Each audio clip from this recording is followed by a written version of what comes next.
The Red House was just a name. In reality, a large area on the floating city belonged to the National Security Department, where officials and agents stayed when they weren't on missions.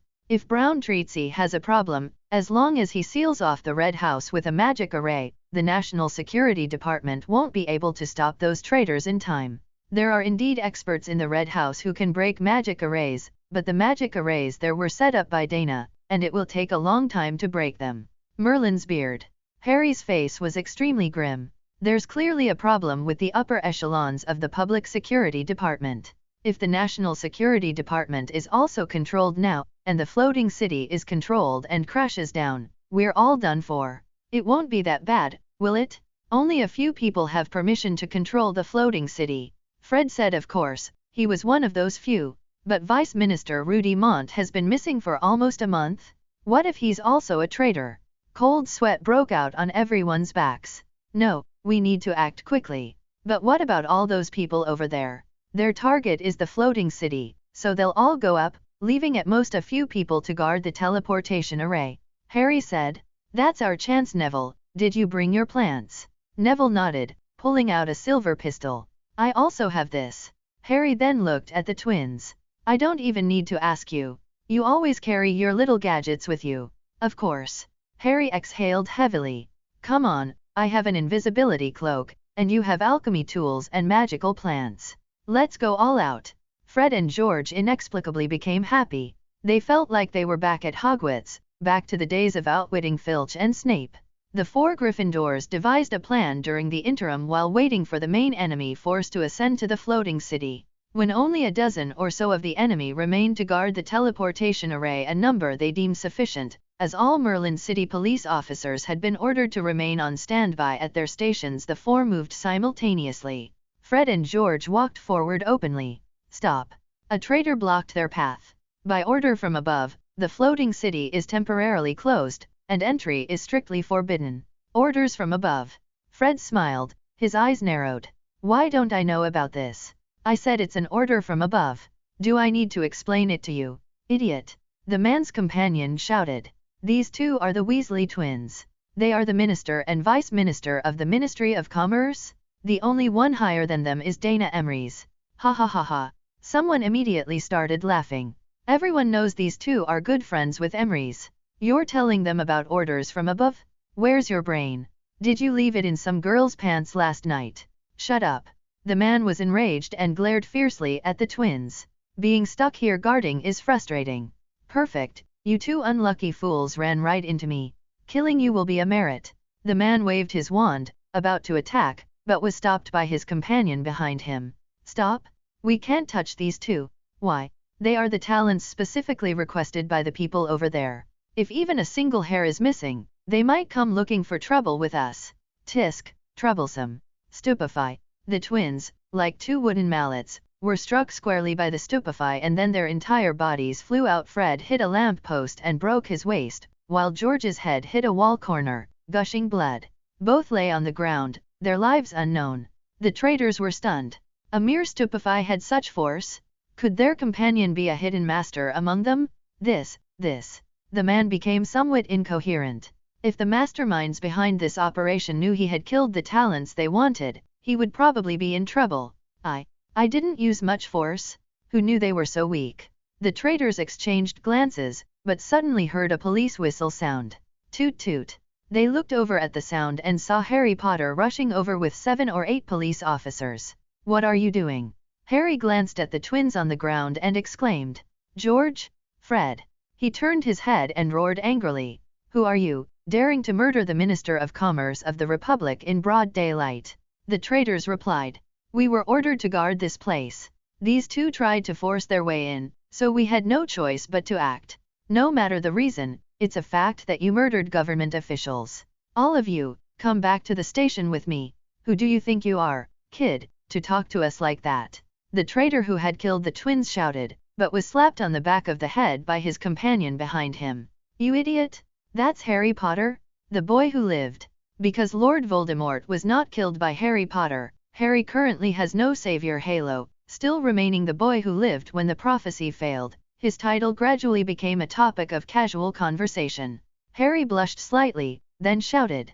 All of you, come with me. As Harry moved, the police officers behind him all stepped forward in unison. Damn it, how dare this Harry Potter defy orders? Wasn't it agreed that no police officers would leave their stations? The traitors all drew their wands. It seemed this fight was unavoidable. However, they had a numerical advantage, so they were quite confident of victory. You dare to resist arrest? Harry shouted, while looking for cover, and the police officers also scattered, some even tripping and falling, unable to get up for a long time. Ha ha ha ha ha, is this the level of Merlin City Police? Harry Potter isn't living well enough? You just had to come here to die. These police officers are useless. They can't compare to the horrors from before. Brothers, let's kill them. Avada Kedavra. The traitors yelled and aggressively cast spells. Harry hid behind a wall corner, watching green lights constantly fly past. Several hit the wall he was hiding behind, making a piercing crackling sound. He muttered to himself, "Brothers, it's time to act, isn't it?" Clang. Something resembling a muggle grenade landed in the middle of the traitors. These guys only had eyes for the police in front of them, pouring out fire, completely unaware of what was at their feet. The next second, the grenade suddenly exploded, creating a powerful force field that pulled all traitors within a 10-meter radius towards the center, where they were then bound by invisible ropes. From the air not far away, Fred's soft yes could be heard. This was their police rapid capture device that they had developed. Because the binding force was too strong, it could potentially cause irreversible harm to criminals, so it was still in the testing phase and had not been widely adopted. Then, large Chinese chomping cabbages, appearing from who knows where, began chasing and biting the buttocks of the traitors who had not been gathered together, and the scene instantly became lively. Neville removed his invisibility cloak, raised his pistol, and began firing at the controlled crowd. Bang bang bang.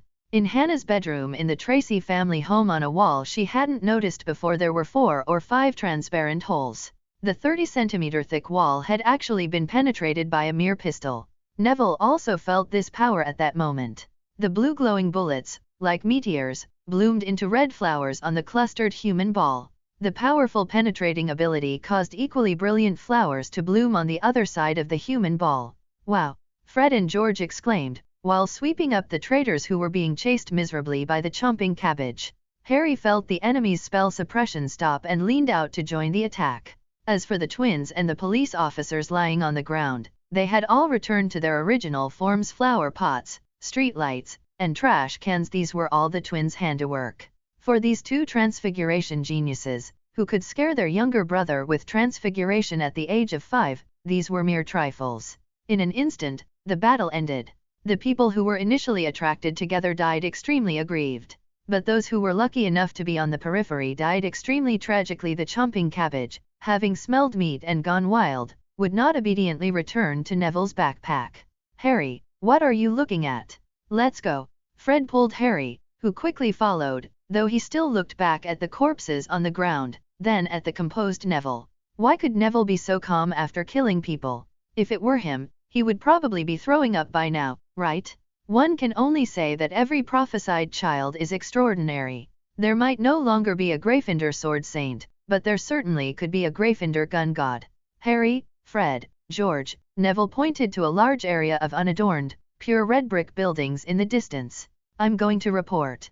Let's split up here." "All right, Neville, be careful." "You too." Neville ran off. Harry and the twins exchanged glances. "Let's go." When they arrived at the floating city's control center, it was already a chaotic battle. Hiding under the invisibility cloak, Harry quietly asked, "The situation doesn't seem so bad now." He watched the traitors, unable to advance an inch. "We had people deployed here in advance." Fred took down the alchemical telescope in his hand and handed it to Harry. "Of course it's not that bad. Look who's defending the control center." Harry took the telescope and glanced through it. 2 lifelike stone lions guarded the main entrance, constantly pouncing on and tearing at the traitors. Behind the lions was a pool of purple water, its color clearly not good, especially with the purple vapor slowly rising from its surface. Just a puddle of water, and 2 stone lions temporarily blocked the traitors' path, but it was clearly temporary. There were skilled individuals among the traitors as well. A group of people temporarily isolated the purple water and charged into the defensive perimeter. The fierce battle was precisely with this group, but the traitors were not faring well, with many lying sprawled on the ground. Who were these skilled and brave individuals? Harry focused his gaze and saw several faces that, though a bit older, were very familiar. Minerva McGonagall leading the Hogwarts faculty. How could they be here? Before Harry could express his surprise, he saw more familiar faces. Hermione, Ron, Ginny.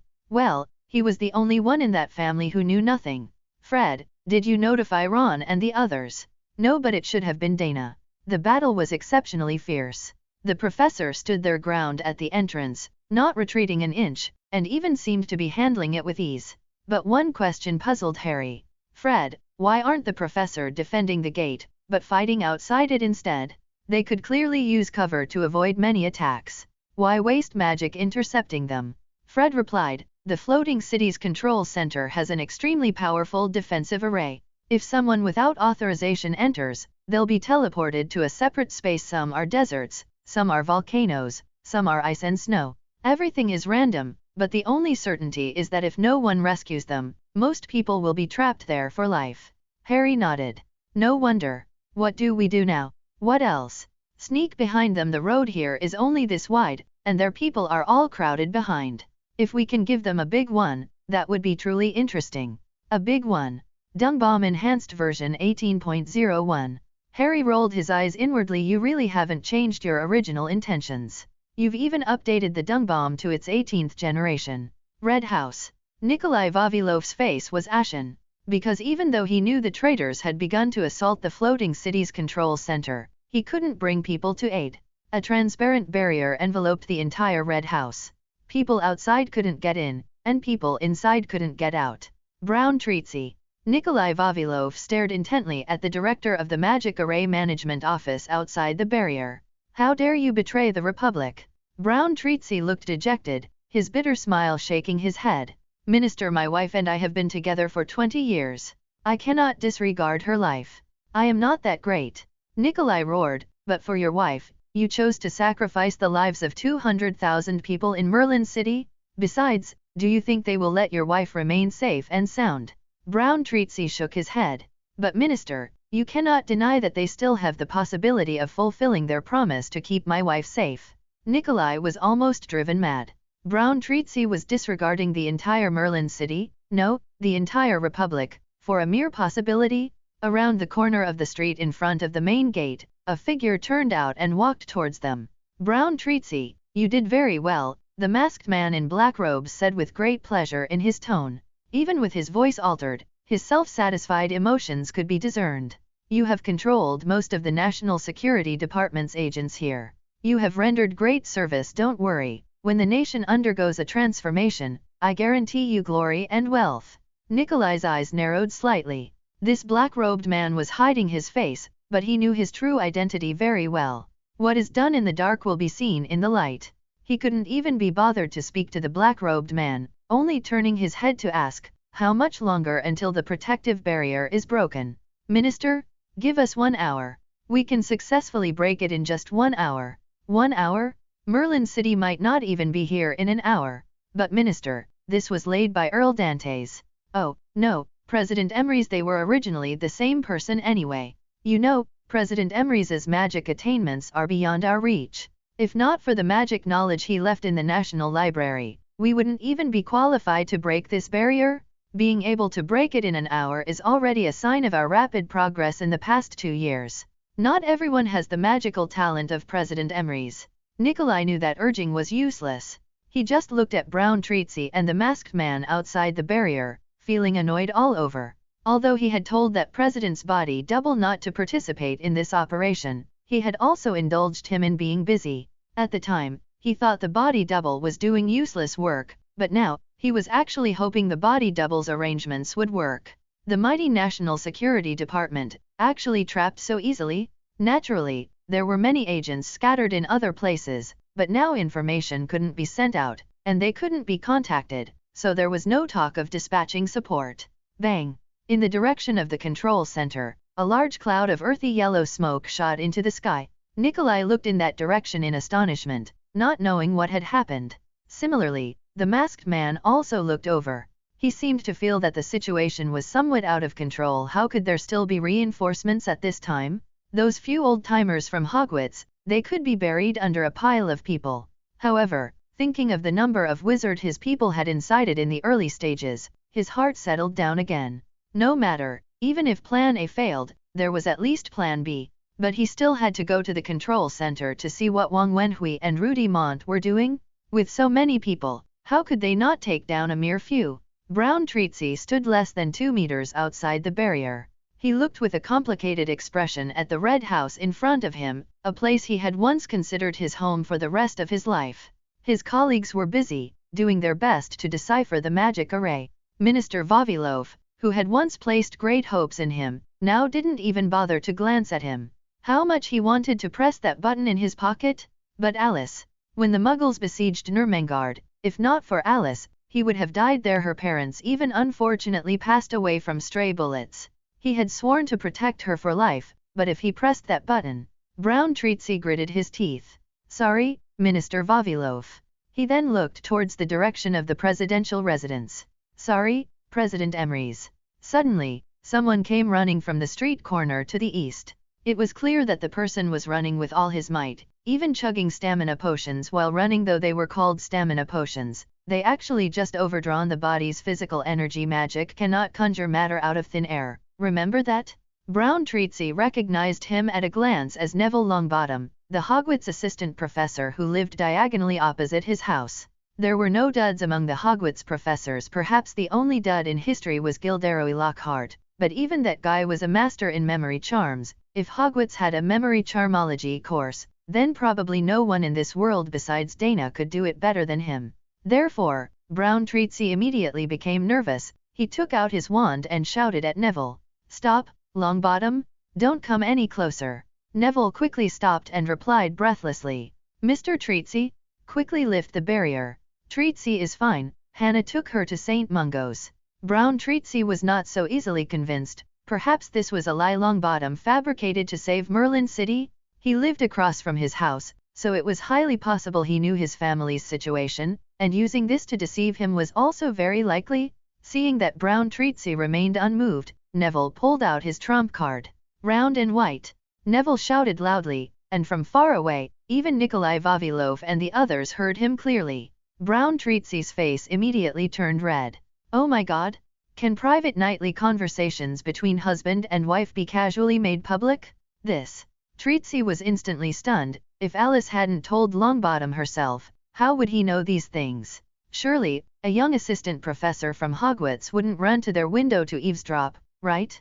Looking at his thick eyebrows and big eyes, he didn't seem like that kind of perverted person. How did she escape? Neville pulled out a pistol with 2 bullets left. It's this? President Emrys foresaw the opponent's actions and gave this alchemical weapon to Treatsy for self-defense. Treatsy used this to kill all the assailants who imprisoned her. With that, Neville even fired a shot at the Red House's barrier. Bang! The bullet hit the barrier, penetrating over 10 centimeters deep, causing the barrier in that area to indent and deform, and many golden runes surged from all directions to dissipate the impact. The bullet naturally couldn't penetrate a barrier capable of defending against missiles, but its power was enough to make Brown Treatsy gasp. This. Brown Treatsy dropped his wand and knelt on the ground, covering his face with his hands, weeping with joy. He completely believed that Alice Treatsy was safe. Neville shouted. Quickly remove the barrier. Mr. Treatsy. Brown Treatsy reacted. He quickly took out the small box from his pocket, opened the lid, and pressed the red button in the middle. Buzz. The barrier enveloping the Red House quickly dissipated, and Nikolai Vavilov inside was overjoyed. Quick! Notify everyone to move out. Squads 2, 5, 7, 14, and 19 go down to Merlin City to maintain order, and the rest follow me to the floating city control center. Nikolai looked at Brown Treatsy, who was now timidly looking at him. I'll settle accounts with you later. Minister Vavilov glared at Treatsy and said. Now get lost and go to St. Mungo's to see your wife. Protect her? Damn it, you're such a handful. Nikolai ran past Neville, nodding gratefully to him. He glanced at the silver pistol in Neville's hand, and his curiosity about Dana too grew. How did that kid arrange a contingency plan in advance? How did he know the other party would hold Brown Treatsy's wife hostage? The question flashed and disappeared. Now the most important thing was obviously to ensure that the floating city control center was not lost. Although they had made prior arrangements, any form of damage to the floating city would be a slap in the face for him, the Minister of the National Security Department. When the masked man in the black robe arrived in front of the floating city control center, he saw the entire street filled with thick, yellowish-brown gas. He frowned, covering his mouth and nose, stepping over several unfortunate people who had fainted on the ground. He hadn't gone far when he saw his own people gathered in a place free of smoke. The sounds of vomiting were incessant, and the smell here was very strong at the moment, making him unable to lower his hand from covering his nose. Wang Wenhui, Rudy Mont. The masked man roared. Why haven't so many of us breached the gate yet? Wang Wenhui, from deep within the crowd, snorted coldly. Stop talking nonsense over there, those are several deans from Hogwarts. If you've got the guts, you go charge in. You. At the entrance of the control center, Professor McGonagall was panting. She was old, and although her magic mastery was becoming more profound, the aging of her body was inevitable. She somewhat understood why Dumbledore's movements became smaller and smaller at that time. He would only forcefully wave his wand when casting large-scale magic. Live and learn. At this moment, Professor McGonagall had new insights into practical combat. She could finally catch her breath now because those traitors had retreated. The yellow smoke that exploded behind them had thrown them into disarray, and she and the others seized the opportunity to charge, forcing them back. Now was a good time to rest, because she knew that as soon as the other side had a moment to recover, they would attack again. She heard that there were people among them who had control over the floating city. If they controlled the floating city, the consequences would be unimaginable. Alas, Dana was also careless. How could something as important as the floating city's authority be casually given to others? Ha ha ha, I told you it would work. From the opening in Snape's poison barrier, cheerful laughter came. Then 3 heads suddenly appeared, followed by their full figures. Professor McGonagall. Harry Potter greeted his dean immediately. Oh, Professor McGonagall was already the principal. Potter? Weasley. A figure beside him darted out with a whoosh, fiery red hair flying. It was Ginny Weasley. She threw herself into Harry's arms and whispered, "Why did you come? It's so dangerous." Harry smiled and gently patted her back. "We're all family now, no matter how dangerous, we have to be together." Over there, after the twins greeted the professors, they came to Ron. "Ha, Ron. Our little brother is finally making something of himself." Ron glared at Fred. "I've always been successful." Hermione tidied the stray hairs at her temples and asked, "Fred, George, were you using dung bombs just now? How come the range of their power is so large? Impressive, isn't it?" George laughed. "The latest version of the dung bomb not only has a large range, but the smell also follows people. The stench factors will stick to a person's nasal cavity for a long time, so even if you run to the ends of the earth, the stench will always follow you." Fred rubbed Ron's hair and also laughed. "This time the dung bombs have done a great service. Mom surely won't confiscate them, right? You're spewing nonsense? Those are several deans from Hogwarts. If you're so capable, go charge in. You." Facing Wang Wenhui's furious retort, the masked man in black robes was momentarily choked with anger. Only now did he realize that although he was the instigator and leader of the entire rebellion, before he ascended to the Republic's presidential throne, Wang Wenhui's status was the highest. Though this fellow had no real ability, he was one of the earliest followers of Emery's, and held extremely high prestige within the party. Almost all the Fire Serpent Party elders had undergone Wang Wenhui's political education. "Humph, so what? You, who claim to be the reddest deputy secretary, are now consumed by your own desires, standing against the Emery's government?" The masked man in black robes glared at Wang Wenhui and strode towards the control center. "Rudy Monty, come with me, it's time to prove yourself." Rudy Monty glanced at Wang Wenhui, and after a brief exchange of looks, silently followed the masked man. On the other side, Professor McGonagall had just caught her breath when she heard Professor Flitwick say, "They're coming again." She turned her head and saw Rudy Monty approaching with a masked man in black robes. Although there were only 2 of them, everyone present felt the pressure. They must have some reliance to come with so few people. The Weasley boys and girls, who had been in a commotion, also quieted down, silently preparing for battle. The masked man in black robes looked at the ready crowd and the purple river created by Snape, letting out a scoff.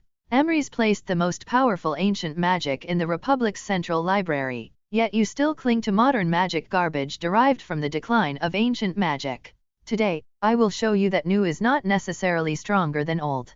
The masked man in black robes extended his hands. On both arms, densely packed runes were tattooed.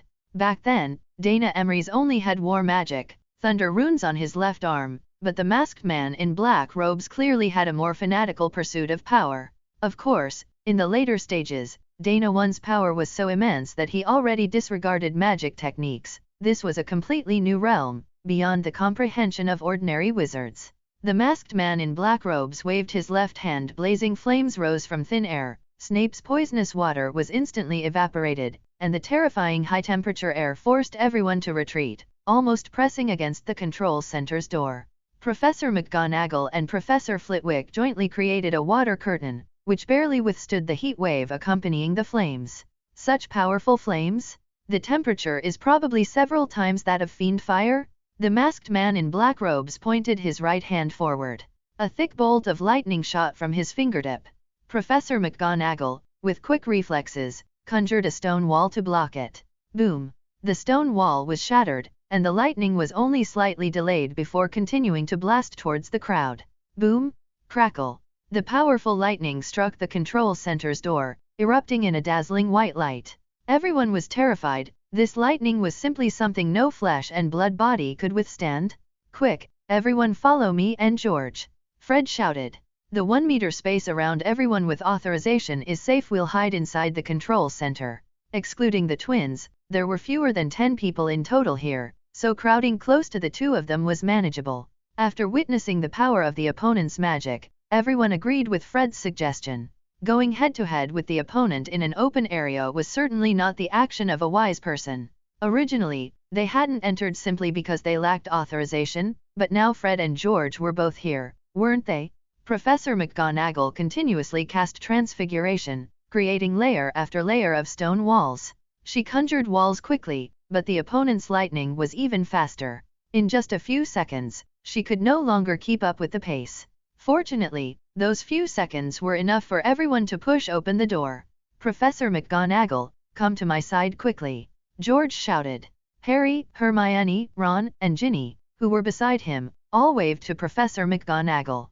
Professor McGonagall leaped into the air. This was not easy for a witch her age, and the tabby cat landed gracefully. A cat's agility is always superior to a human's, even an old cat.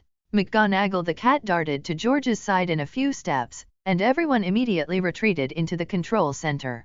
The masked man in black robe's face was gloomy. When did Fred Weasley and George Weasley get authorization for the control center? Isn't Emrys missing?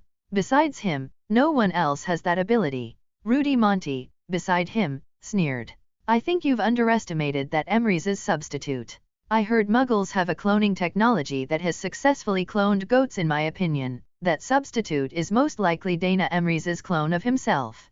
An identical body can naturally inherit all his authorizations in the floating city. Otherwise, how could he control those alchemical bodies and black dragons? Rudy Monty's reasoning was very sound, and the masked man in black robes believed him. Damn it! Always causing trouble for people. He turned to Wang Wenhui, who was observing from not far away. See, it's that simple to break in. Useless. The masked man in black robes said. Rudy Monty, take me inside. We are going to execute the final step. Wang Wenhui, you lead our people to guard the floating city's teleportation array. Absolutely do not. Before he could finish speaking, a buzz sound was heard. Following the sound, the barrier that had been covering the red building slowly disappeared. Damn it! Brown Treatsy, how dare you! The masked man in black robes was greatly alarmed. If the National Security Department's agents were released, there would be too many variables. They could directly assault the control center, because Nikolai Vavilov also had authorization. They could run to the many police stations in Merlin City and release all the police officers who had been ordered to be restrained. The masked man in black robes had originally planned for Merlin Floating City to fall into the sea, destroying most of the Republic government's civil servants and National Security Department agents along with it. This way, he would not only fulfill his promise to the Muggle powerful, but also eliminate anyone who might oppose him. Then he could logically become the master of Merlin City. But now that the National Security Department was released, everything would turn into smoke. No, he still had a backup plan. Rudy Monty, quickly come inside with me. Wang Wenhui, fire the signal flare, and let our people in Merlin City take action. Although I really don't want to do this, now only by mobilizing everyone who supports us can we contend with the National Security Department. Quick! Bang! Crash! Red fireworks exploded in the sky above the floating city, rapidly transforming to form a giant fire serpent party emblem. The enormous sound resounded throughout Merlin City. People hiding in their homes poked their heads out and saw the fiery red snake head, countless times larger than Lord Voldemort's dark mark. The real chaos was about to begin. Dana, riding on the back of the Hebridean Black Dragon King, Big Butt, hovered 20 kilometers away from Merlin City. So slow, even a rebellion takes this long. Can these guys even do it? Dana Avery complained he had spent less than 10 minutes clearing out 4 communes, and then waited here for a full 20 minutes. Boom! A huge firework exploded over Merlin Floating City. The massive fiery serpent head could almost cover half of Merlin City, so even with the floating city in the sky, the residents of Merlin City could see that fiery mark. Has it finally begun? Dana licked his tongue. He needed to quickly resolve the mess here, otherwise he wouldn't be able to find Dana 1. Astoria looked cuter and cuter. He couldn't wait to return to his own world and find his Astoria. Anna's desired peaceful life was nothing more than a warm bed with a wife and children, right? Oh, Europeans don't go for that. Malfoy Manor in Merlin City. Draco Malfoy looked at the striking fiery serpent mark in the sky, then turned to his father, who was tasting wine, and called out, "Father, they've started? Let's hurry over. If we're late, we won't get any credit." Lucius Malfoy's lips curled slightly. He put down his wine glass and beckoned to his son. "Draco, come here." Draco Malfoy walked over at his words. "Do you think this mark is a signal for a general offensive because the other side has a great advantage, or is it because the situation is unfavorable and they need support?" Draco paused. Lucius Malfoy gestured for him to sit down and poured him a glass of red wine. "Draco, from the beginning of the unrest until now, Dana Emery's substitute has not appeared. To ensure the rebellion's success, the black-robed man must have spread the news that Dana Emery's was no longer in Merlin City everywhere. Isn't he being held up in those communes? Everyone thinks his strength is not as good as Dana Emery's himself, but don't forget, he still has the same authority as Dana Emery's himself, though I don't know how he did it. He can mobilize black dragons, he can mobilize alchemical bodies, and he even gave the Weasley twins control over the floating city. All signs indicate that that guy has the same authority as Dana Emery's himself. So what? According to the plan, as long as the floating city is destroyed, even if he has the highest authority, it's useless, because he doesn't have Dana Emery's strength. Son. Lucius Malfoy felt a bit frustrated that his son had made great progress after graduation but still hadn't learned to use his brain when doing things. How many alchemical bodies does Dana Emery's have? Around 5,000. Then how many alchemical bodies did he mobilize to various communes to suppress the rebellion? Draco Malfoy was startled, then realized.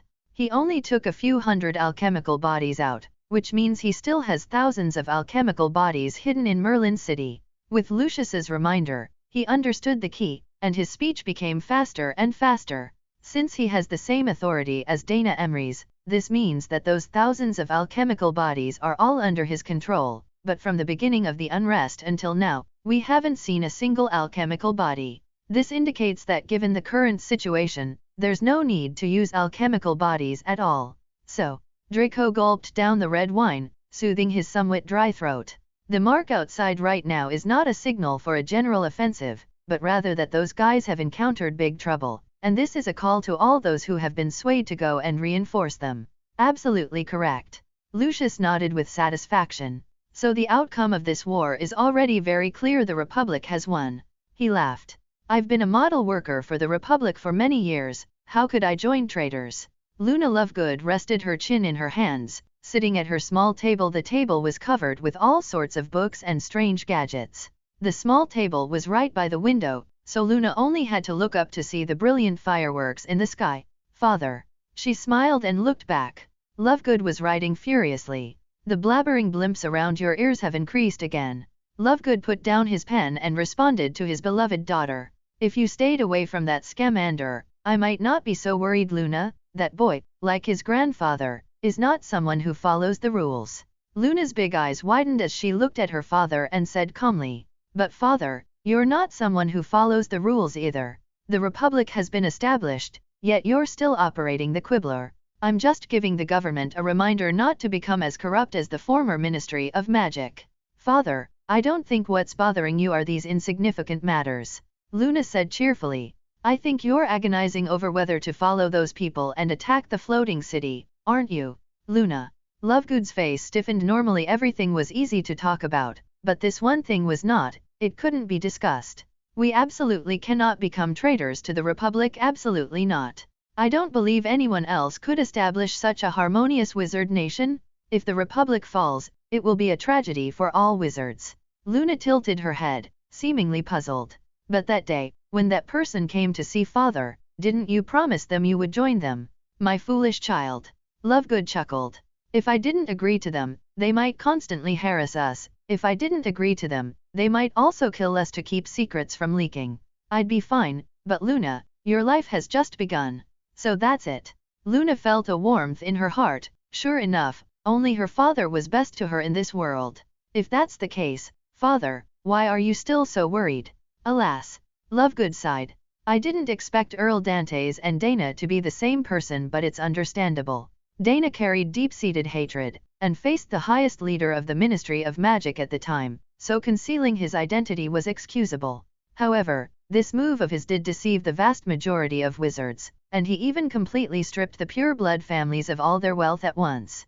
He gave his opponents too many excuses and greatly damaged his previously flawless political image. "I'm worried that many people will respond to those traitors. If that's truly the case, it would be a catastrophe." Luna nodded. "That makes sense. I think father is also worried about something else those people said, aren't you?" "Yes, they said the real Dana has disappeared, and the current Dana wants a substitute. If Dana were still in charge of the floating city, I wouldn't believe anyone could shake the Republic, but now." Luna walked behind Lovegood, reached out to massage his temples, and said while massaging, "Father, please trust Dana." Luna's tone was extremely firm. "From the first moment I met him, I knew that Senior Dana would definitely become the most dazzling wizard in this world. He has done it. So now, I believe he must have arrangements for the current situation, even if he might have truly encountered a little trouble." I hope so." Dean Thomas rubbed his hands, a little agitated. His situation wasn't good. Watching his classmates become more and more successful, he felt like a complete failure. That's right, he did live in Merlin City, but that was a privilege afforded to all wizards in the Merlin People's Republic. It was just that he didn't have a detached house. His family, his mother, older brother, younger sister, stepfather, and 2 other families shared one building. Although they were allocated 3 rooms, it was still very crowded. There was nothing he could do. Besides himself, none of his other siblings had wizard talent, and his mother and stepfather were muggles. Although muggles were not discriminated against in Merlin City, houses prepared for wizards naturally couldn't be allocated to muggles. Being able to allocate 3 rooms to Dean Thomas was already a courtesy because he was Ron Weasley's roommate. Dean harbored some resentment because his classmate of the same year, Dana Emrys, was clearly the supreme leader of the Republic, yet he didn't give him any special treatment. Look, the Weasley family were almost all high-ranking officials. Hermione was the minister's secretary of the Department of Magical Law Enforcement, and even Harry Potter had recently been promoted to sheriff. With his and Ginny's wedding day approaching, his rise to prominence was imminent. And him? He clearly remembered that on their first day at Hogwarts, he had led the effort to ostracize Dana Emrys from the dormitory. In fact, Dana had lived in the storage room at Hogwarts for several years, all thanks to him. Of course, Dana didn't take it to heart, because there was no need to fuss over a child, and living in a single room also provided him with a lot of convenience. But Dean believed that his ostracism had made Dana hold a grudge, which was why he faced so many obstacles. He applied for the police officer exam, but he failed 3 times. This must be Dana Emrys retaliating against me? The young man thought so. Dean. His stepfather came up behind him. The stepfather was also a black man, originally a postman, now working as a cleaner in Merlin City to take care of these muggles in Merlin City. Dana Emrys had specifically arranged for some muggles to handle tasks that could originally be done with a single magic spell. If you've made up your mind, Then go with them and charge into the floating city. Your indecision pains your mother and me. But I can't become a traitor. This isn't treason, Dean. The stepfather said. This is a revolution. That Dana Emrys is your age. Why should he be so high and mighty? Especially since he's also a liar. I heard he swindled countless wizard families to acquire vast wealth. Those who were swindled will stand up and resist, taking back what rightfully belongs to them. Dana Emrys is bound to fail. And this is your best chance. Dean was still hesitating. Dean, look at your classmates. Are they stronger than you? I don't think so. What ability does that Ron Weasley have? Why can he be a civil servant? This world is too unfair. If you don't seize the opportunity, you might live a muddled life forever. Because you don't have a prominent family background, no strong backing? Dean, you are the only hope of our family. If you don't rise up, perhaps we can only return to the Muggle world to continue making a living. Look, when I was a postman, at least your sister could live in her own room. Dean Thomas was trembling all over, fighting with himself. No, I can't go, he murmured. Yes, I can't go. My biological father sacrificed himself heroically to protect me and my mother. I should be like him, upright and with a clear conscience. His voice grew louder and louder. Although my situation isn't good, that cannot be a reason for me to participate in treason. The Republic is good, and it has nothing to do with who the leader is. If the Republic is destroyed in this rebellion, and I participated in it, I will spend the rest of my life in regret. He waved his fist. Not only can I not participate in the rebellion, I must also stop them. Dean shouted. I'm not a police officer, but I can help do police work. Who says ordinary people can't be heroes? Dean Thomas pushed away his astonished stepfather and rushed out of the house. Dean, come back. On the ceiling, between the roof and the attic, where the father and son hadn't noticed, a house elf was writing furiously. Dean Thomas ultimately was not swayed by his stepfather and chose to fight for the Republic. He wants to become a hero of the Republic. The house elf finished writing, nodded, and quietly left. Her name was Momo, one of many house elves, a glorious civil servant in the logistics management department of the Merlin People's Republic, usually responsible for delivering items. This time, she received a direct order from Mr. President, instructing all 14,000 house elf civil servants to monitor the wizards who had been contacted by traitors. And she happened to be assigned to Dean Thomas. Ha ha ha, great. Finally, action. Marcus Flint jumped up excitedly, with several of his Quidditch teammates from his time at Slytherin House. They high-fived each other, as if they had won a match. They were all children of pure-blood families. Under Dana's operations, they had lost their wealth, lost their status. Marcus Flint's family was ruined, and he was the only one left. The others either mysteriously disappeared or were arrested and executed during the resistance. When someone found him, listing Dana Emrys' sins and claiming to revolutionize and occupy the floating city, he almost agreed immediately. Although he looked like a troll, he had grown a little brain over the years, and he raised the crucial question, Dana Emrys is incredibly powerful, why are you confident you can win? When he learned that Dana Emrys had disappeared and that the one in the president's office now was a substitute, a fake, Marcus Flint immediately became excited. He wanted to restore the Flint family, the glory of the Sacred 28. TCH, don't mention the Sacred 28 anymore. Those Weasley traitors? Malfoy, that old lickspittle? I, Marcus Flint, the new heir of the Flint family, am ashamed to be associated with you. He wanted to rewrite the chapter belonging to the pure blood families. Brothers, time's up. Let's go. We'll charge into the floating city, control it, kill all the commoners who dare to stop us. We will be reborn. Oh, the door opened, and the few of them strode out. The Ashwinder emblem in the sky was still brilliant, the red light shining on their faces, making them look so rosy. Only, they didn't hear a crisp click sound from the attic. That was the sound of the locator's button. Sizzle, sizzle, sizzle. 3 alchemical constructs appeared out of thin air before them as the trump card of Merlin City's security. The alchemical constructs could move freely within Merlin City. The alchemical constructs looked so eerie under the red light, and their cold metallic sound made Marcus feel as if he had fallen into an ice cellar. Marcus Flint, you are arrested on suspicion of treason. Please do not resist. Any act of resistance will be considered resisting arrest, and we will have the right to shoot you dead. Merlin City and Floating City were rife with conflicts, so President Emrys' secretary, Astoria Greengrass, naturally couldn't relax. She was already bustling even before the riots began. Did Dana too truly not know about the traitor's actions? Don't forget, he had defense authority over Merlin City and Floating City, and those dense arrays of sensing magic were not just for show. Therefore, Astoria had already been on guard before the traitors even made their move. As for now, what? More than 15 people on 32nd Street want to join the rebels. Alchemy bodies 1422 to 1440, deploy. Astoria, who had been given temporary control by Dana II, was currently focused on apprehending wizards confirmed to be traitors, based on information compiled by the House Elves.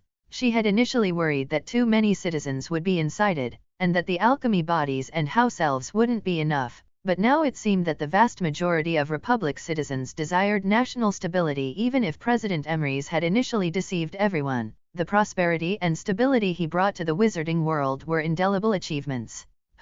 Astoria exhaled a long breath. After a large wave of traitors took to the streets, she could finally relax. Those who still joined the traitors now were either mentally unsound or procrastinators, and such people couldn't accomplish anything significant. Of course, those who needed to be arrested still had to be, and now Astoria began to worry that Azkaban wouldn't be large enough. Oh, our president's secretary is very busy. That familiar sarcastic tone. Astoria turned, making a helpless expression. Daphne, why are you here? Weren't you supposed to be in Paris? By the way, how did you get in? The newcomer was Daphne Greengrass, Astoria's elder sister. Meeting your long-lost sister, it's fine not to greet her properly, but to ask 3 questions in a row. Are you interrogating a prisoner, Astoria? Astoria leaned back, her small face falling, and Daphne immediately laughed. All right, I won't tease you anymore. Let me tell you, I joined those rebels. Astoria's expression changed, and just as she was about to pull out her magic wand, she heard Daphne continue. Sigh, for my sister, to gather information, I infiltrated their ranks. After enduring hardships and risking my life to blend into their team attacking Floating City, I only wanted to tip off my good sister, but who knew my own sister would try to point a magic wand at me? Astoria, is this still my proud and cold sister from before? She wouldn't be like Dana. This one isn't from another world, is she? As for how I got in, I was stopped at the entrance by National Security Department personnel just now. After I told them all the information I knew about the traitors, they opened the protective magic array for me and let me in. I'm the president's secretary's sister. After all, they wouldn't dare do anything to me. As she spoke, Daphne uncomfortably moved her right ankle. There, a small ankle chain made of mentori metal was visible. She couldn't cast any magic right now. Astoria shook her head. That's too risky? How could you dare? Daphne laughed. Why wouldn't I dare? I am now the sole heir of the Greengrass family. My sister was disowned, and my parents were imprisoned in Azkaban because of my sister. Isn't that enough motivation for me to rebel? They won't suspect me. It's you, though. It's understandable that father was imprisoned for breaking the law, but how did you get mother in there too? I only found out about this after asking several neighbors. Astoria walked over to Daphne and gave her a gentle hug. Sister, mother asked for this herself. She wanted to be with father. Well, that's something she would do. Daphne scanned the office. All right, you should be busy. I'm relieved to see you're fine. The situation outside seems to be under control. Everything I did seems to be in vain, which is very frustrating. No, sister. Astoria tightened her grip on Daphne's hand. I'm so glad you're back. Nothing could make me happier. Astoria's tears fell onto Daphne's shoulder. Hey, my silly sister, why are you crying? I'm not crying. Astoria pushed her sister away and wiped her tears. Her nerves had been too taut during this time. Dana's disappearance had left her completely without a backbone. Although Dana too was also very reliable, she always felt very lonely. Now her sister was back, and she was on her side. How wonderful! Inside the Floating City Control Center, within a certain area, sandstorms raged, and the scorching air quickly dried out one's skin. The black-robed man angrily shouted at Rudy Mont. Why haven't we reached the control room yet? Rudy Mont patiently explained. Even with authorization, one must pass through these defensive rooms. The main controller, President Emrys, can freely set the route. Evidently, the route has changed now. That substitute used his authority to modify the path to the control room. I need time to find the way there. Damn it, we're running out of time. If we can't control Floating City before that substitute returns, the power he wields will be devastating to us. I think I'm close to finding the correct route. Please calm down. Hurry up, Tui, Tui. Playful sand seeped through the cracks of the mask into the black-robed man's mouth, making him spit several times in discomfort.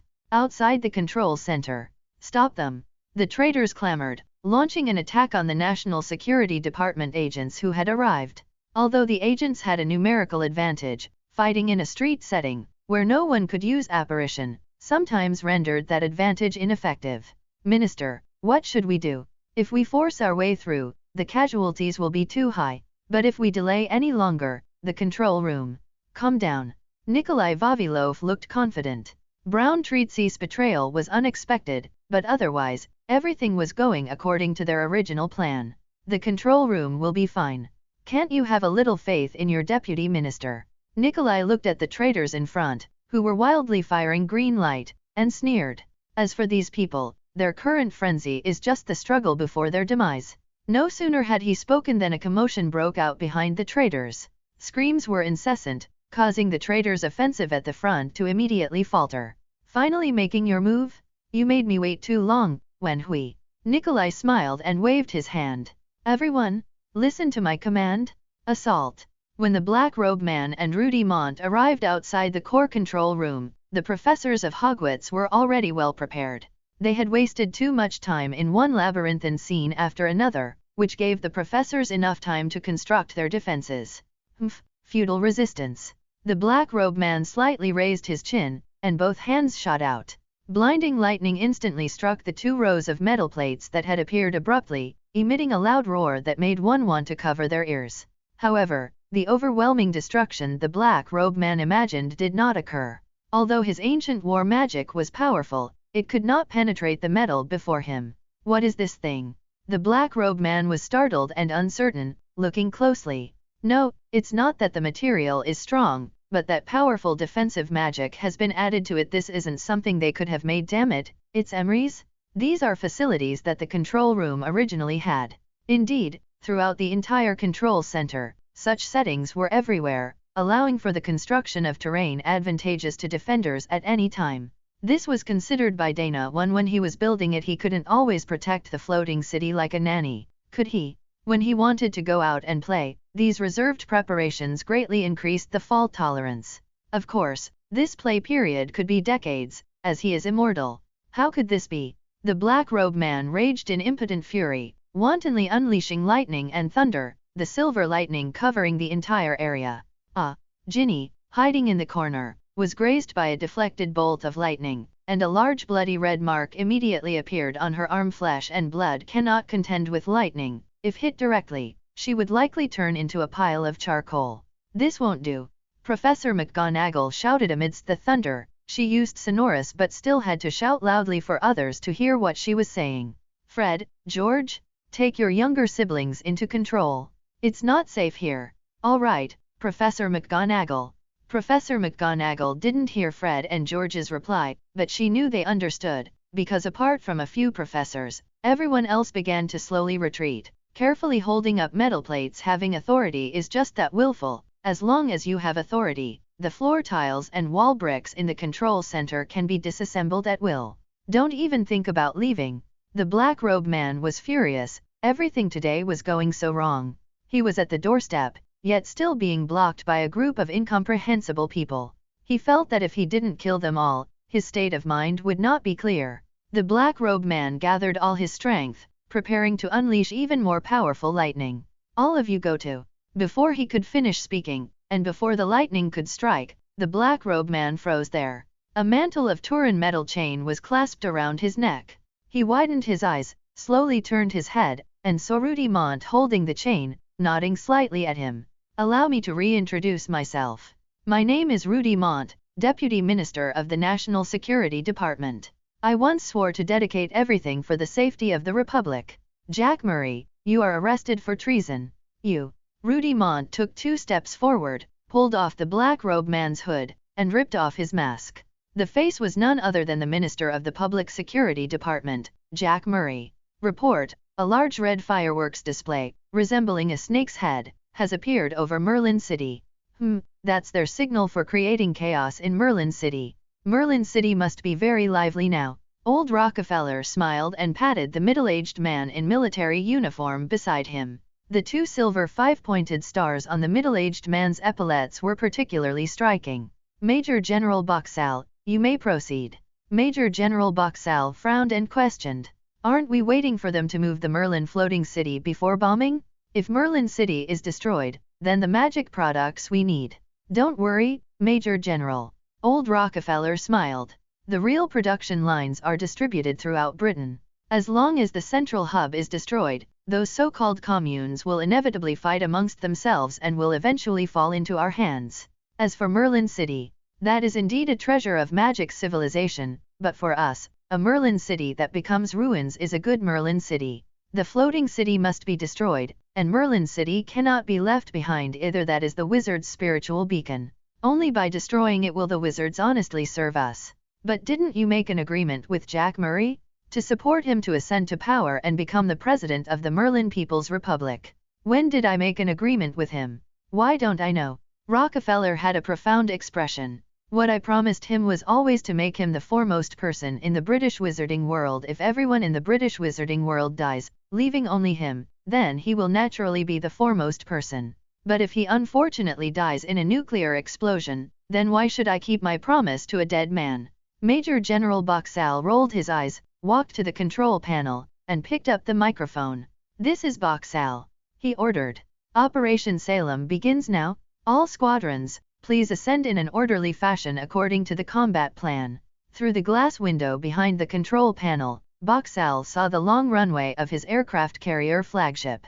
At his command, several F/A-18 fighter attack aircraft began to take position. Several of these attack aircraft were carrying B-57 nuclear bombs. This operation received unanimous consent from the Pentagon and the White House. After providing sufficient compensation to Britain, this operation might be the second time in human history that nuclear bombs are deployed in actual combat. Buzz boom! Amidst the roaring sound, fighter jets took off one after another. Their only target was the Merlin floating city. Hoping that the wizards themselves would destroy the floating city? That's not happening.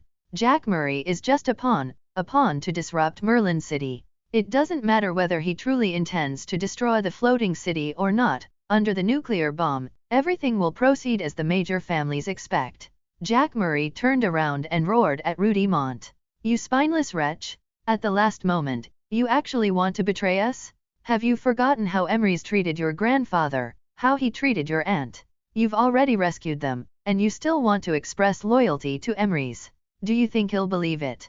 Rudy Mont remained silent, only looking at Jack Murray with pity. Emrys will certainly believe it. Dana's voice rang out. From behind Spandam Gate, Dana too walked over leisurely. The intelligence that you were going to act against the floating city was secretly leaked to Nikolai Vavilov by Rudy Mont. Rudy Mont looked at Dana too, and his eyes finally showed a flicker of emotion. He hadn't expected that if it weren't for this substitute in front of him, their originally foolproof plan could have gone awry due to Nikolai being trapped. Of course, the floating city would certainly not be lost, because the few people with authority were loyal to the Republic, but the casualties would be a very large number. Dana too nodded at Rudy Mont.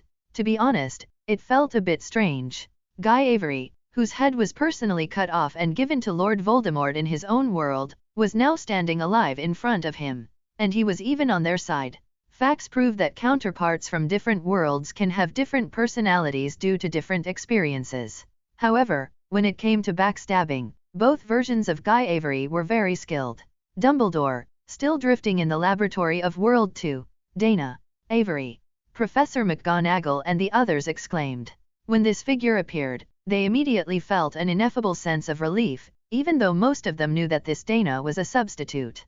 Yet, everything he had planned had shattered Jack Murray's conspiracy into pieces. Not to mention, this face was exactly the same as Dana one's. You substitute? How could you? Jack Murray's pupils constricted. With the tide turned against him, he knew he had no chance left.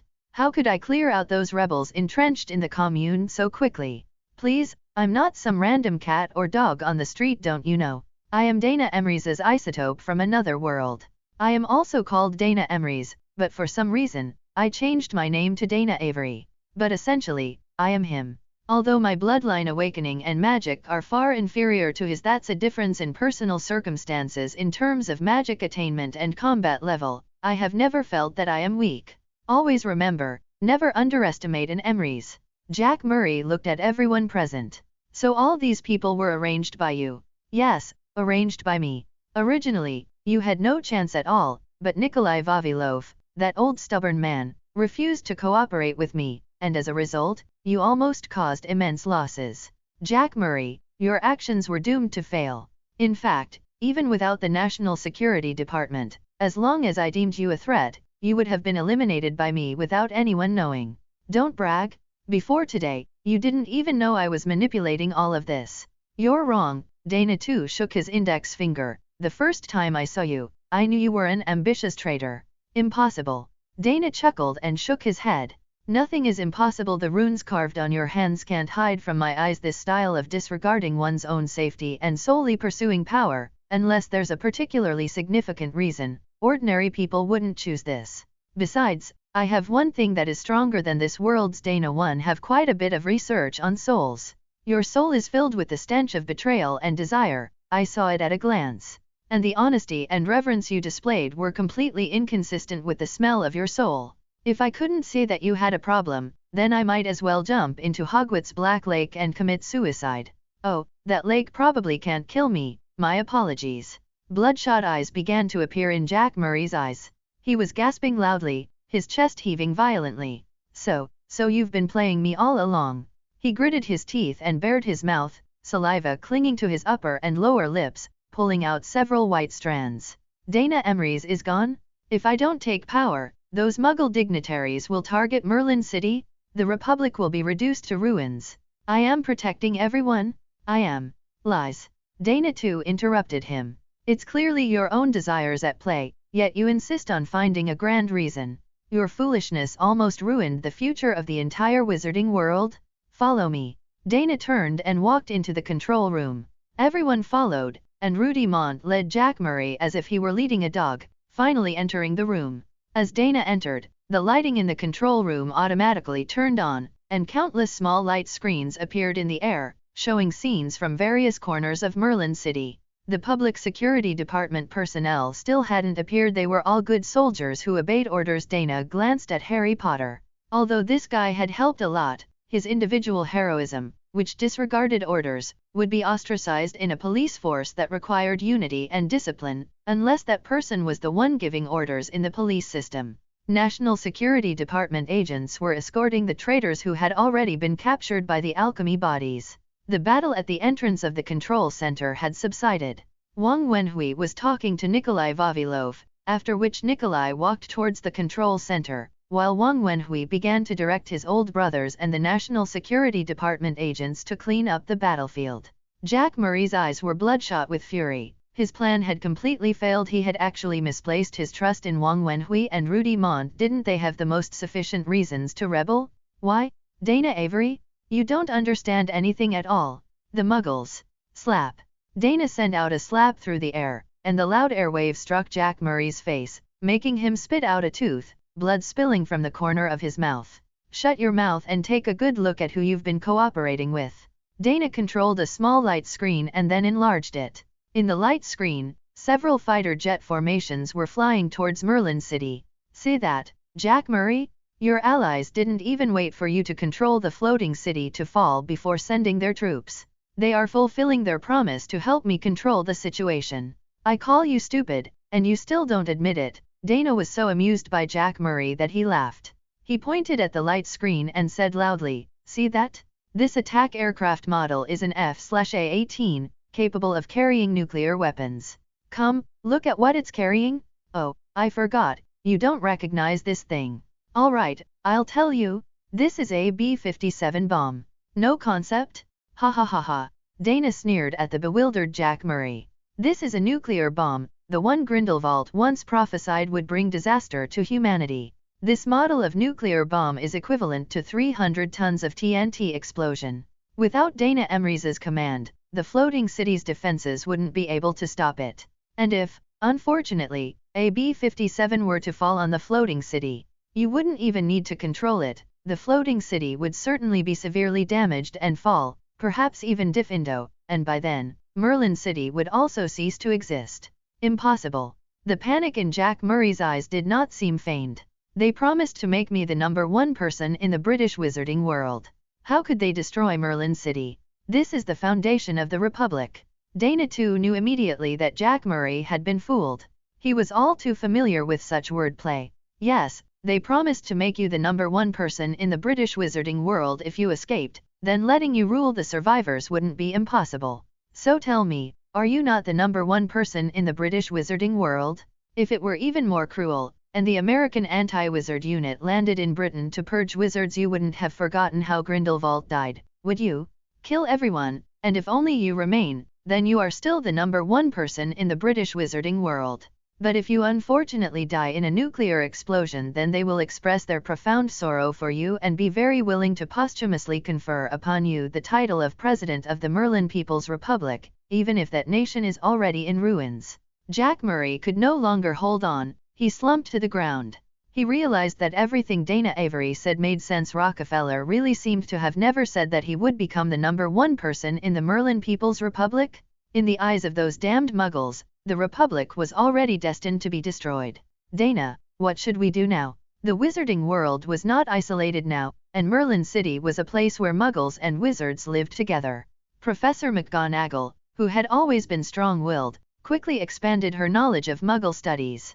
She knew very well what a nuclear bomb explosion looked like, so she immediately asked Dana for his opinion. Although she lived in Hogwarts and Hogsmeade year-round, Dana I, as the 5th founder of Hogwarts, had still arranged a villa for the principal in Merlin City, and Professor McGonagall quite liked that house. Dana glared at Jack Murray, who was lying on the ground, looking dejected, and said, "Thanks to a certain idiot, the whole world now knows that Dana Emery's has health problems and has temporarily disappeared. Otherwise, those muggles wouldn't have thought about destroying Merlin City. But Professor McGonagall doesn't need to worry, the floating city's defenses are still very strong." Dana looked at the twins and Rudy Mont, then at the 4 professors and the young people present, and smiled. "Come on, everyone, let's work together and send those invaders back. How can such a big event not include me?" Nikolai Vavilov walked into the control room. He kicked Jack Murray hard, then said to Dana too, "I should have trusted you more, you are more powerful than I imagined." Dana waved his hand. "Since you're here, get to the control console." "Of course, but are there enough of us? Aren't there still so many good friends here? I can give them access." Dana too, who had the highest authority, unhesitatingly granted access to Professor McGonagall, Professor Snape, Professor Flitwick, Professor Sprout, Harry, Hermione, Ron, and Ginny. The more people involved in the operation, the stronger the floating city's firepower would be. The floating city theoretically had over 300 attack points, while Dana II himself could only control a maximum of 30, and for precise attacks, a maximum of 6. Compared to Dana I, who could control the entire floating city's firepower system alone, it was a huge difference. "All right." Nikolai Vavilov shook his head, he had still underestimated Dana II. "Let's deal with the main business first, we'll have a good chat later." "No problem." Harry Potter was treating Ginny's injury. He couldn't get involved in the Republic's high-level affairs, he was just a small sheriff. Suddenly, he felt as if he had established a connection with the floating city, and a sense of familiarity arose spontaneously. "This is..." Fred looked back. The twins had already familiarized themselves with the control console. He said to Harry, "Don't just stand there, Harry Potter, get to the control console. We need to destroy all the incoming planes." Harry hesitated slightly, looking at Ginny. After all, Ginny's hand injury was not light, and the best option now was to go to St. Mungo's Hospital to get it checked, so as not to leave a scar. But he didn't expect Ginny to stand up with a swoosh, stepping onto a control console in the corner before him. "Harry, what are you hesitating for? Come on." A total of 128 fighter jets dispatched from the 2 aircraft carriers were now rapidly advancing towards Merlin City. They were still 200 kilometers from Merlin City, currently over Sheffield. The British government had certainly given these Americans a lot of convenience. As the saying goes, money moves hearts. It was rare that the British would agree to the Americans using nuclear weapons within their territory. Oh, no, strictly speaking, the place where nuclear weapons were to be used was no longer British land, that was the Merlin People's Republic. And what did it have to do with Britain? The powerful floating city had been suspended over the island of Britain. This matter was probably far more serious than just having an extra piece of nuclear-contaminated land. Eagle 3, this is Eagle 1, report current fighter status. Eagle 1, all normal. Hold your position, estimated arrival at the battlefield in 6 minutes. Wait a minute, what's that? From afar, the pilot of Eagle 1 saw orange light spots appearing on the small black dot in the distance, representing the floating city's location. Eagle 1, no reaction on radar. No, that's whoosh, boom. Eagle 3, a beam of light, breaking through the air, directly hit Eagle 3. The violent explosion high in the sky appeared to be nothing more than a large firework from the ground, perhaps even less shocking than the Fire Serpent Party's large mark above Merlin City earlier. But if fireworks bloom in more than one place, that's another story. Whoosh, whoosh.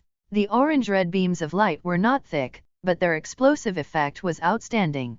Although not as exaggerated as light speed, 4 or 5 Mach was absolutely no problem. This was already a speed that humans could not react to in time. With the planes locked on by the magic light screen, the people in the floating city's control room only needed a thought, and the floating city would launch a powerful magic attack. Over 100 planes looked intimidating, but in reality, they were nothing more than that under the incomprehensible beyond visual range strike. They were just over 100 moving targets. What kind of attack is this? Command post, command post? We are under attack by unknown weapons, multiple fighter jets destroyed. Eagle 1 kept making irregular maneuvers while reporting to headquarters. Enemy firepower is fierce, we cannot continue the mission, requesting to return. Requesting to return. General Boxhall on the aircraft carrier turned and glanced at Rockefeller. He truly regretted it. He shouldn't have gotten involved in such a mess. If he won, he would be the one who carried out the nuclear attack, and he would inevitably become a tool for others to criticize him. It would be impossible for him to advance further unless a large family like Rockefeller fully supported him. If he lost, then he would be the first general in American history to lead an aircraft carrier battle group in a frontal battle and be defeated. His future would be even bleaker. Old Rockefeller had already stood up, and he no longer had his previous composure. General, we cannot lose. Boxhall raised his head. Reason told him that he should order the combat formation to return and cut his losses in time, which was the right path. But, they, at this moment, were indeed as old Rockefeller said. They could not lose. He swallowed, his face showing difficulty, but his tone was very firm. All formations, target Merlin City, launch all missiles.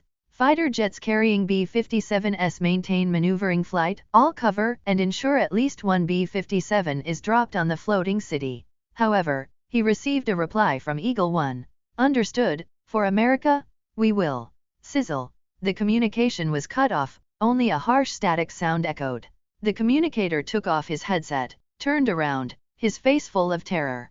General, we have lost contact with all fighter jets. Avery, we won? The control room was filled with cheers. The only one out of place in this joyous atmosphere was Jack Murray, who had lost his magic and was slumped on the floor. Dana too, however, shook his head. We haven't won yet. He pointed towards the distant west coast of Britain. They used nuclear weapons against us, so this is a war. The fighting won't stop until one side completely surrenders. No, this won't do. You're provoking an all-out war, and you're not Dana himself, so you can't make this decision. It was Hermione Granger who spoke. Her words were met with agreement from most people. That's right, Dana, we've already won. Professor McGonagall advised. There's no need for us and the Muggle to fight to the death. Nikolai Vavilov then said. Mr. Avery, you are the reinforcements summoned by Comrade Emery's, but to be honest, you don't actually hold a position in the Republic, and you're not even a citizen of the Republic. Although I personally would very much like to fight all the way to America, with the President absent, we can only decide whether to continue the war through an internal government vote. Dana too shook his head. Have you all forgotten how the Merlin People's Republic was established? If it weren't for that cannon shot on Mount Fuji back then, where would today's peace come from? Now, others are pointing nuclear bombs at our faces. If we don't retaliate, the world will only think the Merlin People's Republic is weak and easily bullied. Remember, all peace is built on the foundation of having great power. Otherwise it's false peace, just a temporary compromise. But we have great power. The deterrence of the floating city is already enough. Dana was almost exasperated. These people's understanding of interstate relations was terrifyingly shallow. Forget it, forget it. Once this matter is settled, I need to get Dana 1 back quickly. I hope you don't regret it. He took a deep look at the 2 carrier strike groups on the light screen, memorizing their positions, then turned and left the control room. Nikolai watched his departing back, wanting to say something, but in the end, he could only let out a long sigh. He truly wanted to fire magic cannons at America, but ever since he became the Minister of the National Security Department, he knew more things and naturally understood that some matters were not up to them. If Dana 1 were still here, everything would be easy. The founding president was enough to suppress everything. But now, the will of the people was what they needed to consider. Because none of them possessed enough authority, their current form was that of a true republic, where collective consciousness superseded individual consciousness. Even if that individual's statement was absolutely correct. Over the Atlantic Ocean, Boxhall and Old Rockefeller looked at each other, speechless. They had, after all, overestimated technology and underestimated magic. This is impossible. Old Rockefeller shook his head vigorously, trying to shake off the thought of we lost from his mind. But Boxhall's ashen face made him realize that, even without Dana Emery's, the Merlin floating city was still just as powerful. General Boxhall, I am very sorry for this failure. Sorry. The anger in Boxhall's eyes was almost tangible. Perhaps he too had a wizard's talent, who knew? My future has been completely ruined by you? I've been nailed to the pillar of shame. The United States military will be ashamed of me, and the spittle of billions of taxpayers will drown me. Old Rockefeller stood up. Yes, I know your predicament, but we are not necessarily in a better position. If this operation had succeeded, the profits gained would have been enough to silence the opposition, and those in finance would have had to tie their interests with ours for those magical potions. But now the Merlin People's Republic will no longer supply us. Perhaps we can get some from people in Europe and Asia, but that will only be a drop in the bucket, and they might not dare to give us any for fear of offending those wizards. Do you know what this means? Our few major families will be fiercely attacked, and we may have to make huge concessions in terms of interests, and as the primary responsible party, I will inevitably be pushed out as a scapegoat. Old Rockefeller paused for a moment. So General, we are now in the same boat. We must find a way to reverse the current situation. Reverse? How to reverse? I think the Ticonderoga-class cruisers in the carrier escort group must have shipborne missiles, right? We just need to feign a retreat, but have a single ship circle to the east side of the Britain Island and fire missiles at the floating city. Boxhall raised an eyebrow. It was unknown whether it was a coincidence, but one of the BGM-109A land attack missiles they carried this time happened to have a nuclear warhead. If a single ship detached from the formation, the target would become smaller, and even if the opponent were a wizard, it would probably not be so easy to detect, right? This seemed like a feasible method. Report, General. The destroyer Giant Whale Eye has suddenly started leaking large amounts of water and is about to sink. The crew is requesting rescue. What? Boxhall quickly ran to the communicator's side. What exactly is happening? General, the cruiser Patton is experiencing the same situation. This is bad. The aircraft carrier John C. Stennis is starting to sink. Boxhall was greatly alarmed. The aircraft carrier John C. Stennis was actually his true flagship. The aircraft carrier Abraham Lincoln he was currently aboard belonged to San Diego Port and was specially transferred to cooperate with this operation. General, more than half of the ships are starting to leak. Boxhall ran to the window like a madman. The originally neat carrier formation had become chaotic, and as far as the eye could see, there were sinking and nearly sinking, listing warships. How could this happen? He no longer seemed to need to worry about his fate after returning home because he probably had no possibility of returning now. Vines, starlight. The Spandam Gate thus opened before Boxhall and Old Rockefeller. Pleased to meet you both. Allow me to introduce myself. My name is Dana Emery's, President of the Merlin People's Republic.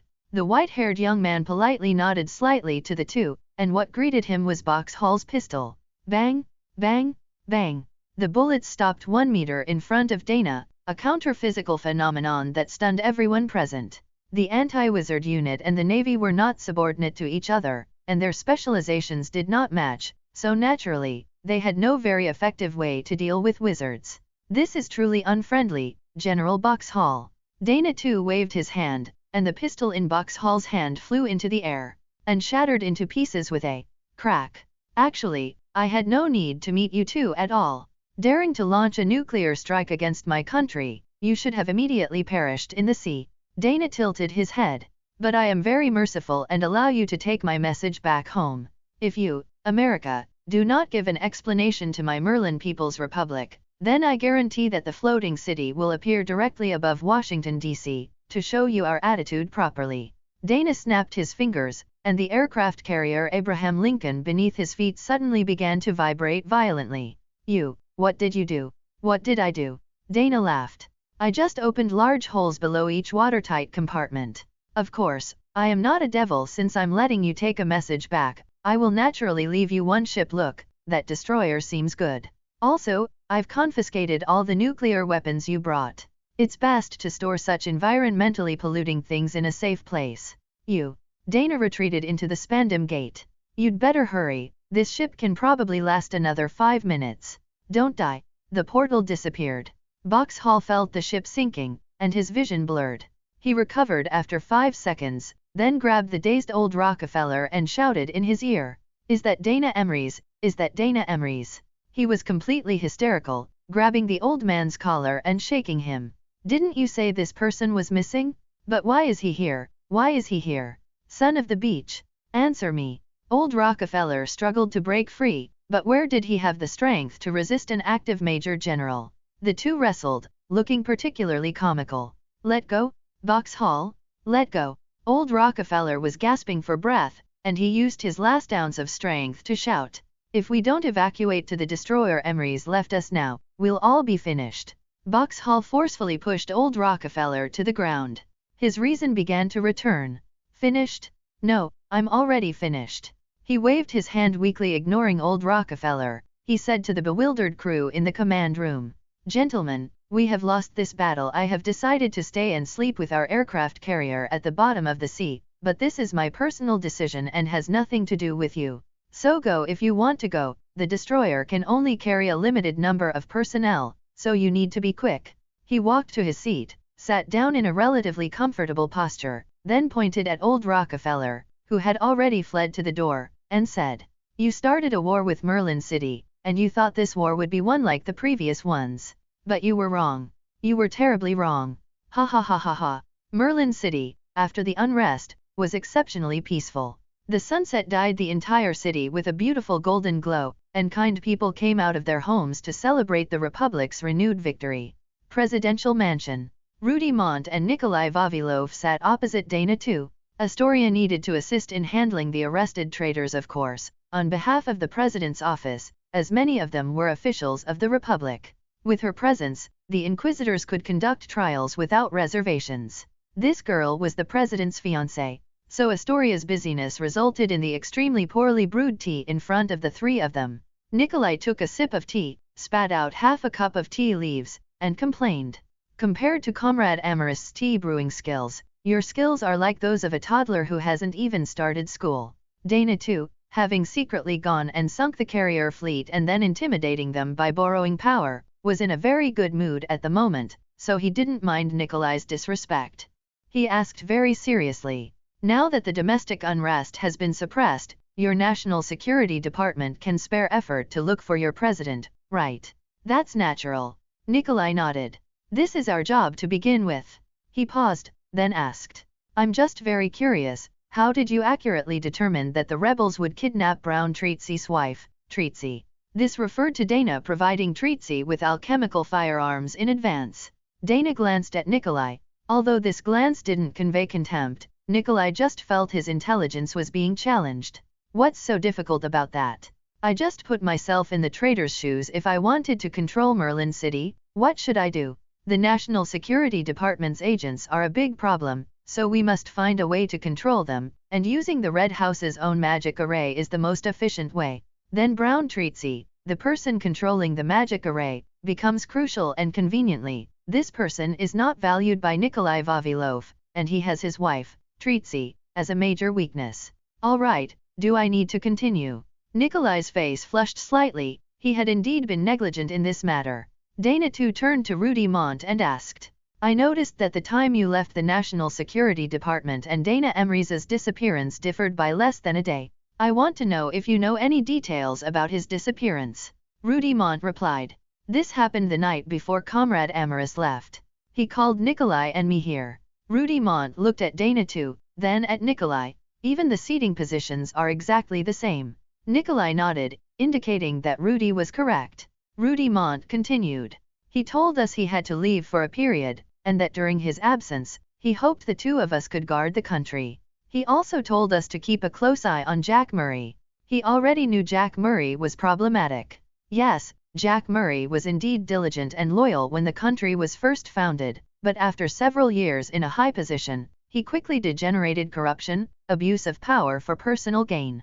More than half of the high-ranking officials in the Public Security Department were brought up by him through money and power transactions. Dana too nodded. And then, Comrade Amaris said that if unrest occurred, we should judge for ourselves. He trusted us. Of course, he also mentioned you. He said, I will find someone to temporarily take my place, and I hope you can give him enough help. Dana too looked at Nikolai again, and this glance almost made Nikolai explode. Don't keep looking at me. I admit I underestimated you, but the situation was complex then. For the Republic, how could I have time to talk about anything else with you? Dana too averted his gaze and asked, Is that all? Did he say where he went? He only said that much. Rudy Mont replied. I also asked about his whereabouts, but he told us that the matter he was going to handle was very dangerous, and if we went, it might make things worse. Dana too rubbed his brow. The information was pitifully scarce. How could Dana 1 be found like this? Dana thought for a moment, took out his magic wand, pulled his memories of Dana 1 from his mind, and displayed the images before the two of them. Look, this is all the interaction between Dana from your world and me. Rudy Mont looked at the memories, his originally somewhat dim eyes suddenly brightening. He had originally thought Comrade Amaris might not return, but now it seemed. So that's it, Comrade Amaris summoned you to help him solve his trouble. Dana too looked at Nikolai yet again. Nikolai surrendered this time. All right, I was wrong. Is it not enough that I was wrong? From now on, in the search for Comrade Amaris, I will fully cooperate with you. Dana too did not continue to tease Nikolai, but instead asked. Besides what he told you, did he seem to have anything amiss? Yes. Rudy Mont replied. His eyes would often switch between red and lake blue, and in the period before his disappearance, his temper also became unstable. Eyes turning red. Dana too frowned. Was this change related to what he called not his own power? Anything else? He originally had great respect for his mother, Anna Emrys, and never defied her, but during that period, he often argued with Anna Emrys. Although he always used soundproofing spells, many comrades protecting the presidential palace saw it in the reflections of the windows. Mother. Dana too seemed to grasp the key when Dana 1 disappeared. His mother also disappeared at the same time. To say there was no connection between the two, even a ghost wouldn't believe it. Can you tell me the entire process of Anna Emrys' resurrection? Okay. Bringing Anna's soul back to the living world from Avalon, then using the Stone of Time to restore Anna's body. The idea was good, but why would Anna's soul be in Avalon? Shouldn't the souls of the dead all float on the Sea of the Dead, waiting for soul factors to return to the Sea of the Dead? According to Astoria Greengrass, Merlin seems to have established an Amrosi paradise in Avalon, so the souls of deceased Emrys clan members gather there. No, Dana too detected the problem. He had met Merlin before. Merlin from his own world told him not to go to Avalon, which was clearly different from this world's. However, based on Merlin's account of past events, Merlin became the Lord of Avalon and expelled Morgan Le Fay to disrupt her plans. Then, due to the weakness caused by divination, he was imprisoned in an oak tree by Morgan Le Fay. So the question arises, could a weakened Merlin truly have the ability to move all Emrys to Avalon Island? Did he really have enough magic to construct something like Amrosi Paradise? This matter almost involved rules to allow souls that were destined to return to the Sea of the Dead to appear on Avalon Island. How contrary to common sense was that? This could absolutely not be explained by the reason of having Avalon authority. So what exactly were those Emrys departed souls that appeared on Avalon Island? If I were Merlin, extremely weak, knowing that I would inevitably face Morgan Le Fay's revenge, what should I do? I would leave a fallback for my descendants as for who I could know by pre-reading the future. Merlin from his own world told him that he could see fragments from 1,000 years later. So, knowing everything about Dana 1, creating an illusion, faking Anna's soul, and making the one with the most outstanding bloodline talent among his descendants become the vessel for his resurrection. Yes, creating an illusion would not be difficult for the Lord of Avalon, even if he was very weak, he should be able to do it easily. So what exactly was the Anna Emrys that Dana 1 resurrected? Gentlemen, Dana 2 had already clarified his thoughts, so he spoke. I believe Anna Emrys is the key to finding Dana Emrys. The Anna who appeared before you is not the real Anna. Rudy Mont and Nikolai Vavilov both widened their eyes simultaneously. According to my analysis, this Anna is a fallback left by our Emrys ancestor Merlin, with the purpose of seizing Dana's body. That's not right, Nikolai retorted. Madame Emrys repeatedly urged Comrade Amaris to marry and have children. If it was to seize his body, there would be no need to do that. Dana too scoffed. Of course, a wizard who can cross time and space and pull another self from another world, to what extent is his soul powerful? How could such a wizard be so easily possessed? Merlin probably found it difficult to take over the body, so he settled for the next best thing, preparing to be reborn in the offspring of this world's Dana. Dana too stroked his chin. That's probably how things are, but the information is too scarce, and there are many questions I still can't figure out, but that doesn't prevent us from prioritizing the search for Anna Emrys. What do you say?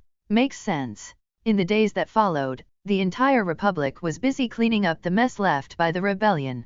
The traitors, led by Jack Murray, totaled over 4,300 people. If this were the British wizarding world of the past, it would have been enough to overthrow the Ministry of Magic. Those who needed to be tried were tried, those who needed to be imprisoned were imprisoned, and those who deserved the death penalty received it. Although Jack Murray was the mastermind, considering he was one of the 4 original leaders of the Fire Serpent Party, his trial had to wait until President Emrys returned. Therefore, if Dana 1 couldn't be found, then this guy might be stuck in the temporary prison for the rest of his life. The temporary prison wasn't a professional prison, and its service certainly wasn't as good as Azkaban or Northbrook. At the very least, the cells were more than 2/3 smaller than Azkaban's. It wasn't until Hogwarts started that these troublesome matters were gradually concluded, and the National Security Department was finally able to free up its hands to search for Dana 1. Although Dana 2 was not Dana 1 himself, his capabilities demonstrated during this turmoil were recognized by everyone. His designation was no longer merely President Emrys' stand-in, a mascot to maintain domestic stability. The new Minister of the Public Security Department was unexpectedly a wizard named Gary Sturley. This man was also an old member of the Fire Serpent Party. During the exercise where they feigned an attack on Merlin City, he was the only one injured among everyone. He took too big a step and literally hurt himself. Thus, he became the laughingstock of everyone.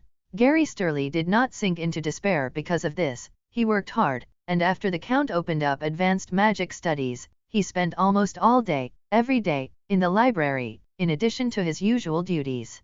In the days after the Republic was established, he rose step by step through his ability and merits to become the director of the first police station. Jack Murray tried to recruit him, but he sternly refused, even threatening to report him to the National Security Department, only to be defeated and imprisoned by Jack Murray. When he was rescued from Jack Murray's basement, he was already emaciated beyond recognition. What reason was there not to let such a firm, loyal, and hard-working warrior ascend to a high position? Jack Murray's downfall instantly cleared out half of the Public Security Department's high-ranking positions, with many roles being filled by police station directors from various regions, which in turn left a large number of grassroots leadership positions vacant. Harry Potter was one of the beneficiaries.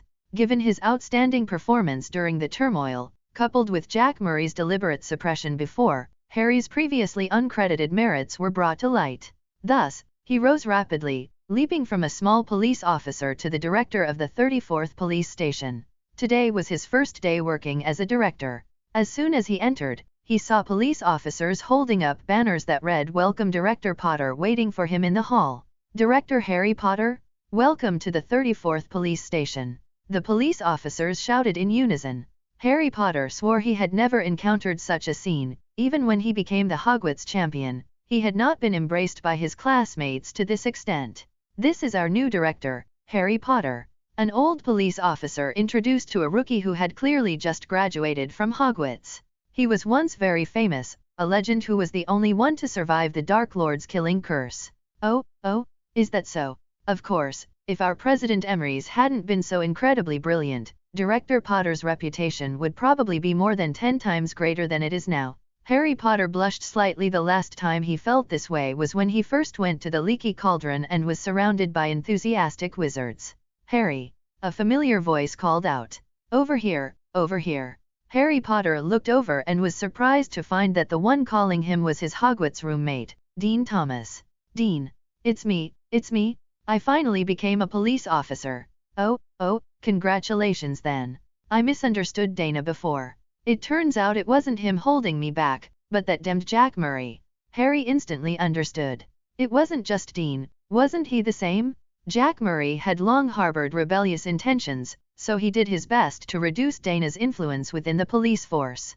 People like Harry, who were once Dana's classmates, were specifically prevented from rising to high positions. And for those like Dean Thomas, who hadn't yet entered the public security system, they just needed to fail the assessment. Harry, do you know? Dean seemed genuinely excited. When Seamus found out I became a police officer, he also decided to leave his dad's workshop and apply to be a police officer. He said that as Gryffindors, we should, of course, have the most exciting jobs. Exciting. Harry was stunned for a moment. Then I still hope he doesn't come to our 34th police station. Our jurisdiction can't handle his excitement. Ha ha ha ha. Sirius Black was dismissed from his position. The reason was that Merlin City had been so ravaged, yet he was on vacation in the Nile, but Sirius didn't care about the dismissal at all. His position was taken over by his fiancée, Amelia Bones, the former head of the Department of Magical Law Enforcement in the Ministry of Magic, now the Deputy Minister of the Department of Magical Law Enforcement, which could be considered a reinstatement to her original post. And Hermione Weasley became a Deputy Minister at the age of 24. This was a very remarkable achievement, if you disregard the twins. The Weasley family held a family dinner to celebrate Hermione's promotion. Oh, considering Harry's promotion as well, this could be called a double celebration. Hermione becoming Deputy Minister and Harry becoming Director. Today is truly a good day. The head of the family, Arthur Weasley, was overjoyed. Today your mother specially prepared such a large table of dishes. Everyone eat to your heart's content. George and Fred cheered, each grabbing a roasted chicken leg, and started eating first. It's been a long time since I've had Mom's cooking, Fred said indistinctly. George followed suit. Yeah, with house elf delivery, Mom has been lazy for several years. I was even worried Mom's skills had gotten rusty. It's still as delicious as before.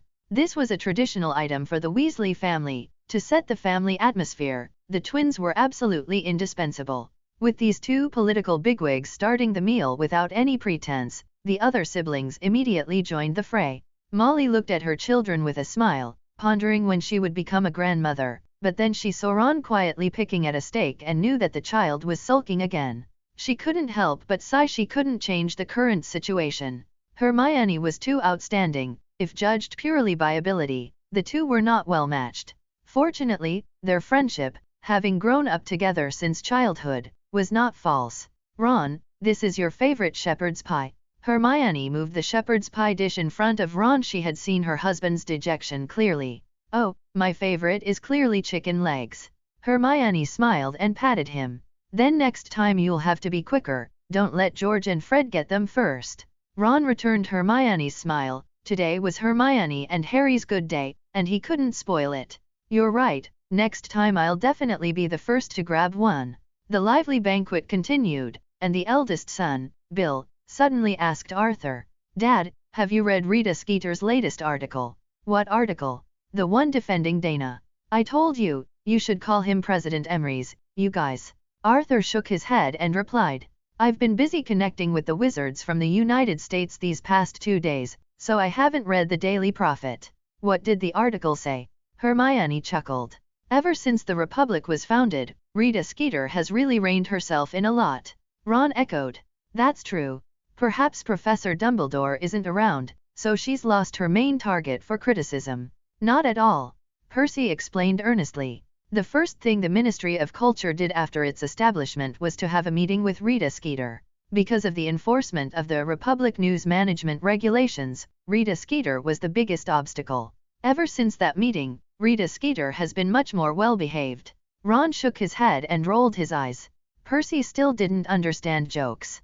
On the other side of the table, Bill had already handed the newspaper to his father. Arthur took the newspaper and opened it. A genius growing in injustice and despair, Dana Emery's. Arthur scanned the article quickly and commented. It's written very realistically, without any exaggeration. Bill nodded. This is the joint opinion of the Ministry of Culture and the National Security Department. Jack Murray previously incited public opinion by widely publicizing Dana's transformation into Dark Dantes and the things he did for revenge. Clearly, Dana's reputation was damaged. So, to increase the Republic's internal cohesion, the stain on the president must be washed away. Arthur agreed. That's right, it should be so. President Emery's has had a difficult journey. I hope he's all right and returns soon. Astoria, do I really have to attend this celebration? Dana too grimaced, letting Astoria help him get ready in his formal attire. You must attend. The country has just gone through turmoil. You must show yourself so the public knows their leader hasn't disappeared as Jack Murray claimed. Dana too sighed. He understood the reasoning, it was about reassuring the public. But as an assassin, he was accustomed to working in the shadows, both in his past and present lives. He simply couldn't get used to parading himself in public like this. Miss Greengrass, is the president ready? Astoria turned and called out. Almost ready. She adjusted Dana's tie again and looked up at Dana. Dana too read the bitterness and helplessness in her eyes. Perhaps she saw his face and thus thought of her. Dana. All right. Astoria patted away non-existent dust from the shoulders of the formal wear. Act well, don't let anyone see through it. Dana too chuckled. Oh come on, unless it's someone very familiar with me, who would notice? Riding a black dragon with an alchemical body by my side with this setup, probably no one would believe me if I said I wasn't the president himself. Dana gave Astoria a don't worry look and confidently walked out of the office. As expected of a doppelganger, he's exactly the same. Wang Wenhui greeted with a smile, and beside him stood Wang Shujing, also smiling. Oh, you seem to be in a good mood. Being able to step into the sunlight, this is indeed something worth celebrating. Dana too responded to Wang Wenhui and also nodded slightly to Wang Shujing. With things settled, Wang Shujing's suspended heart finally landed. It turned out her brother had conspired with Nikolai to put on a show, even deceiving her. She naturally understood her brother's actions, but she was still secretly annoyed that he hadn't confided in her. So, after Dana walked ahead of them, as soon as Wang Wenhui took a step, Wang Shujing nudged him in the hip, causing him to stumble. Ouch, you wicked woman! Wang Shujing glared back at him. Wang Wenhui immediately felt guilty and turned his head, chuckling hee hee hee. A wise man once said, only women and villains are difficult to deal with. As a man, I won't stoop to her level. Dana walked out of the presidential residence. The Black Dragon King, Big Butt, was already waiting there. An incredibly ostentatious throne was placed on Big Butt's back. Perhaps it was a bit itchy, as Big Butt kept shaking its head. All right, bear with it. Don't shake me off your back in a bit. Big Butt snorted, acknowledging the request. In its opinion, the man in front of it was identical to Dana, one in both body scent and magical aura. Moreover, he could understand what it said, so it naturally recognized him as its master and remained as obedient as ever. Dana too leaped onto the dragon's back, and immediately the celebration director shouted, "Depart!" Bang bang bang. 3 cannon shots rang out. Big Butt stood up and began to walk slowly along the wide main road. After only 100 meters, citizens of the Republic had gathered on both sides of the road, waving their sickle wand national flags excitedly, and waving at their president. It must be said, Rita Skeeter's article helped immensely. This founding president, who grew up through hardship, matured step by step in adversity, eradicated his enemies with his own power, and finally led all wizards into the light, was simply their hero.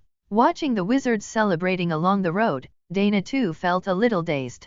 This was the kind of support he, as an assassin, would never experience in his lifetime. This made him think of a phrase. A true man should be like this. Then he shook his head again. No, this might be what many people pursue, but he was not. He still wanted to buy a villa by the sea, swim with his family, and fish. Nothing appealed to him more than that. What do you all think of Dana Emery's warning? What do I think? I was against sending the carrier strike group to attack Merlin floating city in the first place. Now look, both fleets are completely annihilated. America's invincible international image is shattered. Now we even face the danger of the floating city attacking Washington.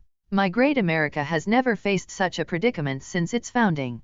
Exactly. Merlin City has completely cut off all trade with us and has announced to the world that if any country dares to re-export any goods to our country, their share of magical goods will be immediately revoked. Don't state things everyone already knows. Now we should discuss how to respond. Everyone knows the power of the floating city. One shot blew up Mount Fuji in Japan. If it fires a shot at Washington D.C., even if we evacuate all personnel, America's prestige would be completely gone. It's even possible that various states might declare independence because of this. Don't say possible.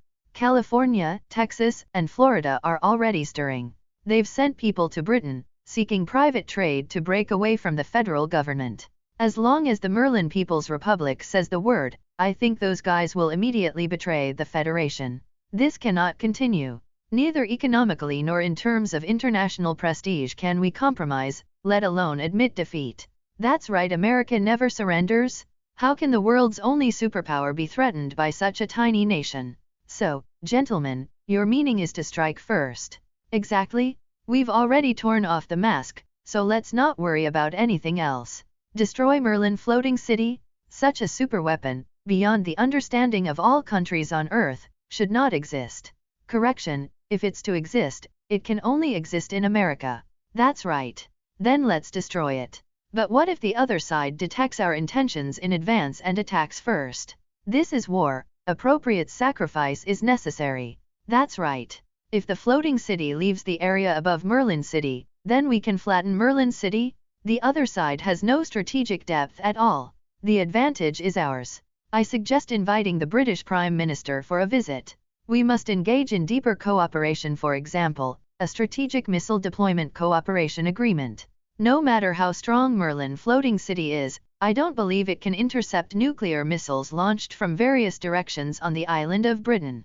Then how do we deal with the nuclear contamination on the island of Britain afterward?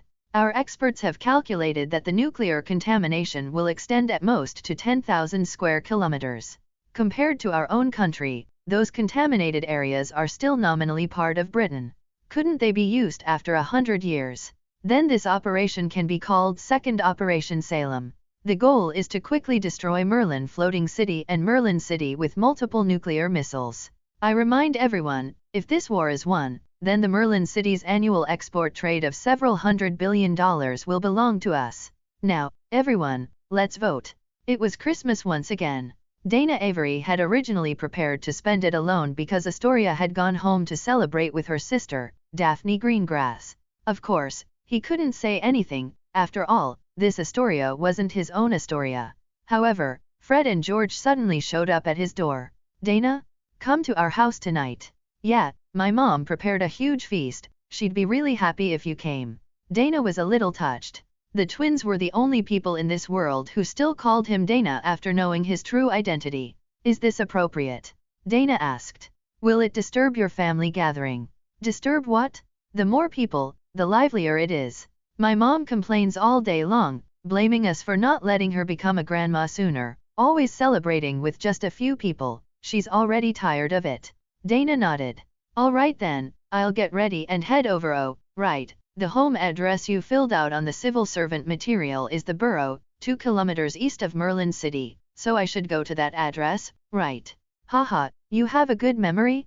But now our whole family has moved into Merlin City, and the borough is being prepared as a wedding home for Harry and Ginny. Speaking of which, Harry Potter bought an apartment in Merlin City, but it was too small for a new family. 39 Th Street, number 56, Merlin City. Don't go to the wrong place. Dana made an okay gesture, and the twins left the room. He smiled. No wonder Dana 1 could become their best friend. These two were so understanding. Visiting someone's home for the first time, one naturally had to prepare a gift. Dana scratched his head, unsure what to prepare. His pendant was filled with many things: gold and silver treasures, rare materials. He couldn't possibly give them Grebeto magic crystal, could he? That stuff was priceless. He had seen Dana 1's previous large-scale fraud records, where a single magic crystal sold for 10 billion. If he gave that as a first-time gift, it seemed a bit too much. So what should he give as a gift? 5:30 p.m. Dana Avery appeared punctually at 39th Street, number 56. This was a very beautiful small Western-style building. This entire area was originally sold at high prices to the wealthiest pure-blood families in the wizarding world. With its dome design and distinct layers, it was clearly a top-tier residence. Before Dana could knock, the main door opened automatically, and Fred's greeting came from inside. "Dana, don't be shy, just come right in." Dana smiled and walked in. Walking through the foyer, past the screen wall, he was met with a very large living room. At this moment, the entire Weasley family was gathered there, including Harry and Hermione. Harry and Ginny's wedding was set for next April, which was because Bill Weasley had finally successfully proposed to Fleur Delacour, and they would be getting married in March. "Dana, you're here. Oh, I always feel like you are him." "Never mind that, child."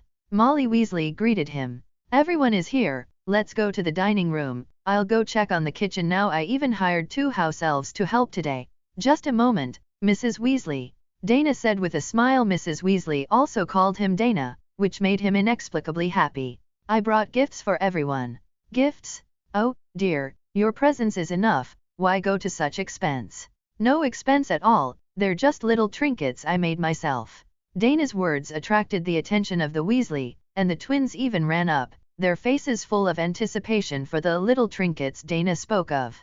Soon the coffee table was filled with M1935 pistol, Smith & Wesson M500 pistol, Desert Eagle .50, Thompson Contender G2, SIG MPX submachine gun, OMP45 submachine gun, FNP90 submachine gun. Mixed among these portable alchemical weapons was also a box of Mentor metal powder grenades. Harry Potter's eyes widened. "You call these dangerous weapons little trinkets? You must not be a good person in your world, huh?" Neville used similar weapons to skewer the traitors, and here were so many of them. "Are these?" Arthur Weasley and the twins' eyes glowed. These 3 were the most unable to resist the beauty of machinery. Although Mrs. Weasley was a housewife, she had learned a lot from Muggles over the years. "This? Dana, you're too kind, this is too much of an expense." "No expense, these are all alchemical firearms I made by hand, their power is decent, I'm giving them to everyone for self-defense." Dana waved his hand with a smile. "I didn't know what to give, but I heard that giving something you made yourself shows more sincerity, so these should be just right. If you don't like them, I have some others." As he spoke, Dana pulled out a silver M82A1 sniper rifle. The Weasley. No need, no need." Arthur quickly stopped him. "These are already very good." Right, Dana, we've received your kind intentions." Molly also said. "Thank you so much, but now let's go eat." Hearing this, the twins shouted in unison. "No, Mom, let us distribute these little trinkets first." George had his eye on the Desert Eagle, while Fred was interested in the UMP45 submachine gun. "No, it's dinner time, everyone go to the dining room. If you want to distribute gifts, wait until after dinner. You naughty rascals who give me no peace." Molly showed her matriarchal authority, but when she turned to Dana, her expression softened. "Oh, Dana, don't mind them, I wasn't talking about you." Dana smiled slightly. Watching the twins trudge dispiritedly towards the dining room, he found it particularly amusing. These 2 held a transcendent status within the central government, yet in front of Molly Weasley, they behaved like high school students who hadn't graduated yet. "Dana, let's go." Harry walked up, lightly patted Dana's shoulder, then he seemed to realize something and gave an embarrassed smile. Dana nodded, following the twins ahead. The dinner needs no elaboration, this meal was the best Dana had eaten since coming to this world. The warmth of the Weasley left a deep impression on him. After dinner, the twins contentedly received their desired alchemical weapons, and seeing the twins' unreserved manner, everyone else also chose a gun that suited them. Ron raised the pistol in his hand, aiming it at the grandfather clock in the living room. Yes, it was the clock from the burrow that marked the Weasley family members. Now Hermione's name was added to the clock, and 2 new pointers were installed, not yet named, but it was no surprise that one was Fleur and the other was Harry. "Don't, Ron." Harry, shaking the 2 guns in his hands, quickly stopped him. "This thing is much more useful than a wand. The power is ridiculously great. If you use it at home, Mom will beat you to death." Ron awkwardly lowered the gun. 2 seconds later, he seemed to think of something and said excitedly, "Harry, why don't we go back to the burrow to test the guns? It's very spacious there, and there's no one around." Before Harry could agree, the twins chimed in. "Good idea? Let's go now. Dana, come with us, you're an expert with this stuff, teach us how to use it too." Dana nodded, just about to speak, when he heard a boom from the main door. Followed by the clanging of metal hitting floor tiles, an angry voice rang out. "Dana Avery? Instead of staying home for Christmas, you ran off here, it took me forever to find you." The moment there was movement at the main entrance, the Weasley youngsters, who had just been excited about getting their alchemy weapons, all pointed their guns at the direction of the spirit screen. "Hey, Ron, you should turn off the safety first," Dana instructed while sitting on the sofa, watching the show. He knew who the visitor was just by the sound. "George, the Desert Eagle has a lot of recoil." "Well, even if we don't talk about the recoil, don't you think it's heavy to hold with one hand?" Helena Ravenclaw, who stormed out from behind the spirit screen, was bewildered, because several dark gun muzzles were pointing at her. The Grey Lady. Harry Potter was the first to recognize Helena. His mother, like Helena, used an alchemical body, so he was naturally very familiar with that stiff expression. By the way, Lily Evans is currently living in Snape's old house. Her fondest childhood memories are all from that vicinity. The gun muzzles were lowered in unison, and the Weasleys realized they had been a bit impulsive. But wasn't Helena also at fault? Who visits someone else's house by directly tearing down their main door? Dana Avery. Helena looked like she wasn't in good shape. One of her arms was missing, her sleeve empty. Her whole body was tilted to the left, and it was clear that some parts of her left waist were missing. Ignoring Helena's angry and aggrieved roar, Dana stood up and walked over. "Who did this to you?" "Your mom." Dana too was certain that Helena wasn't swearing. The "your mom" she referred to was clearly Anna Emery's, whom the National Security Department hadn't found in months. Helena was probably truly stunned by the other party. She even forgot that the Anna Emery's here was not Dana too's mother in the true sense. "You found Anna?"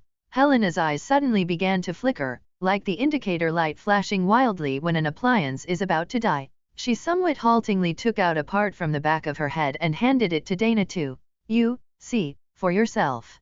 After speaking, the alchemical body completely stopped moving. Dana took the part from Helena's hand. This was the information storage device of the alchemical body, similar to a black box. Dana didn't rush to view it but closed his eyes and began to communicate with the alchemical bodies currently patrolling Merlin City. Soon, a small team of alchemical bodies from nearby arrived at Weasley. Dana selected one in perfect condition, pulled Helena's ghost out of the damaged alchemical body, and directly stuffed her into the new body. However, Helena was not strictly a soul, so she did not immediately wake up after being put in. Dana didn't know how Dana 1 did it, but he had his own method. He took out a bottle of soul essence from his pendant. Ghosts have memories, but no soul factors. So, by fusing the two, would it be possible to create a new soul with Helena's memories? Facts proved that this was very feasible. Soon, Dana could feel Helena's soul rapidly reorganizing. In about 12 hours, she would regain a soul, although this soul was artificial. Dana immediately thought of Anna. Could Merlin have also used this method to create an artificial soul? If so, it would be very easy to insert private goods into this artificial soul. Only then did Dana begin to manipulate the memory component. After a few movements, a white-green light beam shot out from the memory component, forming a projection in the air. Dana felt there was no need to hide it from Weasley. This family's bond with Dana 1 was even deeper than that of the royal siblings. They were perhaps among the top 10 people in the entire Republic who were most concerned about Dana 1. The projection was from Helena's first-person perspective. She was walking on a street. From the streetscape and architectural style, Dana could roughly deduce that this was in Japan. 2 black-haired housewives met each other and bowed, which further confirmed Dana's judgment. The scene shifted, and Helena looked towards a large area of black, towering tree-like crystals in the distance. Dana recognized them. They were the Mount Fuji Pillar, a new tourist attraction created a few years ago when Floating City bombarded Mount Fuji. The location was near the Mount Fuji Pillar in Japan. Helena suddenly turned her head, her whole body recoiling backward. Based on her posture, Dana judged that she must have sensed some threat. That was a person's subconscious reaction when encountering danger. Then a familiar figure walked out from an alleyway. Anna Emrys. She was wearing a white dress with a jacket, carrying a vegetable basket, looking like a foreign housewife living there. She leisurely greeted other housewives who came her way and even chatted for a few sentences, but her eyes were always directed towards Helena. In the projection, Helena's hands, which were just in the frame, disappeared. She had activated the alchemical body's invisibility function. The image trembled slightly, and Helena appeared to be afraid. She slowly moved backward, wanting to get away from Anna Emrys as quickly as possible. With great difficulty, she retreated to a crossroads, hurriedly hid behind a house's wall, and then let out a long sigh of relief. An alchemical body naturally doesn't need to breathe, but Helena's habit as a person was not so easy to change. "What are you doing at my doorstep, little girl?"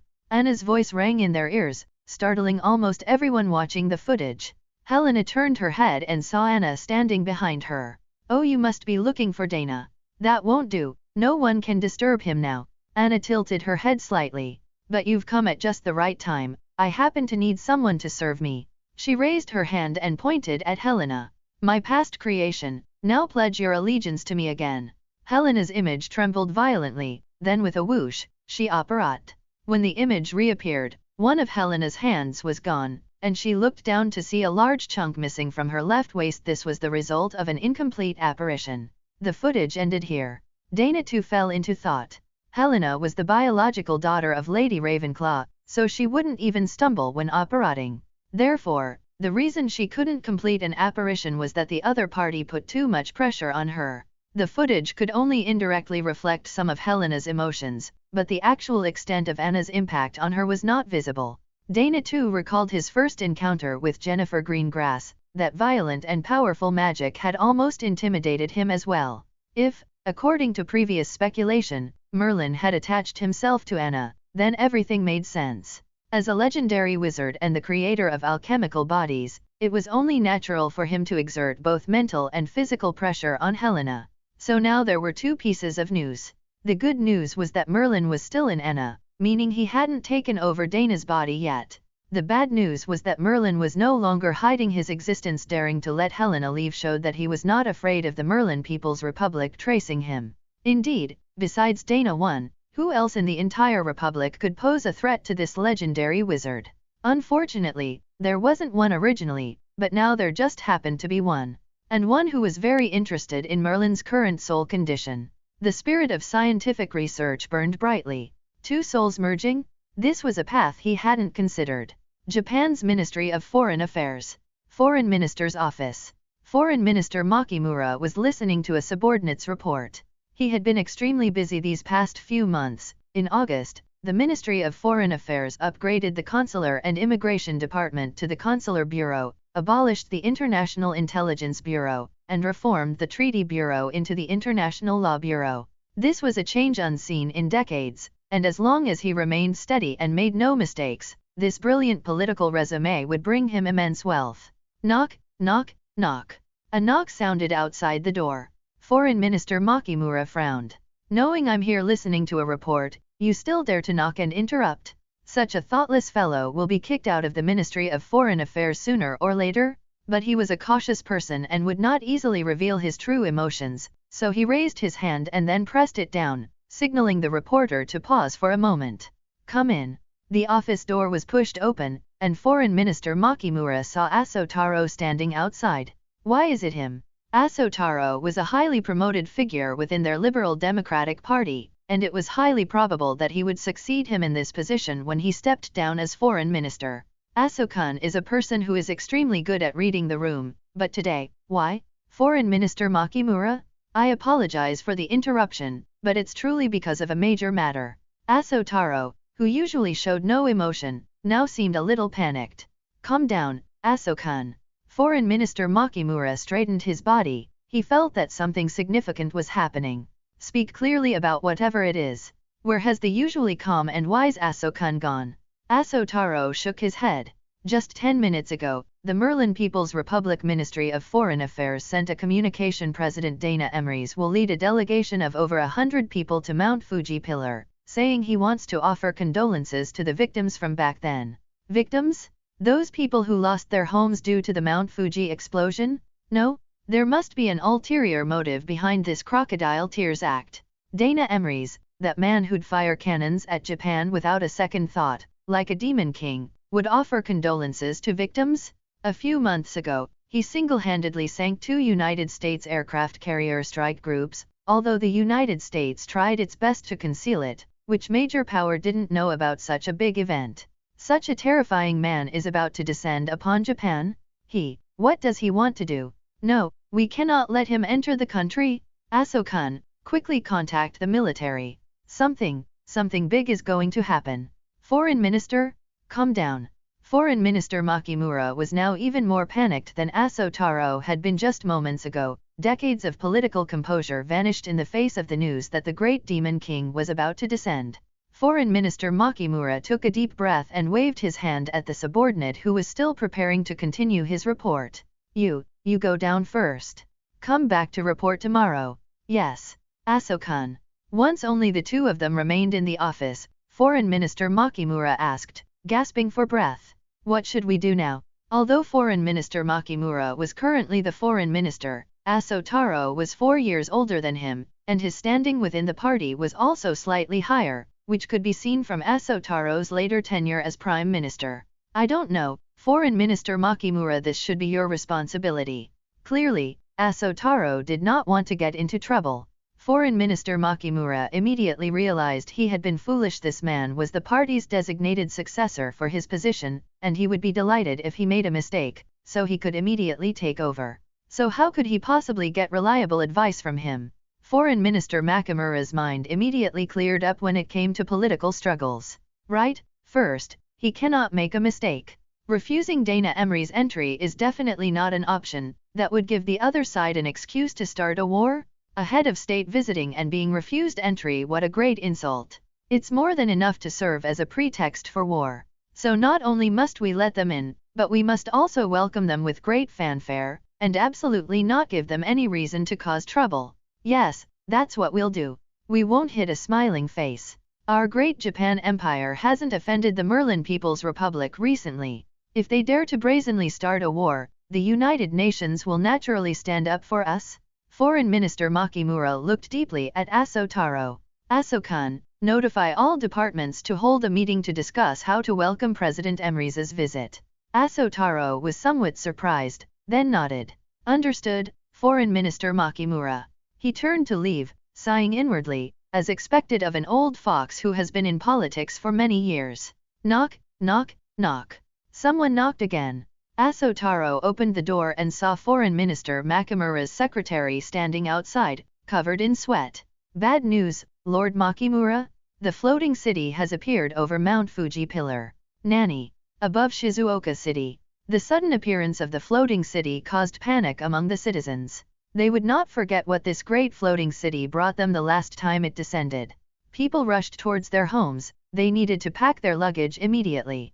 Last time, the other side gave them enough time to escape, and it would surely be the same this time, so they wanted to pack all their valuables as much as possible, so they could still make a small profit from the government's compensation later. Whoosh, whoosh, whoosh. Over 100 people descended from the sky on flying broomsticks, with a man surrounded by them. His silver hair fluttered, and his cloak flapped loudly. He stood there in the air, like a demon god from mythology. Come, let's deliver our condolences to the poor people of Japan. The Demon King spoke. Yes. The demon generals descended one after another, causing the citizens of Shizuoka City to scream incessantly. However, completely unlike the massacre the citizens imagined, the wizards in uniform went door to door, knocking on doors, just to deliver a small magic gift. This style seems off, doesn't it? Dana was quite sure that the place where Helena met Anna Emrys was in Shizuoka City, and only in Shizuoka City could one see the Mount Fuji pillar from that direction.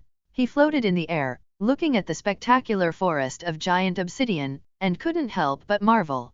Dana 1 is even more ruthless than he, the assassin? 4th Anti 3. Someone below shouted up at the sky. It wasn't until the third shout, when the person called out President Emrys, that Dana realized they were calling him. He lowered his head and saw a long line of luxury cars parked below, with an old man around 60 years old standing at the front of the line. Screech. As the air distorted, Dana suddenly appeared before everyone. Oh. Everyone took a big step back. Wizards and muggles had been integrated for many years, but in Japan, due to previous witch hunts, almost all the wizards had fled abroad, which meant Japanese muggles had hardly had any contact with wizards. Even political bigwigs like Foreign Minister Makimura were somewhat unaccustomed to it. What incredible magic! Foreign Minister Makimura forced a smile, stepped forward, and said, "A pleasure to meet you, President Emrys. I am Foreign Minister Makimura, the current Foreign Minister of Japan." A translator immediately stepped forward to translate. Dana raised an eyebrow. "Didn't we say we were just coming to offer condolences to the people and would leave after delivering gifts? What are you doing with such a big display?" Foreign Minister Makimura bowed. "Your Excellency, you may not know, but we in Japan value etiquette. As a guest in our country, we must fulfill our duties as hosts." Dana sneered inwardly. "Value etiquette? You only respect power, not virtue. Only when the other party is strong enough will you remain humble. Do you really think I don't know your true nature? No need, Mr. Foreign Minister, I am very busy. Once things are done here, I will leave." "Absolutely not, Your Excellency. Our Prime Minister is on his way. Please give us a chance to entertain you." Dana was about to refuse, but then he suddenly turned his head. Boom! An explosion occurred about 2 kilometers from here.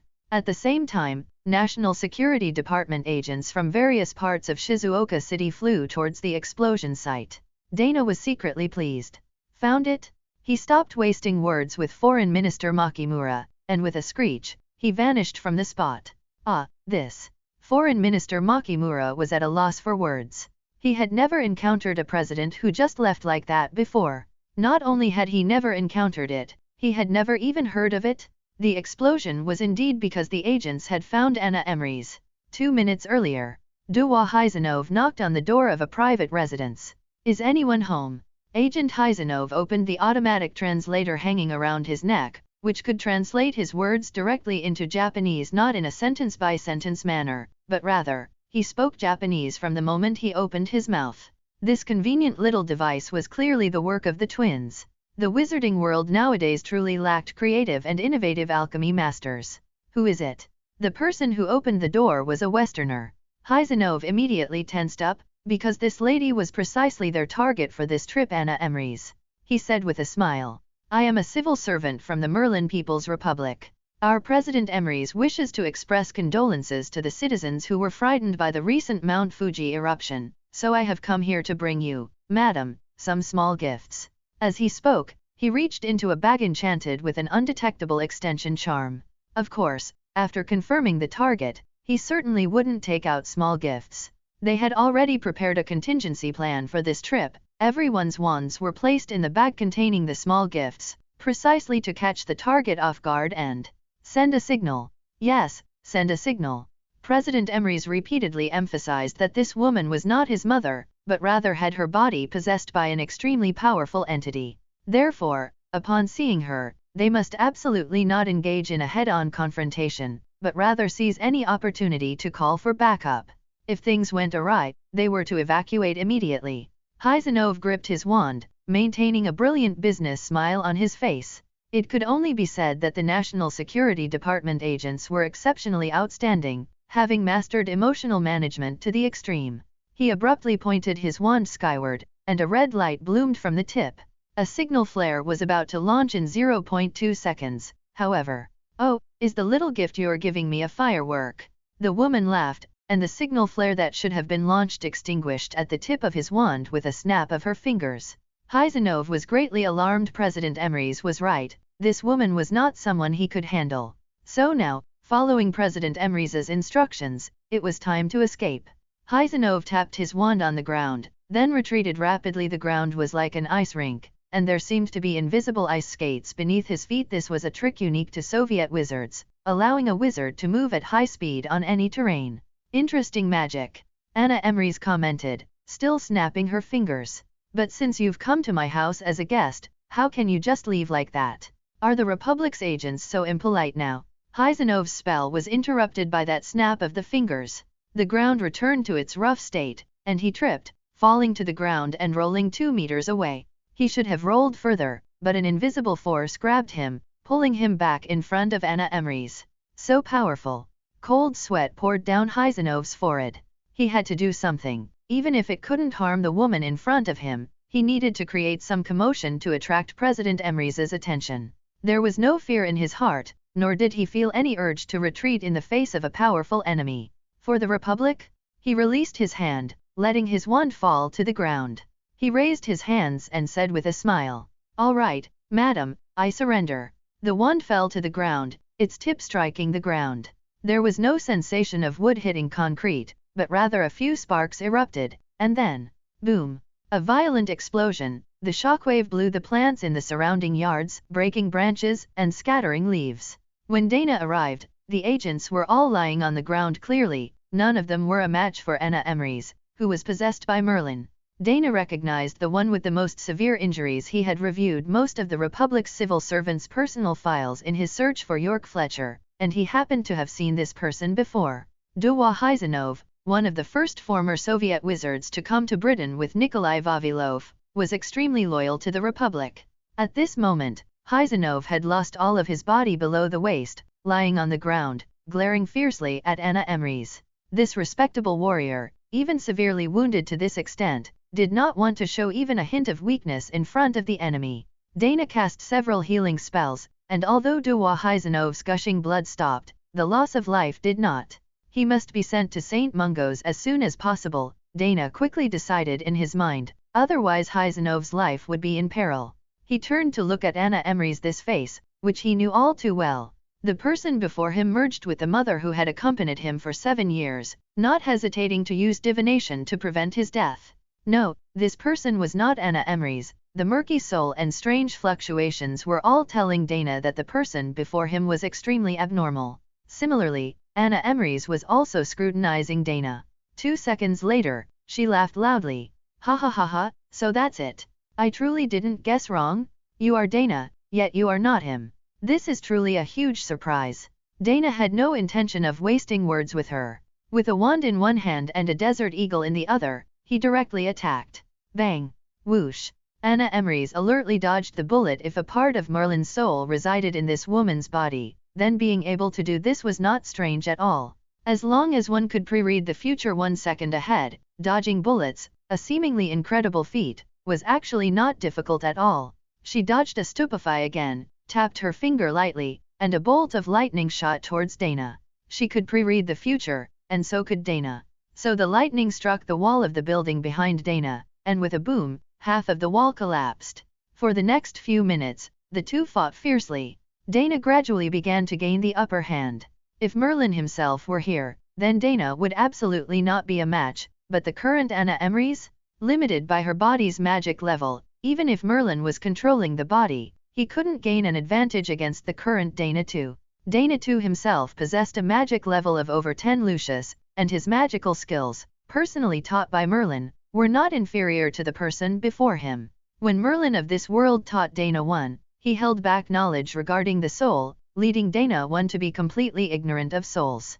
So Dana II became a master in soul matters through self-study, and in terms of magical skill, he was actually on par with Merlin.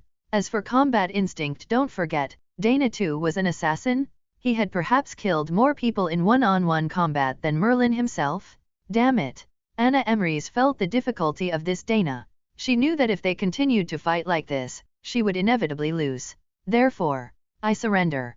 Anna Emrys suddenly stopped, and after dodging one of Dana's bullets, she raised both hands. "Stop fighting, I have something to say." Dana stopped not for any other reason, but his main goal was always to find Dana I, not to kill. Anna showed a smile and asked, "Dana, have you ever wondered why I let Helena Ravenclaw escape back to your side? You know, tracking apparition is easy for me." "Yes, why didn't the other party pursue me? If she wanted to, Helena would never escape her grasp." What was the reason? Dana realized he seemed to have missed something. He had been too excited upon learning of Anna's whereabouts and had lost his usual composure. What exactly was it? Some time ago, he had high-profilely sunk 2 carrier strike groups. Ordinary muggles might not know due to news blockade, but to promote the president's might, all newspapers and magazines in the Merlin People's Republic published this news. His photos were naturally public. Dana even thought his stance, standing on the carrier deck, watching the entire fleet sink into the sea, was incredibly cool. So, as a member of the wizarding world, Anna Merlin Emrys, actually had a very high chance of knowing about his existence. It wasn't strange for someone to look exactly like Dana Emrys. Polyjuice Potion and Metamorph Magi could achieve that. But possessing the ability to destroy 2 carrier strike groups was not something an ordinary wizard could do. So, from her perspective, he was very likely a contingency left by Dana when the other party allowing Helena to tip him off was to lure him over, so she could confirm his identity. Now that he and she had met, and even exchanged blows, she could almost certainly conclude that he was Dana from another world. There was no need to doubt. The legendary wizard Merlin indeed had that capability and knowledge. Then what was her initial purpose, as he had speculated? To occupy Dana's body. So, did he count as Dana? Of course, he did. Thinking of this, Dana's expression changed drastically. Have you figured it out? But it's already too late. In Dana's vision, Anna Emrys rolled her eyes and fainted to the ground, while a multicolored, highly discordant soul flew out of her body and rushed towards him. What kind of soul was this? When attached to a physical body, Dana could only see a rough outline, but a soul directly exposed after detaching from the body truly opened Dana's eyes. Anna Emrys' soul was fragmented, but gray, purple, and green soul fragments filled it in. Though called Anna Emrys' soul, the core of the soul had actually been replaced long ago. It was a deep blue nucleus, and the face growing on the nucleus was very familiar to Dana. How could he not be familiar? He had spent 2 years day and night with this old man, learning profound magic techniques from him. Of course, not in this world. Merlin, the gentle elder, in this world, had become an evil fiend who wantonly toyed with other people's souls in order to return to his peak. Dana's eyes narrowed slightly. Come on, let me see who gave you the courage to try and occupy my body. Merlin was overjoyed. The current development far exceeded his expectations. In his original speculation, there were 2 possibilities for the person who sank the United States fleet. One was that the other party used Polyjuice Potion or was a metamorphmagus, and the sinking of the fleet might have been a team effort. The other possibility was that the other party was another Emrys. As an Emrys who could easily destroy a fleet, that person's strength and physical potential had to be at least stronger than Anna's current state. Anna's current body and Anna's soul were too deeply intertwined. Even if her consciousness had been erased by him, sometimes driving it was still a bit sluggish. He no longer held much hope for taking over Dana One's body. If he could get a suitable Emrys body, he would slowly grow and strengthen his soul, and one day he would be able to capture Dana One. And the current situation was simply too wonderful, so wonderful that Merlin couldn't believe his eyes. Dana Emrys actually pulled his counterpart from another parallel world into this world? As a legendary wizard, Merlin knew better than anyone how difficult it was to do this. While surprised and admiring, he also couldn't help but exclaim in his heart, "Destiny is with me." As long as he seized the body of this Dana in front of him, he would have achieved his goal in one step. This Dana seemed to be stunned by the sudden turn of events, not even dodging, which allowed Merlin to rush into his glabella unimpeded. A vast expanse of white space. Merlin was not flustered. This was the other party's desperate struggle, wanting to trap his soul, but he had seen every kind of situation. How could he be afraid of these childish tricks? He merely condensed a rune slightly, and the white receded like a tide. Just as Merlin expected to see Dana 2's soul, a blinding golden light made him instinctively cover his eyes. Logically, a soul would not be blinded by strong light, because without the limitations of a physical body, a soul's perception of the world is through another, more direct means. So what was it, so brilliant that it was unbearable for Merlin's soul? It was Dana Avery's soul? Look, this golden glow was the gratitude of the Muggles he saved from the Death Eaters. This golden glow was the worship of the Mudbloods he rescued. This golden glow was the wizarding world's reverence for him, for killing the Dark Lord and saving the wizarding world. And this greatest golden glow was Barty Crouch Sr.'s willing offering after Dana Avery fulfilled his promise? A soul strengthened over many years, appearing before others for the first time. Even with all his knowledge, Merlin had not expected such an existence. No, impossible. Merlin's soul muttered to itself. What exactly is this? Dana One's soul was naturally powerful and extraordinary, which made Merlin hesitant to act. But after all, such variables were uncommon, and he didn't think that Dana from a parallel world would also have such luck. In fact, it was true, most of the Donnas from other parallel worlds died in Azkaban because they were not transmigrated, and those who survived were tightly controlled by fate. But he hadn't expected that Dana 2 was also an anomaly, even an anomaly more abnormal than Dana 1 on the soul level. His specialty was playing with souls. He saw Dana's golden soul hand reach out towards Merlin's soul. The hand grew with the wind, instantly transforming into a giant hand that seemed capable of seizing heaven and earth. Merlin was terrified. Now it was truly a case of trying to steal a chicken but losing the rice. He quickly withdrew from Dana's body. If he had been any slower, he would have worried about being crushed. Crack. When Merlin retreated back into Anna Emrys's body, a Mentos silver bracelet was clasped onto her wrist. This was Nikolai Vavilov, who had just arrived.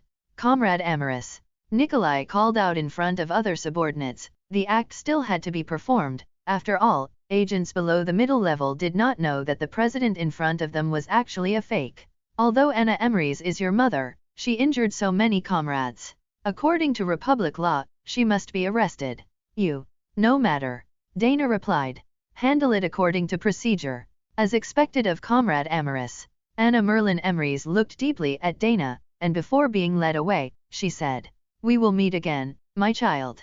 Avery, perhaps you shouldn't participate in the interrogation." Outside the National Security Department's interrogation room, Nikolai stopped Dana too. Why? Because in others' eyes, the person inside is your mother, of course. We all know she isn't, but for the president's reputation, you'd best. Actually, I'm quite experienced in torture. No need, our agents are all highly skilled at it. All right then, Dana too shook his head regretfully. If there's any news, remember to inform me immediately. Of course. Dana returned to the president's office, and as soon as he entered, he saw Astoria and another girl chatting. Though the girl was a stranger, Dana knew who she was. Daphne Greengrass, Astoria's older sister. In his own world, Astoria would seek him out every now and then, but he had never met her family. The fact that he could recognize Daphne now was thanks to his frantic perusal of civil servant files a while ago. Oh, isn't this our great president? Daphne smiled and waved, and from her expression, Dana could tell that Astoria had not revealed his identity to her sister. Hello, Daphne. Dana 1 had studied at Hogwarts for several years and clearly knew Daphne, so Dana 2 greeted her naturally. Dana, when are you going to marry our Astoria? The urging from her sister instantly made Astoria blush. She quickly jumped up and covered her sister's mouth. Daphne, what are you saying? Dana and I are still young, there's no rush to get married. What a joke, although this person in front of her was also Dana, he wasn't her Dana. Daphne shook her head, you need to hurry. It was unclear whether she meant to hurry up or to hold on to Dana. You should know that all the eligible young women in the Republic regard Dana as their object of admiration. If you keep dragging your feet, Dana might just be snatched away. Astoria was both annoyed and anxious, retorting, then, sister, are you perhaps thinking of having Dana as my brother-in-law? Daphne shrugged indifferently, who knows what the future holds. She hugged Astoria and turned to walk out of the room, so you really need to hurry up. Suddenly, Dana pulled out his magic wand and cast many shimmering silver lines into the air. The lines quickly formed runes and disappeared into the air. What's wrong? Astoria asked. Dana frowned tightly. Someone just bypassed the magic array to spy on this room. Astoria was greatly alarmed. This was the president's office? How strict its defenses were, yet someone had managed to bypass the magic array to spy on it. Daphne stopped, turned around, and raised both hands. This has nothing to do with me. If you don't believe me, you can search me. Daphne understood the seriousness of the president's office being spied upon and immediately wanted to prove her innocence. But before Dana could speak, the office door was pushed open, and Nikolai Vavilov rushed in. It's bad, Comrade Amorous? And Nikolai glanced at Daphne and immediately corrected himself. Your mother is dead. What? Anna Emrys lay silently on the white sheet, lifeless. Dana too stood beside her, his heart ablaze with fury. The Anna before him was merely a shell, the soul within had long since vanished. Merlin? Although this Anna was Dana 1's mother, her identical appearance reminded Dana 2 of his own mother, who had decisively used divination twice for his sake. Anna was a great mother, whether in this world or that one. But she had been used by Merlin as a tool to harm her son.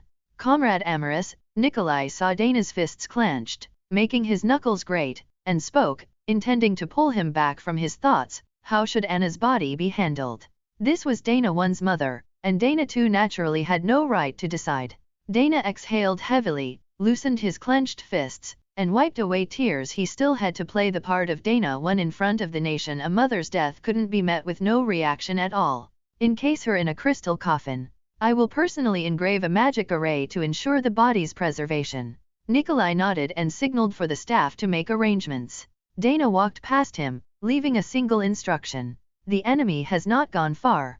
Closely monitor everyone in this building. If anyone behaves unusually, arrest them immediately. You mean, the entity that possessed Anna's body is very likely to have repossessed someone nearby. Understood.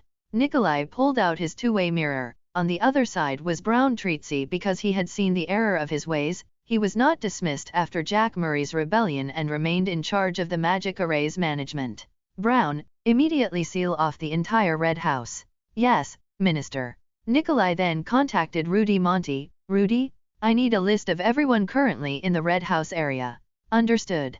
Dana had been grim-faced since earlier. After Nikolai finished arranging the tasks, seeing Dana's expression, he asked, We've already taken action. If that thing is still in the Red House, it will surely be unable to escape. Dana shook his head. That's not certain, though I rushed from the presidential residence very quickly. I was still a bit late. If the other party was determined to escape, they should have had enough time to leave here. Nikolai's mustache twitched. Worrying too much is useless. We can only take it one step at a time. Baker Street 26½. Benjamin Avery could now speak quite fluently. Old Avery was extremely fearful of this grandnephew originally. He wanted to train Benjamin to be the Avery family's successor, but it was clear that this child, who knew no love, was extremely volatile. At this moment, he let Benjamin smash things indiscriminately on the first floor, not daring to utter a single word. If he dared to discipline Benjamin, he was very likely to be embedded in the wall again. The last time he was sent flying by Benjamin's wild magic, old Avery was bedridden for over a month, and even now, his old back was still in severe pain. Why? Benjamin roared. Why do I have to go back to Azkaban? Old Avery wanted to say something but remained silent. That bastard, Guy Avery? He actually wanted to send them back to Azkaban. But what else could old Avery do? Guy was now the Deputy Minister of the National Security Department, with immense power. But what good was power? His heart was no longer with the family at all. He had even said, the Avery family was once a cancer of the wizarding world. Only by entrusting the nation to the people is the most correct approach. Dana Emery's did indeed destroy the Avery family, but he brought happiness to countless ordinary wizard families. I approve of his actions. Revolution will inevitably involve sacrifice, and in this revolution, the Avery family is merely one of the sacrifices. This is destiny, this is the general trend. Even without Dana Emery's, others would guide this change, and the Avery family would fall into dust sooner or later. Grandpa, your injuries haven't healed, so stay here for a few more days. Once your body recovers, move to Azkaban. You committed crimes, and you should atone for them. Listen, just listen. Olimbo's Avery family simply couldn't believe that his once proud grandson had now been brainwashed by that Dana Emery's to such an extent. Bang! The sound of a door slamming came from downstairs. Old Avery was startled. Benjamin, don't go out. However, no one responded to him. Only the door with its broken lock swung open and shut with the wind, making a bang, clack sound. Avery, we've searched everywhere around Shizuoka, but we haven't found any place where President Emery's might be hiding. Dana too rubbed his temples, muttering to himself, it doesn't make sense. Merlin lives near there, so he must have been looking for an opportunity to seize a body. Therefore, the me of this world is most likely hidden nearby. He looked up at Nikolai Vavilov, who looked tired. Have you explored underground? We have. We used the biodetection earpieces made by the Weasley brothers, which can detect biological activity up to 50 meters underground, and there were no sounds that humans should make. No, Dana Emery's must be there. Perhaps he's in some kind of sealed state, or perhaps his location is shielded by a magic array. It seems I'll have to go myself. Nikolai, call Rudy Mont. The three of us will go to Mount Fuji Pillar and take a look. Dana too was clearly a bit anxious. That was because during this period, He could occasionally sense someone prying into him, but he couldn't find the source of the prying, which made him extremely irritated.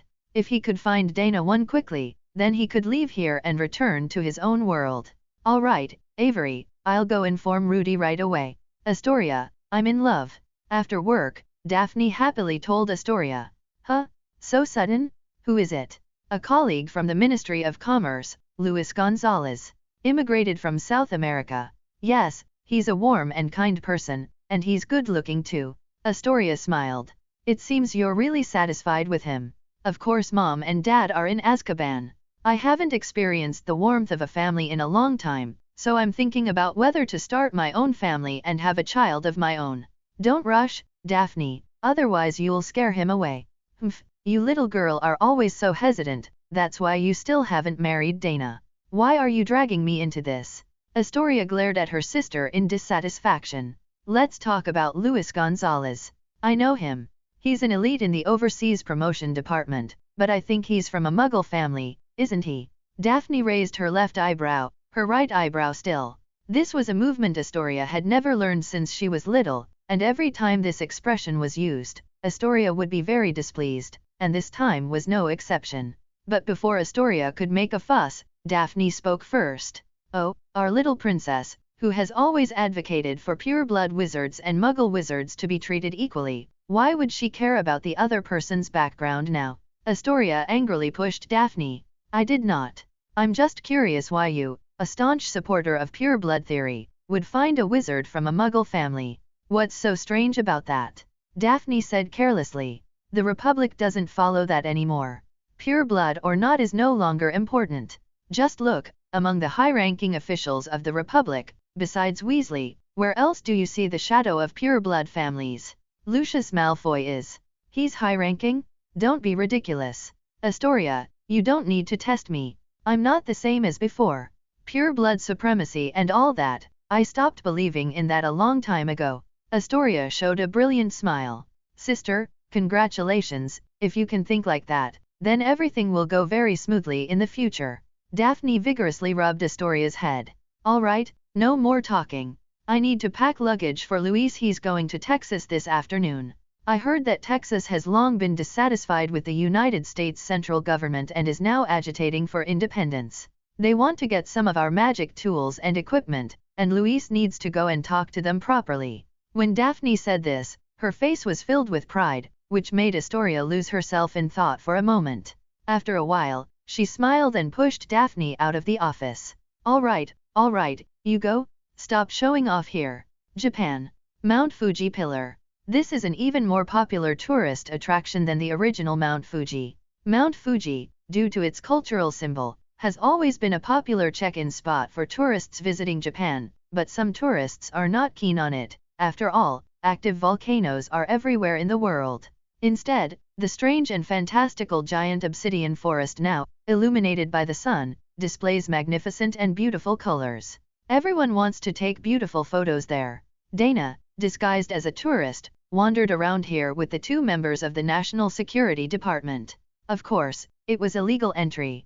Dana had extensive experience as a killer, but when it came to politics, he was almost a novice. The last time he came so ostentatiously to find Anna was merely to use the advantage of numbers to improve efficiency. Who knew that subsequent troubles would come one after another? The floating city and his arrival almost scared the Japanese government to death. This foolish nation, which would act subserviently and try to provoke powerful nations as soon as it gained a little strength, was thoroughly intimidated after being hit by 2 atomic bombs and 1 magic cannon. Especially that time with the magic cannon, they were completely caught in an undeserved disaster, merely standing up for their American boss, but they didn't expect the other party to be so hot-headed, directly firing the cannon to silence them without any political maneuvering. So this time, when the floating city arrived again, Japan, despite being the party whose national dignity was damaged, acted as if it had committed some heinous crime, apologizing and explaining, annoying the Merlin People's Republic Ministry of Foreign Affairs to no end. And that wasn't all. Countries around the world protested against the Merlin People's Republic. After all, such disregard for another country's territorial sovereignty was indeed a bit excessive. Avery, can we find anything this way? Nikolai asked. They had been wandering around the Mount Fuji pillar area for 2 days now. They had measured every piece of land with their own feet. Dana too did not answer, but looked at Rudimont. Have you found anything? Rudimont nodded and replied, I feel that the magic factors in this area are particularly inactive. I always feel a bit sluggish when using magic. Nikolai originally wanted to complain about Rudimont using magic in Muggle territory, but then he thought that the International Statute of Wizarding Secrecy had long been abolished, and he couldn't help but smile bitterly and shake his head. After so many years, his concept had still not completely changed. On the other hand, Rudimont seemed more suitable to lead the National Security Department than he was. Dana nodded. Indeed, this area felt like a quagmire for wizards, giving a sticky feeling, and it was very difficult to use magic. This phenomenon itself was very abnormal in an area bombarded by a magic cannon. The magic factors should be abnormally active. Let's split up and search again. You two go and ask the locals if there have been any unusual phenomena in this vicinity in the past few months, and I'll look for traces of magic in this area, whether it's casting spells or setting up arrays. There are always clues. Rudimont nodded, took out the Weasley twins' specially made translator, and put it directly on his ears and neck. Okay. Luis Gonzalez arrived in Texas via a portkaya. The 25-year-old young man couldn't hide the smile on his face at this moment. John Sidison of the Texas Wizard Autonomy Association, who was responsible for receiving him, looked at Luis with a puzzled expression. Mr. Gonzalez, you've been smiling since you arrived. I'm sorry, Mr. Sidison.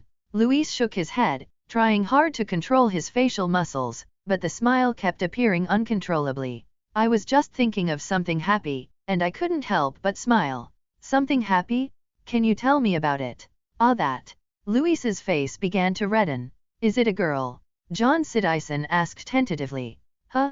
How did you know? John Sidison tilted his chin up profoundly. Actually, young people in the early stages of falling in love almost all show these symptoms. The Texas Wizard Autonomy Association had already grown quite large. Their early rebellious intentions could be seen from their refusal to respond to the federal government's call to gather all wizards.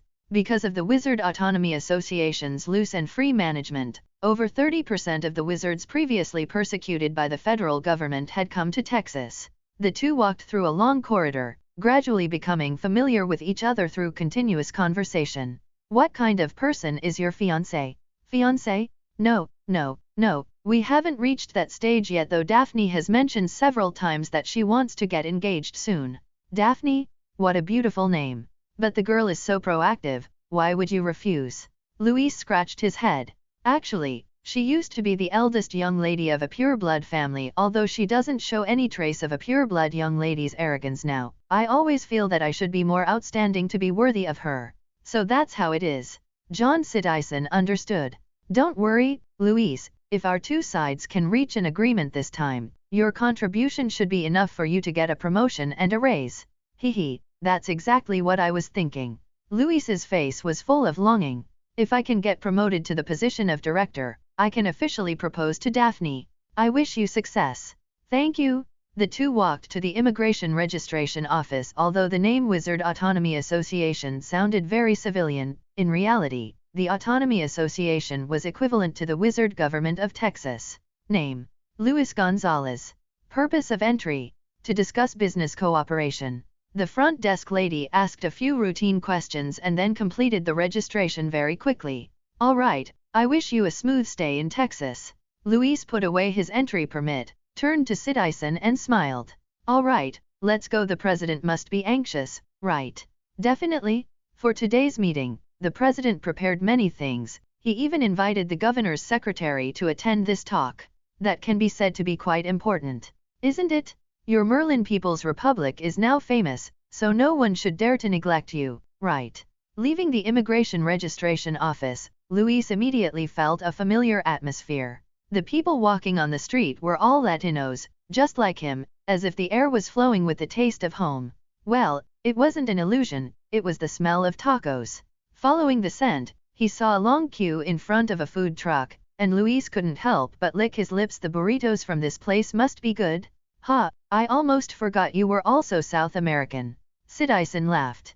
But he soon stopped laughing, because he felt a killing intent. The wizards who survived the last witch hunt all had some real skills. If he wasn't quick-witted enough, he might have died years ago. Get down. John Sidison pushed Louise to the ground and quickly ducked down himself. Bang! A gunshot. The bullet flew past Louise's scalp, giving him a fright. It was a good thing Sidison pushed him down, because the cover from the surrounding greenery prevented the killer from aiming precisely. Otherwise, if Louise had still been standing, he would probably be dead by now. Louise? Go over there quickly. John pointed to a TV store not far away. Okay. John Sidison waved his wand, and countless paper flowers shot out from the tip, dense and numerous, to obscure the killer's vision. Then he rolled and cast a disillusionment charm on himself. Luis Gonzalez was even more direct. He transformed into lightning, and with 2 consecutive flashes, he hid inside the store. This was something he learned from the spell library, and President Emery's selflessness captivated him. Bang! Bang! Bang! The killer, enraged, began to fire continuously. Oh! A cry of pain, and a burst of blood suddenly exploded in the air. Had John Sidison been hit? What? Luis was assassinated, lost his whereabouts, and his life or death is unknown. Daphne Greengrass's teacup fell to the ground, shattering with a clang, and the slightly hot black tea splashed onto her calf. But she seemed to feel no pain, rushing to her colleague's front, asking anxiously, "Don't joke, how could Louise be assassinated?" Her colleague looked at Daphne with pity and shook his head. Why not? The United States government certainly doesn't want to see us flirting with Texas. They don't dare to pressure Texas, so naturally they can only find a way from elsewhere. Our person dying in Texas will undoubtedly affect our cooperation with Texas. You have to know, assassinating an insignificant pawn has little risk and great reward. If it were me, I would do the same. Insignificant. Daphne couldn't believe these words came from this colleague. Luis usually took great care of all his colleagues, and the person in front of her had received no small amount of Luis's favor. Noticing Daphne's gaze, the person chuckled awkwardly. No, you misunderstood, Daphne. I didn't say Luis was insignificant. My meaning is that from the United States perspective, Luis is. No need to say more.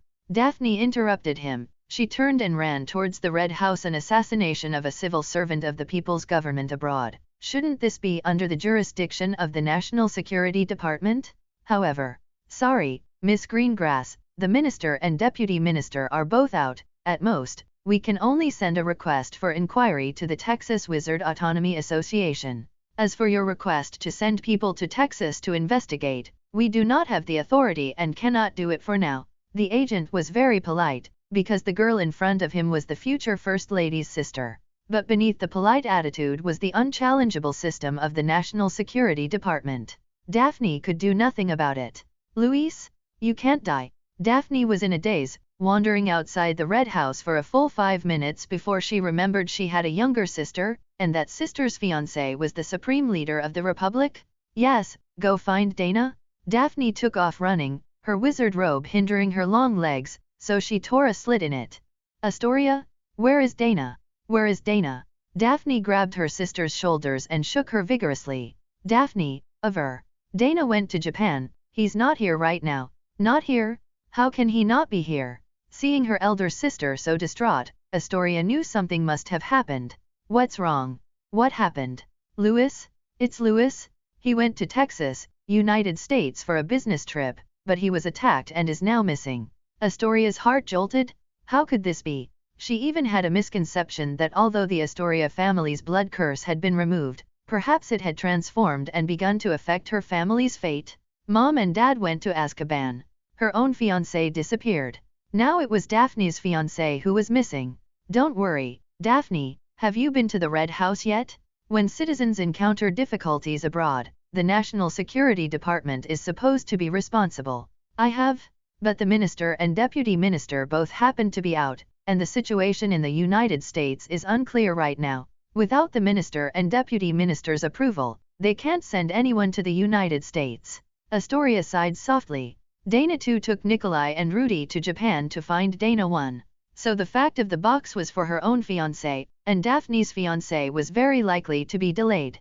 Daphne, why don't you go home and rest first? I'll notify Dana as soon as he returns. They left this morning. They'll be back in 2 hours at most. Daphne stared at Astoria with confused eyes for a long time before her mind finally caught up and she understood what her sister had said. She nodded and hurried out. Daphne was already distraught and had forgotten that there was no real difference between walking home and running home. Dana too stood beside a flat, smooth obsidian surface, like a mirror. This black large glass was over 100 square meters. This is it. He was secretly excited. After searching for so long, he had finally found it. He smiled and casually opened the spandam gate, shouting towards the other side of the gate. Nikolai, Rudy, come quickly. 2 seconds later, the two ministers walked through the gate. Avery, what did you find?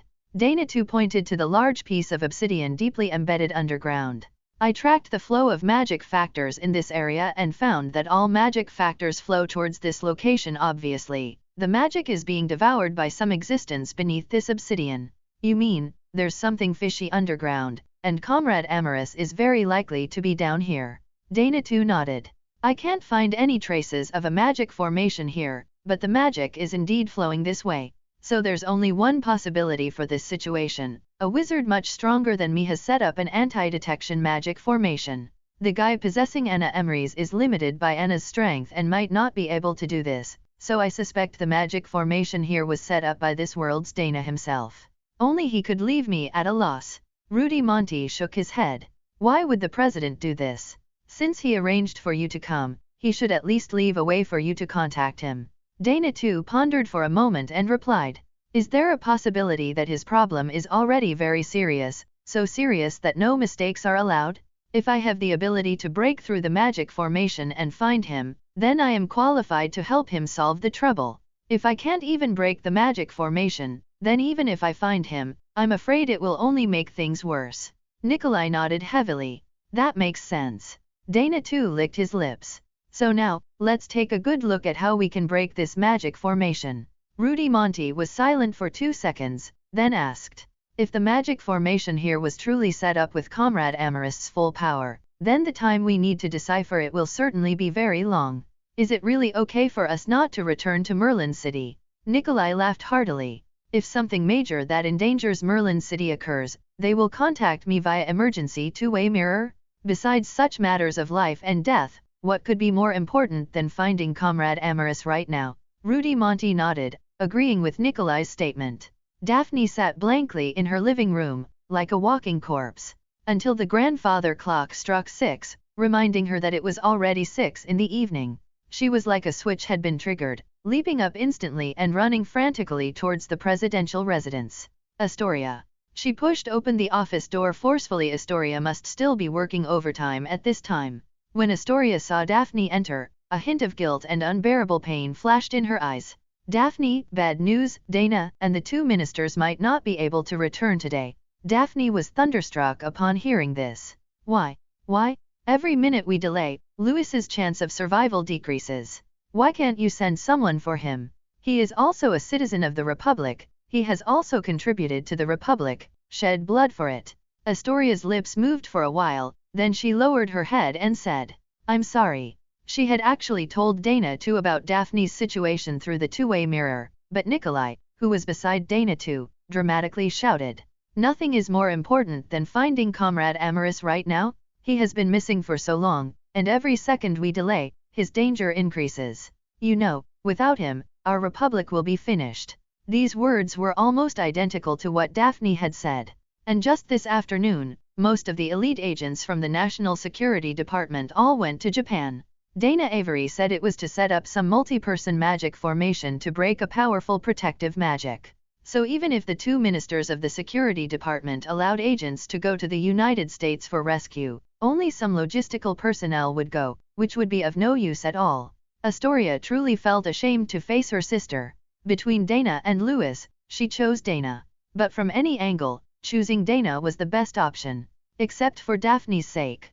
A line of clear tears slid down Daphne's cheek. She smiled bitterly, shaking her head, and looked at Astoria with despair. That look almost made Astoria unable to breathe. Daphne. He. Daphne left, staggering towards home. What kind of home was it when she was the only one there? After Greengrass went bankrupt, the family's situation worsened day by day. The love she used to feel at home disappeared, and life became more depressing each day, so she left home. And after starting work, she didn't find salvation but instead fell into loneliness. This made her desperately want a home of her own, but why couldn't this small wish be fulfilled? A small voice rose from the bottom of her heart. Since they won't help me, why can't I go to the United States by myself? They won't save Louis, but I can totally save him myself. Daphne touched the alchemical pistol Astoria had given her for self-defense, then clenched her fists tightly and muttered to herself. Right? I can go to the United States to find Louis. Mr. Citizen, how are you doing? Luis Gonzalez asked softly. John Citizen gasped, his face ashen, as he leaned against the wall. It was a struggle for him to even open his eyes. Don't worry about me. I'm not dead yet. Citizen clutched his abdomen, where a gunshot wound was roughly bandaged with a strip of cloth torn from Luis's robe. He pointed to the unconscious man lying on the other side. Quick, check on the president. After being ambushed earlier, the two had painstakingly made their way to the Texas Wizard Autonomous Association. Just as they thought they were finally safe, they were hit with an even fiercer attack. It proved that the Texas Wizard Autonomous Association, a loosely structured organization, appeared free, but when trouble arose, it essentially crumbled, unable to withstand a single blow. The Texas Wizards couldn't even organize a decent resistance before the enemy cut right through them. Those individuals, clad in anti-magic gear and wielding anti-wizard firearms, were none other than America's proud anti-wizard unit. The federal government's brazen attack on a subordinate organization of an allied state would be an absolute bombshell if exposed, so the attackers came with the resolve to leave no survivors. Dare to seek independence? Let's start with the wizards and sever your ties with the Merlin People's Republic first. Once the anti-apparition device was activated, the wizards in the Autonomous Association became like turtles in a jar. How could America tolerate an organization within itself that threatened its very existence? A certain Red Party, whose entire membership from top to bottom were FBI agents, served as an example. And when facing wizards, whom they regarded as anomalies, their methods became even more brutal. The Texas governor's secretary died in front of Luis, and President Martin was also shot multiple times. John Citizen himself had already sustained a gunshot wound in the first round of the ambush. Therefore, resisting futilely was not an option. Fortunately, the Merlin People's Republic's field agents were all equipped with emergency escape tools, disposable teleportation gates. These items, modeled after President Emery's Spandam Gate, could bypass anti-apparition devices or formations, randomly opening a portal to a location within 10 kilometers. Don't complain about the short distance, achieving even this was incredibly difficult. Now, Luis had used this item to escape with John Citizen and President Martin to their current room. It was an old apartment. Judging by the thick dust on the floor, the place had probably been unoccupied for a very long time. Luis went to President Martin's side. This was a very typical redneck wizard, dressed in a plaid shirt and jeans. If he walked down the street, he would probably easily be mistaken for a Texas farmer. President Martin.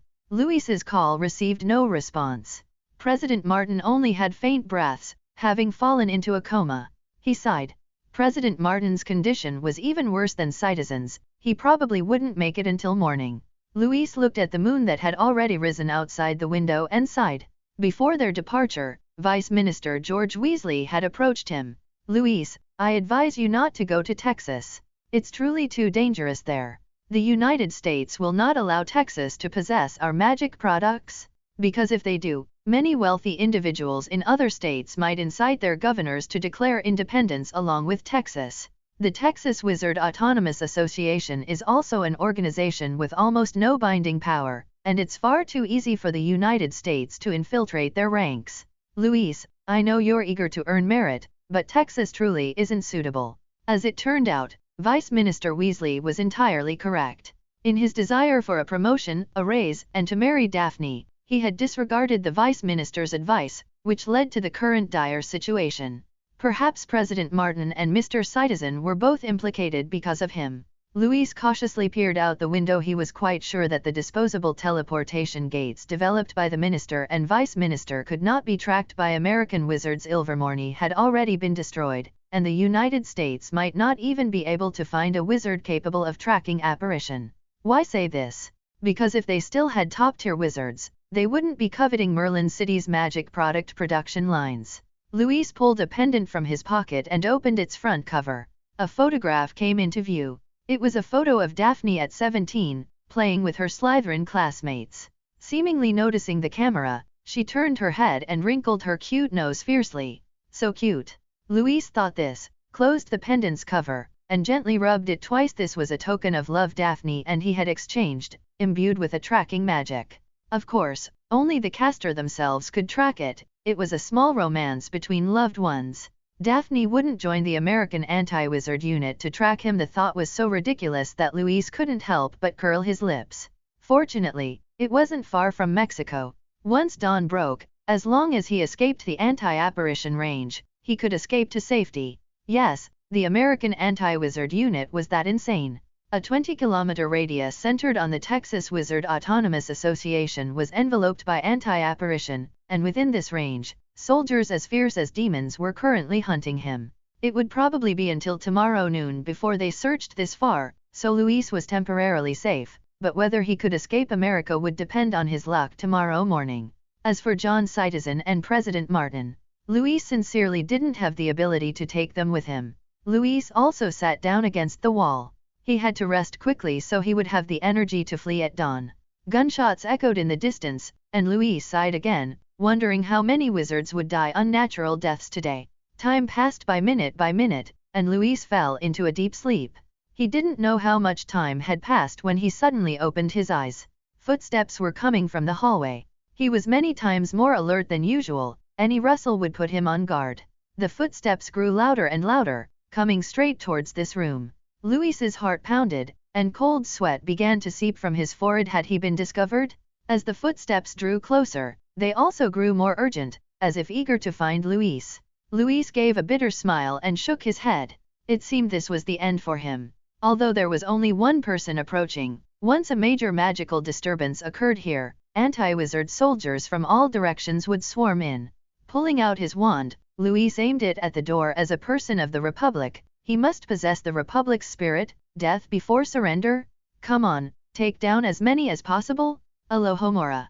A spell sounded from outside the door. Hearing the voice of the spellcaster, Luis froze. The door pushed open. In the dark night, under the moonlight, a young girl stood gracefully outside the room. Daphne, what are you doing here? Luis. Daphne flew into Luis's arms like a swallow returning to its nest. I knew it, I knew you'd be all right. Luis gently pushed the girl back a little, looking at her face, and asked worriedly, how did you get in? Do you know how dangerous it is here? Daphne pouted, somewhat displeased with Luis's reaction. She shook the handgun hanging from her waist. I fought my way in. Luis was speechless. So some of the distant gunshots earlier were from Daphne? His face changed dramatically, and he said urgently, quick, go. You might have been followed. We need to leave here now. Daphne pointed to the two people lying in the corner of the room. What about these two? We can't worry about them. I have to ensure your safety first. Luis grabbed Daphne and started to run out, but when he pulled, he couldn't move her.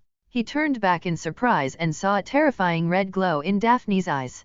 A voice not belonging to Daphne emerged from her throat. Avada Kedavra. The mornings in Merlin Floating City are cold, regardless of the season. Dana too had to cast a cleaning spell upon entering his home to remove the ice chunks from his body. He had just finished discussing the next steps with Nikolai and the others and walked back to the presidential mansion. He needed to walk for a while, otherwise, his swirling thoughts would prevent him from catching up on sleep. Avery, you're back. Astoria rushed out of the living room to greet him. How was it? Did you find Dana? Dana too rubbed his temples. Why are you up so early, girl? I didn't sleep at all last night. It failed. We tried many methods, but we couldn't break through that magic circle. In fact, we couldn't even find any trace of it. Is that so? Astoria was a bit dejected. Then are you sure Dana one's there? About 80% sure. I'm going to get some sleep now, then I'll go to the library to look through ancient magic circle material. I need to find some inspiration. Yes, breaking magic circles also requires inspiration. All right, you rest first. I'll make you some breakfast, and you can sleep after you've eaten. Okay. Dana sat down on the sofa in the living room and closed his eyes to rest. Knock, knock, knock. An urgent knocking sound came from the door. Dana got up and opened it. Standing outside was Nikolai. What's wrong, Nikolai? Nikolai handed a document to Dana and said, "It's hard to explain, just read it yourself." Dana took the document, his eyes quickly scanning, turning pages, scanning again, and then closing the folder. His expression was strange. "This is truly interesting," Nikolai asked. "What should we do? What else can we do? We'll play it by ear. But the United States daring to attack our dispatched personnel is truly audacious. They still haven't given us the explanation they owed us from last time." "Don't bring up last time. You bypassed us and directly sank 2 of their carrier strike groups. That was a serious matter." "TCH, you say that as if you were against it. I wonder who it was that laughed harder than anyone when they heard the carrier strike groups had sunk." Nikolai chuckled twice. Dana continued, "I'm thinking of using the floating city to give the United States a bit of a deterrent." "What do you think?" Nikolai replied. "I can't make that decision. How about we discuss it at today's council meeting?" He said he couldn't make the decision, but his eager legs betrayed his thoughts. "Ah!" Daphne screamed and sprang up from her bed. Her face was pale with fright, her hair clung messily to her forehead, and her front and back were soaked with cold sweat. She looked at the familiar furniture, the familiar bedroom, and her violently pounding heart slowly returned to normal. She had a very vivid nightmare. She dreamt that she went alone to the United States to rescue Louis, overcoming many obstacles, and found him by sensing the pendant's location. He didn't die at the hands of the Americans, but was killed by her own hands. The sickly green light that was the Avada Kedavra, a spell she had never used since birth. Daphne gently stroked her chest, letting her breathing calm down. She remembered that she had indeed decided to go to the United States to save him, but now she was still in her bedroom, which meant she hadn't gone to the United States. It must have been that she was too tired yesterday and just fell asleep. It must be that way. That's great, it was a dream, just a dream. Daphne stood up, hastily changed her clothes, and without bothering to wash, cast a cleaning spell on herself and rushed out of the house. She wondered if Dana had returned. A voice sounded in her mind. "It's better to go to the National Security Department. Dana one's Astoria's fiancé, and I can't let others think Astoria is someone who abuses her power for personal gain. I can't hold her back." Yes, that's right. Yesterday, Dana went out with Minister Vavilov. If Dana came back, Minister Vavilov and Deputy Minister Monty must have returned as well. Thinking this, Daphne changed direction and ran towards the Red House. "I'm sorry, Miss Greengrass, we've received the latest news. Luis Gonzalez has been confirmed dead. We have already lodged a protest with the United States government." Daphne no longer cared about protests. She only felt the world spin, her vision went black, and she fainted. When Daphne woke up again, she was still in her bedroom. Her sister, Astoria, sat by the bed, looking at her with a worried expression. "How do you feel, Daphne?" Daphne didn't answer, but tears streamed from her eyes, making the already soaked pillow even more drenched. It turned out she had been crying non-stop even while unconscious. "Don't be like this, I'm very worried about you, sister." Astoria gently took Daphne's hand and comforted her. "Our sisters broke free from the blood curse and gained a long life. Shouldn't we live a little happier? I'm very sorry about Louis, but you shouldn't treat yourself like this. If Louis were still alive, he wouldn't want to see you like this either." Hearing this, Daphne could no longer hold back. She burst into tears with a wah and threw herself into Astoria's arms, sobbing uncontrollably. Astoria lovingly patted Daphne's back. At this moment, she seemed more like the older sister. "I saw a wizard mother and son in Paris." Daphne seemed to be talking to Astoria, and also to herself. "They survived the Nurmengard catastrophe. Their husband and father died there, but they relied on each other, and the sense of happiness radiating from them deeply fascinated me. Astoria, I used to be very jealous of you, truly. Because you took the initiative and established a relationship with Dana. Dana saved us 2 sisters, and you're not the only one whose gratitude turned into affection for him. But I couldn't steal him from you, my dear sister. I couldn't do such a thing. So I tried to shift my focus and find my own family. My demands weren't high, I just wanted a home, just like that mother and son in Paris. Perhaps not perfect, but happy. At this time, Louis entered my sight. He was gentle, humorous, and ambitious. He was extremely caring towards me, just as if I were still that pure-blood young lady from before. Isn't it funny? The things I had already discarded, he picked them up again in our relationship. But I can't deny that it made me very happy. I think I might have fallen in love with him. But, Louis, he. Daphne cried even harder, her whole body trembling. I just want a home. What did I do wrong for this world to treat me like this? If I just want a child, it doesn't seem impossible. Strange thoughts began to uncontrollably appear in her mind, making Daphne look somewhat dazed. Anyway, that Dana isn't the real Dana, but physically, he's no different from Dana.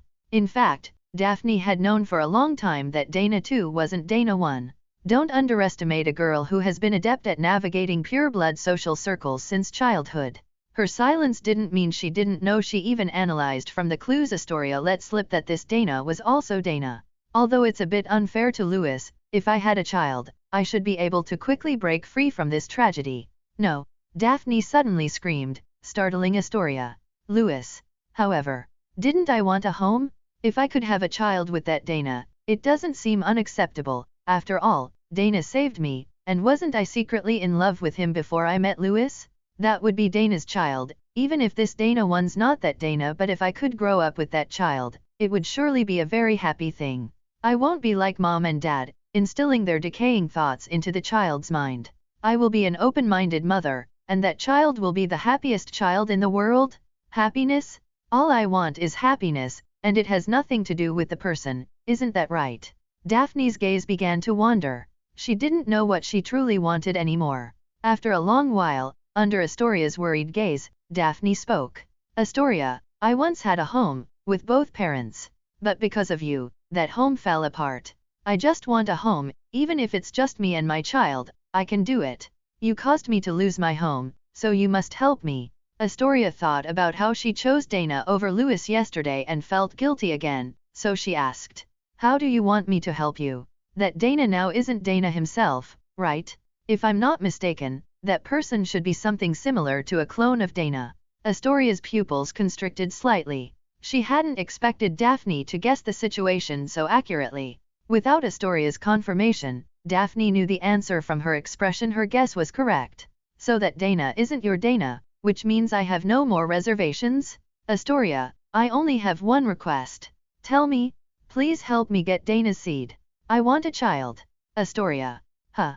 Daphne first blamed Astoria for her lack of family warmth, making her sister feel guilty, and then proposed a trivial favor. This move indeed left Astoria shocked. Daphne, you.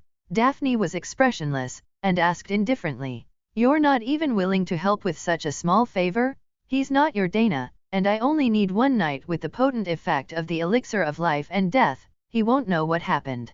I will leave this sorrowful place afterward, taking my child far away from you. Astoria's expression was complicated. She never expected such a turn of events. What if I don't get pregnant? Daphne replied. I have my ways to succeed on the first try. Are you sure you won't hurt him? Of course not. I just want a child. Astoria rested her chin on her hand, gazing at Daphne and pondering for a long time, then nodded. All right, I'll arrange it. Wait for my news. Dana rubbed his temples, looking at the mountain of magic formation books, feeling a sense of powerlessness. If he were to fully comprehend all the data left by Dana 1, it would take at least half a year, and Dana 2 was already impatient to return to his own world. The door was pushed open, and Astoria walked in. Dana's eyes lit up, and he looked up and asked, How are things? She didn't notice anything amiss. Great, Dana said with a smile, giving a thumbs up, as expected of the president's secretary, more than capable of assisting in managing a country, and no problem at all when it comes to acting. He put down the book in his hand. Did you figure out what she's planning to do? Astoria pointed at Dana. She wants your seed, Avery. Astoria's face turned crimson. As an unmarried woman, she couldn't discuss such topics without blushing. That's my sister? You're not actually going to turn this fake act into reality, are you? Dana 2 was also a bit surprised. He quickly shook his head. Are you kidding me? Do you think I'm that lustful of a person? Hidden inside Daphne is an old man who has lived for who knows how many years? If I really let her succeed, I'll have psychological trauma later. Astoria nodded with satisfaction and asked, So what should we do now? Dana looked at the office covered with isolation runes, shook his head, and sighed. It seems this office's magic formations need a few more additions. He then looked at those magic formation books, disdainfully saying, How can reading books be as convenient as directly asking someone for the answer? Astoria instantly understood and nodded. So, tomorrow then. She was also eager to find Dana one, more anxious than anyone else. No, Dana waved his hand. We have to wait until Nikolai and the others discuss how to retaliate against the United States before taking action. The attack on Luis Gonzalez is not just his personal matter, it concerns the Republic's international standing. The Republic will not tolerate provocation, no country can bully our citizens. Dana too had also fought alongside the Republic, and unknowingly, he had developed a sense of identity with this nation established by Dana I. The floating city moved again. When the colossal city appeared directly above Washington, D.C., American politicians were stunned. Without any warning, just a spatial distortion, the sky over Washington darkened.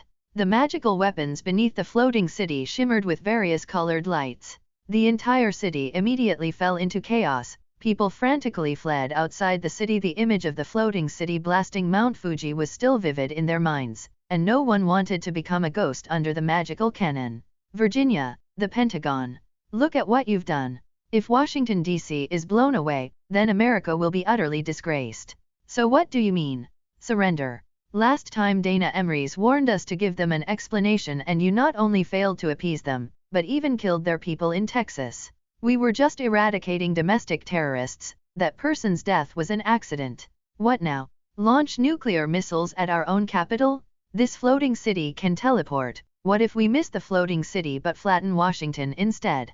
Britain's missiles haven't been fully deployed yet, but they can already launch at least one effective attack.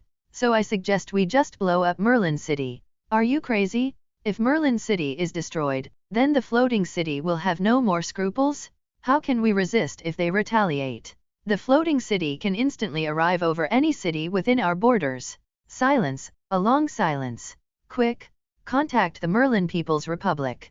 We should sit down and talk properly. Aren't they asking for an explanation? Just give them an explanation. No? America is the world's sole superpower. How can it be ridden over by a nation with less than 1 million people? We haven't even fought yet. Who knows the outcome? Our military strength is countless times theirs. As long as we ignore the losses caused by war, once we take down the Merlin floating city, the rewards we will gain will be unprecedentedly great. Foolish. Weak. Bad news. Someone rushed into the conference room. The floating city has started attacking. What? Is there live video? How dare they? Soon, satellite footage of Washington, D.C. appeared. From the footage captured from low Earth orbit, almost half of Washington, D.C. was obscured by the floating city. Several bright beams of light shot towards the outskirts of Washington, D.C. With magic as the pen and the earth as the paper, the floating city left a giant word in the suburbs of Washington. Explanation. No need to say more, everyone understood this was a blatant threat. But these guys, who had been arrogant in front of countries worldwide for years, suddenly realized they had no means to counter the floating city. Even the most hardline hawks, upon seeing that the floating city could freely alter the landscape, uncharacteristically allowed reason to take over their minds. Let's contact them quickly, we shouldn't waste unnecessary blood. For the sake of world peace, we need to talk properly. Report. The Merlin People's Republic recalled their consul after the last aircraft carrier attack incident. Then call their Ministry of Foreign Affairs. Report. Wizards don't use phones. Don't always talk about difficulties, give me solutions to the problems. How about a helicopter flying up to shout? Foolish? A helicopter can fly up to 12 kilometers above the ground, but the floating city floats at 20 kilometers. Are you going to shout with your head? Then use a U-2 reconnaissance plane. Counting the planes of the United States Air Force, it seems only reconnaissance planes can fly that high. So the question is, if it flies straight up like that, won't it be bombarded by Merlin City? The answer is of course it will. How could Merlin floating city allow American planes to approach? Don't think that just because it's a reconnaissance plane, it will be let go. What if it's carrying a miniature nuclear bomb? Isn't the story of the Trojan horse enough to warn the world? Another one shot down. George, it's 15-14 now, I'm ahead of you by 1. Fred and George high-fived. Today's interception mission was completed by them, considered their relaxation after magical research. Nikolai looked at the new parachute below the floating city and couldn't help but turn to Dana too, asking, Avery, Why haven't the Americans given in, even after we've gone to this extent? Do they really have to wait until we flatten Washington before they know what to do? Dana too rubbed his brow and retorted. Minister Nikolai Vavilov, do you think there's a possibility that the plane we just shot down was their signal for peace talks? Impossible, absolutely impossible? What era is this? Who would transmit information like that? Dana too shrugged. Then please tell me, how should the other party contact us? Of course. Nikolai got stuck. After a long while, his eyes gradually widened. He realized that the other party really seemed to have no way to contact them. Weasley? Stop, stop. Nikolai called out, then shouted to Rudy Mont. Quick, send someone down to see what the Americans want to do. The Pentagon. Report? A wizard from the floating city came down on a broomstick and approached our reconnaissance plane. The other party accepts our peace talk request. The Americans were so moved they almost cried. Finally, they could negotiate. Even though they were more technologically advanced with their planes, they were forced into peace talks by people riding broomsticks. It was simply a disgrace. Their thinking indicated that even if the peace talks yielded results, that peace would only be a pretense before a major war. The floating city returned above Merlin City. The Merlin People's Republic achieved an unprecedented diplomatic victory. The United States declared that the previous aircraft carrier incident was the personal action of certain generals, and the United States would thoroughly investigate it. All personnel involved would be handed over to the Merlin People's Republic for trial. At the same time, the United States would pay the Merlin People's Republic $12 billion in compensation. Regarding the attack on Luis Gonzalez, the United States expressed regret over the death of Mr. Gonzalez. Although Mr. Gonzalez was accidentally injured while the United States was sweeping out a small number of wizard terrorists, the United States was willing to compensate Mr. Gonzalez's family, with the specific amount yet to be determined. In reality, the amount of this compensation was a drop in the bucket for a country like the United States, which controls global financial hegemony. A bag of screws used by their military costs $90,000, so $12 billion is just over 100,000 bags of screws, not even enough to fill a single container. However, since World War II, the Merlin People's Republic was the first country to make the United States suffer such a great loss and force them to swallow it. Celebrate, must celebrate. The Merlin People's Republic does not seek world hegemony, but if a hegemonic power dares to bully them, they will surely knock out their teeth. That evening, a grand banquet was held in the central government's banquet hall. This was a great victory for wizards. The Republic invited all the wizarding world dignitaries it could, and the banquet lasted from 6 in the afternoon until 1 in the morning. When Dana too dragged his exhausted body back to his mansion, it was already 2:30 in the morning. He swore he would never attend such a banquet again. The same goes for returning to his own world. Astoria waited at the door and immediately went to greet Dana too when she saw him return. Why are you so late? Dana too rolled his eyes. A certain secretary lady ran off halfway, leaving me alone there. Now she has the nerve to complain about me coming back late? You don't know how difficult those old fogies who want to gain power in the Republic are. Astoria pouted. Stop grumbling. Quickly wash your face. I've prepared hangover tea for you, otherwise, you'll have a headache tomorrow morning. You know me, mere alcohol can't faze me. Stop talking nonsense, I've already prepared it. Are you going to drink it or not? Drink, drink, drink I say. Astoria, with your temper, can your Dana endure it? Humph, my Dana is much cuter than you. Dana too shook his head and slipped into the bathroom. When he returned to the bedroom, he saw a steaming bowl of drink placed on the nightstand. He chuckled softly, walked over, and picked up the hangover tea. The tea was good tea, rich and fragrant, but it had an added ingredient. Potent draught of living death, perfect for inducing sleep, rich and delicious. Did he drink it? When Astoria brought the empty cup out of Dana's bedroom, Daphne eagerly went to meet her. Astoria nodded and showed Daphne the empty teacup. He drank it. Daphne asked again. Is he asleep? Astoria nodded.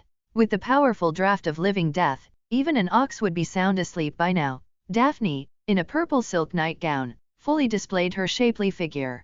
Tonight, she was especially different from usual. Astoria hesitated for a moment and said, Daphne, perhaps we should reconsider. This really isn't right. What's wrong with it? This matter is known only to us two sisters, no third person knows. Besides, Once it's successful, I'll leave the Republic, which will have no impact on you or this Dana. Astoria sighed, holding the teacup, and walked towards the kitchen. All right, suit yourself, but keep your voice down. House elf ears are very sharp. Got it. Daphne slipped into Dana's bedroom. The lights in the bedroom were already off. She relied entirely on the moonlight from outside to see the situation inside. Dana was sleeping on the bed, his steady, rhythmic breathing proving he was asleep. Daphne quietly walked to the bed and placed her hand on Dana's face. Dana. Daphne murmured, but the next moment, she suddenly pulled her hand back. No, doing this would be too unfair to Louis. No, Louis is no longer here, and I still have to live my life. This isn't about being fair or unfair at all. If I missed a night, I'll never have such an opportunity to interact with Dana in this lifetime. Daphne gritted her teeth and reached for the strap of her nightgown. How shameful, she blushed, looking up at Dana's face, wanting to recall her youthful love for Dana. However, a pair of bright eyes emitted a faint green light, gazing at her. This startled Daphne greatly.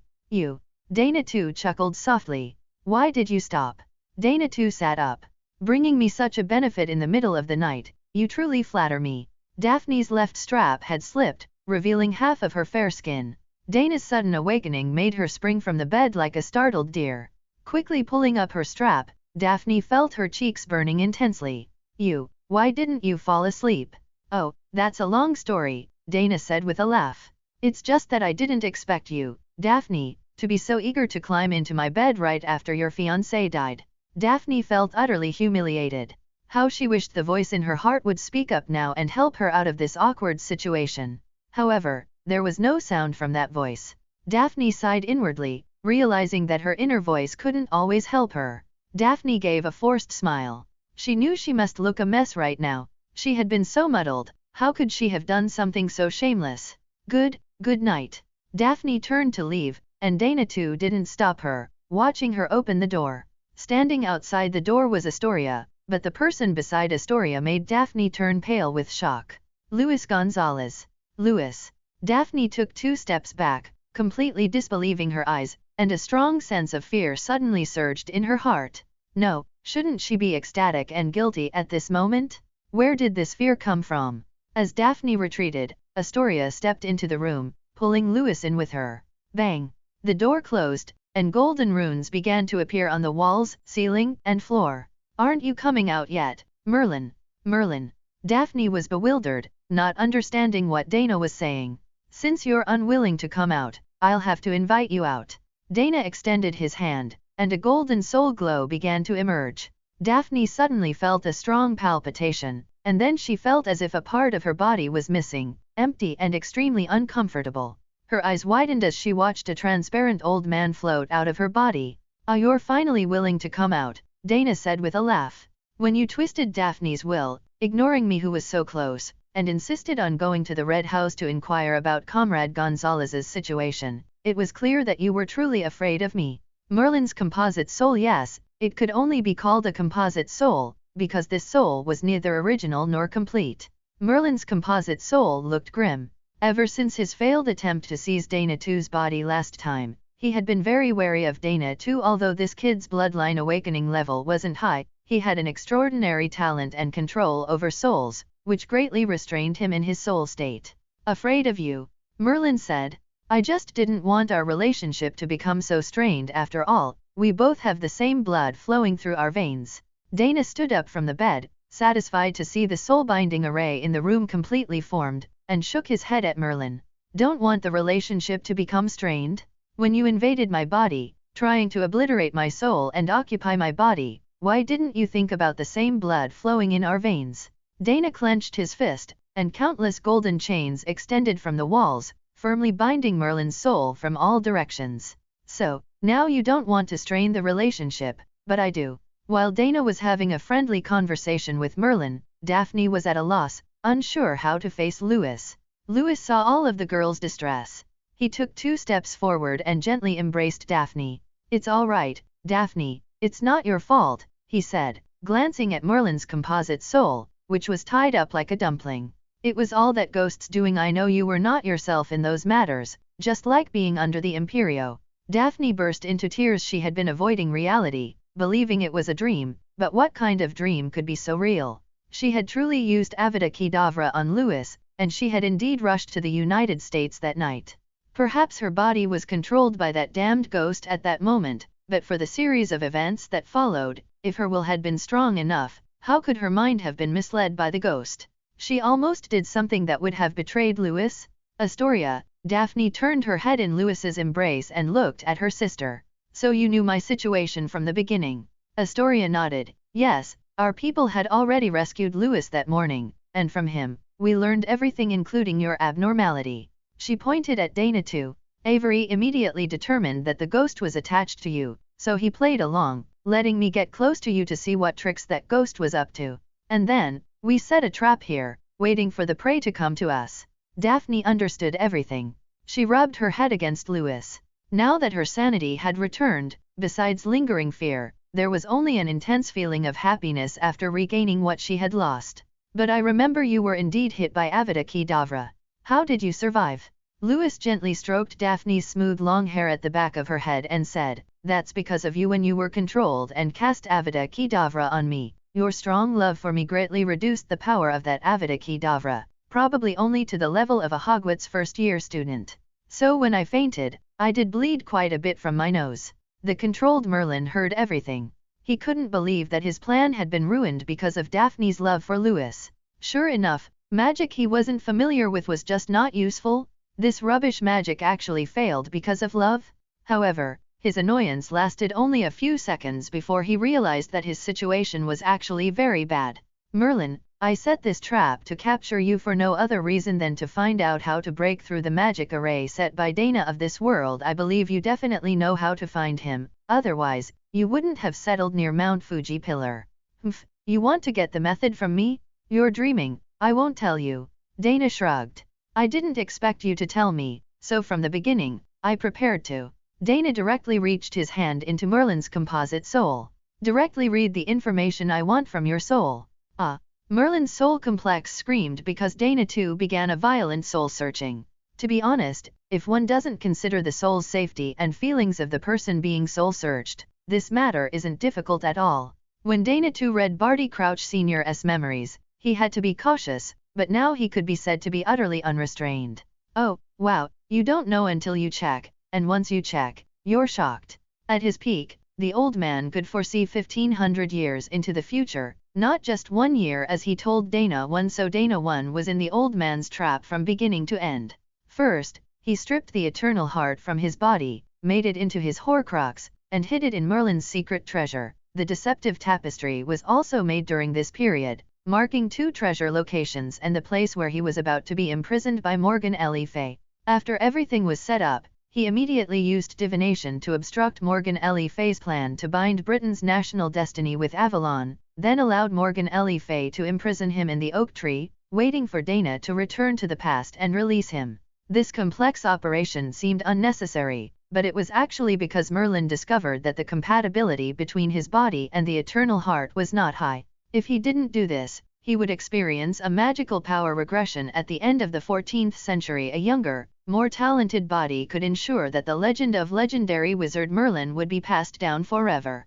From this perspective, Dana's magical talent is indeed something to be proud of. Look, Dana too did not absorb Merlin's magic, nor did he absorb the demon's magic, yet he still grew into one of the top wizards in the wizarding world. Don't forget, his true physical age is only 18. As for Merlin's plan, in Dana too's opinion, it was nothing special, at most similar to how he dealt with Dumbledore and Lord Voldemort. He implanted Dumbledore's soul core into Lord Voldemort's soul fragments, then let Dumbledore occupy Lord Voldemort's body, while the life and death of Dumbledore's soul remained in Dana too's hands. The only difference was that Lord Voldemort's soul was fragmented and on the verge of collapse, so it was easily defeated by Dumbledore's possession, whereas Dana One's soul, due to his transfiguration, was extraordinarily powerful, which led to Merlin's current awkward predicament. And Dana One's location, as Dana 2 had speculated, was beneath Mount Fuji Pillar. In addition to the defensive magic arrays Dana 1 had set up himself, old Merlin had extended several complex magic arrays based on that foundation. No wonder he was helpless against it. It was an ultimate defensive and anti-detection magic array created by combining Dana 1's power and Merlin's knowledge. Fortunately, he now knew how to enter the underground area concealed by the magic array. Otherwise, if Dana 2 had to break it himself, who knows how long it would take. Dana turned his head and smiled at Astoria. All right, I know how to find your Dana. These words were a bit direct, but in front of her sister and future brother-in-law, Astoria spat at Dana 2. Just as she was about to retort, she saw Dana 2's expression change drastically. Merlin's soul complex rapidly disintegrated, turning into a cluster of blue starlight at an incredibly fast speed. What happened? What happened to Merlin's soul? He escaped. Huh. Dana looked towards the southwest corner of the room there. The soul sealing array he had set up had a small crack. As expected of a legendary wizard, even in this predicament, he could still use the momentary distraction caused by his happiness after learning how to find Dana 1 to escape. Perhaps, while he was searching his soul, 70% of his screams were feigned, and he was actually trying to break the magic array at that time. Then he disintegrated the soul complex and let the core escape through the broken magic array. Truly, an old man who doesn't die is a thief? Benjamin Avery let out a satisfied burp, muttering to himself. What kind of thing did that old ghost make? It's terribly unpalatable, not even as good as what a muggle makes. He regretfully glanced at the muggle's corpse on the ground with a twisted neck and shook his head. What a pity. If I had known he had this skill, I would have spared his life. Fortunately, there was still some of the pumpkin porridge and baked cake left from this muggle, so at least he didn't have to worry about dinner. Ding dong. The doorbell rang, making Benjamin Avery look over with great displeasure. Mr. Spencer, are you home? I just heard unusual sounds from your house, and I called the police. Mr. Spencer. Bang. 3 seconds later, the door was kicked open. This kind of wooden door really only defends against gentlemen. With enough force, you can smash open both the door and the lock. 2 police officers rushed in with their guns raised, only to see Benjamin Avery's cruel and displeased little face. Kid, do you know this house? One police officer vaguely saw 2 motionless adult legs peeking out from behind the table and immediately aimed his gun at Benjamin Avery. Careful, the homeowner is suspected dead. Don't relax your guard just because the other party is a child. In the current era of public wizards, this is almost a consensus among Muggle police. The other questioning officer also noticed something amiss and quickly aimed at Benjamin Avery. Kid, put your hands up and tell us, who are you? Where is your guardian? Annoying, shut up. Although Benjamin Avery was young, his cold words came out, and an invisible force pulled the 2 police officers flying into the air. Bang! Crack! Their heads hit the ceiling, and the immense impact caused their cervical spines to snap, just like Mr. Spencer's. Thud! Thud! Benjamin Avery let the police officers' bodies fall to the ground, stepped over them, and walked out of the house. Such a bother, I'll have to find another place for dinner. He walked out of the house and saw his neighbor, who was fleeing in panic towards his own house. He stretched out his hand and made a kneading motion. The next moment, the neighbor's head bizarrely rotated 180 degrees backward, and then he collapsed softly to the ground.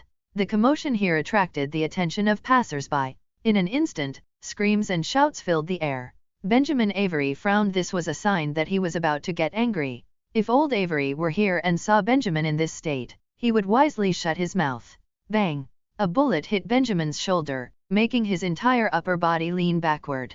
The bullet came from the police officer who had responded to the call. Originally, he was just on standby in the car, but seeing the caller frantically fleeing for his life only to be strangely killed in the street, how could he not know that the kid walking out of the house was a wizard?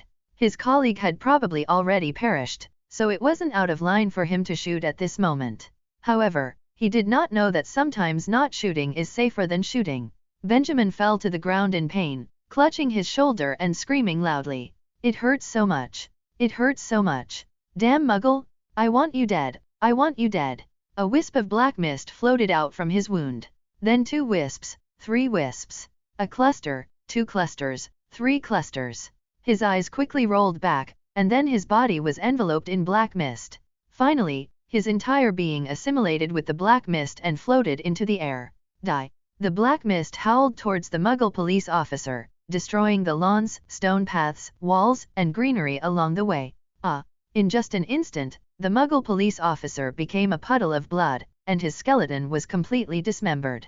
Obscurus, a terrifying, powerful, and extremely difficult to control dark arts power. The black mist began to rampage through the town, like a natural disaster passing through. Just then, a faint blue light descended from the sky. If one didn't look closely, it would be almost impossible to notice it against the blue sky.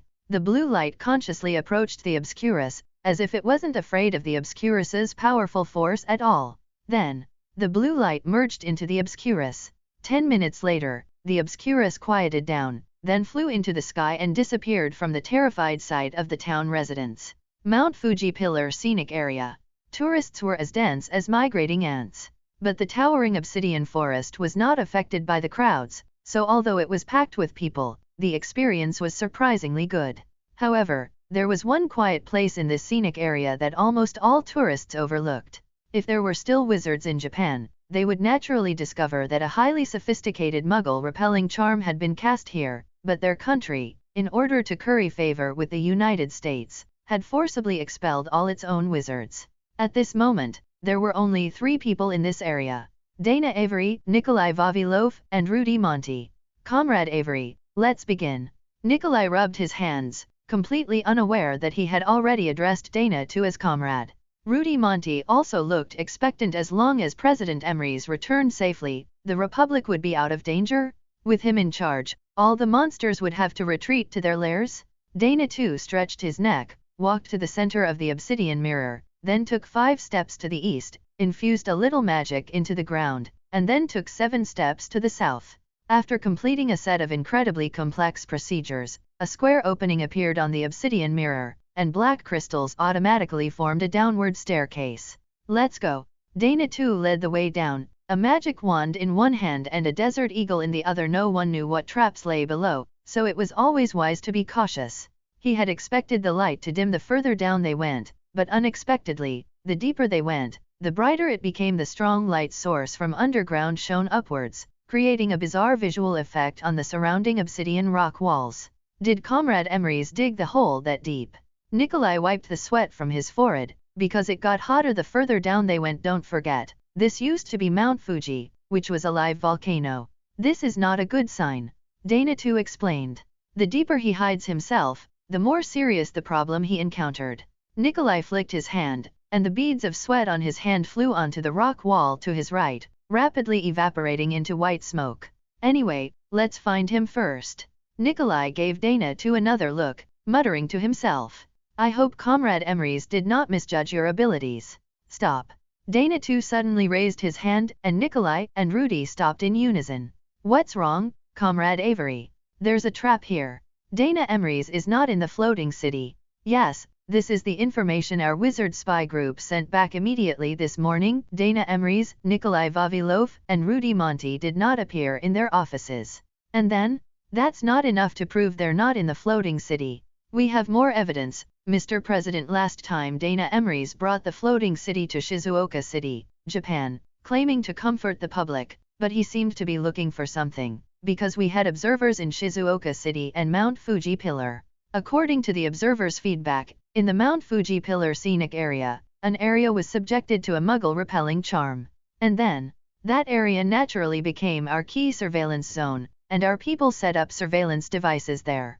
Just this morning, 3 wizard magic reactions appeared there. Although the surveillance device's photos were blurry due to the long distance, we are still 70% sure that the 3 people are Dana Emery's and his party. The president folded his arms across his chest. So what do the Pentagon and Congress mean? While Dana Emery's is not in the floating city, blow up the floating city with a nuclear bomb without the floating city. Dana Emery's is just a slightly stronger wizard. He cannot fight our anti-wizard force. Got it, so they need me to press that button. Yes, Mr. President. All right, I understand. The president stood up. God bless the United States. Dana too and his party continued their descent. Only this time Nikolai was no longer sweating profusely, because further down, the temperature was beyond what ordinary humans could withstand, and all 3 had cast heat-repelling charms on themselves, so the physical sensation was even much more comfortable than the section above. There were also some magic traps along the way, but it was clear that these were the work of Anna Emery's, who had been possessed by Merlin. The technique was exquisite, but limited by the level of magic, it basically caused no trouble for Dana 2, except for prolonging the time it took for everyone to find Dana 1. Finally, they reached the lowest level. Dana 2 changed his hair color back to its original shade, because from now on, he no longer needed to pretend to be Dana 1. Dana Emery's was encased in a single, pale golden crystal, with not a single trace of his aura leaking out. And at the bottom of the crystal was a small pile of Jarabato magic crystals, with these magic crystals as a power source, and the entire magic circle silently absorbing surrounding magic particles. If Dana 2 hadn't obtained the method to activate the magic circle here from Merlin, then breaking it would be almost impossible. Dana Emery's eyes were tightly closed, as if he had died, but Dana Avery clearly saw Dana 1's active soul. Although not as strong as his own gilded soul, in terms of soul strength, he was the strongest Dana 2 had seen so far, besides himself. It was just that Dana 1's current soul state was very strange. The powerful spirit body enveloped a large mass of soul substance, and this soul substance seemed to want to devour everything around it, but it was firmly suppressed by Dana 1's soul. So this must be why Dana 1 had to seal himself here? If he didn't do this, that mass of soul substance would grow rapidly, and Dana 1's soul, without the characteristics of his own golden soul, would eventually be worn away by that thing. At that time, the wizard's body with the strongest magic in history would be occupied by that madly devouring, greedy soul, which would be a disaster for the entire world. Comrade Emery's! Nikolai shouted. Rudy Monty also took 2 steps forward, although he seemed to hesitate to speak. The fanaticism in his eyes could not be concealed. Comrade Avery, what happened to Comrade Emery's? Do you have a solution? Dana 2 smiled. The situation before them might be extremely troublesome in others' eyes, but for him he was an expert at playing with souls. What? Missiles are being launched from various places on the British Isle, targeting us here. Astoria jumped up from her chair in surprise. Can we contact Mr. President and the 2 ministers? Sorry, we can't reach them. We lost contact with the 3 gentlemen 2 hours ago, and neither the two-way mirror nor the magic imprint can communicate with them. Quick! Get the Weasley ministers to the floating city control room immediately. Intercept as many as you can. Minister Weasley has already gone. That's not enough? The professors from Hogwarts also gained access to the floating city last time? Contact Hogwarts immediately. Tell the professors to come and assist quickly. George, I'll take the north and west, you take the east and south. No problem, Fred. Inside the floating city's control room, dense light screens illuminated the room brightly. On each screen, a missile was flying. Fred, do you know which of these missiles are nuclear warheads? I don't know, George. If Dana were here, he would definitely know. If they were just conventional warheads, the defenses of Floating City and Merlin City would be enough to handle them. But if they were nuclear warheads, only Dana 1 fully mobilizing the power of the entire floating city could possibly withstand them, otherwise, it would truly be unbearable. So, we can't let a single one through. That's right, not a single one. This is a big project. Ha ha ha, this is so cool. It's a pity Harry, Ron, and the others had their permissions revoked, otherwise, they could join in too. Yeah, it's such a shame. Miss Greengrass, do we really need to evacuate all the residents of Merlin City? The Minister of the Public Security Department asked doubtfully. It's necessary. Astoria said loudly. Muggles have launched a new round of attacks on us. President Emery's and the 2 ministers of the National Security Department are not here. We may not be able to block all the attacks. If even one nuclear bomb gets through, it will be a catastrophe for us. But neither you nor I have that authority. At a time of emergency, who cares about such things? The civilian evacuation order will be issued in the name of the President's office. If anything goes wrong, the responsibility will fall on my head. All right, I understand. I'll go arrange it now and immediately open all the one-way passages to the 246 communes. Merlin City actually has directional teleportation gates for emergency civilian escape, modified from the FLU network, which can transfer personnel and supplies on a large scale. It wasn't that the minister was bureaucratic, it was simply that he had recently taken office and was still in a cautious phase. Astoria anxiously looked out the window that was the direction of the Pacific Ocean. On the other side of the ocean, she wondered how Avery and the others were doing. Harry Potter rushed out of the director's office, pointing his wand at his throat. Sonorous. His voice immediately echoed throughout the entire 34th precinct. Comrades, this is an emergency. By order of the President's office, we need to immediately evacuate all citizens in our jurisdiction to the 15th, 29th, and 68th communes. No questions, execute immediately. Huh? What's going on? Why are we evacuating for no reason? The entire police station was immediately covered by noisy discussions. Harry Potter continued to shout. Muggles have attacked us again. This time, a large number of missiles are flying towards us. President Emrys happens to be out on business and cannot be contacted temporarily, so to be safe, we must evacuate the citizens of Merlin City to a safe place. What? How dare they? Last time, President Emrys sank 2 of their carrier groups and then intimidated them over Washington. How dare they come again? Is this still the United States? Those people are crazy. Why are they so prejudiced against wizards? Director Harry Potter ordered. Everyone, get moving. We don't have time to waste. Yes. The officers swarmed out, and the moment they exited, a string of addresses appeared on their badges. Those were the addresses assigned to them, of the citizens they were responsible for transferring.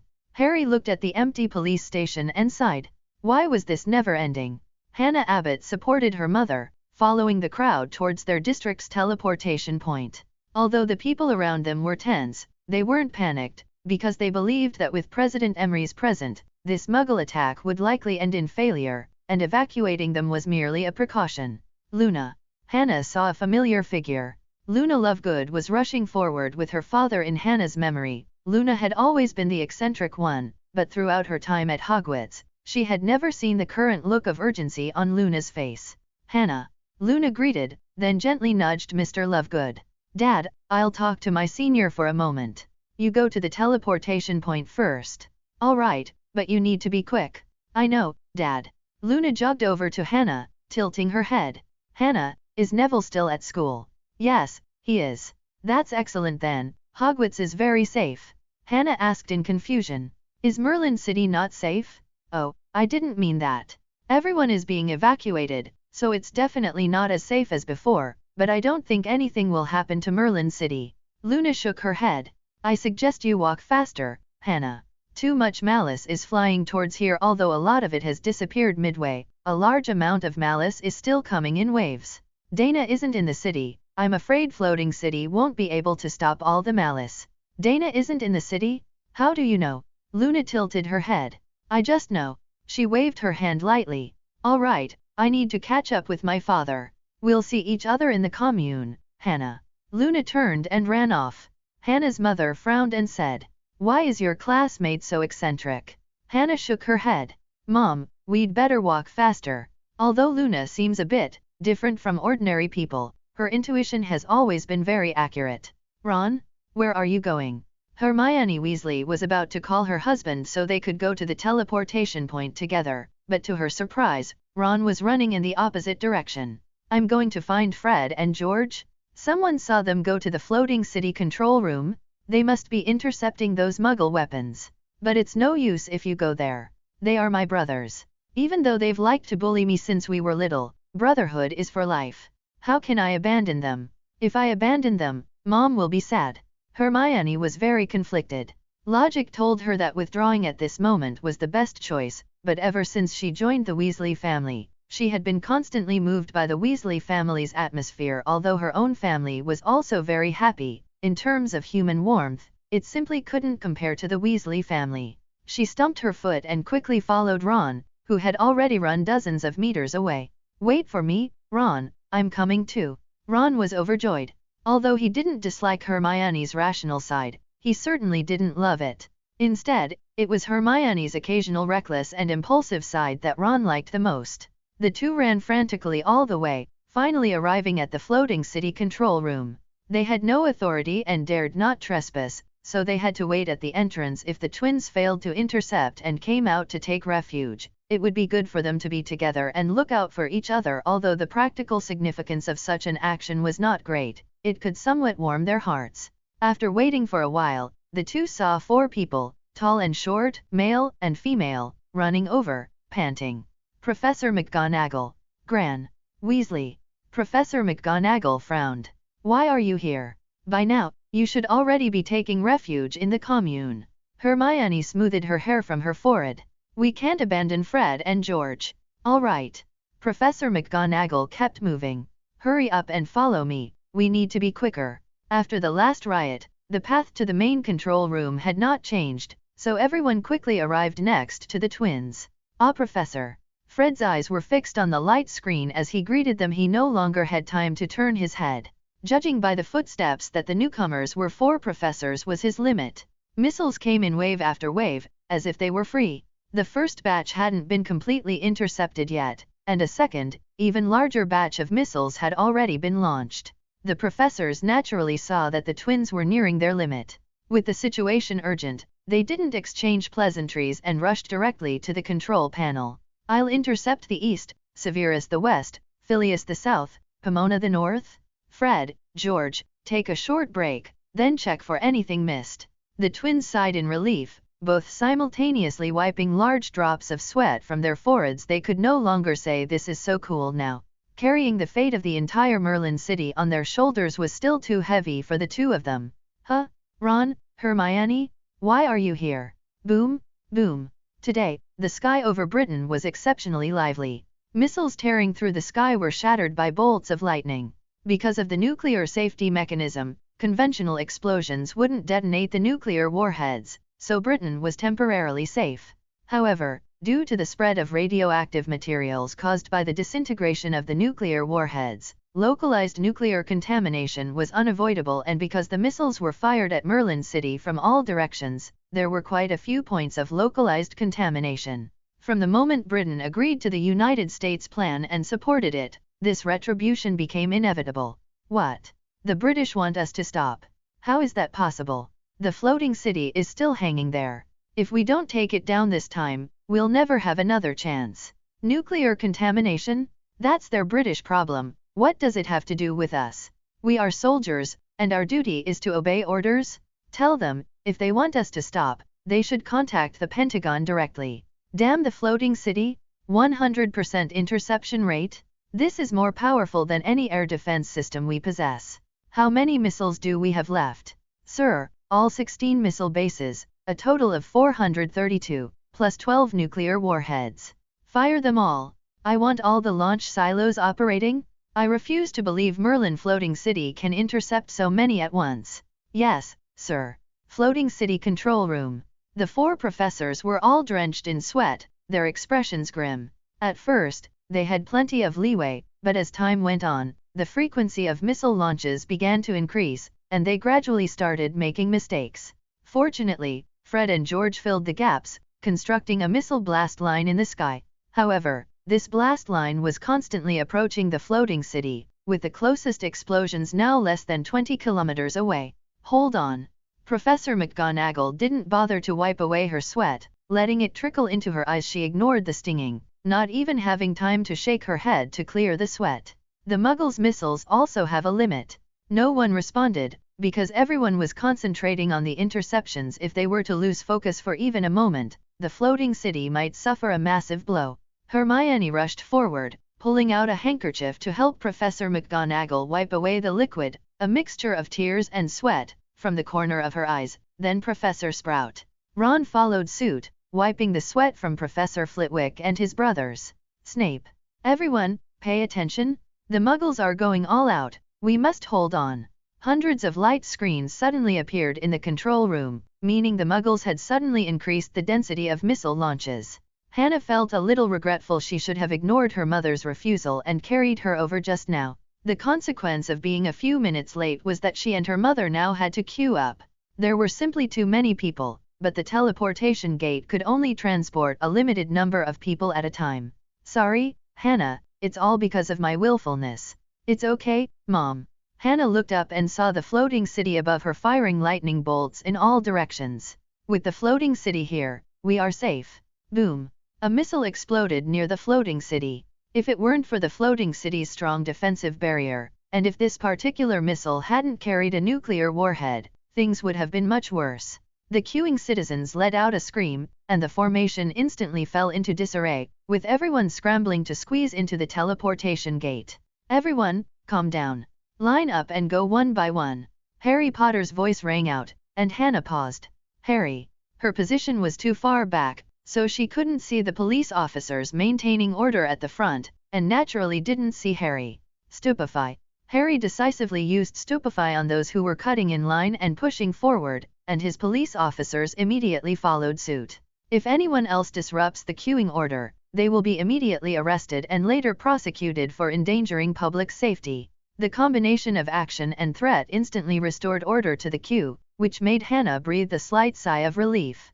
Because if it truly became chaotic here, with her frail mother, she really wouldn't be able to push past those tall wizards who had immigrated from the east and north. As time passed, Hannah finally reached the front. She waved to Harry. Harry. Harry Potter turned around and saw Hannah. In fact, Hannah was the first young wizard Harry met in the wizarding world, limited to this work.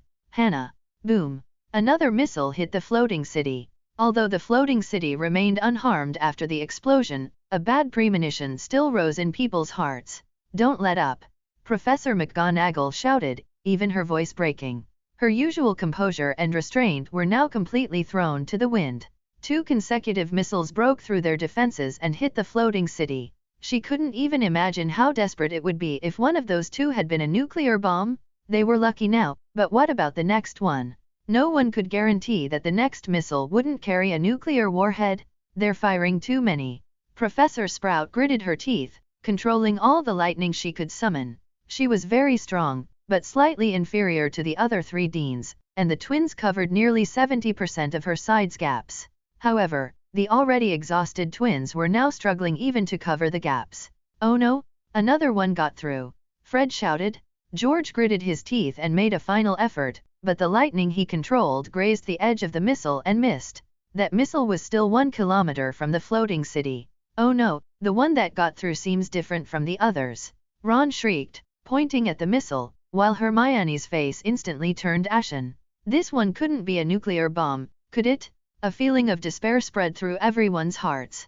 Run!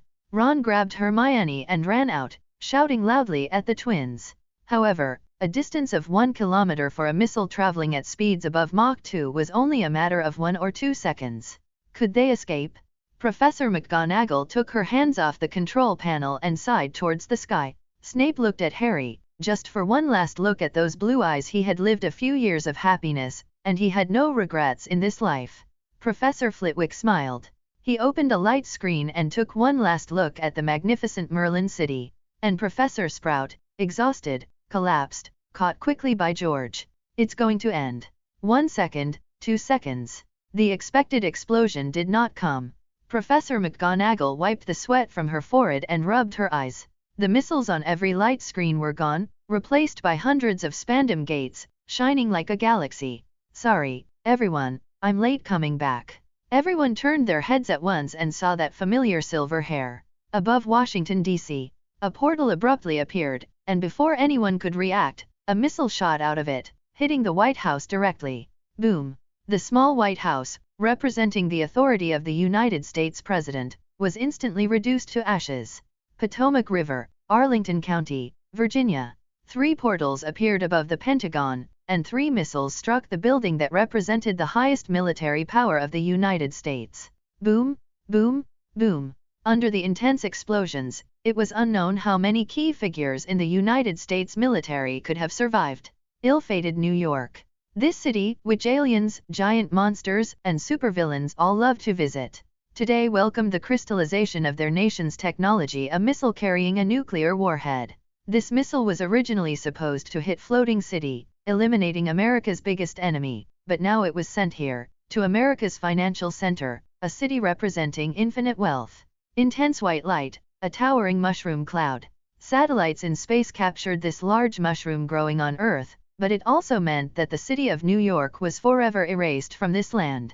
Rockefeller family residence, Adams family residence, Walton family residence, Vanderbilt family residence, Kennedy family residence.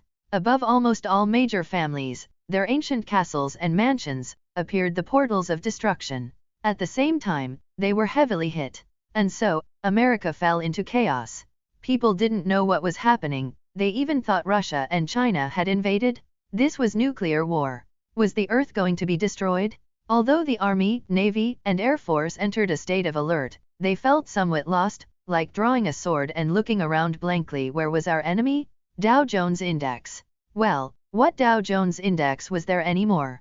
California, Texas, Hawaii, Florida, and Alaska immediately issued statements, declaring their secession from the United States and the restoration of their independence. Dana too raised an eyebrow. In his opinion, the indecisive Dana I, who left so many messes, was not such a ruthless person, yet facts proved him wrong. When this guy got ruthless, he went straight for national annihilation. Dana. Professor McGonagall was overjoyed, taking 2 steps forward to embrace Dana Emery's, who was half a head taller than her. Sorry for making you all worry. Dana I smiled, looking back at Dana II. The me from another world has resolved my problems, and the Republic will no longer experience turmoil in the future, I promise. Facing the grateful gazes of the crowd, the brown-haired Dana II nodded slightly in acknowledgement. Dana I continued. Professors, hurry back to the school. The little wizards need to be comforted after all. Their parents and families are still in Merlin City. You should bring them the good news that we have won. Yes, you are very right. Professor McGonagall patted Dana's shoulder, then looked at the other 3 professors. Let's go. There will be a lot of things to deal with here, so we won't delay them. After the professors left, Dana II said, Gather the heads of all government departments at the Great Hall of the Republic. I have a major announcement to make. Yes? Comrade Amorous. Nikolai, Rudy, and Hermione all left, leaving the ecstatic twins, who were circling Dana and examining him up and down, and Ron, who stood awkwardly to the side. Ron, I remember you're also a small leader. Aren't you going to the meeting first? Dana looked at Ron, which sent a shiver down Ron's spine. The aura of Dana I and Dana II were simply incomparable. The strongest wizard in history was not just a title. If Dana wanted, he would only need a glance, and Ron would collapse to the ground, sleeping for 3 days and 3 nights. Ron forced a smile and ran out of the control room. Dana? What happened to you? We were so worried about you. Fred grabbed Dana I, while George, just like in school, put his arm around his shoulder. No matter how strong Dana became, he was still their good friend, their good brother. I fell into the schemes of some old relic, and there was a small problem with my soul. He looked at Dana II. Thanks to the other me, who is proficient in soul studies, the problem was easily resolved with a simple move. Fred walked over and slapped Dana II's back hard. I knew it. Dana I's Dana? Even if you're not from the same world, you're still incredibly powerful. Fred leaned into Dana II's ear and whispered. Can you tell me what it was that could even affect such a powerful Dana? Dana II looked at Dana I, who smiled and nodded. So Dana II took out a crystal bottle, filled with soul-like blue mist. Because it was compressed in a small space, the soul looked very dense, almost opaque. It's this, a fragment of Merlin's soul, rapidly growing due to uncontrolled magic. Dana I added. Fortunately, the other me came, and happened to be a grand master of soul magic. Otherwise, if it dragged on for a while longer, this thing would have become entangled with my soul, and that would have been troublesome. Oh, so that's how it is. Fred and George nodded in unison, pointing to the crystal bottle. So what are you going to do with this thing? Dana I shrugged. I'm not very good with souls, you'll have to ask him. Dana II smiled. This thing mainly has self-awareness. I just need to erase that segment of consciousness, and what's left will be pure soul substance, which is an excellent material. Dana I clapped his hands. All right, we'll talk about these things later. Now it's time for the meeting. Dana II looked relieved. Then I'll go home and wait for you. Don't be too late. I'm eager to return to my own world. Sorry for involving you, it's really troublesome. Don't be polite. With so many parallel worlds, only the 2 of us are from the same place, that's a kind of fate. Haha, indeed. Great Hall. Mr. President? Are we going to war with America now? They are practically trying to kill us. Yes, they destroyed our former country, and now they want to destroy our current country. This is simply unbearable. Dana sat on the rostrum, watching the former Soviet wizards in a furious uproar, and smiled as he pressed his hand downwards. With his gesture, the entire hall quickly quieted down, so silent that a pin drop could be heard. Comrades, America brazenly launched a nuclear war against us, and such actions will surely be sanctioned. But before that, we still need to do one thing that can gain us recognition from most countries in the international community. For some reason, the Japanese mainland may immediately crack, and Japan may sink into the sea. We need to demonstrate the spirit of internationalist rescue and send innocent civilians to a safe place. Comrades, there is an old Chinese saying, a just cause enjoys abundant support while an unjust cause finds little support. As long as we walk on the right path, America will not be a problem. Now, let us act. The meeting is over.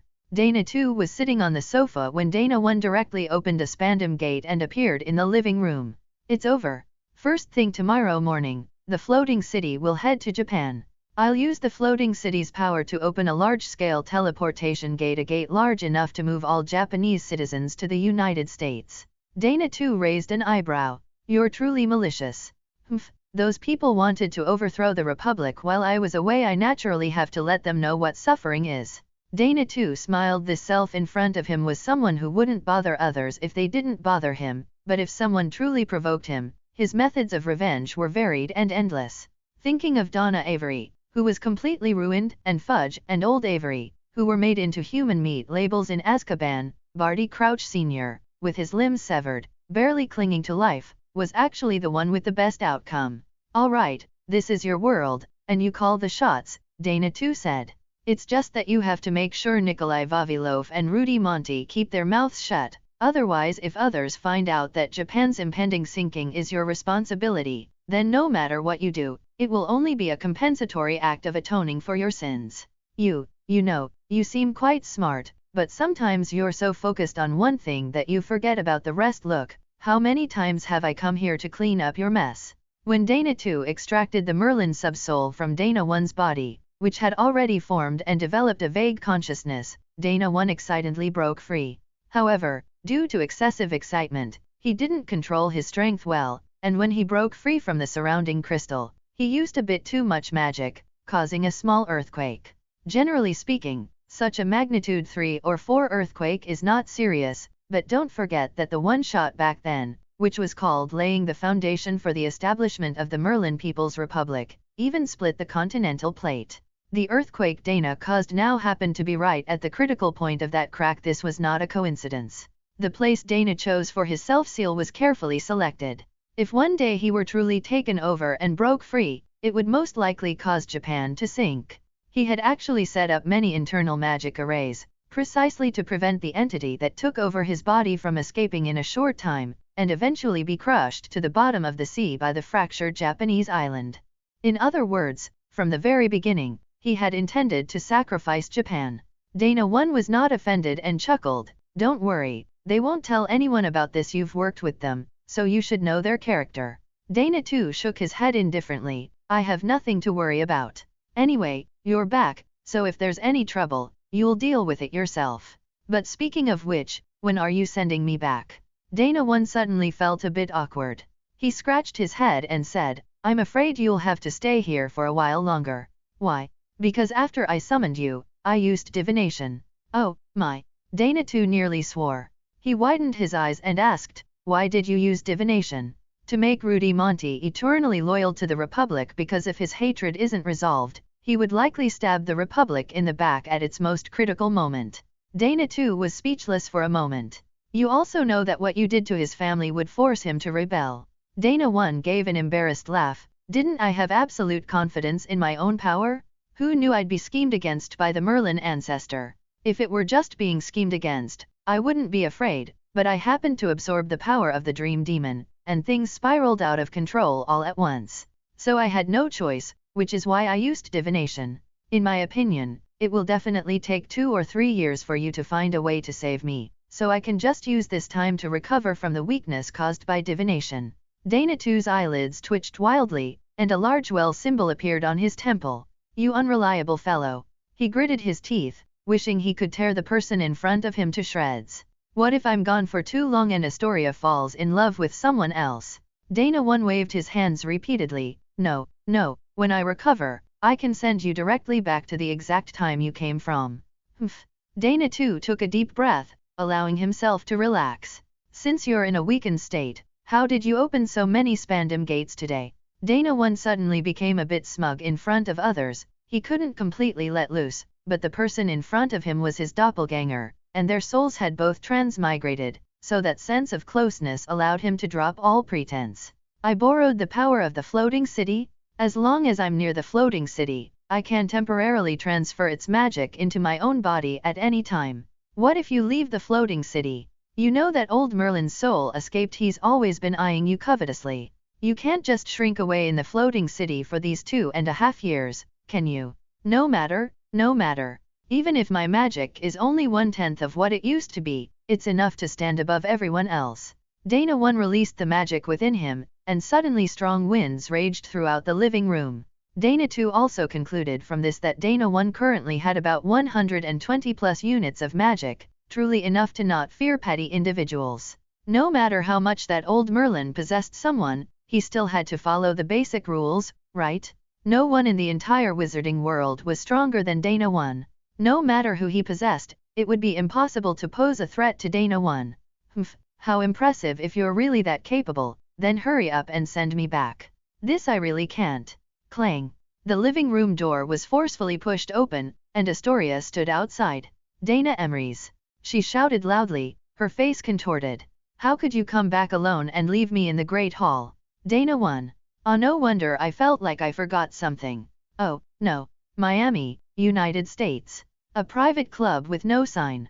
The security here was tight, and the decor was luxurious, the kind of place where ordinary people would feel pressure just by getting close. In the club's basement, there was a large room of about 300 square meters, and at this moment, all the sofas in the room were occupied by people dressed in extraordinary attire. An old man stood up. It was old Rockefeller, who had previously misled Jack Murray and personally attended the aircraft carrier scene. After the aircraft carrier fleet sank, he was pushed out by the family as a scapegoat. Not only did he lose his personal assets, but he also lost his family status. However, a missile that blew up the Rockefeller mansion gave old Rockefeller a chance to make a comeback. He was lucky. A person abandoned by the family naturally wouldn't live in the mansion. Of course, many influential people in the family lived in their own houses, and even when the mansion was bombed, the key figures in the family were not at home. These guys, who played so wildly, who would honestly stay at home? But they were all afraid that the Merlin People's Republic would come after them. They were all ordinary people. How could they defend against the revenge of a group of elusive wizards? So most people left the United States and settled in other countries. That's why old Rockefeller had now become the Rockefeller family's spokesperson and appeared here. Gentlemen, everyone has seen the situation in America. It's no exaggeration to call it precarious. You are all pillars of America, so naturally, you won't let our country be neglected. Therefore, the purpose of gathering everyone here today is to discuss what to do in the future. What should we do? We've completely torn off the mask with the Merlin People's Republic. There's no turning back now. This isn't just a threat of commercial sanctions. A floating city might fly over our heads at any moment. No, old Rockefeller said, shaking his head, they won't do that. If they were that tyrannical, what happened with Nurmengard back then would repeat itself. If the whole world united against them, they would eventually perish. Perish? But the floating city is so elusive, Rockefeller interrupted, but Merlin City is right there, their industries are right there. If they only had a floating city, where would they feed so many people? Even if they had enough food, who would want to flee like a homeless dog? Although I don't know what energy the floating city uses, there must be a limit to it, right? So they won't immediately retaliate against us before that. I think we should stabilize our country. Those states causing trouble must be brought back, and we need to rebuild Nasdaq and Dow Jones. And most importantly, elect a new president. If the country continues to be this chaotic, we'll collapse on our own, without Emrys having to lift a finger. Gentlemen, ladies, everyone's wealth is deeply tied to this country. If America is finished, our stocks and land deeds will become worthless. Mr. Rockefeller is right. We must first stabilize the domestic situation. Seconded. What about Britain? They've been clamoring for us to resolve the nuclear pollution issue. Isn't it just compensation? Give it to them. We still need their support. Give it to them. Do you know how much we'd have to pay? We can use the president's martyrdom as an excuse to delay. Delaying isn't a solution. Let's use the old method, issue national debt. Seconded. Seconded. What about the Merlin People's Republic? At least on the surface, we have to show some attitude, right? I think Mr. Rockefeller has a point. They won't do anything to us in the short term after all. Our losses are already great enough. Let's send an apology letter in the name of the Ministry of Foreign Affairs, but there must be absolutely no actual financial outlay. Anyway, we're currently in a state of anarchy, so they can't find a target to aim at. Ha ha ha, this is the first time I've thought a state of anarchy was a good situation. Let's do that. Zero cost, and we can still get international recognition. Oh, and that unlucky guy who commanded the battle has to be pushed out as a war criminal. He must face trial by the International Court. Indeed. Give his family some compensation, and let him take the blame. Murakami Tatsusaburo had no idea what was happening in the United States. During the last Mount Fuji explosion, he cleverly ran to the other side of the ridge and escaped with his life. Now, having received government compensation, he bought a house in Tokyo. He felt things were pretty good now. He traded his old house in the suburbs of Shizuoka for a new one in Tokyo, and with other financial subsidies, his family's life was even much better than before.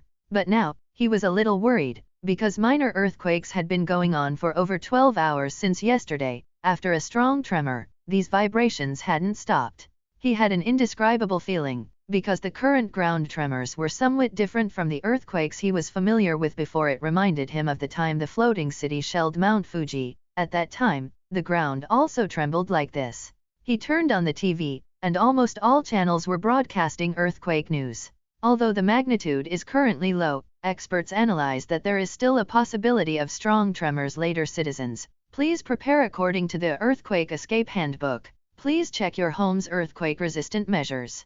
Murakami Tatsusaburo scratched his head in annoyance and switched the TV to Tokyo Television. Sadaharu, go find Jintoki. Bring him here. Don't ride any pretty female dogs you see on the way. Murakami let out a long sigh of relief. Thankfully, Tokyo Television was still broadcasting cartoons as usual. All was stable. Another strong tremor hit. Murakami Tatsusaburo watched the big white dog frolicking on the TV, but his heart was calm. His own house was new, and all the earthquake-resistant facilities were brand new, safe. However, the next second, the TV screen distorted, and then turned black. He quickly switched through several channels, all of which had a picture, which meant it wasn't a problem with the TV. He switched back to Tokyo Television and saw a line of white subtitles appear below the black screen. The font was old-fashioned, the clarity extremely low, looking just like the text warnings in a horror movie. Due to earthquake-induced equipment failure, emergency repairs are underway. Murakami immediately felt a bad premonition. Tokyo Television, his guiding light, his unshakable faith, had gone black. Darling, hurry up and pack. Quick, something terrible has happened. After a chaotic scramble, the Murakami family had all their luggage packed, ready to flee once again. Murakami Tatsusaburo took one last look at the TV, and his heart was filled with joy, because Tokyo Television had a picture again. But the next second, latest news, due to the intensifying earthquake, the Mount Fuji pillar obsidian rock pillars have begun to collapse, and large cracks are appearing on the ground. Murakami Tatsusaburo felt his vision go black. Tokyo Television was even reporting the earthquake, so the situation was truly serious. Urgent notice: huge ground fissures have appeared in the areas surrounding the Mount Fuji pillar, and the cracks are spreading rapidly. The Tokyo Metropolitan Government's General Disaster Prevention Department has issued a notice. Residents of Shizuoka, Yamanashi, and Tokyo are requested to evacuate the cities in an orderly manner to avoid unnecessary casualties. Murakami didn't hesitate for a second. He slung his luggage over his back, grabbed his child's hand, and dashed out. Mrs. Murakami paused for 2 seconds before following him out the door. Husband, why aren't we driving? Drive what? The roads must be jammed at a time like this. If we get stuck halfway, people will die. As if to confirm his words, a Honda sped by and crashed into another oncoming vehicle attempting to overtake. The car's front end lifted high, just like in a movie, arcing through the air and precisely smashing into a fire hydrant on the roadside, immediately sending up a huge geyser of water. And the unlucky car that failed to overtake was left sideways in the middle of the road, having been hit by vehicles from both sides and contorted into an abstract, unrecognizable shape. The entire road was completely blocked. Mrs. Murakami looked at her husband with admiration and quickly followed. Even a car crash couldn't delay Murakami's escape. Their Murakami family had been experts in escaping since World War II. Husband, where are we fleeing to? I don't know. Just get out of the high-rise area first? Otherwise, if the buildings collapse on us, we won't be able to withstand it. Boom, boom. Murakami seemed to be death itself. Whatever he said would come true. No sooner had he spoken than two high-rise buildings not far away collapsed with a roar. Murakami. Sharp wails came, and faintly, Murakami heard a sentence. The ground has cracked.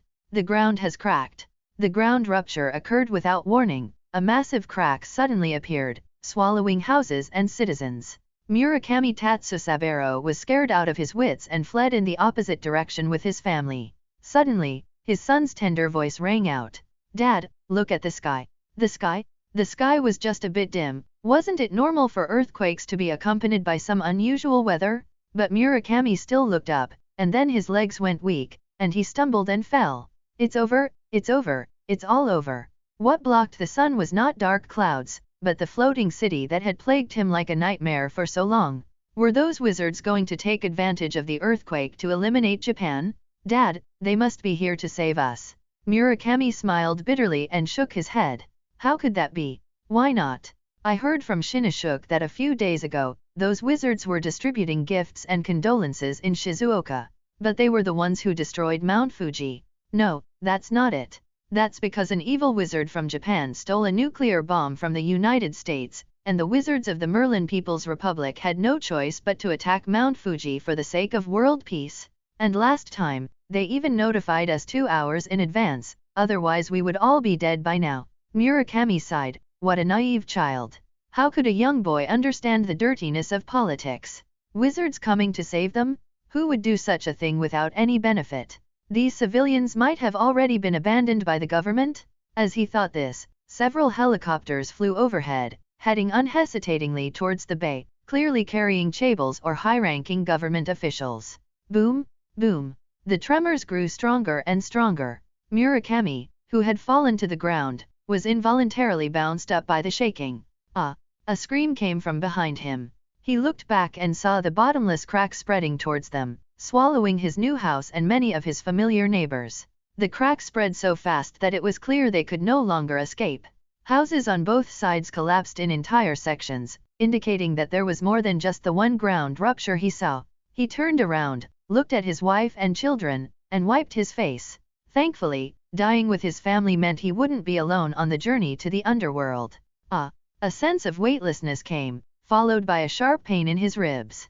He was surprised to find his feet off the ground. The huge opening in the ground stretched forward from beneath his feet, but he was flying in the air and not falling down. Don't be afraid, don't struggle, we're here to save you. Murakami's English was not good. He didn't quite understand what the man holding his arm was saying, but he understood that he was probably saved. The man holding his arm wore glasses, a handsome uniform, and had captivating green eyes. He was riding a streamlined, very beautiful broom. The strong wind blew his bangs away, revealing a lightning-shaped scar. Murakami didn't understand how a man who didn't look very strong could lift him into the air with one hand.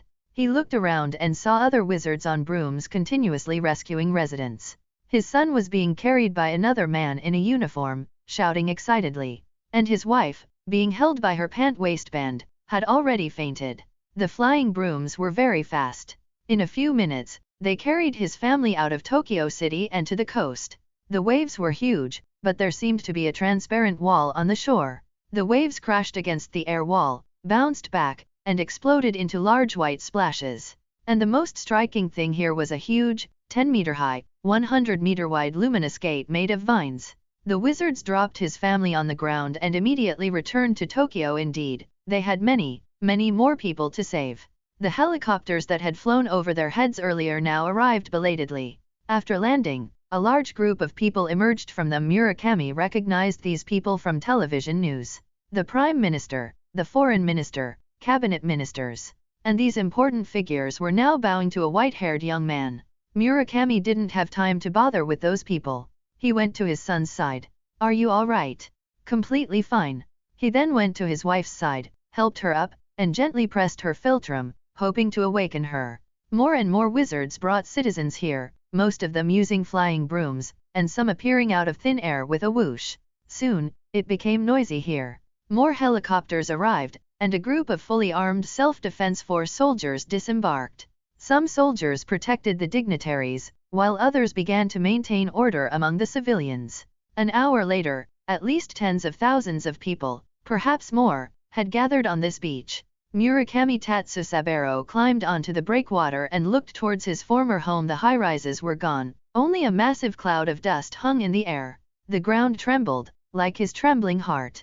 Tokyo was silent. Everyone, please enter the portal in an orderly fashion according to the Self-Defense Force's guidance. Everyone, please enter the portal in an orderly fashion according to the Self-Defense Force's guidance. Murakami Tatsusaburo jumped down from the breakwater and returned to his family's side. What do you think? Should we go? Murakami asked his newly awakened wife, but she looked bewildered, clearly unable to offer any useful opinion. Dad, I just saw Asami Mizukawa. She's as beautiful as she is on TV. Murakami was a bit annoyed. Why bring up celebrities at a time like this? Tokyo was gone. No matter how high and mighty they were before, now they were just like them. Simple homeless wretches? We don't even know where that door leads, and they want us to go in. We're not going? Who knows if it's a conspiracy? Murakami looked in astonishment at the citizens arguing with the self-defense force. In the face of such a natural disaster, it was normal for people's emotions to be out of control. He heard a self-defense force member sneer. If you don't go, then don't go. Anyway, you only have half a day. After that, the wizard adults still have to rush to other places to evacuate people. If you want to sink into the sea with Tokyo, no one can stop you. Tokyo will sink into the sea? Murakami Tatsusaburo was stunned. He carefully recalled the expert analyses he had read. Indeed, some had said that if another impact occurred at the Mount Fuji pillar, the Japanese mainland was highly likely to suffer a devastating blow. Darling? Quick, let's go to the door? No matter what, following the important people can't be wrong. Murakami Tatsusaburo shouted. His family ran towards the giant portal. They could run because in the first wave of rescue, their luggage had already fallen into the abyss of the ground rupture. In fact, quite a few people were willing to follow instructions. Those who insisted on going against government orders were a minority after all. As Murakami queued up at the gate, he looked back with pity at those who were sitting on the ground. What a bunch of fools. Why would they mess with their own lives? Murakami sighed, holding his wife's hand with one hand and his son's with the other, and walked into the portal. The light curtain had no temperature. They just felt a blur before their eyes and found themselves standing on unfamiliar land. A straight road lay beneath their feet, but on both sides stretched an endless wilderness. Where is this? Look over there. Murakami followed his son's pointing finger. It was a huge road sign, on which was written, Salt Lake City, 150 kilometers. It's Salt Lake City, Dad. This is the United States. Murakami looked at his son in surprise. Son, how did you know? I like NBA, Dad. The Utah Jazz's home court is in Salt Lake City. Murakami had never realized that he could interact with a big shot like the Prime Minister at such close quarters. Prime Minister Abe was less than 50 meters away from him at that moment. Although there were security personnel between them, he could clearly see the look of dejection on the Prime Minister's face. The teleportation gate disappeared. Then, a few seconds later, it reappeared, and a large group of people walked out of the gate. 100,000, 200,000, 300,000. More and more Japanese people gathered here, all with expressions of relief at having escaped death. It seems the earthquake's impact is greater than imagined, Murakami Tatsusaburo thought. Until dusk, the teleportation gate no longer appeared. Did this mean the rescue operation was over? Murakami silently counted the vast number of his compatriots around him. He was currently in a high-elevation area and could see the crowd stretching for several kilometers. Probably less than 2 million. Are these all the people rescued from Japan, or are other places safe? Prime Minister? Prime Minister Abe. A frantic cry came from his ear. Murakami turned his head and saw Prime Minister Abe, his face pale, fainting into the arms of his secretary. Is there a doctor? Is there a doctor here?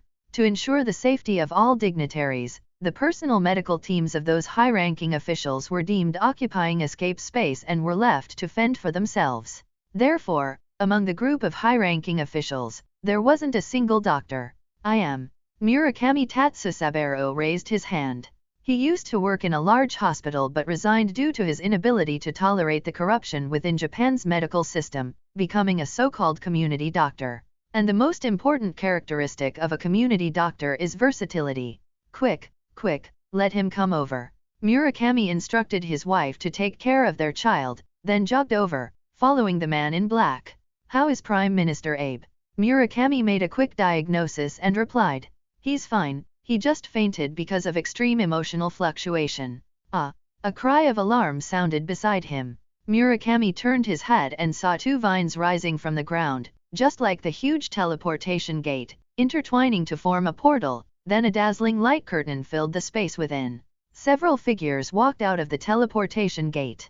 The two leading figures had identical faces, the only difference being that one had completely white hair, while the other had brown hair. It's Dana Emrys. Someone immediately recognized Dana. The white-haired Dana stepped forward 2 paces, briefly observed Prime Minister Abe, then extended a finger, and a blue light struck the Prime Minister. The next second, the Prime Minister slowly regained consciousness. "Hello, Prime Minister Abe," Dana said, and a translator immediately translated beside him. "I am Dana Emrys, President of the Merlin People's Republic. I have some very regrettable news to tell you." Even though he had a premonition, Prime Minister Abe still clutched the clothes at his chest. "Please speak, Dana Emrys." Dana nodded. "Just now, the entire territory of Japan sank. We have done our best, all the people who could be rescued are here." Prime Minister Abe's vision went black, and he was about to faint again, but fortunately, this time he had some immunity and swayed twice before steadying himself. However, several of the surrounding entourage did faint. "It's gone, all gone. The country is gone, the land is gone, and their property is gone. These several million people are on this strange land, possessing nothing. What will their future be like?" "Your Excellency, Dana Emrys, what about our emperor?" "I'm sorry, our people did not rescue your emperor. By the time we arrived, the imperial palace had already sunk underground." Wah! A wail of sorrow. Their faith, too, was gone, although this faith was more often used to legitimize the power in their hands. "However, I have some good news." Dana smiled and clapped his hands. Immediately, someone behind him came forward, carrying several large boxes. "These are the United States Treasury bonds you hold. There are contractual certificates and bearer bonds, totaling approximately $600 billion. If you can cash them, it will be enough to rebuild a small Japan. As for the land, you will need to communicate with the United States government, but I don't think it will be a big problem. After all, the United States is vast and sparsely populated, so accommodating these several million of you will be very easy. After all, the United States is your suzerain, and it won't sit idly by, right?" This was indeed good news. With these $600 billion, they felt a sense of security. But Prime Minister Abe thought even further. Would the United States really accept them? "All right, we have rescued the people, and we have delivered the bonds to you. Next, we still need to go to the Chinese coast to block the tsunami, so we won't stay here any longer. I wish you all the best." "Oh, right, we will send a batch of supplies later, hoping they can help you." Having said that, Dana said no more, turned around, gave Dana a cunning look, and then led the way into the teleportation gate. Murakami Tatsusaburo looked at the boxes in front of the Prime Minister and swallowed. Not only did he diagnose Prime Minister Abe today, but he also saw wealth he could never have imagined before. But what does it matter? All of Japan is gone. "You're too wicked." Dana too took a leisurely sip of Luzhulaojio. The cellar aroma, aged aroma, and grain aroma blended perfectly. It was mellow and smooth on the palate, simply superb. How am I wicked? People could not imagine that the man who, half an hour ago, was like a savior stopping the tsunami, was now licking ice cream and smacking his lips. "You're making those Japanese people sell US bonds, aren't you trying to screw the United States over?" No, I just couldn't bear to see those Japanese people die in a foreign land, so I provided them with a clear path." If you really cared about the Japanese people, you wouldn't have deliberately released your magic to impact the cracks beneath the Mount Fuji pillar when you escaped. "Oh, how can you think of me like that? That was an accident, you know. Before that, I had been fighting against evil existences. It's perfectly normal not to be able to control my body the moment I returned to normal." Dana too shook his head, not wanting to bother with this guy. This guy's previous life was probably not as exciting as his own profession, but he was definitely a black-hearted fellow, slyly wicked.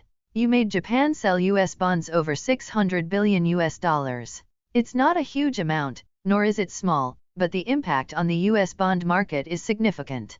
If it triggers a selling spree, that wouldn't be good for the current United States. Dana 1 swallowed the last bit of ice cream in the paper carton in one big gulp, shivered from the cold, and had to cast a warming spell on his head. Is that so? I don't understand these things. I only know that the Americans will soon come knocking on our door to discuss war reparations. Dana 1 licked his lips contentedly. I wonder if they'll issue national debt to meet the sky-high compensation we're quoting.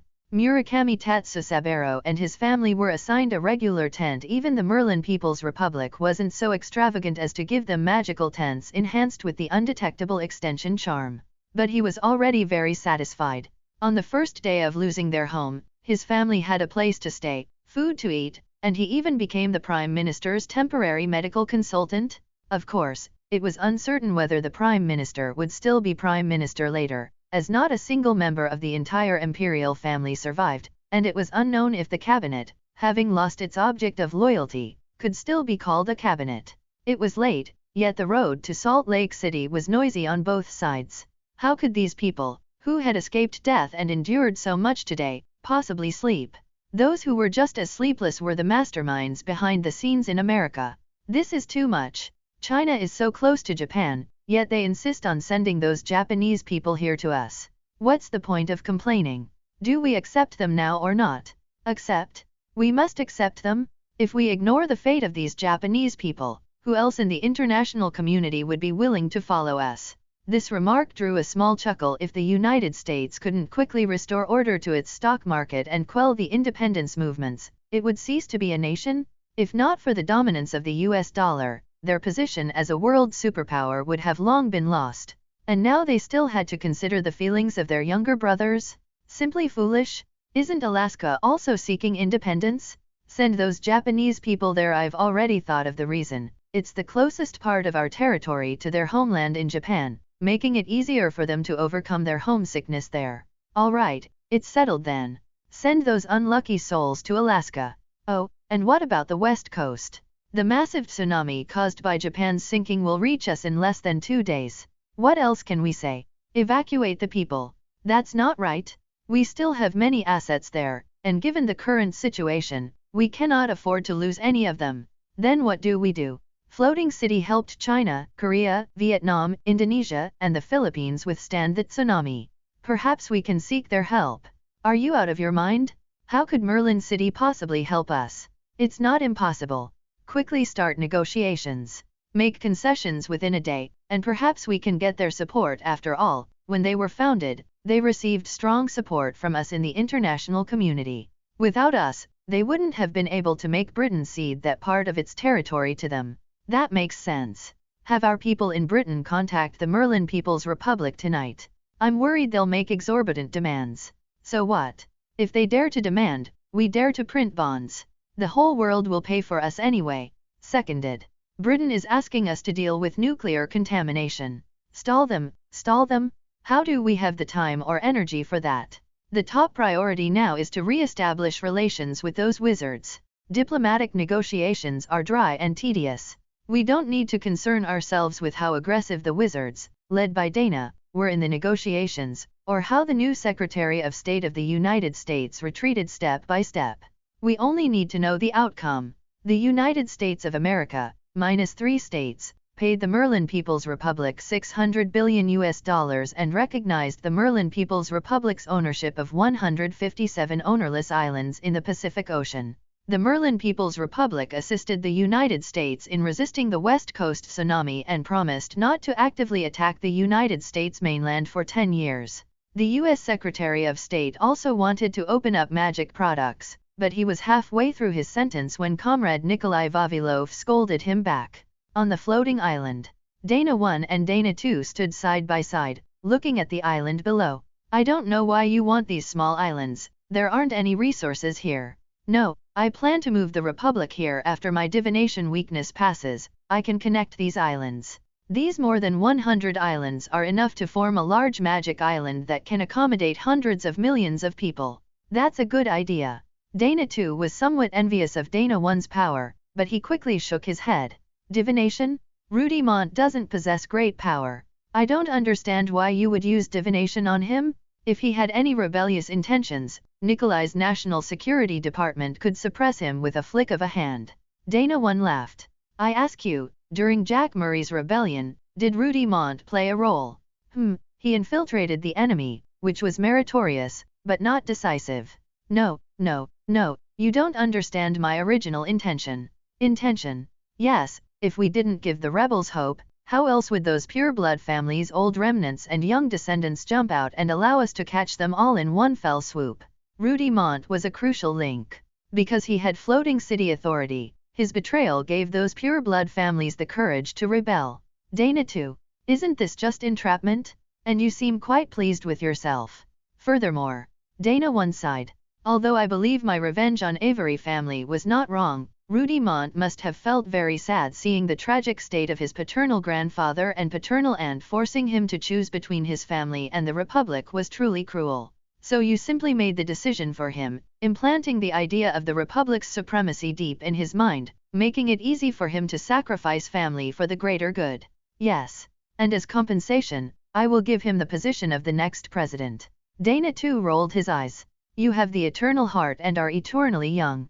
He, as the crown prince, probably won't inherit your throne until he dies, will he? Dana 1 laughed heartily. Is the position of president so great? It's exhausting? Once the Republic stabilizes, I will naturally abdicate. Then, traveling around with Astoria, that's life. Dana I agreed with this statement wholeheartedly. Enjoying life was also his goal. By the way, how are old Avery and Donna Avery? Rudimont has already sent them to Azkaban. Dana 1 seemed utterly indifferent to his former enemies. Only that kid is now missing. I heard that little fellow became an obscurial, so he probably doesn't have long to live. You are truly cruel sometimes. Aren't you cruel to your enemies? Is the soul of Donna Avery in your world 20 centimeters tall? It seems to be only 6 centimeters now. Dana 1 shrugged and raised an eyebrow, as if to say, see, you're not soft-hearted when it comes to tormenting people either. Dana 2 didn't want to argue with him about this and changed the subject. I've preserved Anna's body for you. What do you want to do next? Dana 1 was silent for a long time, so long that Dana 2 almost thought he had fallen asleep standing up. Anna's soul has been scattered. Dana 1's voice was desolate. Some things truly cannot be forced. There's no need to waste resources on Anna anymore. Bury her. Dana 1 looked up at the sky. Dana 2 understood. It was a subconscious action people made to prevent tears from falling, yet this action often had no effect. Hot tears streamed down his cheeks, and Dana thought of his mother, who was always a bit dazed but always smiled at him. The rain poured down, and the wind raged relentlessly. The west coast of the United States was covered by an unusual celestial phenomenon. However, people showed no panic at all, because of the city floating in midair. Merlin Floating City arrived as promised, constructing a magical breakwater with the floating city's magic reserves. Even if a 50-meter tsunami raged for a week, it might not be able to reach the shore. Dana stood at the edge of the floating city. The raindrops, as if fearing this powerful wizard, obediently flowed past him. But the new Secretary of State of the United States, Toby Jonathan, who stood beside him, was not so lucky. He had to hold his umbrella tightly, with the umbrella surface facing forward, to resist the oncoming strong wind. The floating city had already filtered out most of the strong wind, but this still made Secretary Jonathan unbearable. Secretary of State, Dana said, I have already met 2 of your predecessors. I hope you can give your government accurate feedback. Of course. Standing high in the sky, the front of the tsunami below was clearly visible, roaring in from 100 kilometers away at an extremely fast speed. Is it really okay, President Emrys? Of course the coastal defense line in East Asia is much more complicated than yours here. Do you see us letting anyone suffer a disaster? Oh, this is really my mistake, I misspoke. The Secretary of State had a fawning expression, but only Dana himself knew what he was thinking. Below, boom. The waves collided with the invisible magic wall, exploding into towering white spray, and Secretary Jonathan's face turned pale. He had never experienced such power at such close range. President Emrys, is it really going to be okay? Don't worry, as long as the wave crest doesn't exceed the height of the floating city, the entire coastline is safe. Secretary Jonathan watched as blue and golden magic light continuously flickered from the magic patterns under his feet, flowing downwards, and he gained an intuitive understanding of the floating city's power. As long as this city exists, current technology simply cannot be an opponent of the Merlin People's Republic. 1 wave, 2 waves, 3 waves. Dozens of meters of huge waves stacked one after another, until they became lower and lower and weaker and weaker. The magic defense line constructed by Merlin City remained as stable as Mount Tai, without even a slight tremor. All right, we have fulfilled our promise, Secretary of State. We will accept the islands in the Pacific Ocean ourselves, but now, it is time for you to deliver the war reparations you promised us. Okay, President, I will contact the interim government right away. One cannot make calls on the floating city, so Dana thoughtfully released a spandam gate. 5 minutes later, Jonathan walked out from the other side of the gate, his face extremely grim. Although Dana already knew what had happened, he still showed a very gentle smile and asked, Secretary Jonathan, can you make the payment? Jonathan looked helpless. He really didn't know how to speak to the most powerful man in the world before him, but thinking of his duty, he ultimately sighed inwardly. President Emrys, I'm sorry, the reparations we agreed upon may have to be paid a little later. We've encountered a small problem. Can you tell me about it? Sorry, I cannot. Dana's smile faded, which made Jonathan feel completely uneasy. Only by interacting with Dana Emrys up close would you know how powerful the aura around him is. Then it's regrettable, Secretary of State. Just the fact that your country previously used nuclear weapons against our republic is enough reason for war. Even the whole world couldn't fault us. We even, out of humanitarian spirit, helped your country withstand the tsunami? But how did your country act? I'm sorry, we really encountered difficulties. Of course, Dana knew that America was facing difficulties now. Isn't it just that the Japanese quietly sold United States Treasury bonds, causing Treasury yields to skyrocket, but with no one to take over? All of this was Dana's casual arrangement. The Americans had repeatedly attacked the Republic. Did they really think his revenge will be exacted? Dante's was an empty title? All right, Dana said coldly, you Americans have no sincerity at all. In that case, let's continue the war. However, I am not an unreasonable person. We will launch our attack after we help you settle the disaster on the West Coast, so please be prepared. The disaster on the West Coast. A bewildered Jonathan was pushed by Dana into the spandam gate. Dana stretched and called out, Floating City, withdraw. Buzz. The enormous floating city disappeared into the air after a distortion of the atmosphere. The thousands of kilometers of magical protective barrier instantly dissolved, and waves still 4 or 5 meters high crashed onto the shore, sweeping away all the Americans who were watching the spectacle on the beach. They say there are fewer people abroad. There's a reason for it. The waves quickly surged inland. Although the most powerful part had been neutralized by the floating city, the residual waves could still cause heavy losses along the entire west coast. The most infuriating thing was that the floating city did not return to Britain but came to Canadian airspace, continuing to maintain the protection there. The west coast of the United States was still flooded. However, the disaster relief that should have occurred did not happen. The interim government seemed to be condoning the occurrence of all unspeakable things. In reality, the interim government truly had no money for disaster relief. To pay the reparations to the Merlin People's Republic, they issued $800 billion in United States Treasury bonds. The extra $200 billion was used for reconstruction and to satisfy Smith commissioners at various levels. But tragically, the United States Treasury bonds, which countries used to flock to and were considered the most stable investment, suddenly found no takers. In the international United States Treasury bond market, a large number of countries or individuals were selling United States Treasury bonds, and the newly issued United States Treasury bonds could not be converted into real money at all. If the government had no money, surely the great families had money? But in their eyes, politics was just a business, and seeing that the business was about to fail, who would use their family fortune to fill the hole? Everyone spoke of selflessness, but when it came to such a time, asset transfer was their main theme. The wave of United States Treasury bond sell-offs ultimately undermined the credibility of the dollar. New United States Treasury bonds couldn't be sold, and maturing United States Treasury bonds needed to be filled. What other option did the United States have besides frantically printing dollars? Countries around the world were not fools. Everyone knew the situation the United States was in now. A generation of superpowers, it was time for its decline. Because the federal government ignored the disaster on the West Coast, Oregon and Washington states followed in the footsteps of the already independent state of California, declaring independence. All of a sudden, the entire United States was in a state of alarm, like an old, dilapidated house, leaking from top to bottom, with only one beam desperately holding it up, but the base of that beam had also started to catch fire. It looked like the building was about to collapse. President Emrys, please do not leave Britain. Prime Minister Cameron, the new Prime Minister of Britain, pleaded, because of the indulgence of the United States in deploying nuclear weapons and causing a large amount of nuclear pollution. Prime Minister Blair has already resigned, and all cabinet members and department heads involved in that matter have also been dismissed. Your Excellency, President, you can make any demands you want. We have lived in peace for so many years, at least give us a chance to compensate your republic.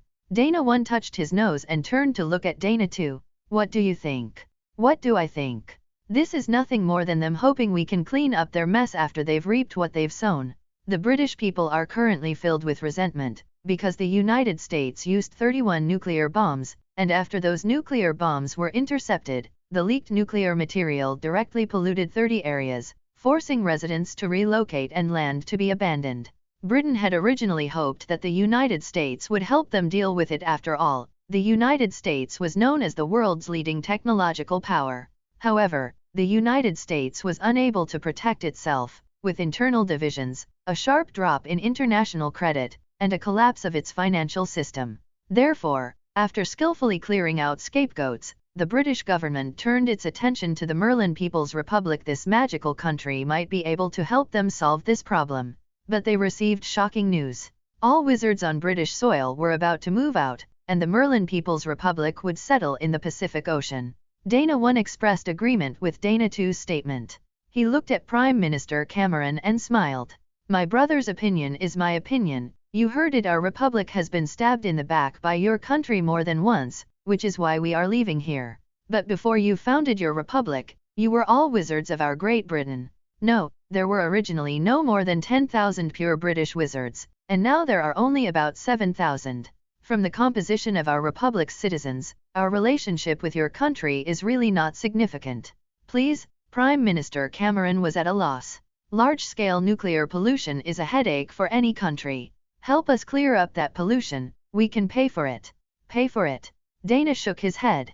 I no longer trust you. Do you know, Prime Minister Cameron, the United States still owes us 600 billion galleons. 600 billion isn't a small sum, but to help us deal with nuclear pollution, it wouldn't cost that much, right?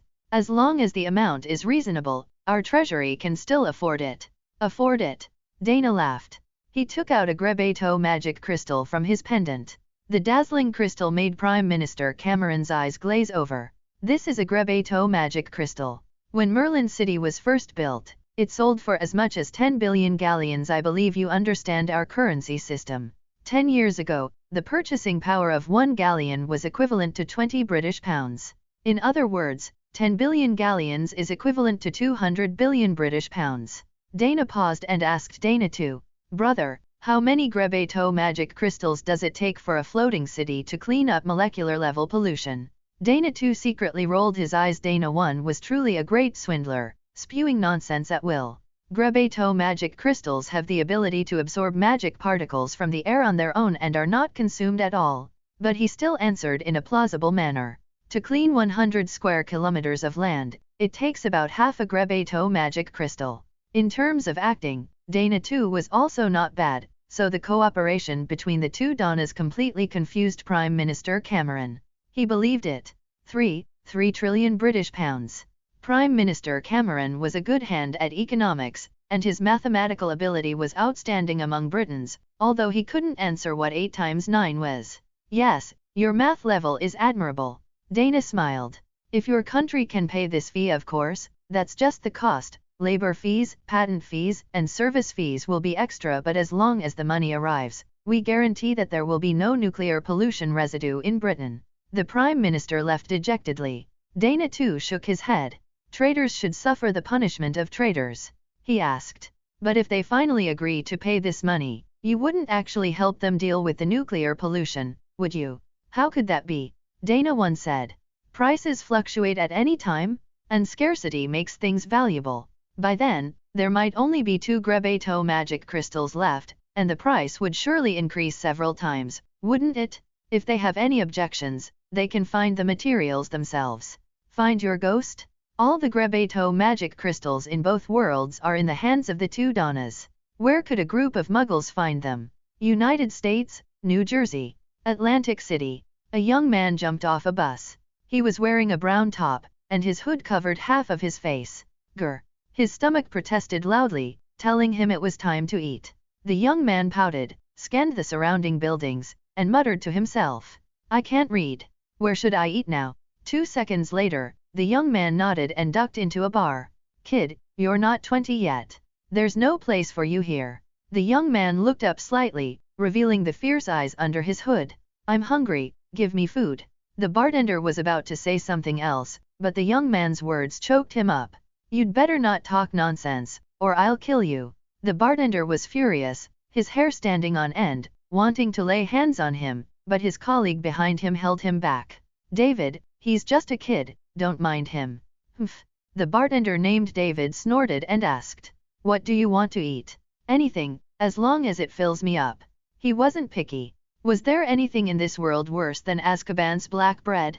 Soon, a steak and a large bowl of French fries were placed in front of the young man.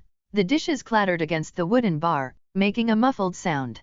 The young man was not polite. Without using a knife and fork, he directly grabbed the steak with his hand and stuffed it into his mouth.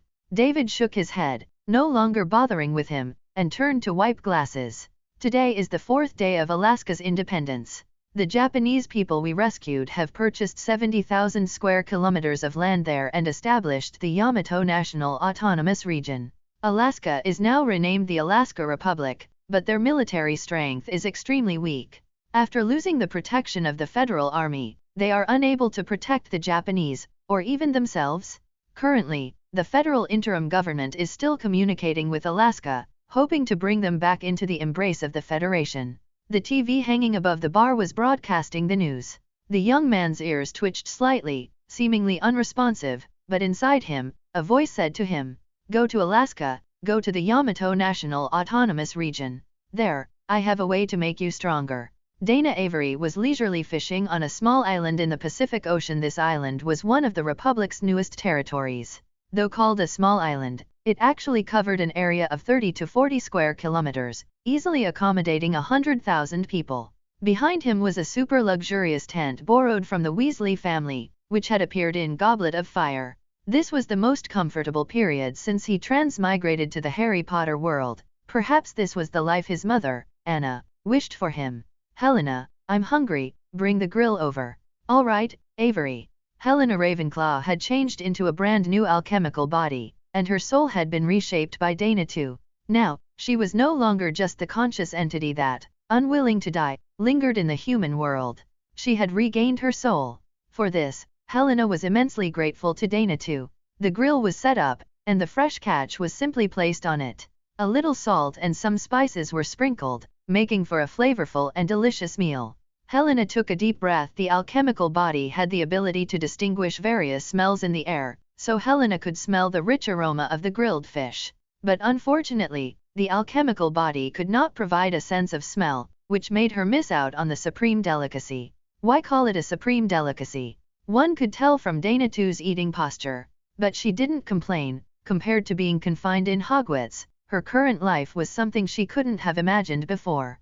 Before her soul was reshaped, she could indeed move around, but without a soul, she was just a conscious entity carrying the memories of Helena Ravenclaw, utterly unable to produce new emotions. But now she was no longer bound by the former memories of Helena Ravenclaw. She was Helena, yet she was not.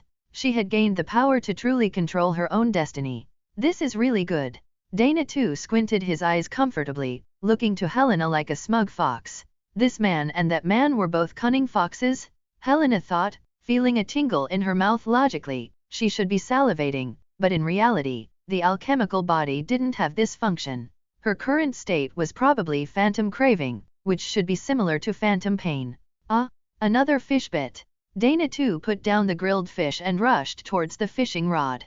But the next second, buzz, boom, there was an earthquake, and the entire island rose 4 or 5 meters. Clearly, Dana's fish had definitely escaped. Ah, my fish! Dana too turned to look at the floating city flying overhead and angrily threw the fishing rod to the ground. Helena, change places. Somewhere on the island, extending beyond the sea level, there was a transparent pipe about 40 meters wide, half in the sea and half exposed above the surface, leading directly into the distance. At the other end of the pipe, it connected to another small island, and through the transparent pipe wall, a flat road could be clearly seen. Of course, wizards could move between islands via the flow network and apparition, but who could refuse a leisurely journey that allowed one to simultaneously enjoy the scenery above and below the sea while traveling? Just today, the Merlin People's Republic completed the connection of 157 islands in the Pacific Ocean, and an unprecedented maritime nation was unveiled to the world. Professor McGonagall, Dana advised, leave Britain. I will transform Hogwarts into a new floating city, including the Black Lake, the Forbidden Forest, and even Hogsmeade. Professor McGonagall's face was filled with conflict. But Dana, Hogwarts has been here for 1,000 years, this represents history and tradition. Dana did not want to speak to Professor McGonagall as the 5th founder. He always maintained his respect for Professor McGonagall.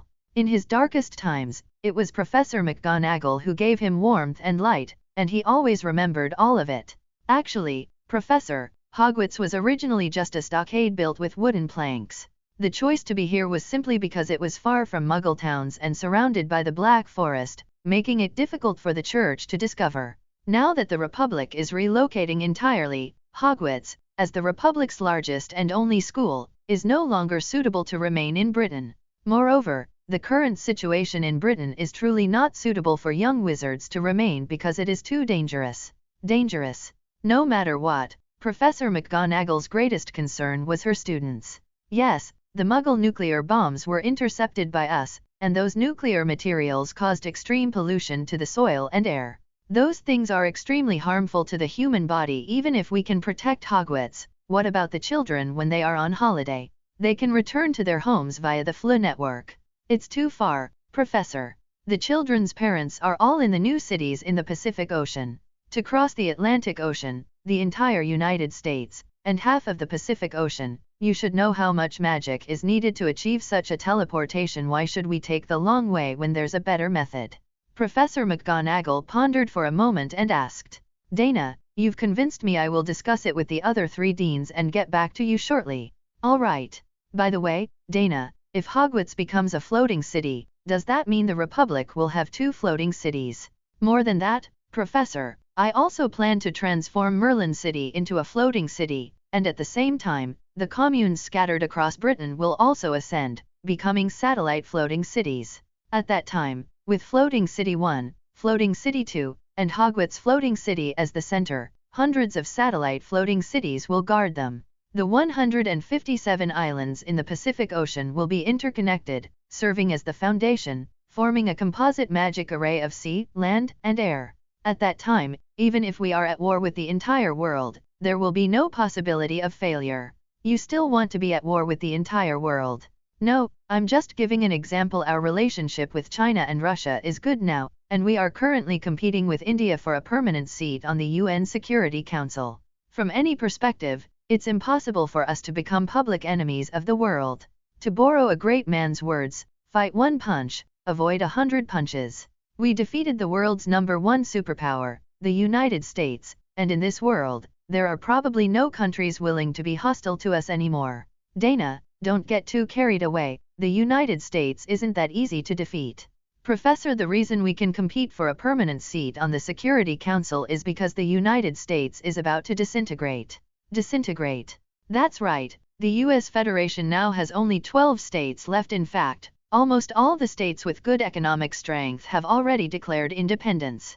The current United States is a mess, with a struggling economy and endless national debt. Under these circumstances, none of the remaining 12 states are willing to pay off the national debt, and the United States' international credit has hit rock bottom. They can't even afford military expenses anymore, and that's after a large portion of the military was swayed by other independent states.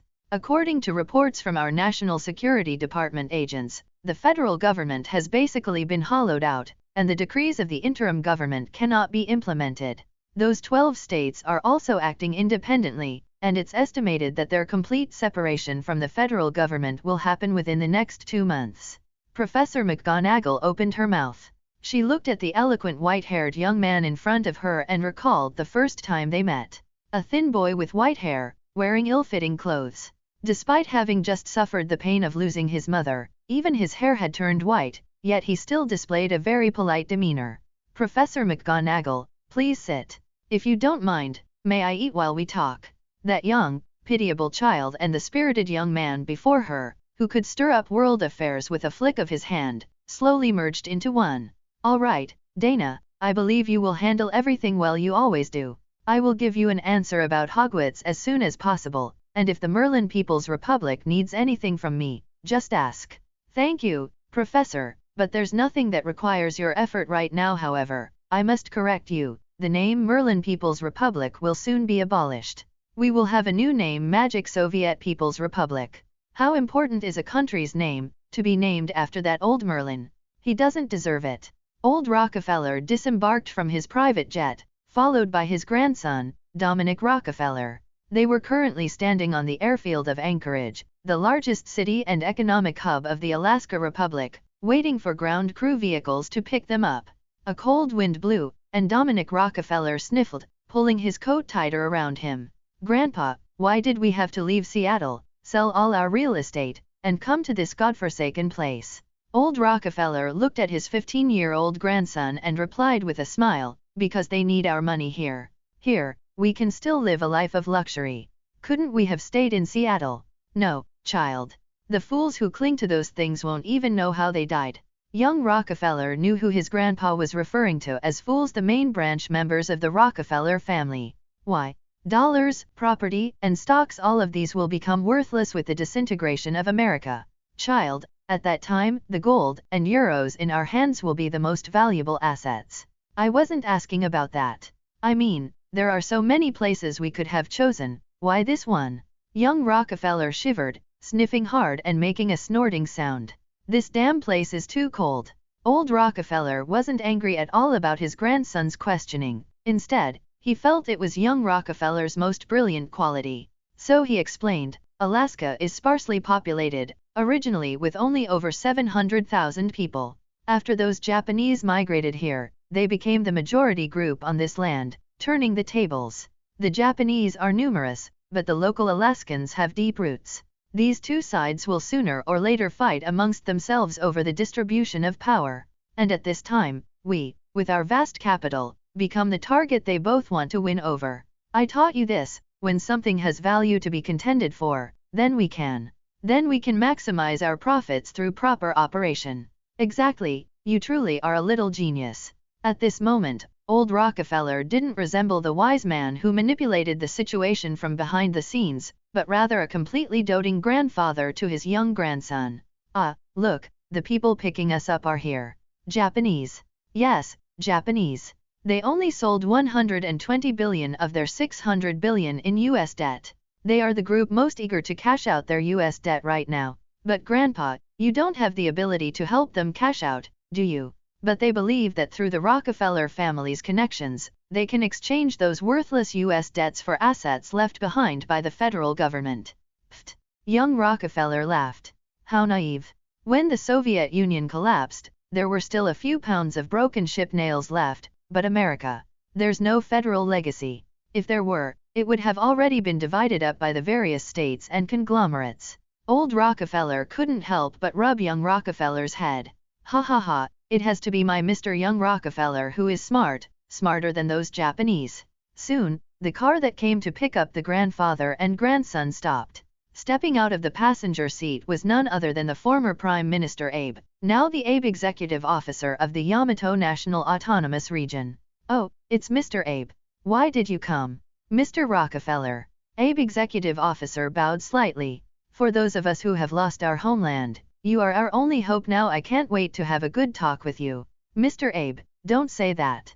Old Rockefeller immediately pushed his grandson into the warm car. Why don't we find a place to sit down first? and then we can discuss business. Yamato National Autonomous Region. New Tokyo City. To call this place a city was an overstatement. Everywhere were simple houses built of wood. The so-called Governor General's mansion was merely a more neatly constructed two-story wooden house. If all $600 billion had been cashed out, and that was when the dollar was valuable, then New Tokyo City would definitely not be so shabby. However, the Japanese only cashed out $120 billion in the first week of selling US debt. After that, even if they halved the selling price, no country or individual was willing to be the scapegoat. Is $120 billion a lot? After buying land, and enough food, clothing, and daily necessities for winter, there wasn't much left. There was a fireplace inside the Governor General's mansion bringing some warmth to the house. Note, this was the only fireplace in the entire New Tokyo City? Old Rockefeller glanced at the sedan that brought them, raising an eyebrow. This car was probably the most valuable thing in this city. Young Rockefeller glanced at his grandpa, his eyes conveying the meaning. The Japanese are so poor, do we really need to interact with them? Old Rockefeller smiled, returning a look. It's precisely because they are poor that they will be easy for us to use. Abe executive officer saw the two Rockefellers off. What they discussed was not important. In any case, those US debts had fulfilled their historical mission. Apart from a slight commemorative value, they probably couldn't offer much more help to these long-suffering Japanese. Abe executive officer stopped waving at the car that disappeared into the snow, turned, and went back inside the house. Murakami-kun. The Governor General said to Murakami Tatsusaburo, who was still diligently on duty. My health is fine, you should go home early. But Governor General Abe, since you fainted last time, your health has been unstable. My health is not important. The resurgence of the Yamato National is our top priority. I'm fine, you go back. Murakami bowed, then picked up his medical kit. This was all the diagnostic tools of Abe executive officer's exclusive doctor, and it was self-provided, and turned to leave. Abe executive officer walked to the window, watched Murakami's back disappear, and then went upstairs to the second floor. A dining table, rice wine, tuna. A black-robed man was frantically devouring the sashimi on the plate. Abe walked in front of the black-robed man, bowed, then numbly walked to the bed and lay down with his coat still on. The black-robed man glanced at Abe executive officer, then muttered to himself. I came here at your suggestion to become stronger. Strong enough to get revenge on Dana Emery's? But I haven't gotten stronger, and I'm living a life worse than a dog. Calm down. By controlling Abe, we can control the Japanese. Getting stronger is certainly important, but that requires careful planning. When the Japanese can no longer endure the oppression of the local people and begin to violently resist, our opportunity will come. The black-robed man sneered and said, I hope your plan works. It will certainly work. You'll be greatly surprised then. July 14, 2007. The United States of America announced its formal dissolution. That behemoth that had suppressed the entire world for 60 years completely turned into historical dust. July 19, 2007. The United Nations General Assembly, with its headquarters relocated to China, passed a resolution with the unanimous consent of all 4 permanent members and an overwhelming total of 179 votes. The Magic Soviet People's Republic replaced the United States and became one of the 5 permanent members. Why were there so many votes? Because one United States was gone, but more than 50 small countries emerged? As soon as the result was out, India was not pleased. They had been striving for many years to become the 6th permanent member. Now that the United States had dissolved, it seemed to be their turn to ascend. But they never expected that a country with a population of less than 1 million and established for less than 10 years would overtake them and join the permanent members, bypassing India? Protest? Condemn? Sanction? India made a big fuss to express their dissatisfaction.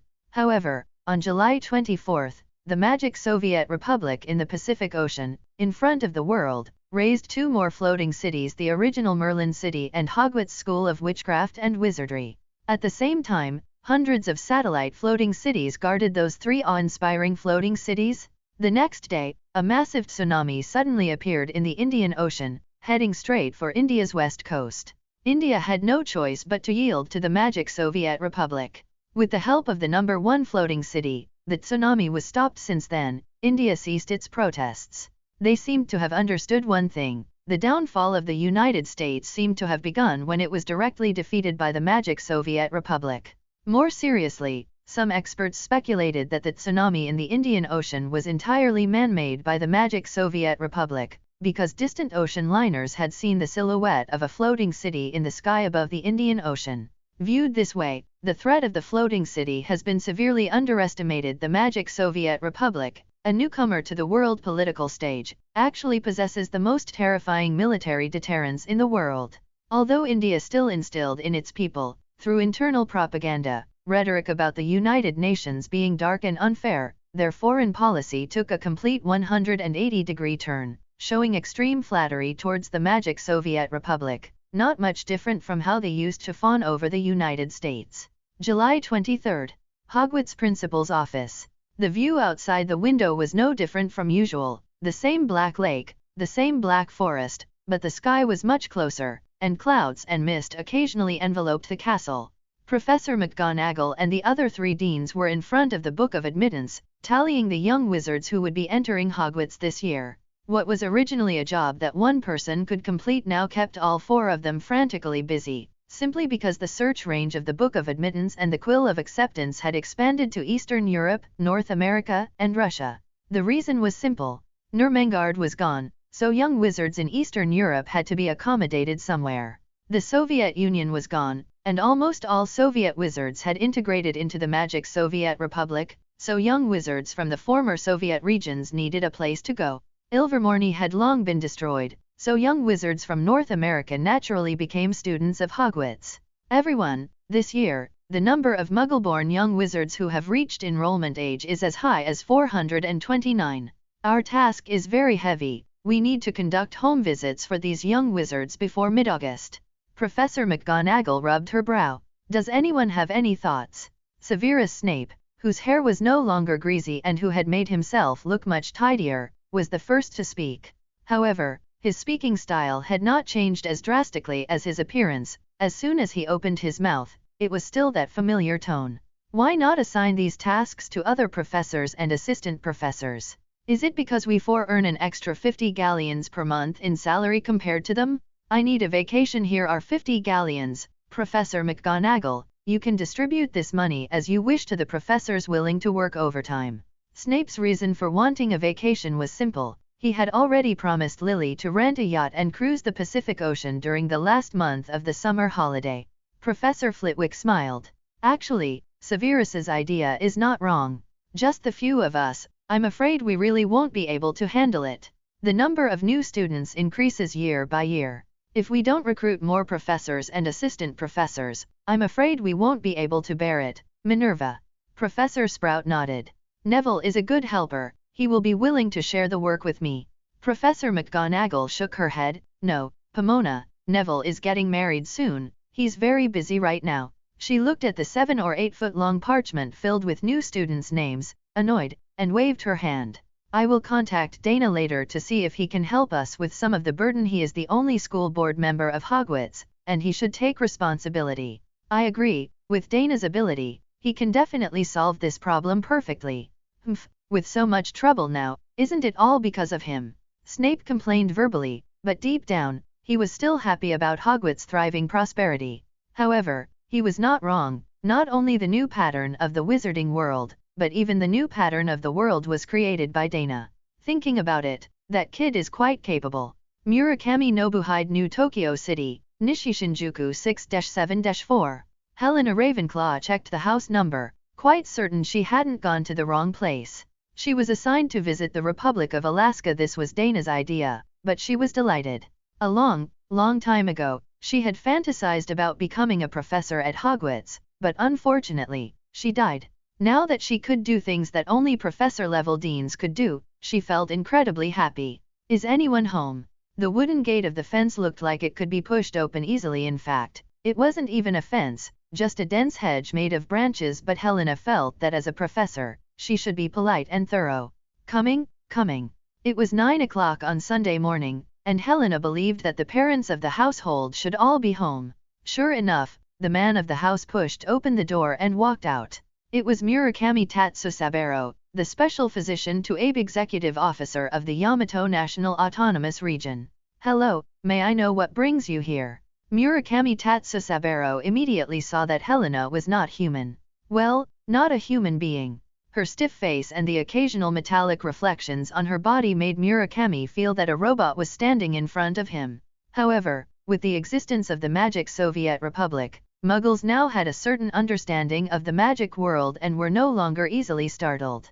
Hello, I am Helena Ravenclaw, a professor from Hogwarts School of Witchcraft and Wizardry. I came specifically today because of Murakami Nobuhide. I presume you received the admission notice from Hogwarts School of Witchcraft and Wizardry a few days ago, didn't you? Yes, we received it. Murakami Tatsusaburo immediately became enthusiastic. Professor Ravenclaw, please, come in quickly. I didn't expect a professor to come in person.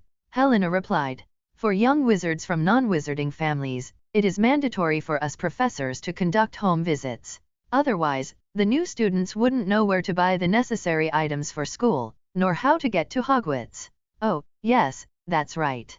Murakami Tatsusaburo responded, but a hint of embarrassment appeared on his face. Now they were like refugees. How could they afford the fees for a magic school? Helena immediately saw his difficulty and, after entering Murakami's house, said, Mr. Murakami, you don't have to worry about tuition fees. For families in need, Hogwarts and the Magic Soviet People's Republic will provide subsidies. Really? That's wonderful. Murakami was overjoyed and shouted towards the inner room. Nobuhide, the professor from Hogwarts is here. Really? The happy shout of the child came, followed by the thud-thud-thud sound of wooden clogs on the floor. Oh dear. Murakami Nobuhide was a little annoyed. I was just praying to Dana. Dad, just wait a moment, let me light another incense stick. Huh. Helena looked bewildered, which made her already expressionless face even more so. Mr. Murakami, what's this about Dana being a god? Murakami Tatsusaburo chuckled. Mr. Dana Emrys, the great leader of your republic, is the most powerful being in this world. He saved us when our homeland sank, provided us with food and warm clothes, and even shielded us from another devastating tsunami. He is practically a walking god. All of us who survived believe we should worship him as our new god, hoping he will continue to bring us protection. Helena blinked. She was a bit unaccustomed to it. Someone she knew suddenly being worshipped as a god felt strange. She had existed for over 1,000 years and never experienced anything like it. Even her mother, one of Hogwarts' founders, who created countless magic spells, never received such treatment. Little Murakami Nobuhide walked out from the inner room at this moment and bowed politely to Helena. Hello, Professor. I apologize for keeping you waiting. Helena waved her hand. It's fine. Little Murakami smiled and asked. Professor, I heard that Dana is a Hogwarts board member, is that right? That's right. Then will I have a chance to see him? Probably. That's wonderful.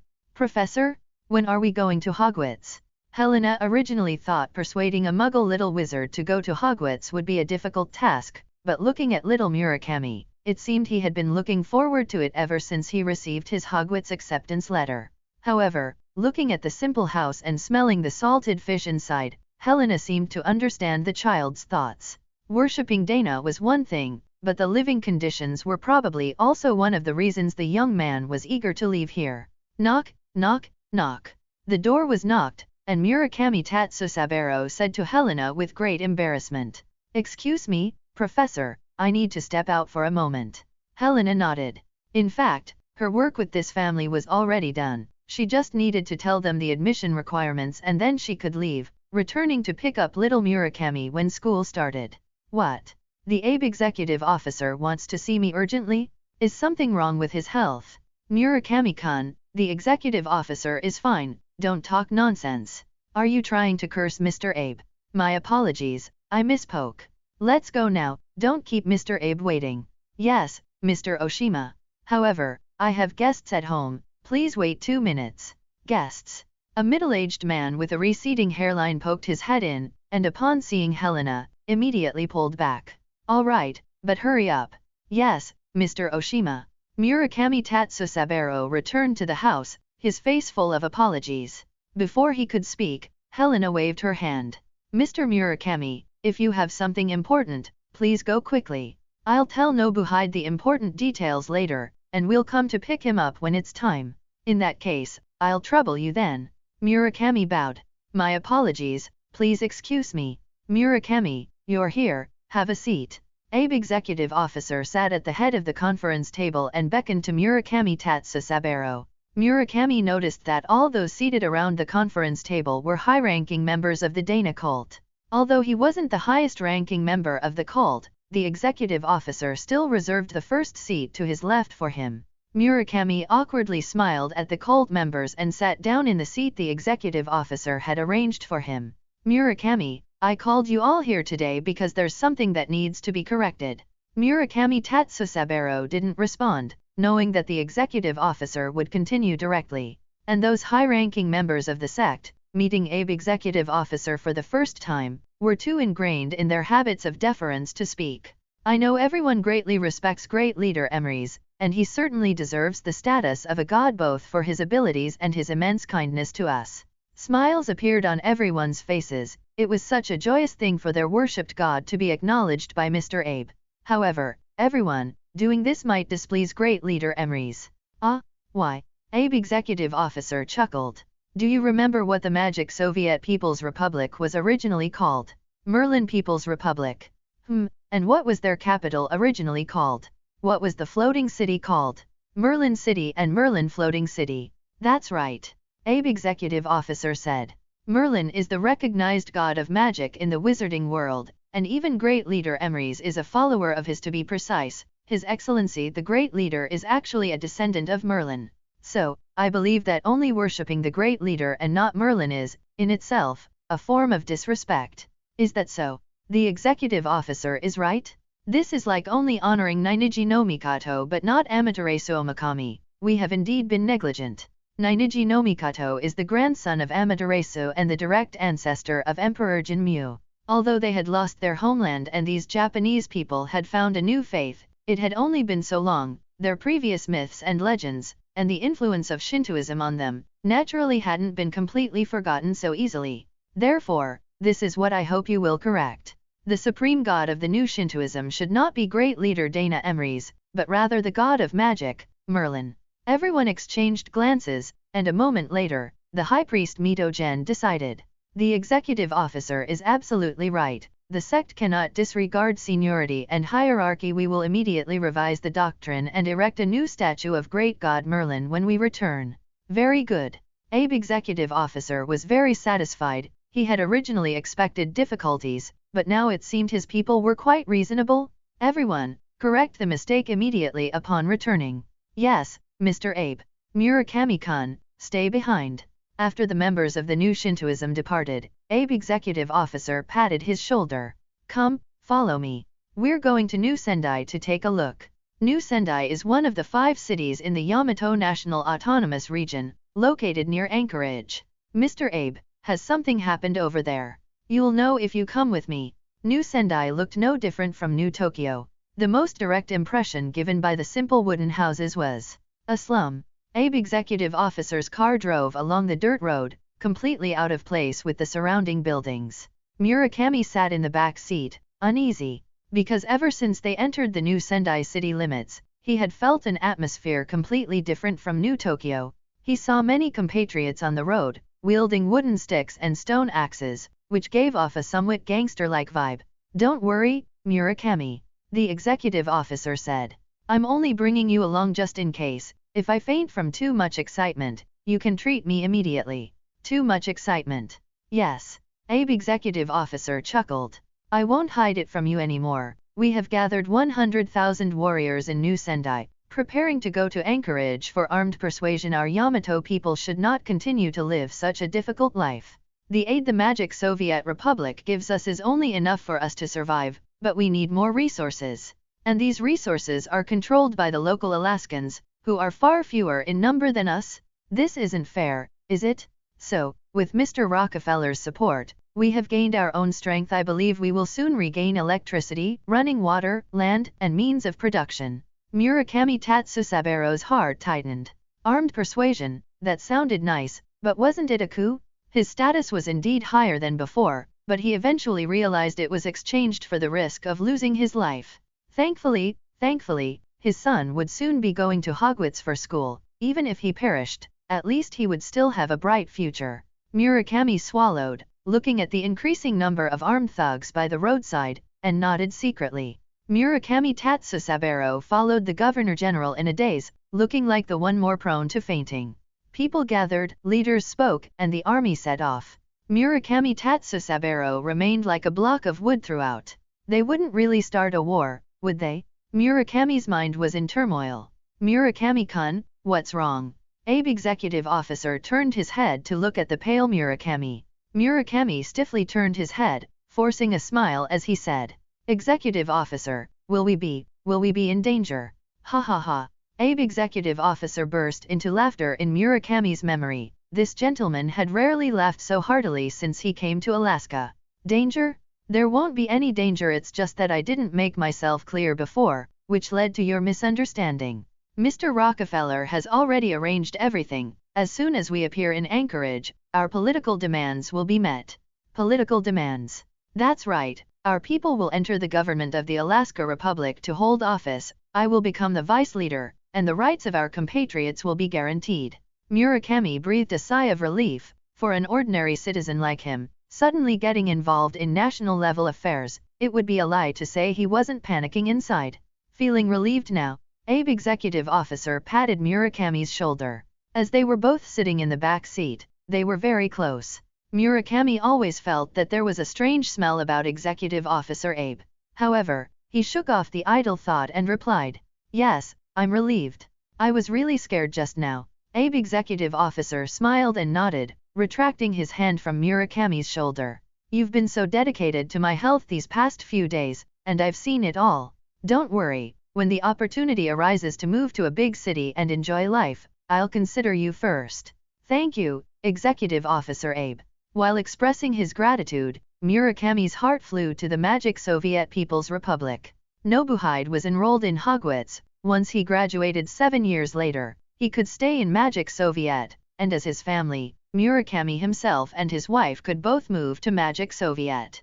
Compared to the harsh Alaska, Magic Soviet was clearly more suitable for living. Of course, none of this could be told to the executive officer. Floating City won the seat of the Central People's Government of the Magic Soviet People's Republic. It was the highest of the 3 large floating cities. At this moment, in the small council hall within the chairman's office, a group of people representing the highest authority of the Republic were gathered. Why are the Weasley brothers so slow? Nikolai Vavilov grumbled. We agreed to have a meeting at 2 o'clock, and it's already 1:55, why aren't they here yet? Amelia Bones smiled and said, Young people, you know, it's understandable. Besides, their department has always been the busiest, so a delay is inevitable. Everyone knew that the Weasley brothers were Chairman Emery's best friends. Although the Republic now practiced democracy, Chairman Emery's political status was even more exalted than that of a monarch in a monarchy. This was something he had earned time and again through his powerful strength and his practical actions for the country and its people. Professor McGonagall frowned. As the new Minister of Culture, she had no choice but to attend this meeting, but many things for the new Hogwarts term had not yet been settled. Although Severus Snape was very capable, she always felt a little uneasy. Dana handed the signed documents to Astoria beside him and said with a smile, They've been very busy lately, not only with official business but also with personal matters. Their youngest sister is about to get married, and they've been racking their brains to plan an unparalleled wedding. Oh, I know, the groom is Harry Potter, right? Nikolai slapped his thigh. That kid is really good, he's got great potential. It's just a bit of a waste for him to be a police station chief. Why don't we transfer him to my Ministry of Defense? Gary Sturley, the Minister of Public Security, immediately protested. Minister Vavilov, you can't just poach people like that. What makes my Ministry of Public Security inferior to your Ministry of Defense? Nikolai rolled his eyes. You idiotic minister, don't even speak. Nikolai turned to Arthur. Minister Weasley, Harry Potter will soon be your son-in-law. Tell me, isn't he more suited for the Ministry of Defense? Arthur Weasley, the Minister of Foreign Affairs, smiled and replied, That all depends on the children's own wishes, I can't make decisions for them. Wang Wenhui, the Minister of Culture Wang Wenhui, who could finally appear openly before the world, looked much more prosperous than before. Speaking of Harry Potter and Ginny Weasley's wedding, have you forgotten that our chairman is also about to have a happy event? Everyone's eyes turned to Dana simultaneously. Dana didn't seem to mind, but Astoria beside him couldn't stand the scorching gazes. Her face instantly flushed, and she gently tapped the documents in her hand on the table to align them, saying awkwardly, "I'll go file these documents immediately." She hurried out of the chairman's office. When the door closed, everyone couldn't help but laugh. Astoria had left, but the meeting minutes still needed to be taken. Wang Shijing, the Minister of Economic Development, who had always been responsible for this part of the work during the Fire Serpent Party era, consciously took out parchment and an automatic quick notes quill. "Ah, the howler is about to explode." George's exclamation rang out from outside the door. Fred laughed heartily. "Well, this is great, we're going to be the laughingstock of everyone," they both said in unison. "This is so cool." Bang! A loud bang, followed by Molly Weasley's roar. "Fred Weasley, George Weasley, you've really outdone yourselves? Don't think that just because you're ministers, I can't control you anymore. How dare you deceive your mother? I told you to find partners quickly, and you used transfiguration to make two dummies to fool me." Arthur Weasley immediately stood up and ran out the door. Molly's slightly trembling howler truly exploded at the worst possible time. However, his actions were undoubtedly futile. After Arthur went out, Molly's roar continued. "Your brothers are all married, and now even your sister is getting married. I just hope you don't immerse yourselves in work and consider your personal lives. But what did you do? You actually borrowed an alchemical body from Dana to pretend to be a girlfriend? Do you really think your mother is blind? Fred, George, don't use work overtime as an excuse. You won't escape today. If I don't see you home before 5:30 p.m., I will personally go to Dana, and I will ask him, is it normal for a minister of the Republic not to go home for a month?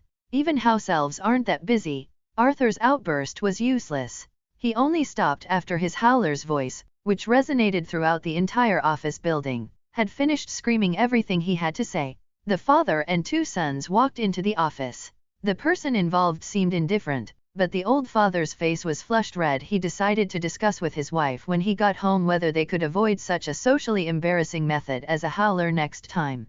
"All right, everyone's here, let's begin." Dana's words immediately rescued Arthur from his embarrassment. First agenda item, should we continue to provide aid to those 2 million Japanese people? Wang Shijing spoke first.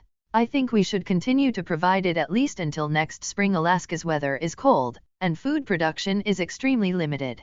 If we stop providing aid, those Japanese people might not survive this winter." Arthur rubbed his face, quickly getting into work mode.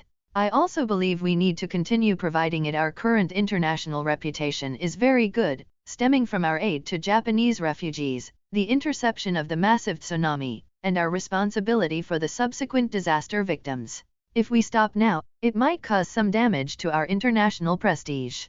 Dana said nothing, only looking at Rudimont. The National Security Department, after the country was renamed the Magic Soviet Republic, was split into the Ministry of Defense and the Ministry of Intelligence, and Rudimont was the Minister of Intelligence. This was also why Nikolai Vavilov was so eager for talent. Without his most capable subordinate, his workload suddenly increased, and he felt like he had lost a lot of hair these past few days. Rudimont, receiving Dana's gaze, immediately spoke. "According to our latest intelligence, Abe, executive officer of the Yamato National Autonomous Region, gathered 100,000 armed refugees 4 days ago and advanced towards Anchorage. Yesterday afternoon, the armed refugees arrived outside Anchorage City. Under the mediation of Willis Rockefeller, the armed refugees disbanded on the spot, but in exchange, Abe, executive officer, became the vice president of the Alaska Republic, and at the same time, several major cities were opened to Japanese refugees, allowing them to participate in fishing, mining, and tourism. The current problem is whether Alaska has enough job opportunities to offer to Japanese refugees." "Tisk, why is Alaska so weak?" Nikolai snorted disdainfully. "Compromising just because they were threatened? If that's the case, next time those Japanese people want something, they'll just have to stage another armed coercion. I think Alaska will sooner or later become a country dominated by Japanese people."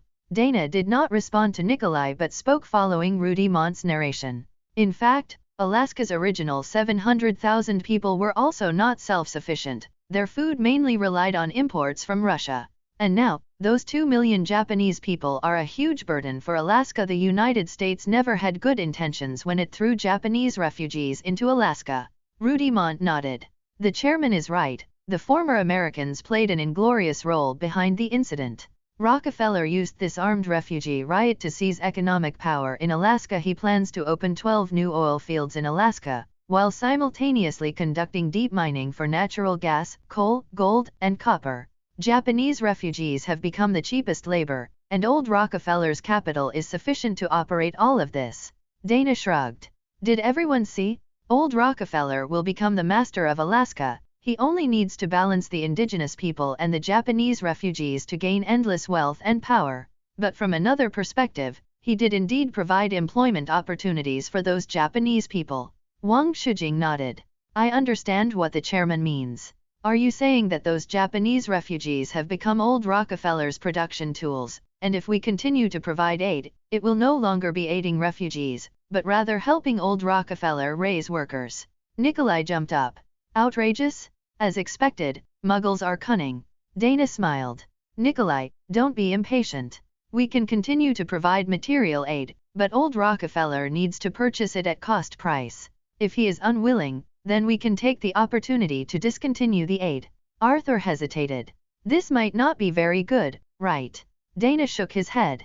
We saved them and provided free aid for so long, Arthur. We don't owe them anything, and our money doesn't come from nowhere. But our financial situation is very good. The cost of supporting those refugees is only half a day's profit for the Republic. This has nothing to do with our profitability. Dana interrupted the topic. The situation in Alaska is more complex, and some things are not convenient to disclose publicly, but Arthur, you just need to know that discontinuing aid will only benefit the Republic. Arthur nodded, no longer speaking, and began to consider how to respond to the upcoming international changes. Dana cleared his throat and looked at Professor McGonagall.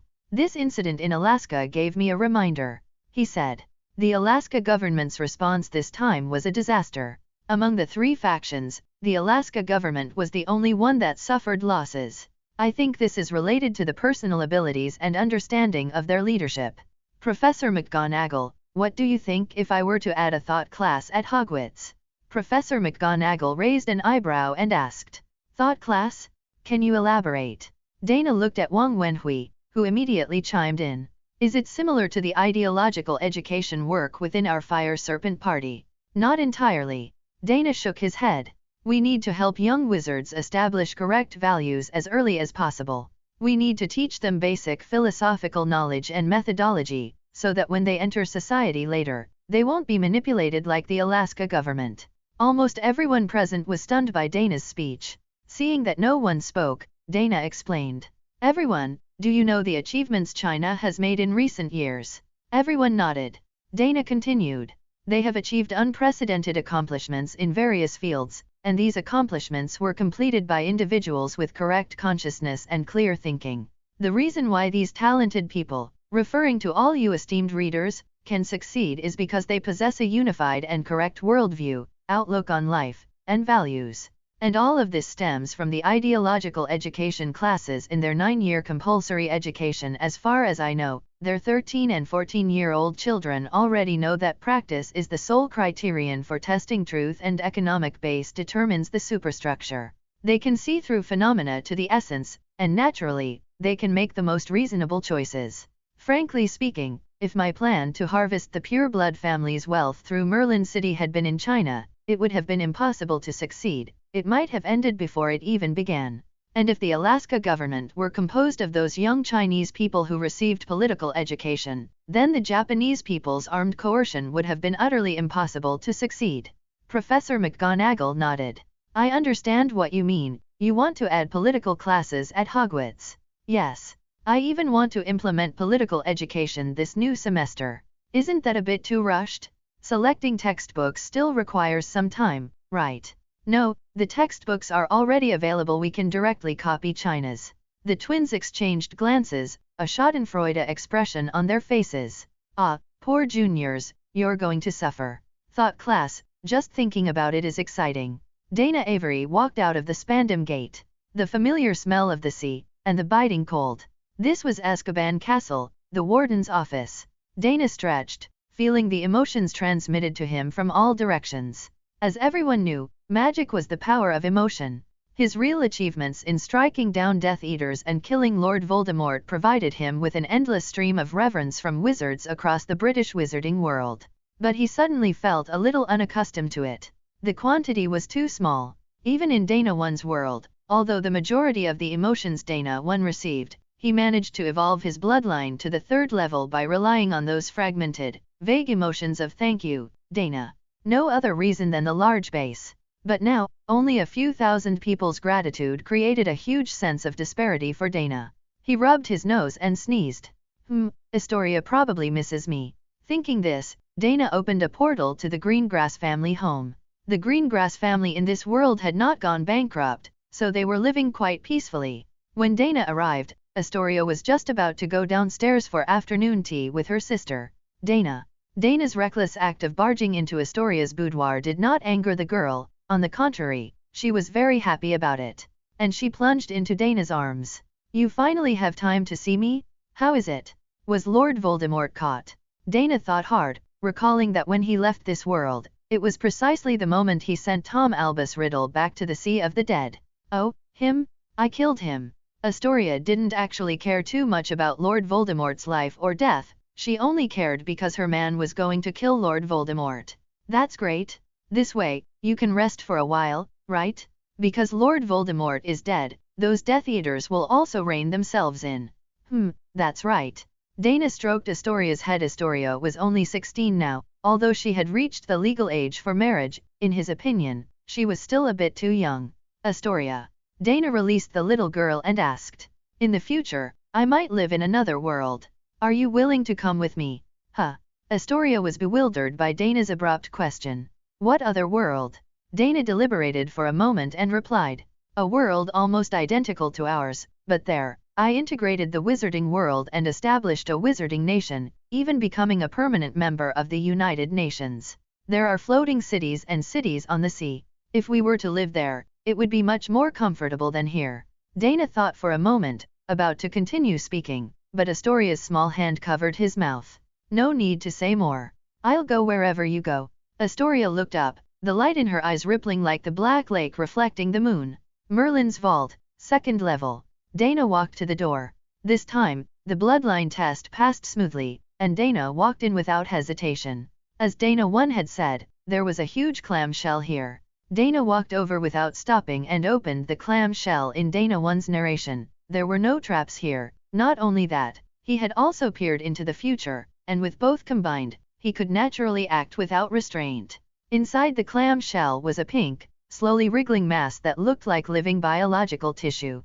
Dana stroked his chin. Was this the Eternal Heart?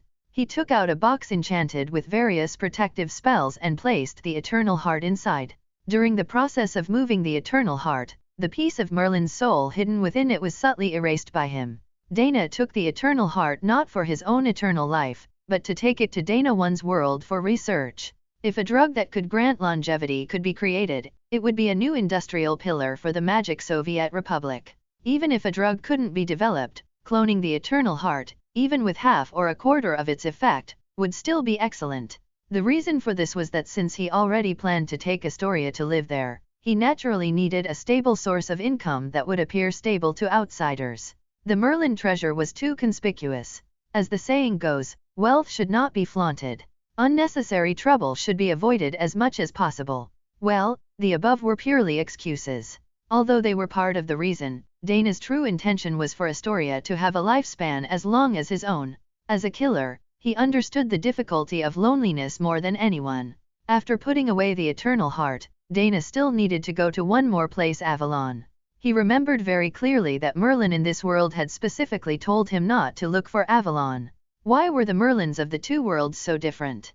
Dana was somewhat curious. This curiosity slowly grew, making him feel like he had a cat scratching inside him, making him uncomfortable. With the spirit of since I'm already back, he decided to go ask Merlin himself. As for whether Merlin would try to harm him, Dana had absorbed enough faith in the other world. His soul strength was more than 10 times stronger than when he first arrived. Dana 1's surging soul power had even filled the side effects of divination. How could Dana not have improved after benefiting from him for so long? He could originally handle Merlin's remnant soul in terms of soul power, but now it was effortless, with no difficulty at all. Dana took out the silver ring and infused it with magic. A portal suddenly appeared, carrying a strong spiritual aura. Dana snapped his fingers and walked in without hesitation. Light and shadow intertwined, and he arrived on a beautiful island. Turning his head, his gaze passed through the portal. The sea of the dead surged with waves, and the souls drifted, but they could never approach within 1 kilometer of the island. Dana walked along the pebble path into the depths of the island. He had learned a lot from Dana 1 and had a general concept of the topography of Avalon Island, so he wouldn't wander around like a headless chicken. He arrived at what Dana 1 called Emery's Paradise. There were no joyful souls of Emery's ancestors here, only lush grass and a lone old man. The old man stood under the only tree in the grass, watching Dana approach, and shook his head helplessly. "We meet again, Dana." Dana smiled. "Oh, isn't this old ancestor Merlin?" Merlin sighed, answering irrelevantly. "You still came?" Dana nodded. "Yes, I came. I just want to ask you one more time, why did you tell me not to look for Avalon back then?" Merlin was silent for a moment and replied, "Because this is the world of the dead, and it's not good for you." Dana smiled. "Old ancestor Merlin, I might know more than you imagine. Put away those lies. Last time, you told me it was because there was a time travel magic circle set up here that would send me 1,000 years into the past. I didn't lie, I was genuinely thinking of you. I saw your arrival, so in the few years since we parted, I dismantled the teleportation magic circle.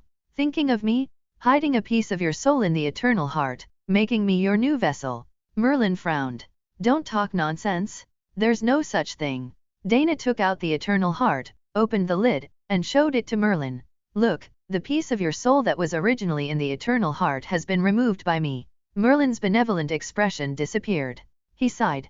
"That was a backup plan I prepared 1,000 years ago. At that time, I did intend to use the body of a junior to gain new life and regain eternal life. That was also a backup plan I made in my scheme against Morgan Le Fay." He looked at Dana, his eyes revealing helplessness. "But after I met you, I peered into the future." Merlin waved his hand, and a strong wind swept across the grass. Grass clippings flew up to form a scene. The originally pure green landscape became colorful under Merlin's magic, like a real-life recreation. In the scene, Dana held Merlin's soul by the neck with one hand, and that pitiful soul slowly turned into smoke amidst its wails. "Did you see? If I continued according to my original plan, this would be my end. I don't know what happened to you, but no matter how I planned, another you would always appear and obliterate me. So I was afraid. I didn't let you come to Avalon, I just wanted to stay away from you." Another self. Dana immediately thought of Dana 1, but he quickly overturned this conclusion. Because in the image Merlin showed, that Dana had deep chestnut hair. So that wasn't Dana 1, but himself. It turned out that the one who had always been protecting him was himself. "No," Dana shook his head.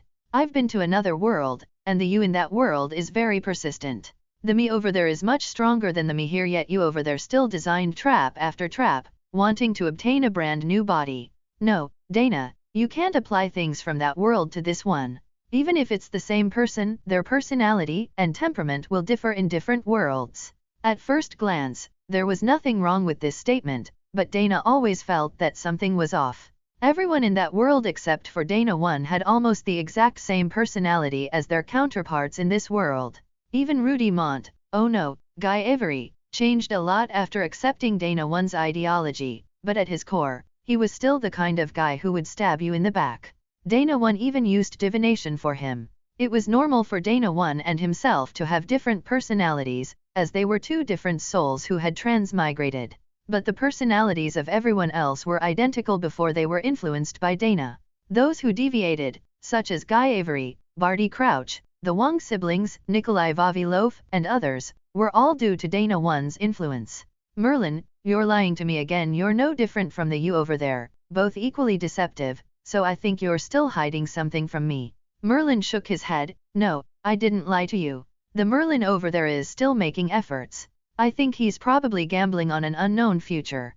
Gambling on the future. Exactly, gambling on the future. At this moment, Merlin finally exuded the demeanor of a legendary wizard. He spoke eloquently. "In the future I saw, your strength was not greater than mine. Erasing me was merely due to your extraordinary talent in soul magic. I think you should know that our bloodline's ability to glimpse the future cannot glimpse those stronger than ourselves. Dana nodded. This was indeed true. He couldn't glimpse the future of Lord Voldemort and Dumbledore back then. His ability to seize the initiative in battle was because he could see his own future and the future of his surroundings, but he still couldn't glimpse environments interfered with by Lord Voldemort and Dumbledore. Fortunately, one of them posed no threat to him, and the other maintained his White Dark Lord persona, unwilling to kill him. Merlin continued, and you said that the Dana over there is much stronger than you. I think this might be the reason. The me over there couldn't see Dana's future, so naturally, I didn't give up. Since I didn't give up, I would try every possible method. People are always like this. For an unknown future, they always want to take a gamble, and even I am no exception. However, I think the me over there is a bit obsessed. The Dana over there can also glimpse the future, so could his little tricks really fool the Dana over there? Dana smiled. The unobsessed Merlin was indeed exceptionally intelligent, guessing Dana 1's situation with remarkable accuracy. Dana 1 unexpectedly ended his divination's weakened state early by absorbing emotional and soul power. From that moment on, he saw the future. His return to this world was merely a smoke bomb released by Dana 1 to lure him into a trap. Although the Merlins on both sides had the same personality, their fates were different. The Merlin here, having seen an unfavorable future, chose to back off from him, and thus held no deep hatred towards him. However, the Merlin over there only saw half of the future, which led him to continue his plan, but he dragged Anna into it, becoming Dana 1's mortal enemy with Dana 1's temper. How could he not seek revenge against him? I understand. Dana opened the portal back to the present world. Thank you for clarifying. Aren't you going to see your mother's soul? Dana looked towards the Sea of the Dead and shook his head. Let's not. Meeting the dead isn't necessarily a good thing. Dana returned to the present world. He still had a few things to handle. Once they were dealt with, he could communicate with the Dana over there and take Astoria to settle down there. Dana 1 had already prepared an entire island for them, scenic and convenient for living. In fact, he had very few things to deal with, merely the EAM group, the Avalon Brotherhood, and Azkaban. The EAM group was already on the right track, making money from muggles using potions. In this regard, he was exactly like Dana 1. After all, they were both transmigrators, and they were surprisingly consistent in their refusal to be confined by the wizarding world. There was no need to manage the Avalon Brotherhood either. Those guys had already formed their own system and integrated well into Muggle society. There was no need to worry about them committing crimes. Except for mission commissions, they had all made unbreakable vows, and if they acted recklessly, they could die. Ministry of Magic. Inside Minister Amelia Bones' office. You want to resign from your position as Warden of Azkaban? Minister Bones was very shocked. As far as she knew, Azkaban had become a major profit generator after the reforms initiated by the former Minister of Magic, Fudge. She couldn't understand why Dana Avery would give up such a golden goose. Yes, Azkaban will be managed by the Ministry of Magic from now on.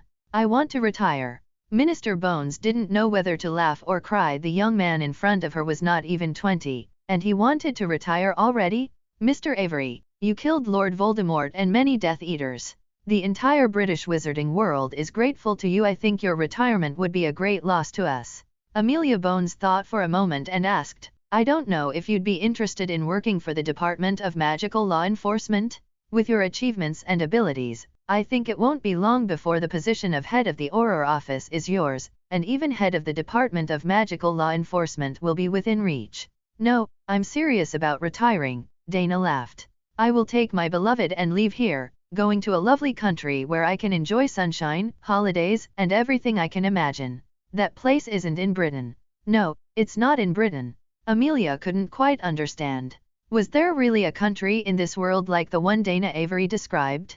Mr. Avery, actually, in Britain, you can also enjoy sunshine and holidays, and for us, going anywhere in the world is just a blink of an eye. I can even issue you a pass to other countries at any time in the name of the Ministry of Magic. Thank you very much for your high regard, Minister Bones. Dana stood up. But there are truly things there that aren't here. How is that possible? Tell me, what is it that we can't provide? For example, a floating city. This is this month's schedule. Astoria's tone was very normal and flat, even though the chairman of the Magic Soviet People's Republic, one of the 5 most powerful people in the world, and the powerful Red Devil King, was in front of her. She casually handed the densely written schedule to Dana. Dana took the form and, after just one glance, his head swelled like a bucket. No way, why is every Tom, Dick, and Harry seeking a meeting with me? Isn't this Mr. Chen a provincial governor? Astoria, if I meet him, how will I explain it to our biggest partner in the world? Astoria had a businesslike, expressionless face. I will give your feedback to the Ministry of Foreign Affairs shortly and then give you a new schedule. Oh, do you have any other dissatisfactions with this schedule? Say them all at once, so I don't have to keep revising it.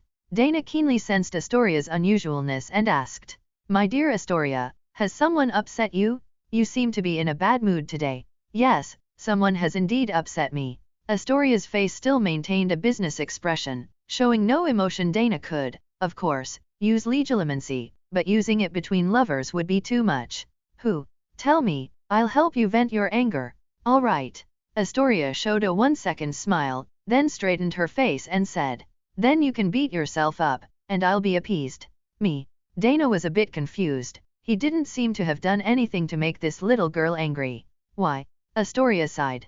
Her man was a bit too slow in some aspects, making it hard to imagine how such a person could establish a vast wizarding empire in just a few years. Why do we have to hold our wedding with Ginny and Hannah? I want a unique wedding. I told you that a long time ago. Oh, that.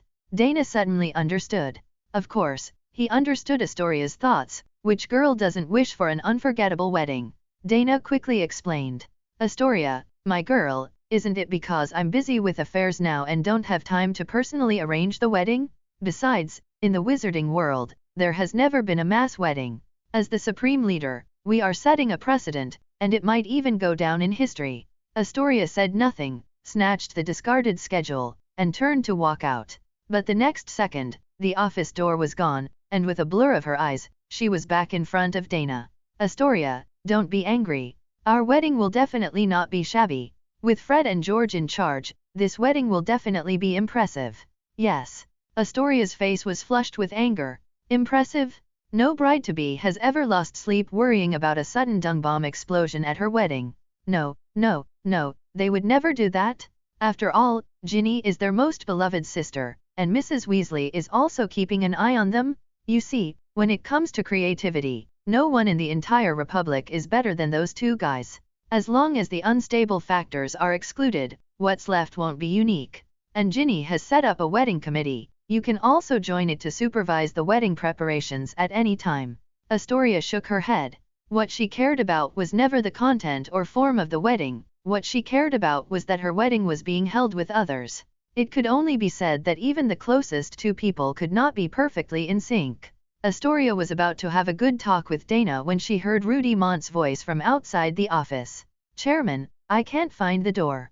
Only Rudy Mont would know at a glance that the chairman had made the door disappear. If it were anyone else, they would probably be searching aimlessly, doubting their memory, or foolishly waiting at the door.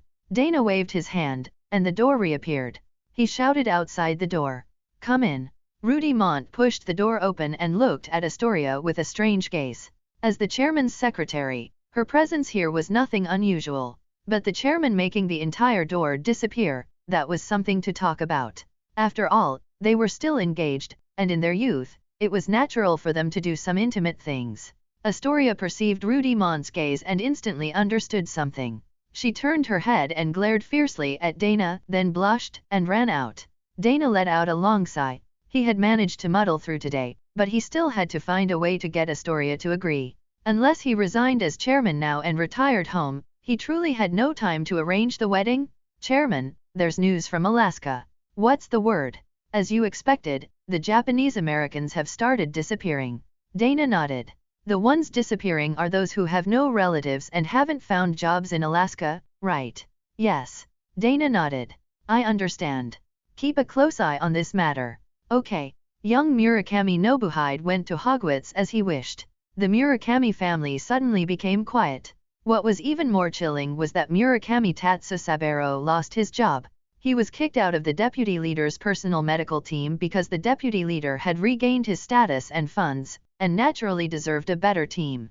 Murakami Tatsusaburo, a community doctor, indeed had no qualifications to be the vice president's personal doctor. However, Murakami felt that the reason he lost his job was because of his disapproving attitude when the deputy leader had taken him to participate in the armed remonstrance.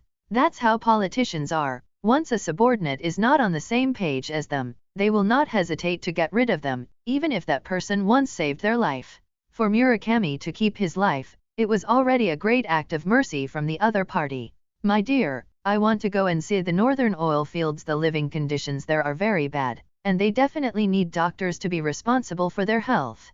Husband. Mrs. Murakami shook her head. You don't need to go. I heard from neighbors that those oil fields don't treat our people as human beings at all. They won't spend money to have you treat them.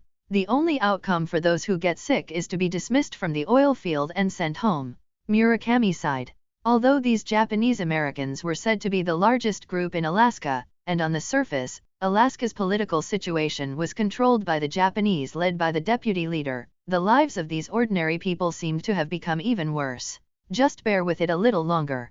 Once Nobuhide graduates, their family will move to the magic Soviet Republic? Suddenly, there was a knock on the door outside.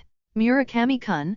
Is Murakami-kun there? I am Azawa Kumakatsu, Deputy Leader Abe's confidential secretary. I'm here to talk to you about something. Oh, Secretary Azawa. Murakami bowed deeply. Although they were once colleagues, both working for Deputy Leader Abe, he was now unemployed, while the other was still the high-ranking leader's secretary. All right, let's skip the formalities. Abe has a good job for you to do. This is because of your consistent diligence, so you must not let him down. What kind of job is it? Murakami's heart warmed. Deputy Leader Abe still cared about him. Although Deputy Leader Abe's actions made him uneasy, what his family needed most at the moment was a job that could support them. A hint of undetectable disdain flashed in Secretary Azawa's eyes. He cleared his throat and began.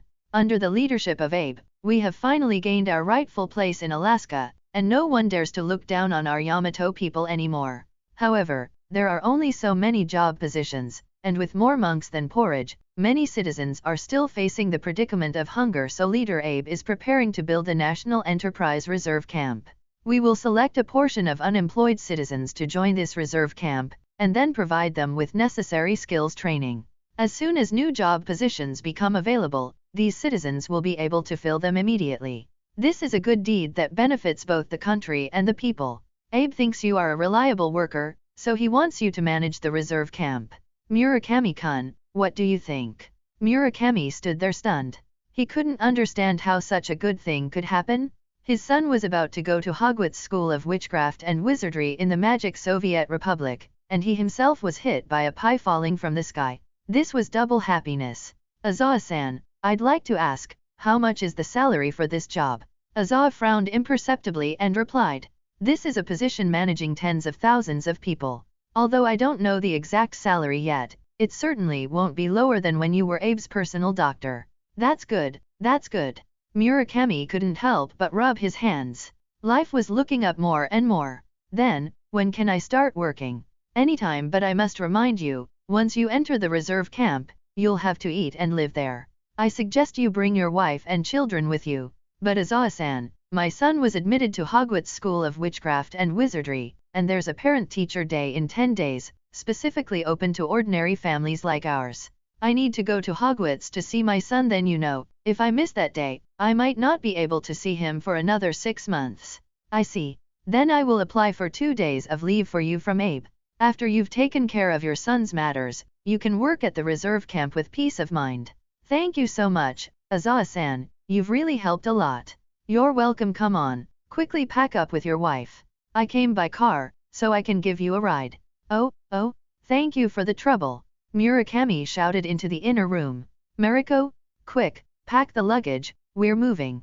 The National Enterprise Reserve Camp, full name the Yamato People's Re-Emergence All-Industry Training Reserve Camp. It is located in a mountain hollow 100 kilometers north of Anchorage. It is surrounded by mountains on 3 sides, and the climate here is unusually good for Alaska. By the time they arrived at the reserve camp, it was already late, and white smoke was rising, signaling that dinner time had arrived. The buildings here are actually not much different from New Tokyo, except that sound and heat insulation panels have been added to the outside of the wooden structures. But even this small optimization will surely greatly improve the living experience. Murakami thought so. The houses here would certainly be warmer, and evening conversations between husband and wife wouldn't be overheard by others. Mariko, isn't this place nice? Yes, it is. As a stepping stone before heading to the Magic Soviet Republic, Murakami was very satisfied with the environment here. Murakami-kun, this is your house. Secretary Izawa threw a set of keys to Murakami Tatsusaburo, pointing to a 3-story cottage not far away and saying, "That's the management center of the reserve camp. You'll start working there tomorrow. I won't take you there. With this badge, someone will naturally take you to your office and explain your work to you." Izawa took out a metal badge and handed it to Murakami. On it was a photo of Murakami, with director Murakami Tatsusaburo written below. "All right, I'm leaving. You must not let Abe down." Murakami nodded. "Don't worry, Izawa-san, I will manage this place well." After seeing Izawa off, Murakami excitedly opened the door. As he expected, apart from a faint smell of paint, everything in the new house was better than the house in New Tokyo. Warm and dry, the house was fully furnished. The couple dragged their suitcases into the bedroom. Their luggage was pitifully sparse, consisting only of a few items they brought when fleeing, and clothes they received as aid from the Magic Soviet Republic when they settled in New Tokyo. In the bedroom was a 2-meter-wide bed with clean bedding and a soft mattress. Beside the gleaming glass window was a rectangular frame, about 1.2 meters long, on which hung 3 sets of clothes: gray-green coats, shirts, and trousers. The coat had the reserve camp's logo on the chest. Clearly, these were the reserve camp's uniforms. After organizing their luggage, Murakami eagerly put on his uniform and badge, then led his wife to the reserve camp's cafeteria, the place where they had seen smoke rising when they first arrived. Everything was good. They ate well and slept well. But when Murakami woke up the next day, he found himself very tired. "Dear, I feel like I have no strength," Murakami said weakly, rubbing his head. "It's probably the change of environment. How do you feel?" His wife laughed. "Me too. I think we should adapt after staying 2 more days." Murakami nodded, not taking it to heart. His heart was now full of excitement about his new job. After breakfast, his wife went home to clean, while Murakami Tatsusaburo hurried to the reserve camp management center. At the entrance of the management center, 2 armed soldiers, seeing Murakami approach, immediately pointed their guns at him. After seeing Murakami's uniform and badge, they immediately lowered their guns and saluted. "Good morning, Director." Murakami had never experienced this feeling before. He stiffly raised his hand and responded, "Good morning." He felt it was a bit too dry, so he added, "You've worked hard." Their response was the soldiers standing at attention, with their heads held high. Murakami felt like a clown, but he quickly adjusted his mindset. What did he have to fear? He was the director, the highest authority here. Murakami was led to his office by Miss Maida, the hurried administrative officer. "Murakami, this is your office." "All right, thank you, Miss Maida." Murakami Tatsusaburo controlled the corners of his mouth, which were about to curl up, and asked the question on his mind. "I see that everyone in the management center seems to have dark circles under their eyes. Is it because they are not adapting to the new environment?" Miss Maida shook her head. "I don't know, Murakami." Then, "Miss Maida, do you sleep well at night?" This question was somewhat impolite, especially to a young woman he was meeting for the first time. But Miss Maida possessed extremely high professional ethics and held great respect for Murakami, the highest-ranking officer of the reserve camp. She replied with a smile, "The beds in the reserve camp dormitory are very comfortable. I sleep very well. But you look tired." "Everyone is like this, Murakami." Miss Maida rubbed her temples. "We've long been used to it. For some reason, everyone feels very weak at night in this valley, so everyone chooses to rest at noon, and the effect is excellent." "Napping? Thank you, Miss Maida." "You're welcome, Murakami." Miss Maida showed a bright smile. "It's my task to help you get up to speed quickly. I have an obligation to tell you everything about the reserve camp." Murakami nodded. Miss Maida had an oval face, and when she smiled, she revealed 2 adorable little canine teeth.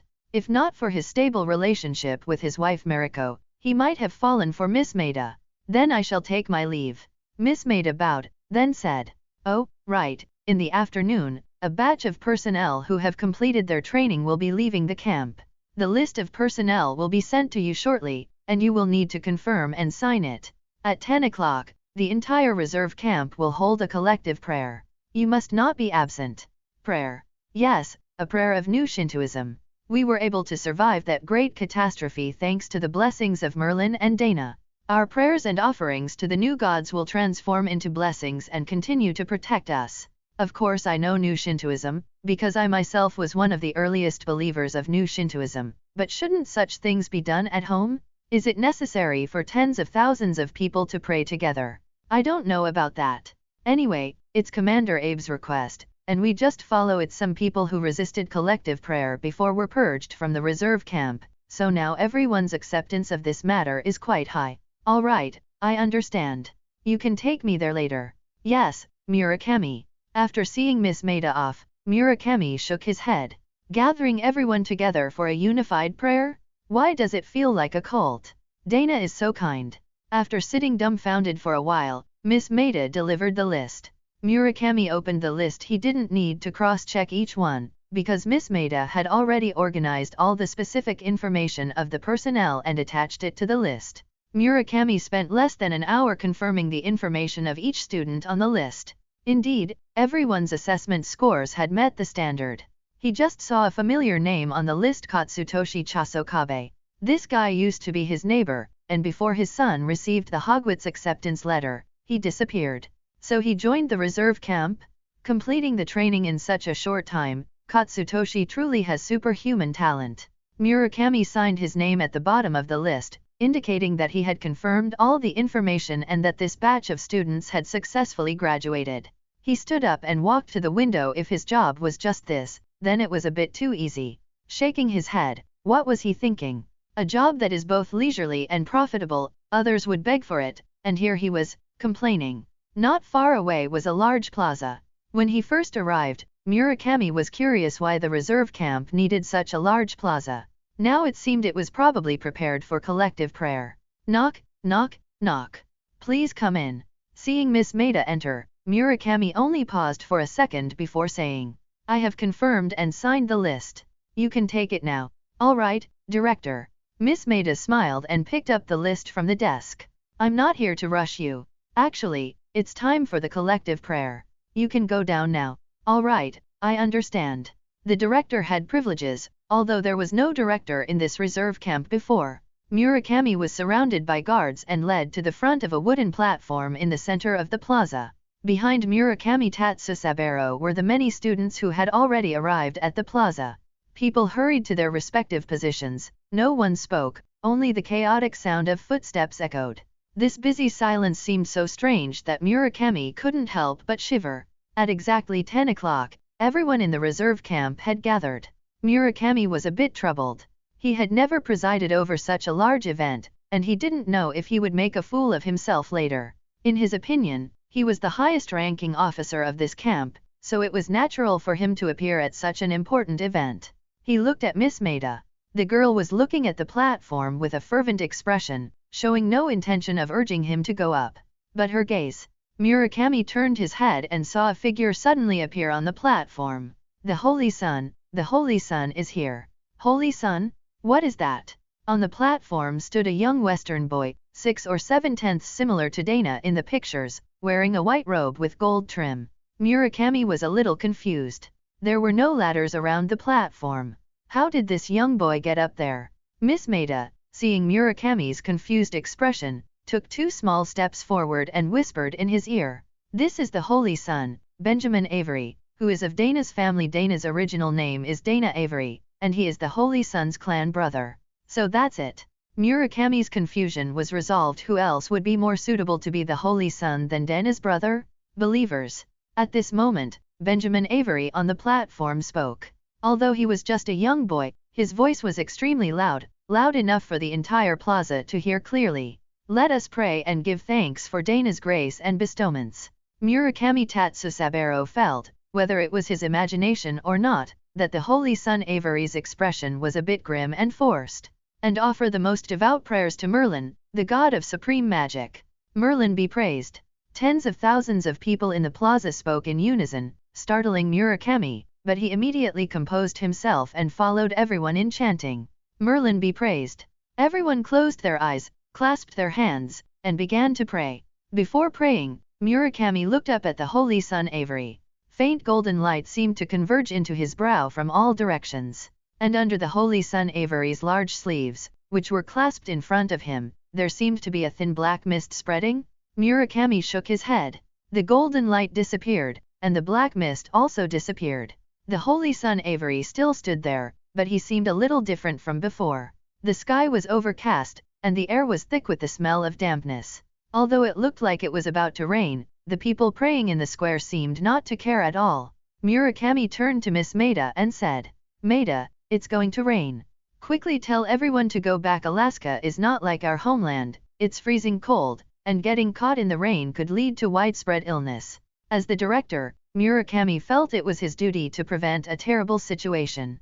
However, Miss Maida opened her eyes, stopped praying, and said confidently, "Director, do not worry. The Holy Sun will solve everything." Murakami was both surprised and worried.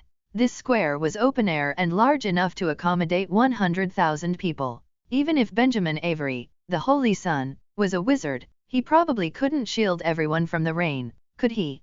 Perhaps Dana could do it, using the great power of the floating city. The sky grew darker and darker. Finally, when the first drop of rain fell, thousands of water droplets followed, rushing towards the ground. Benjamin Avery stood on the high platform, a smile playing on his lips, and shouted, "Oh, sky, submit to the divine light of Merlin." A gray beam of light shot from his hand towards the sky, exploding about 50 to 60 meters above the ground, forming a transparent tortoise shell that covered the entire square. Crash! The rain was torrential, but it could not break through the protection. Those protected by the tortoise shell saw the rainwater blocked in the air by an indistinct hexagonal shield, transforming into a curtain of water that flowed to the edges of the square. Long live the Holy Sun! Merlin has shown his power. Merlin above. Watching the miracle before him, Murakami was also dumbfounded. In his impression, the last wizard who saved them could fly on a broom, which was already incredibly powerful. But everything Benjamin Avery did before him exceeded his understanding. Could this truly be the protection of Merlin, the god of magic? The group prayer ended, and Murakami was led by Miss Maida to the cafeteria, where he ate the director's special meal and even packed a portion to take home. Watching his wife eat contentedly, Murakami felt a surge of gratitude towards Deputy Leader Abe. If it weren't for Deputy Leader Abe's sentimentality, how could such a good assignment have fallen to him? After a pleasant nap with his wife, just as Miss Maida had said, he felt much more refreshed. At 2 in the afternoon, Murakami left his home invigorated. He walked towards the gate of the reserve camp. This afternoon, that batch of trainees would be sent to Unalaska, and as the highest officer of the reserve camp, he naturally had to see them off. "Katsutoshi? You rascal, you came to the reserve camp without a word." Murakami Tatsusaburo patted Katsutoshi Chosokabe on the shoulder, a look of satisfaction on his face. This senior-like care made Katsutoshi a little uncomfortable meeting Uncle Tatsusaburo, his neighbor. Here was originally a happy thing, but this great tone. "Oh, a badge? Director. All right, never mind. Uncle Tatsusaburo, you're the one who became a director without a word. Ha ha ha, it's all thanks to Sir Abe, he promoted me. To gain wealth and not return home is like wearing fine clothes at night." Murakami Tatsusaburo knew this well. If he became a big shot and didn't show off a bit in front of acquaintances, wouldn't it be a waste? Haha, yes, Uncle Tatsusaburo has a great future ahead from now on. I'll have to rely entirely on you, Uncle. No problem, no problem. If there are good openings, I'll consider you, Katsutoshi. Then thank you in advance, Uncle Tatsusaburo. Watching the container trucks filled with people drive away, Murakami turned and walked towards the management center, humming a tune from his hometown as he went. Sakura, Sakura.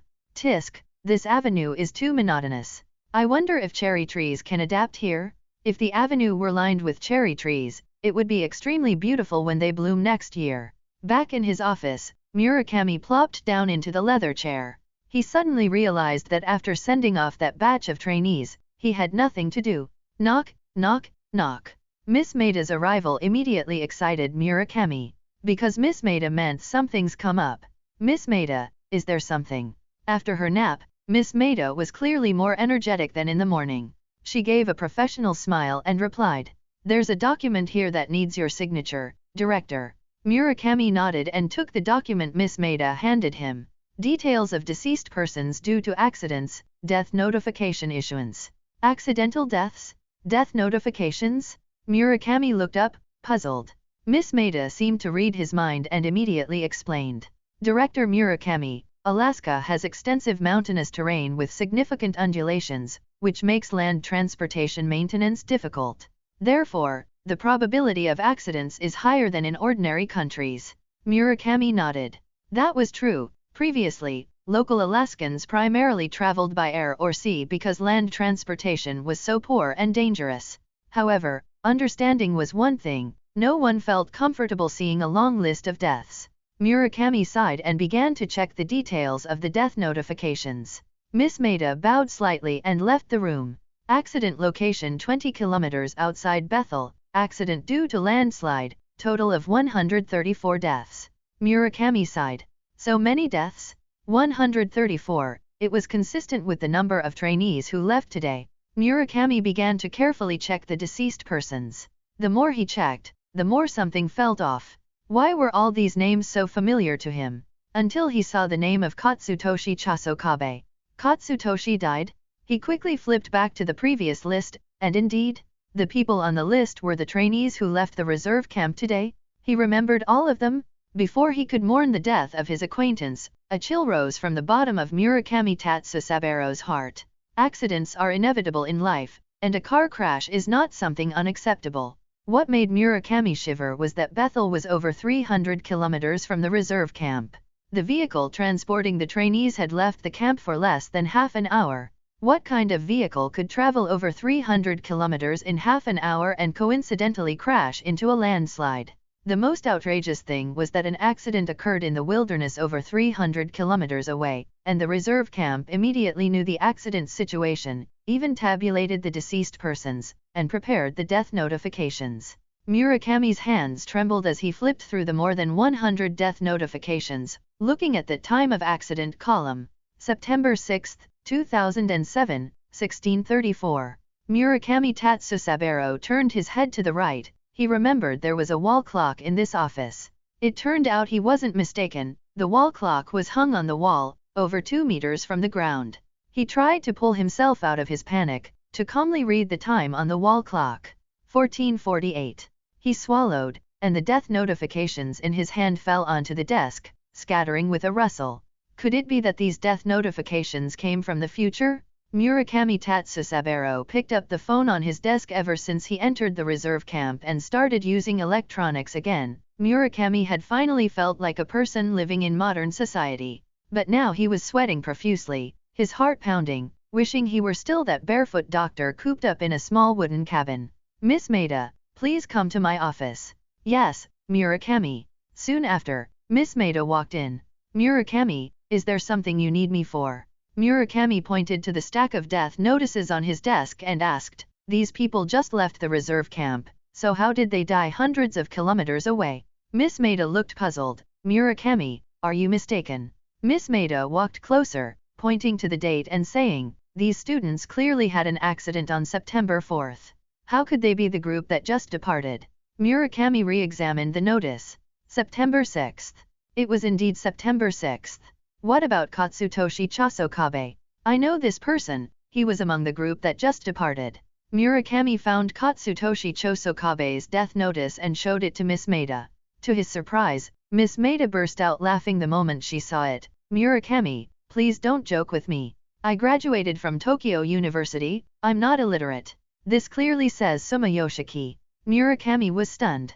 But he quickly reacted. He had heard that wizards possessed a magic called Conf Undo, which could induce various illusions. If he and Miss Maida were looking at the same document but seeing two different contents, then one of them was likely under a spell. Murakami was very meticulous and did not immediately assume Miss Maida was under a spell. This was a habit he had developed in medical school. "All right, I was indeed joking. After all, there's not much to do, and I hope I haven't disturbed Miss Maida's normal work." "Of course not, Murakami. Actually, I'm quite bored too. Besides students graduating, I usually don't have much to do." "All right, you may go." I'll go to the teaching building myself later. Would you like me to accompany you, or should I have Director Nabes Hima, who is in charge of teaching, take you? No need. Murakami didn't want anyone to follow him because he wanted to see this reserve camp with his own eyes. At this moment, in his eyes, this excellent job was probably not as simple as he had imagined. An hour later, Murakami returned to his office in a daze, sitting idly until closing time. He was now certain that this reserve camp was a concentration camp with ulterior motives, definitely not what Deputy Leader Abe had described as securing job opportunities for our compatriots. Because the so-called training he saw in the teaching building basically did not involve professional knowledge, it was only brainwashing of compatriots. Merlin God is supreme, long live Merlin God. As long as you are devout, Merlin God will solve all problems. Katsutoshi Chosokabe's death today might just be the tip of the iceberg, more unspeakable secrets might be hidden behind it. In the middle of the night, feeling her husband tossing and turning, Murakami's wife gently nudged him. Dear, what's wrong? You've been distracted since you came home tonight. Did something happen? Murakami hesitated for a moment, then whispered, Mariko, this reserve camp isn't normal. He poured out everything he had encountered and seen to his wife. He didn't expect to get any good ideas from Murakami's wife, but speaking these words made him feel much better. So, dear, you feel like you've become an accomplice in harming our compatriots, and you're uneasy. Yes. Then go. Huh? What? Go where? Go do what you truly want to do. Murakami's wife said seriously, since you don't want to be complicit with them, then find a way to gather evidence of their harming our compatriots. And after getting the evidence, publish the evidence. No, that won't work. They have wizards on their side, we can't make any waves. Perhaps as soon as the evidence is published, we will vanish, and the first people who saw our published evidence will also have their memories erased. Besides, this isn't our homeland, and there's no internet here. Even if there were, it would only be for the indigenous residents of Alaska. Then quietly tell the students in the park and gather everyone's strength. It's useless. There's a camp of armed soldiers in the park. The students are unarmed, there's no chance of winning. How about we use the Hogwarts visiting day to tell Dana about the situation here? Perhaps the Magic Soviet Republic can help us. As if a light illuminated his mind, Murakami practically leaped out of bed. He hugged his startled wife tightly and kissed her. Mariko, you're truly a genius. Yes, that's it, we can seek help from the Magic Soviet Republic. Another 3 days passed, during which Murakami sent off another group of students. Similarly, he quickly received death notices that needed to be signed, which saddened Murakami greatly. Early this morning, after the collective prayer, Murakami Tatsusaburo once again received the graduation list of over 100 students. Graduation meant death, but for what purpose were these students losing their lives? The departure time is midnight. Murakami didn't even bother to verify the graduating students' information this time, directly signing his name. Why midnight? There must be something wrong here. That night, Murakami quietly left his small cabin and walked towards the camp gate. The wide gravel road, usually clear during the day, now appeared shadowy in his eyes, as if many hungry ghosts lurked in the darkness. Murakami tried to stay close to the buildings, making it harder to be discovered since there were no street lights in the park. He wasn't worried about being seen. Speaking of which, this park only had soldiers guarding the entrance. Normally, no one patrolled inside the park. At night, students also returned to their dorms who would be bored enough to wander around a park where there was nothing. Those who wanted to stroll had already done so after dinner. By the moonlight, Murakami saw from a distance the container truck that had overturned many times and should have been scrapped long ago, parked quietly there. Excited discussions from students could be heard. In their opinion, graduating from the reserve camp meant good times should be coming. Murakami's mind heated up, and he wanted to go and knock out the driver to rescue the students. But the soldiers next to the truck instantly made him calm down. He hid in the shadows and waited for more than 10 minutes. It was time for the truck to depart. He felt sweat all over his palms. The unusually arranged schedule today seemed to indicate something. Indeed, a short figure walked out from the darkness on the other side. If it weren't for some moonlight tonight, Murakami wouldn't have seen him at all. Benjamin Avery? He was the only miner in the entire park. Benjamin Avery entered the container, and Murakami heard a chorus of greetings, Lord Benjamin Avery. However, the next second, the inside of the truck became incredibly quiet. In the silent night, the sound of liquid dripping onto the ground was exceptionally clear. Murakami could hear it perfectly even from dozens of meters away. Murakami swallowed hard. He saw Benjamin Avery walk out of the truck and order the soldiers, "Clean it up thoroughly." "Yes, Lord Benjamin Avery." A squad leader respectfully walked beside Benjamin Avery and asked, "Lord Benjamin Avery, why the change? Acting outside the camp carries much less risk of exposure." "Humph, you don't know the cost of living until you run a household. Are our funds very ample right now? Save as much on fuel as you can." "I see. Lord Benjamin Avery, your foresight is far beyond mine." Murakami didn't dare to move. He felt his throat dry and all the blood in his body seemed to freeze. Because he watched the soldiers busy themselves, carrying out white skeletons one by one from inside the container in such a night, pure white objects looked so conspicuous. He desperately covered his mouth, afraid that any sound he made would draw Benjamin Avery's attention and cause him to become one of the deceased as well. He didn't know, however, that Benjamin Avery, as he turned to leave, glanced at Murakami's hiding spot and revealed a meaningful smile. Benjamin Avery walked in the darkness. It was fortunate that the night was deep, otherwise the black mist leaking from his robe would likely reveal his true nature as a dark wizard. Too slow, too slow. Benjamin Avery muttered to himself, "If I absorb all the blood and essence of the entire camp, I can become very strong. Why bother with all these unnecessary things?" Merlin's voice echoed in his mind, and unlike his previous weakness, Merlin's spiritual voice was now full of vigor. "Patience, Benjamin. What is the purpose of your becoming stronger? Revenge." "Yes, revenge. Do you know what is happening inside the Magic Soviet People's Republic now?" "I don't know. They keep it so tightly under wraps, how would I know? You see, if you don't even know their situation, how can you seek revenge? So, I'll just follow what you say." "Of course." Merlin's tone carried the condescension of a wise man to a fool, yet it didn't annoy Benjamin. "I told you long ago, Dana Emery's used divination before and is now in a weakened state. This is our only chance for revenge, but the existence of another Dana has introduced a variable into all of this. That guy is deeply versed in soul research and is a very formidable enemy. If the two Danas were to team up, even if you devoured the flesh and blood of tens of thousands of people here, there's a high chance you would still be defeated. That guy is only skilled in souls. As long as my power is great enough, I'll just crush him. No, that guy is from another world, my nemesis. If I have a problem, can you control the Obscurus inside you?" Benjamin fell silent. If not for this ghost named Merlin, he would have long since lost himself.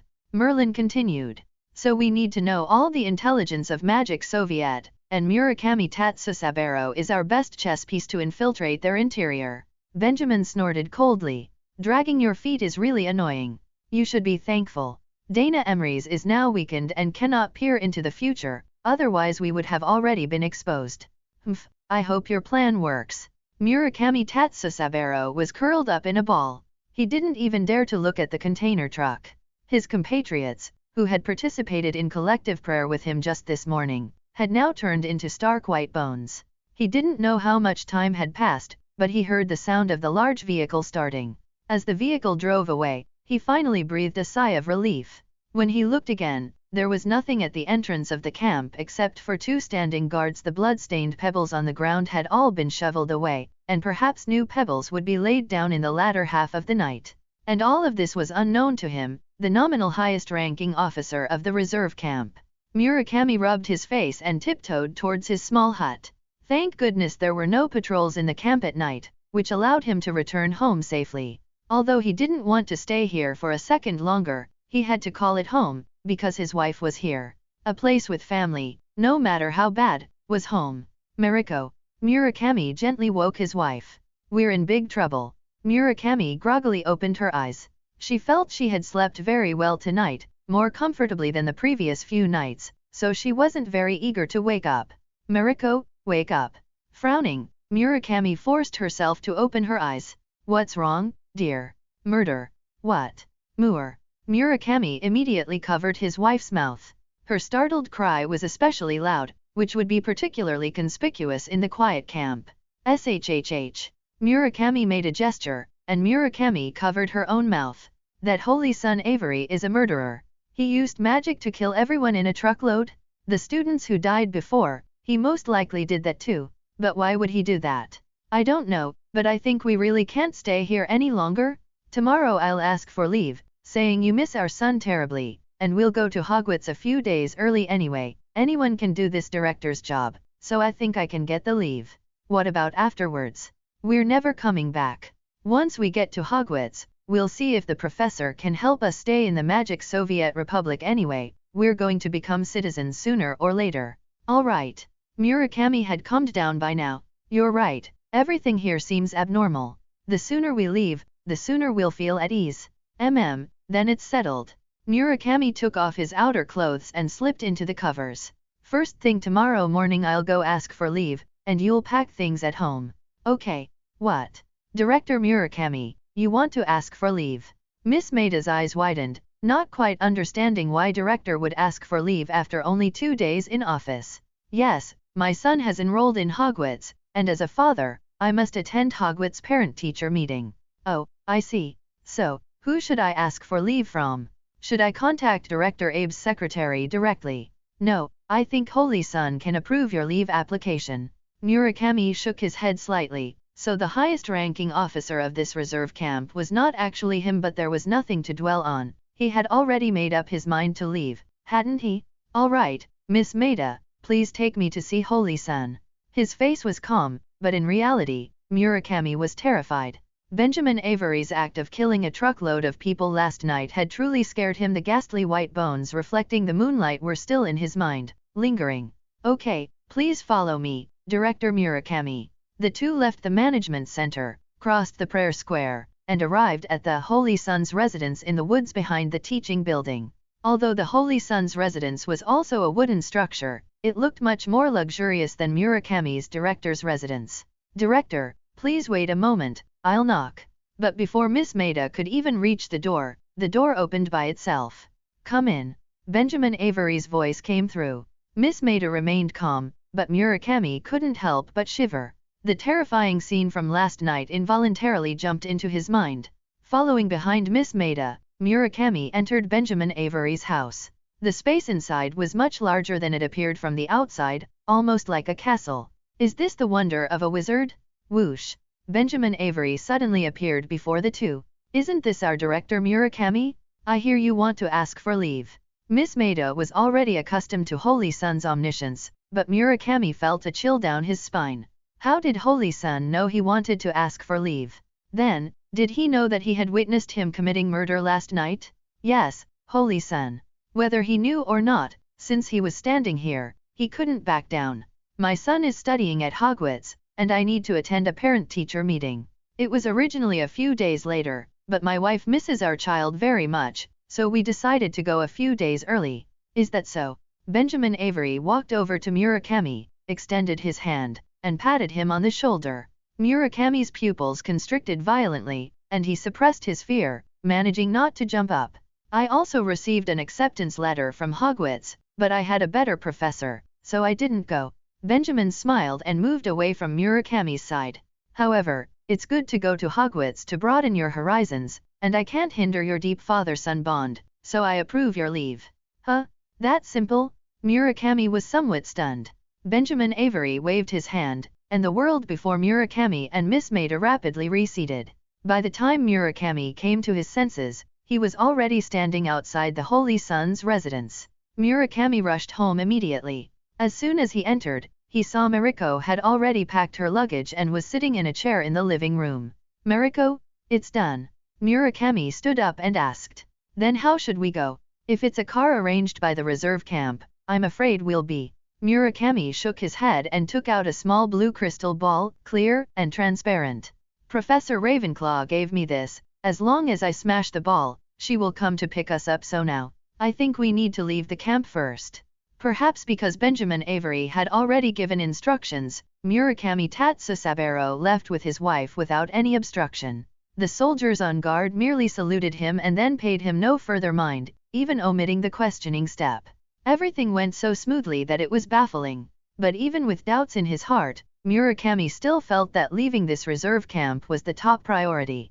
The couple dragged their luggage about 300 or 400 meters away, and after confirming that the reserve camp guards could no longer see them, Murakami smashed the blue ball onto the ground. Bang! The blue ball shattered. The couple exchanged glances. The imagined spectacular magic effect did not appear. 1 minute, 2 minutes. Helena Ravenclaw did not appear. Sweat seeped from Murakami's forehead. In this desolate place, if Professor Ravenclaw didn't come to pick them up, he didn't know what to do next. Whoosh! A metallic beauty appeared before the two of them with a bang, scaring the couple into taking 2 steps back, supporting each other so they wouldn't fall. Gentlemen, there are still a few days until the parent-teacher meeting. Why are you so eager? That crystal ball isn't cheap. When Murakami saw Helena, his anxious heart immediately calmed down. He said, Professor Ravenclaw, I have an urgent matter to find Dana. No, President Emrys, it's about wizards harming ordinary people. Helena raised an eyebrow. This was an expression she was quite skilled at, and she had spent a lot of time perfecting it. All right, take my hand, and I'll take you to Floating City 1. Whoosh! When the three reappeared, they were in a room decorated with golden tiles, with a counter in front of them, behind which sat a wizard dressed in luxurious robes. This is the Immigration Registration Office. Please come over and register first. Helena led the two over. Registration was simple, with a professor from Hogwarts as a guarantor. No inspection was even needed. After filling out their personal information, the Murakamis were led out of the room by Helena. Walking through a long corridor carpeted in gold and red, the pillars, seemingly of white jade, and the truly lifelike paintings on both sides kept Murakami's mouth agape. He had lived this long, but he had truly never seen such a luxurious and magical place. But what shocked him even more was yet to come. Leaving the Immigration Registration Office, he found himself standing above a sea of clouds. The Immigration Registration Office was a white building similar to a pyramid, and this building was located on a giant rock floating in the air, and they were currently amidst the clouds and mist. Thousands of meters high in the sky, a colossal object floated, its magical radiance shimmering, dreamlike and illusory. That must be the legendary floating city? Murakami's eyes widened. He felt his life was worth it. Murakami was no better off. She held her husband's hand tightly, trembling uncontrollably. Let's go see President Emrys. In front of outsiders, Helena always maintained her composure. She didn't want irrelevant people to know that Dana was her daddy. Dana. Helena walked to a floating mechanism composed of 7 cubes and reached out to press the topmost cube. A green light flashed, verifying Helena's identity. The next second, a golden yellow disc, 5 meters in diameter, abruptly appeared directly in front of them. Come with me. The three stood on the disc, and with a soft sound, the disc flew towards the floating city. The disc's speed was extremely fast, covering 1,000 meters in an instant, causing the Murakamis to cry out. Helena smiled. This was how Muggles reacted the first time they rode to the floating city. Standing on the edge of the floating city, Murakami was dazzled. What immense power, what a brilliant civilization. As expected of Dana, whom he admired, he heard that this floating city was built by Dana himself.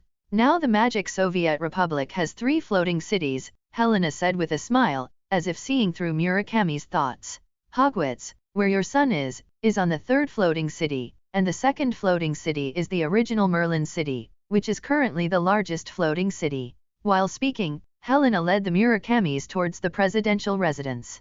The scenery along the way was not as stunning as the floating city itself, but the neat houses and the magical magic visible everywhere still made Murakami yearn for it. How wonderful it would be if our family could live here. But fortunately, all of this seemed possible, because their son was a little wizard. Murakami's heart was full of anticipation for the future, but he didn't notice a black hair falling from his shoulder. This was the spot where Benjamin Avery had patted him earlier. The black hair fell to the ground, emitting a faint black mist, and then transformed into a fly, which flew away. National Cause Reserve Camp. Saints Residence. Benjamin Avery suddenly burst into laughter. Your plan succeeded. The eye has entered the floating city. Yes, next, I'm afraid Dana Emrys is coming. You are not his match yet, so, ha ha ha ha, finally I can feast. Benjamin swayed, transforming into a terrifying black mist. As he transformed, the entire Saints residence turned to dust. Amidst his wild laughter, the black mist began to fly wildly through the camp. Wherever it passed, houses collapsed and human bodies shattered. The essence of life was sucked into the black mist, like pouring gasoline into a burning fire. More and more people died, and the volume of the black mist grew larger and larger, eventually becoming as large as the prayer plaza. The Japanese people cried out and fled in all directions, but the only means of transport, the death container truck, had already been driven away by some soldiers the moment the black mist first raged. With only 2 legs, how could they escape such a catastrophe? In just over 10 minutes, this camp, written as a reserve camp but read as a concentration camp, became a dead zone. Strong, so strong. Benjamin's voice was smug. I feel like I'm countless times stronger than before. How could the life essence of tens of thousands of people be ordinary? I'm going to kill my way to the floating city now and cut off Dana Emery's head. Calm down, Benjamin. Merlin said. You must feel omnipotent now, but that's an illusion. You need to find a place now to fully transform that power into your own power. Dana Emery still has over a year to recover, so you have plenty of time. With Abe as a pawn, we can have a third reserve camp. Once we figure out the situation on the floating city, and you absorb enough life essence, the final victor will definitely be you. Of course, the proselytizing of new Shintoism must continue. The more I recover, the more effortlessly you will wield this power. Do you understand, child? TCH. Benjamin Avery flew eastward. Though he scoffed, he knew in his heart that what that old geezer Merlin said was probably true.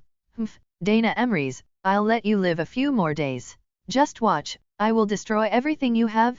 Murakami and his wife followed closely behind Professor Helena Ravenclaw, afraid that if they walked too slowly, they would be left behind. In their opinion, in this strange and magical city, once lost, it would not just be a waste of time, it might even be life-threatening. Didn't you see that guy on the side of the road? He was clearly eating candy, but the next second, flames shot out of his mouth. The presidential residence was very grand. It was truly grand. Compared to Dana Emery's residence, Benjamin Avery's abode was simply a thatched cottage in the countryside. 2 imposing wizards stood at the entrance. Calling them imposing was a subjective feeling. Those 2 exuded the aura of strong individuals, but in reality, their figures were not strong at all, and even somewhat thin. This is Dana's residence. We should be stopped and questioned, at least until we are announced before being allowed in, right? However, the facts proved that Professor Ravenclaw's status was quite extraordinary. When the 2 wizards saw her, they immediately bowed, then opened the door and allowed them to enter the residence. Professor Ravenclaw, we got in so easily. Helena glanced at Murakami. What's wrong? Is that strange? This is the supreme leader of the Magic Soviet Republic? Aren't they afraid of villains sneaking in? So what? Helena chuckled, though the expression on her face remained stiff and cold. Someone wants to harm the president? That's purely not wanting to live. But the Emerys, no, the president is busy with myriad affairs. If just anyone can find him with something, can he handle it all? Of course, not just anyone can see him. Helena said something out of the blue and then stopped talking. This made Murakami feel even more that Professor Ravenclaw was extraordinary, and his awe instantly rose another level. His son was studying under Professor Ravenclaw. He would definitely achieve something in the future, right? The interior of the presidential residence was even more luxurious than the immigration office, and it was unclear if this was a wizard's custom or if the Magic Soviet Republic was simply rolling in money. Stepping on the soft carpet, Murakami felt as if he was treading on clouds, dazed. He followed Helena to the 2nd floor and arrived at the innermost office. Is this Dana's office? Murakami swallowed. But then he saw Helena directly grasp the doorknob and push the door open. Murakami. If Helena weren't a metal body, he would have suspected if she and Dana had a more intimate relationship. Helena? Why are you here? A young voice sounded in the office. Murakami poked his head in and saw a white-haired, blue-eyed young man, whose appearance and demeanor were captivating, sitting behind the desk. Dana? Putting aside his meager faith, Murakami was certain that Dana was the most charismatic human he had ever met. He seemed to possess a magic that unconsciously drew you in. The Murakami couple are the parents of a new student this year. They said they have a very serious matter to report to you. Dana looked at the Murakami couple and gave a gentle smile. No need to be nervous, Mr. Murakami, Mrs. Murakami. Please say whatever you wish to say. His heart was pounding violently, but upon hearing Dana Emery's words, Murakami felt himself suddenly calm down. This truly could not be described with words. It could only be summarized as, how magical. It's like this, Mr. President. Mr. Murakami felt extremely rational. Dana had just popped into his mind but was immediately pushed back down. In Alaska, there's a reserve camp. So that's how it is. Dana nodded. I understand. I will handle this matter. The Magic Soviet People's Republic will not stand by and watch people use magic to arbitrarily take lives. He gently pressed the bell on the desk. A few seconds later, Astoria walked in from outside the door. Mr. President, do you need me to do anything? Miss Greengrass, please take these two down. They are frightened, and the Hogwarts Parent-Teacher Day is in 2 days. They need a good rest. Oh, and all their expenses will be charged to the President's office account. All right, I understand. Astoria smiled at the Murakami couple. Please follow me, both of you. Murakami felt as if he was bathed in a spring breeze. Dana was indeed the kindest deity, handling everything meticulously, even considering that he and his wife were short on money. After the three left, Helena let out a chuckle. You two are clearly engaged, yet you pretend to be purely superior subordinate in front of outsiders. You can only fool these new muggles. Who in the entire Republic doesn't know you're getting married soon? Dana rubbed his forehead. Helena, are you that idle? No classes today. Humph, I currently only teach the Ancient Magic Advanced class for 7th years. I only have 1 class a week. Helena changed the subject. But what about Benjamin Avery? How do you plan to deal with him? If I'm not mistaken, that guy is connected to you, isn't he? Will something big happen? No need to worry, Helena, the future is already in my eyes. Dana's eyes flashed with magical radiance. I already made arrangements 3 days ago. Nurmengard School of Magic. Headmaster's office. Dumbledore slumped onto the sofa, the colorful candies no longer seeming sweet. He rubbed his eyes, which felt dry and sore. Vita Rosier sat opposite him, her face cold but unusually red, holding a glass of fire whiskey in her hand. This was not her usual drink. As a French woman, she actually preferred Bordeaux wine. Dumbledore, tell me, what should we do? Vita Rosier was slightly slurring her words, looking at her former love rival opposite her, who seemed even more dejected than she was. Dumbledore shook his head slightly, his bitter lips trembling. After a long moment, he finally said, this year, there are only 4 new students. Even though we stopped free schooling a long time ago, the school is still operating at a deficit. Don't talk about things we both know. I want to know what to do. This is Gellert's life's work. Even if he's gone, I must protect it. Dumbledore sighed. The Magic Soviet Republic has opened up a wizard immigration policy. As long as one passes the heart-searching assessment, confirming they will not pose a threat to Magic Soviet, they can join Magic Soviet. So now there are almost no wizarding families left in Europe. Gellert's failure caused the foundation of European wizardry to be almost completely lost. What we are currently enrolling are young wizards from Muggle families. If they knew about the situation in Magic Soviet, I don't think they would be willing to study here. Dumbledore had something else he didn't say, that not only students, but also professors at Nurmengard were now few and far between. Currently, there are still 2 professors. That's right, it's Vita and himself. These 2 rivals, surprisingly, were working together for Nurmengard, which was unimaginable before. Vita slammed her goblet onto the coffee table in a fit of rage. Bang! The liquid spilled out, slowly spreading across the tabletop. I want to know what we're going to do. The elegant French Rose was no longer elegant, simply because she had to bear a heavy burden. I can't. Dumbledore shook his head. We can't change reality. Now, the Magic Soviet People's Republic is the country all wizards aspire to. If they had a choice, no one would choose Nurmengard. Vita sighed heavily. How could she not know? The 2 looked at each other, speechless.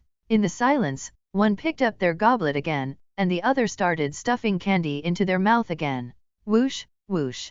The sound of a cat owl flapping its wings rang out, and then 2 little fellows appeared outside their window. Dumbledore didn't get up, he just waved his hand, and the window opened by itself, letting the cat owls in. Fox, the phoenix on the perch, merely glanced at the 2 cat owls before continuing to preen his fiery red feathers. Ever since Albus had become decadent, Fox had practically been out of a job. At this moment, his belly was round, and if he didn't preen, the chest feathers splaying out on both sides looked particularly unsightly. 2 letters at once. Dumbledore said mockingly. That's truly a rare occurrence. He took the letters from the cat owl's leg, which had flown to him, and unfolded them directly. Professor Dumbledore. Long time no see, I hope you are well? Recently, I received a warning from the Alaska Republic that a wizard is wantonly slaughtering Japanese refugees in Alaska to fulfill his unspeakable purposes. Enclosed with this letter are the coordinates where he is slaughtering Muggles. I hope Professor can go and investigate. The Republic is currently in ruins, and I genuinely cannot spare the time to go. It is reported that the wizard is very powerful, and only a strong hand can apprehend him, so I shamelessly ask Professor to go. Please do not refuse, at least go to the scene and see for yourself. Dana Emery's. Dumbledore frowned. Clearly, Dana's letter reminded him of some unpleasant memories. Whenever Dumbledore thought of Dana, his old face would feel hot. His obsession, his self-righteousness, his arrogance, all turned into colorful watercolor pens because of Dana's final victory, freely painting on his old face. He was utterly without shame. But the matter mentioned in the letter. Dumbledore sighed. A wizard slaughtering Muggles, he had to intervene. Although his reputation was already gone, he still cared about his reputation. Shouldn't the former strongest white wizard step forward at such a time? If he could remain indifferent to such a matter, then he would truly be shameless. The strongest white wizard stands by and does nothing. The strongest white wizard watches Muggles be slaughtered. Once such rumors spread, his reputation would be completely ruined.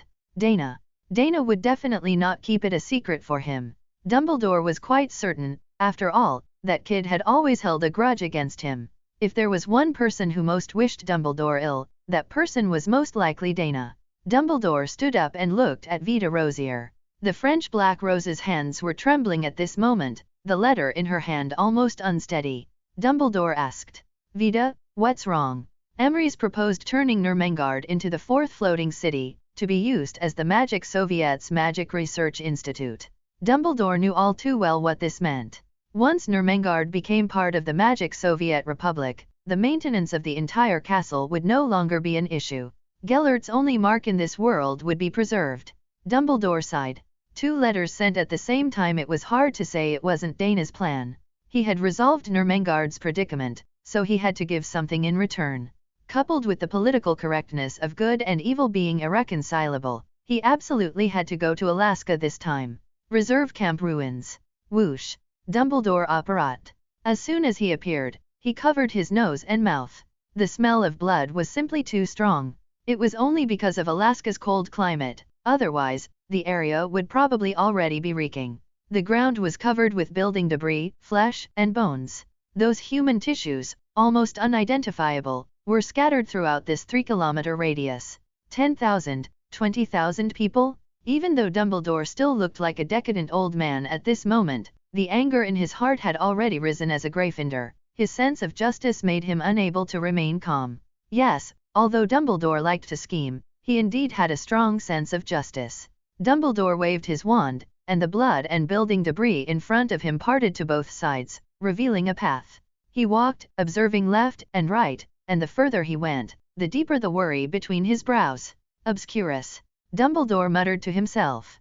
Having an obscurial sister and an obscurial nephew, he knew the destructive power of an obscurus all too well. He had experienced this scene, caused by dark arts, like a natural disaster, decades ago.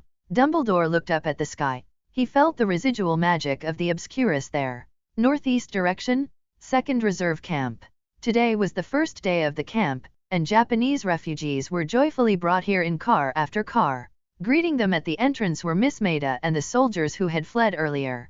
At this moment, their faces were full of smiles, making one feel that they were very happy now. The Saint's son, Benjamin Avery, stood on the highest lookout tower of the camp, seemingly watching the newly admitted Japanese refugees, but in reality, the scene reflected in his eyes was the floating city. I still haven't seen that otherworldly Dana Emery's.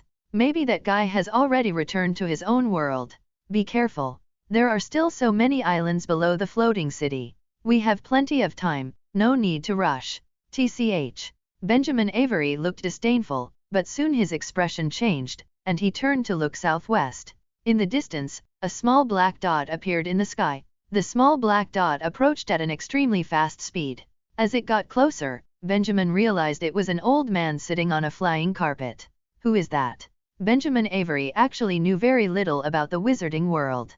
To be precise, the wizarding world in his memory was the dark and sunless cells of Azkaban and his disabled, demented relatives. So, he he would certainly not recognize a famous figure like Dumbledore. Albus Dumbledore, the strongest white wizard 10 years ago. Be careful, he should be here to deal with you. He he he he. Benjamin let out an evil laugh. I still don't know the extent of my power. The former first white wizard? Good, he's just in time for me to test my blade. Dumbledore sat on his flying carpet, looking down. The new reserve camp was in full view. Watching the endless stream of Japanese refugees enter the camp, Dumbledore felt a sense of déjà vu, like livestock being herded into a slaughterhouse, even though he had never actually seen one in a slaughterhouse. The young Dumbledore had indeed traveled to many places and seen many people and things, but it definitely did not include dirty or lowly workplaces. The Dumbledore family was also a well-known pure-blood family. He just found that this feeling of watching others jump into a death trap was not good. He was very glad he hadn't gone to a slaughterhouse when he was young, otherwise it would definitely have been an unpleasant memory. A highly hostile gaze fell upon him, and Dumbledore's heart stirred. Ever since the International Statute of Wizarding Secrecy was abolished and wizards completely entered the Muggles' sight, he no longer had to hide his whereabouts as he did before. Of course, if it weren't for the convenience of tracking, he wouldn't have brought out his flying carpet, which he hadn't used for decades. So he wasn't worried about being seen by Muggles, but a gaze with such great hostility, even carrying some killing intent. He could guarantee it wasn't an ordinary Muggle. The Muggles most hateful of wizards had already been eliminated by Dana in the United States, and even if such people still existed in the world, they would definitely not be in this place, which was basically all Japanese. The Magic Soviet Republic's rescue of Japan made these Japanese people respect wizards from the bottom of their hearts, even if this respect might soon turn into greed. Therefore, the owner of this gaze was most likely the Obscurial. Dumbledore turned his head to look and, sure enough, saw Benjamin Avery standing on the top of the watchtower, pointing his finger at him. It was him, but this appearance, it was 5 or 6 parts similar to Dana. Of course, this kid was definitely not Dana's illegitimate son. Their ages didn't match. From the Emery's family? No, this appearance was also somewhat similar to a young Ollivander Avery. So this young man was from the Avery family? Dumbledore wanted to descend and ask for clarification, but he saw a magic wand appear in the young man's hand. The next moment, Avada Kedavra.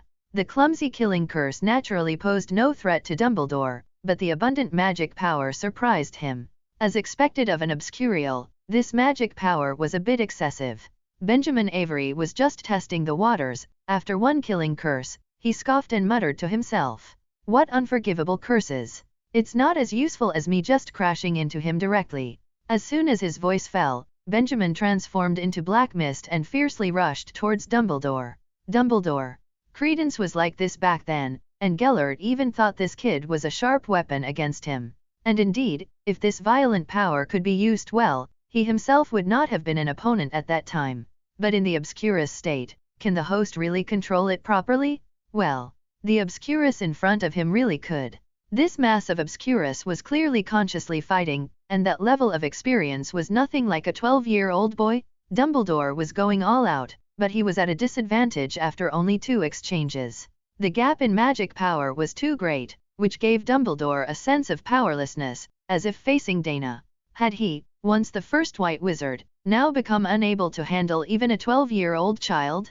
Dumbledore took a deep breath, flicked his magic wand, and a huge stream of water appeared out of thin air, blocking the Obscurus's advance. At the same time, he transformed into a skyful of golden sand, making his position untraceable. The next moment, the water curtain and the Obscurus collided. Almost simultaneously, the water condensed into ice, freezing the coarse dark arts particles in midair like a giant hailstorm, crashing towards the ground. Boom! A violent flame ignited, and the black mist broke free from the ice, resuming Benjamin's form in the air. You were right, the bigger the body, the easier it is to be targeted. I really should have listened to you. This sentence was not said to Dumbledore, of course, but to Merlin inside him. Dumbledore breathed a sigh of relief, but the ensuing battle made him realize he had relaxed a little too soon. The ancient magic that the young man used with such ease overwhelmed him. If it weren't for some of the ancient magic revealed by Dana having spread to Europe, Dumbledore would have had an even harder time coping. On the ground, the long line of Japanese refugees entering the camp all stopped, looking at the 2 wizards fiercely fighting in the air. Who is that? Why are they fighting here? We won't be affected, will we? It's terrifying. Should we hide back in the car? Sensing the unease of the new students, Miss Maida stepped forward. That young man is the holy son of our new Shintoism, and he is currently fighting to protect us, so everyone should firmly support the holy son at this moment. Even if we can't help, at least spiritually we need to give the holy son our support. The students looked at each other, somewhat bewildered, because the young man who had just transformed into black mist, who looked like anything but a good person, was actually their holy son, and the white-bearded old man opposite him looked upright and like a righteous character. However, no matter what the students thought, the righteous character was already about to lose. 2 bolts of lightning, one after another, Dumbledore blocked one, and when he tried to avoid the other, he was grazed across the waist because his flying carpet wasn't fast enough. Dumbledore's face contorted, and the smell of scorching immediately spread. For an elderly person, such an injury was truly unbearable. Sizzle. Although he still had many desperate trump cards, Dumbledore still chose to withdraw. He had been reckless today, he hadn't expected the opponent to be so powerful. He had to immediately tell Dana about the situation here. No matter how busy the Republic's affairs were, they were not as important as half of this matter. This young man was a mass murderer and immensely powerful. If he were allowed to grow up, the harm he would cause would probably far exceed that of Lord Voldemort. Humph, the first white wizard, that's all. Benjamin Avery sneered. If I hadn't been born so late, how could this old man have been so arrogant? Merlin sneered inwardly. If it weren't for him, this kid would have died from the Obscurus's erosion long ago, and he still dreamed of learning so much ancient magic to dominate the wizarding world? No chance at all. But I've been discovered again, what a bother? Let's just eat all these people tonight. The faith you want can wait for the next reserve camp. No, it's not that much trouble. We can proceed according to the original plan. Why, aren't you afraid Dana Emrys will come looking for us? According to my guess, he won't come. Merlin said. Murakami Tatsusaburo took all the information about the reserve camp. If even then Dana Emrys doesn't come in person, it means one thing, the backlash from his divination is still very severe, and the other Dana is probably no longer in Merlin City, otherwise that guy should have appeared here. In other words, his sending Albus Dumbledore here at this time means that his current strength is not as good as Albus Dumbledore's. So, in that case, even if we are exposed here, Dana Emrys probably won't come, so we can follow the original plan. First harvest faith, then harvest lives. Humph, since Dana Emrys is so weak now, why don't we just go and kill him directly? That's their home ground, there are magic arrays everywhere, and floating city as support. If you go now, you'll just be throwing your life away. Wait until you've thoroughly grasped the knowledge of magic arrays. By then, your power should have grown enough to crush a weakened Dana Emrys. Benjamin Avery snorted, and invisible grey ripples emanated from his body, imperceptible to Muggles. All the Japanese refugees on the ground shivered simultaneously, followed by a wave of weakness. Meanwhile, Benjamin in the air licked his lips, stretched, and grinned wickedly. Tastes good. Bang! Dumbledore appeared at the original site of Merlin City, but there was only a colossal sinkhole, where many Muggles were excavating, hoping to find some treasures left behind by wizards. Dumbledore then remembered that the Magic Soviet People's Republic had moved to the Pacific Ocean. He had been too anxious and had forgotten about it. It wasn't his fault. After being powerful his whole life, he was bullied by a 12-year-old child in his old age. Anyone would be at a loss. Taking a deep breath, Dumbledore tidied his hair and beard slightly. He had to maintain a presentable appearance, because he might encounter his former students in the Magic Soviet Republic. Bang! Although he had never been to the Magic Soviet Republic, Dana's letter actually contained the Magic Soviet Republic's location. As for the existence of anti-apparition causing him to flinch, he believed Dana wouldn't make such a mistake. And indeed, Dumbledore appeared directly inside a room. If Murakami Tatsusaburo were here, he would know that this was the Magic Soviet Immigration Registration Office. Hello. The front desk staff saw someone arrive and quickly greeted him. Are you, Professor Dumbledore? Dumbledore looked at the staff member, thinking for a few seconds. Modia Wan. It's me. I didn't expect Professor to still remember me. I remember you graduated in '89. Yes, I didn't expect almost 20 years to have passed in a blink of an eye. Oh, right. Are you preparing to enter? Who are you meeting with? Dana Emrys. Dumbledore took out the letter Dana had sent him. Oh, it's Chairman Emery's. In fact, wizards had long been accustomed to calling Dana president. Only those wizards who were extremely eager for progress would firmly remember Dana's new position. Modiawan took out a form and handed it to Dumbledore. I'm sorry, Professor, although I really want to let you pass directly, rules are rules. Please fill out this form. There's no time, Juan. Dumbledore said. I have an urgent matter to see Dana about. All right, I understand. Modiawan took out a two-way mirror. Now initiating emergency entry application procedure. The other side immediately connected, and Juan spoke rapidly. Current visitor Albus Dumbledore has an urgent matter to meet with Chairman Dana Emery's. Please arrange it as soon as possible. Received. 5 seconds later, a spandam gate appeared before Dumbledore. Professor Dumbledore, please come in. Dana called from the other side of the door. Dumbledore didn't hesitate and stepped directly through. He appeared in Dana's office. This was his first time in this place. The luxurious room decor and comfortable office environment formed a stark contrast with the dilapidation of Nurmengard. He had once had fierce ideological disagreements with Dana, but facts proved that Dana's approach was correct. Professor Dumbledore, it's been a long time. Dumbledore responded. Long time no see, Dana. He skipped the pleasantries and went straight to the point. I've been to Alaska. The coordinates you gave were the ruins of a camp, where at least 40,000 people died. I followed the traces left by the other party and tracked them to another concentration camp-like place. There, I fought with that dark wizard. He was a boy of about 12 years old. I regret to say, I lost. You lost. Dana looked surprised, but in reality, only he knew what he was thinking literally. When he was young, Dumbledore's legilimency couldn't do anything to Dana. Yes. I lost badly. Dumbledore said with a bitter smile. The other party is an obscurial, but he also knows many ancient magic. I am not his opponent. Dana nodded. This is not good news for the Japanese refugees in Alaska. What are you going to do? Take action yourself. I'm afraid not, Professor Dumbledore. Dana shook his head and said, I am now a head of state. Appearing rashly on another country's territory would cause unnecessary diplomatic disputes, especially since I alone am comparable to a nuclear bomb. Dumbledore sighed.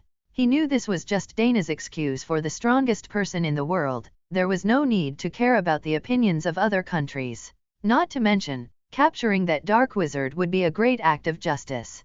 Dana's idea was simple. Saving those Japanese people back then was merely for political needs. It was a critical period for the establishment of the Magic Soviet Republic, and he needed international public opinion on his side.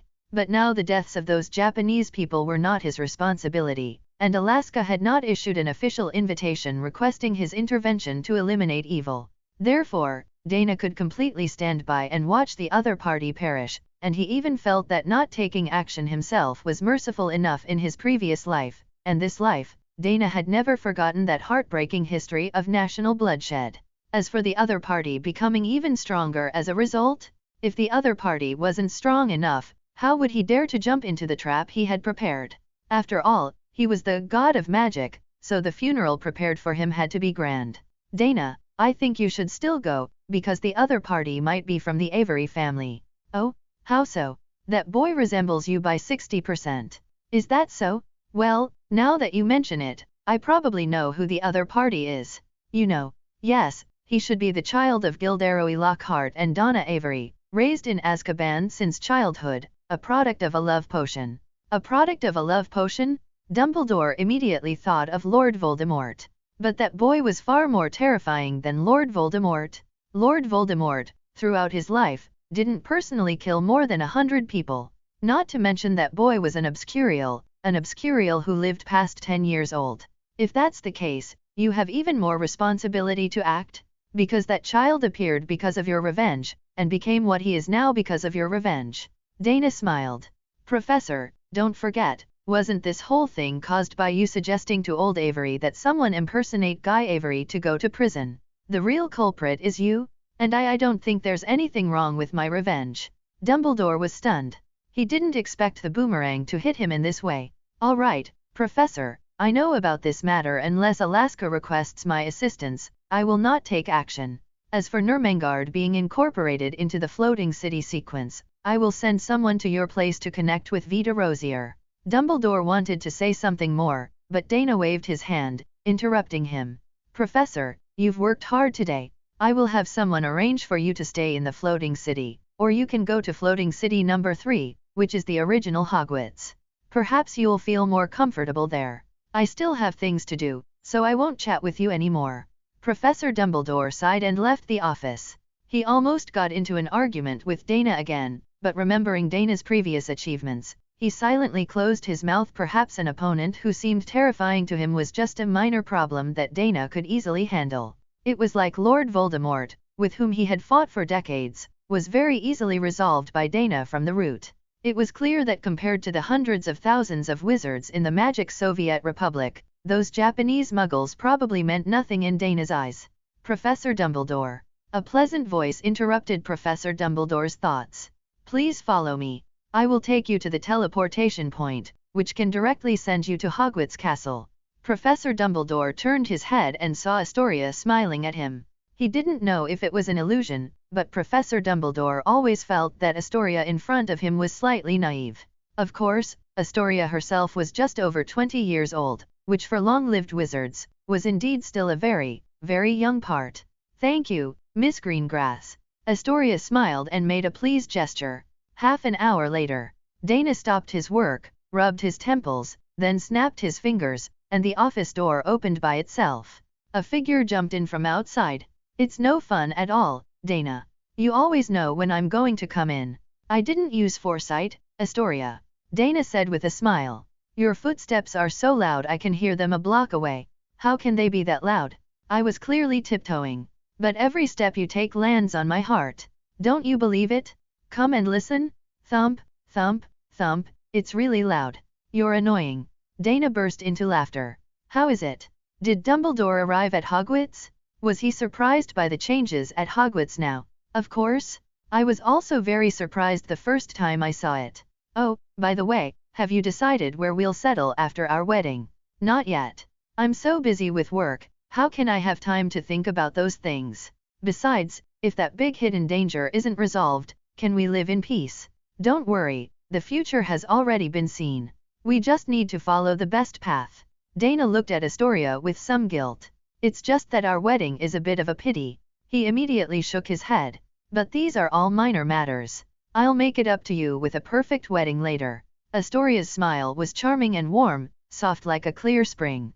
Okay, I'll listen to you. The girl went out, full of joy. Dana's gaze followed her until she disappeared behind the door. Then he looked at the mountain of documents piled on his desk, scratched his head in annoyance, and pulled out a silver pistol from his pocket to play with it. It is well known that when work progresses to a certain extent, encountering a bottleneck or a period of idleness, people's fidgeting will be particularly frequent. Outside the window, a fly stopped on the windowsill, its compound eyes surveying everything inside the room. Dana felt something and looked over. The fly seemed startled and flew away, flapping its wings. Dana's mouth curled into a smile. Humph, wedding. Benjamin Avery released the head in his hand, and a shriveled Japanese corpse fell to the ground with a thud. You see, this is so much more civilized. Why do we always have to make such a bloody mess? Humph, I still prefer the feeling of dismembering those muggles' flesh separating from bone, that touch, that smell, how delightful it is. Benjamin kicked the Japanese corpse away in disgust and asked, what do you think about Dana Emery's wedding? It's a good opportunity. But we must first confirm the exact time of the wedding. If time is ample, we can explore the entire Magic Soviet. If the Dana from the other world is still there, even if the wedding is the best time for revenge, we must give up. You're just long-winded, this won't do, that won't do either. Benjamin complained. Then can I eat freely? I feel like I'll soon be able to convert all the essence I've absorbed into my own power. Of course not. They still need to provide us with faith. You and I are one. If I'm not strong enough, you'll be swallowed by the Obscurus and lose your sanity, remember. Tisk, how annoying. Benjamin glanced at the corpse on the ground. A ball of flame appeared out of thin air, burning the Japanese man to white ash. He waved his hand, and the pile of ashes vanished without a trace. The marble floor was clean, with no residue at all. Albus, you're here. Professor McGonagall looked up and greeted Professor Dumbledore. She was reviewing the lesson plans of the new Transfiguration class professor. She had made a great decision to step down from frontline teaching and dedicate all her energy to her duties as principal. Otherwise, with so many students, she simply couldn't manage them all. After all, she now had a family again, and her regained husband also needed companionship, especially since he only had an alchemical body, which made him particularly sensitive. Professor Dumbledore nodded and replied, "Long time no see, Minerva."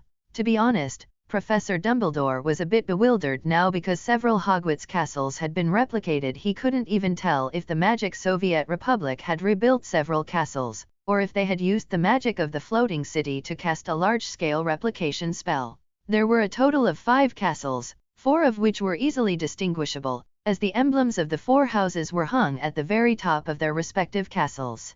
The unmarked castle in the middle was where all the professors lived and worked. Of course, the principal's office was also here. In fact, this castle was jokingly referred to as Azkaban Academy by some older students, because the great leader Dana Emrys was said to have learned all his skills in Azkaban. Of course, it was unknown whether the twins' idea of school as a prison was at play there.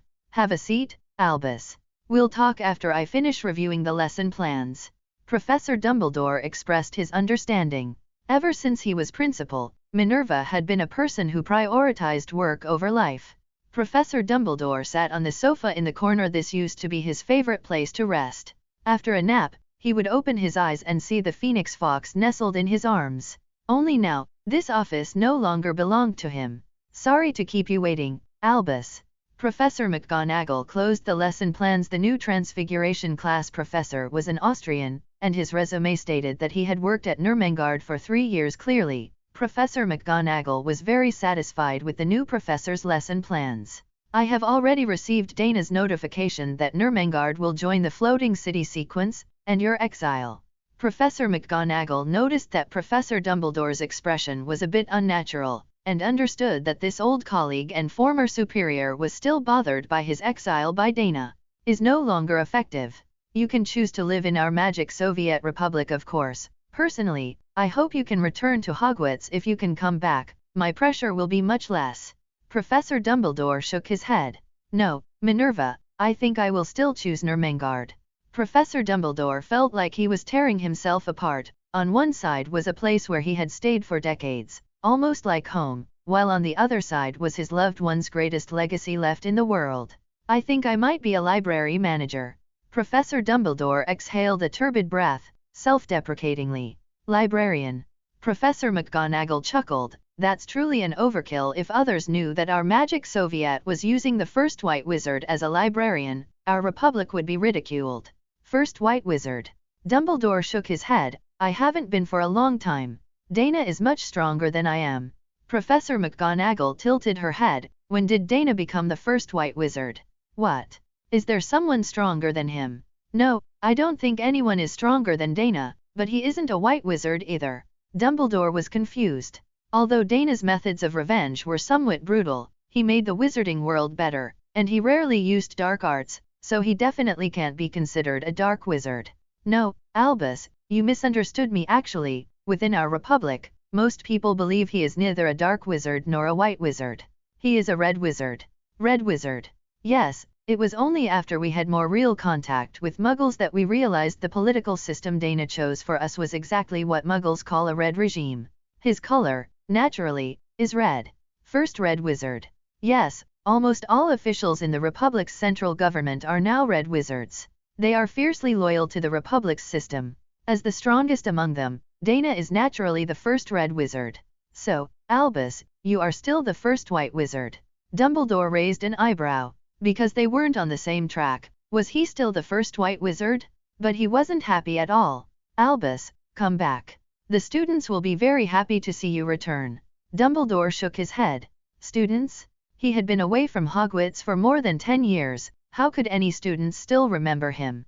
"Being a professor is out of the question," Dumbledore said, "but if Minerva, you can leave a room for me so I can live at Hogwarts, I would be very grateful. Of course, if there's truly a need for my help, I will certainly not refuse." Professor McGonagall nodded. She understood Dumbledore. After all, he was once the principal. Returning to the school as an ordinary professor would be somewhat awkward. However, this was also good. As long as Dumbledore was willing to help, she could once again shed some of her tasks. Dumbledore used her like an ox back then. Now, what's wrong with him sharing some of her worries? Oh, Albus, next month, Dana, Harry, and Neville are having a joint wedding at Hogwarts. I think Harry would be very happy if you could attend. Harry. Dumbledore hadn't heard that name in a long time. It felt like a lifetime ago back then. To fight Lord Voldemort, he had regarded Harry as his only hope, even overlooking the only answer in that version. Of course, I will certainly attend. His fiancée is Ginny Weasley. Oh, I knew it. Dumbledore showed a rare smile. Then I must prepare a grand gift. He suddenly thought of something. A joint wedding? Oh, this is terrible. I don't think Dana will welcome me. Why? Didn't he tell you? The idea for old Avery to use someone else to exchange for Guy Avery was actually mine. Albus, you. Professor McGonagall's eyes widened, and she said incredulously, so you made Ollivander Avery send Dana to Azkaban?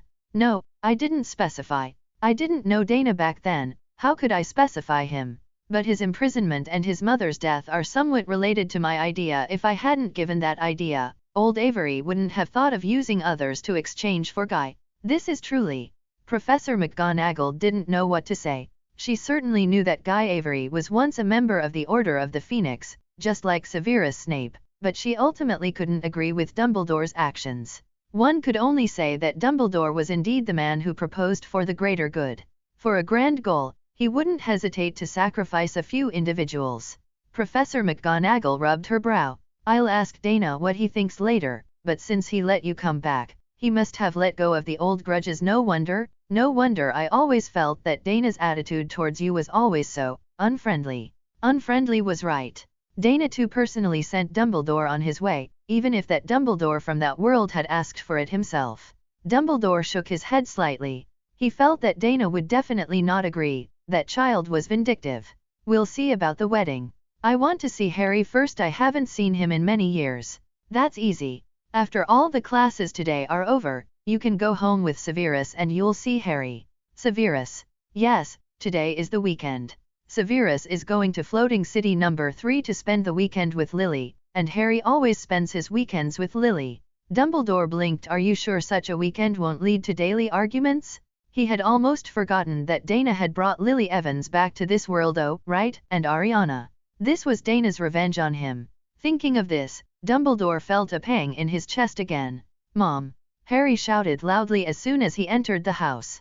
Harry! Lily Evans ran out of the kitchen, opening her strong arms and giving Harry a firm hug. Mom, what are we eating today? Harry rubbed his chest, grimacing, and asked. Lily showed a stiff, slightly embarrassed smile and replied, it's your favorite, lamb stew with mashed potatoes. Ah, that's great. Harry sniffed and exclaimed, that's the smell, it's so fragrant.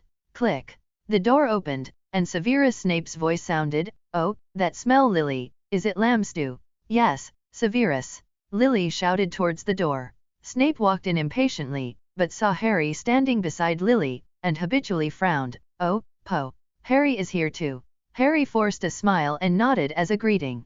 Lily, is there enough food for tonight? Lily smiled. You had the house elf inform me this afternoon that we would have guests, so I went on a big shopping trip. There's plenty for dinner. Excellent.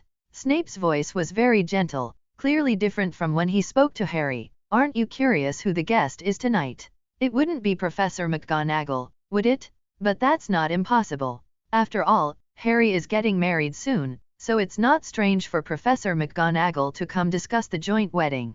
Snape shook his head. No, you guessed wrong. He looked at Harry. Clearly, he was in a good mood today. Harry, can you guess? Harry shrugged. I can't guess that. How would I know? Professor Snape's friends? Knock, knock, knock. The door was knocked. Snape stepped back 2 paces and pulled open the door. Dumbledore, holding a bag of fruit, stood outside the door and greeted with a smile. Hey, Harry, I bought some things. Come eat. Professor Dumbledore. Hello, Professor Dumbledore. Lily Evans rubbed her apron and greeted him. Hello, Lily, it's been a few years since we last met. Yes, Professor, I was sad for several days after you left Hogwarts. Harry nodded repeatedly. Hogwarts without Dumbledore always felt like something was missing. Although Professor McGonagall was very, very good, He always felt a lack of security. Professor, please come in quickly. You haven't tasted my cooking yet, have you? You've come at just the right time today. Dumbledore frowned slightly. How could he not have tasted Lily's cooking? Before Harry was born, when the Order of the Phoenix gathered, Lily and Molly took turns cooking for everyone. But thinking of his sister Ariana, who had not only lost her good memories of him but also harbored extreme hatred towards him, Dumbledore understood that this might be a side effect of the deceased returning to the living world, or perhaps Dana had intentionally done it. Lily, I tasted your cooking back when we were in the Order of the Phoenix. Lily Evans tilted her head. Is that so? I don't remember. When I was brought back to the world of the living, I found that all the memories that made me sad were gone. That's good. Perhaps there were some bad experiences in the Order of the Phoenix, so I can't remember them at all. Bad experiences, huh? Then do you still remember Harry's father? Snape glared at Dumbledore. This old man, he brought him over out of goodwill. What was he trying to do? I don't remember. I only knew my husband's name was James Potter through Harry, but I have no impression of what kind of person he was. I only vaguely remember he used to bully Severus at school. Lily stopped speaking. If she continued, no matter which side she leaned towards, someone would be hurt. Either Harry or Severus. Dumbledore also stopped speaking, because he realized he had made a mistake. Even if Lily's memories had been tampered with by Dana, so what? Expose it? Completely meaningless. Not only was there no evidence, but it also wouldn't cause Dana any trouble. The only consequence would be Severus Snape completely falling out with him, and he would once again stand in opposition to Dana. Dumbledore began to introspect, realizing that from beginning to end, he had positioned Dana similarly to Lord Voldemort, and even in his subconscious, Dana was more dangerous than Lord Voldemort. But in fact, Dana had reformed the wizarding world, creating a country where wizards could live happily. Perhaps some people sacrificed a lot during this time, but wasn't this a direct embodiment of his own idea of for the greater good? He exhaled. As the mist cleared, Dumbledore felt his thoughts become much clearer. All right, let's not talk about these things anymore. Lily, let's eat quickly. I've been through a lot today and I'm starving. Okay, Professor, this way please. Just then, Harry suddenly exclaimed. Professor Dumbledore, you're bleeding. It was Dumbledore's arm, scraped during his fight with Benjamin Avery, that had started bleeding again, staining his robes. Dumbledore's robes were purple with a starry pattern, and couldn't hide the bright red bloodstains at all. Oh, it's nothing, Harry. I encountered a dark wizard today and got a small injury. Harry's eyes widened. There's a dark wizard who can actually hurt you. Dumbledore smiled. Harry, I'm 126 years old. I'm an old man who can't get any older. Severus Snape snorted. I can't tell at all that you're 126 years old. What 126-year-old man is full of schemes. Lily had already brought today's main course, lamb stew, to the table. The hot container caused her no trouble at all. Truly, an iron hand. All right, dinner's ready. Harry felt the atmosphere was off, so he interjected. Professor Dumbledore, Professor Snape, stop chatting and take your seats quickly. Snape tilted his head slightly, glanced at Dumbledore out of the corner of his eye, and took his seat first. Once seated, he immediately changed his demeanor. Lily, today's lamb is truly fragrant. It reminds me of the stew your mother used to make. Lily chuckled softly, waved her wand to portion the lamb onto everyone's plates, and then said to Dumbledore, Professor Dumbledore, please try it quickly. Dumbledore nodded, speared a piece of lamb, and put it in his mouth. It melted in his mouth, rich and delicious. He gave a thumbs up, praising. What excellent cooking! It would be wonderful if this dish could be at Harry's wedding. Lily replied. It will be. The wedding is at Hogwarts, and Molly and I will both go to the kitchen to help. Of course, the main force will still be the house elves. Dumbledore nodded and asked. Has the wedding date been set? The 20th of next month. Dumbledore nodded. I will have someone send a gift then. Harry asked curiously. Someone? Professor, aren't you planning to attend my wedding? Dumbledore shook his head. I might not get Dana's permission. Dana? Yes, Harry, I owed Dana back then, and he still hasn't forgiven me. I heard you're having a mass wedding, and I think he might not be too willing to see me appear at the wedding. Harry almost impulsively blurted out, you can attend as my elder. But he had matured quite a bit since his youth.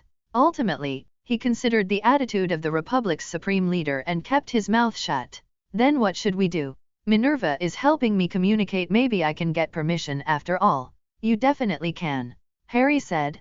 I hope you attend as the groom's parent. Snape cleared his throat but said nothing. Lily covered her mouth, stifling a laugh. Harry immediately understood what had happened, and he stammered. Professor Snape, if possible, could you also be my... Of course. Snape replied instantly, even before Harry had finished his question. I think I'm even more qualified than Dumbledore.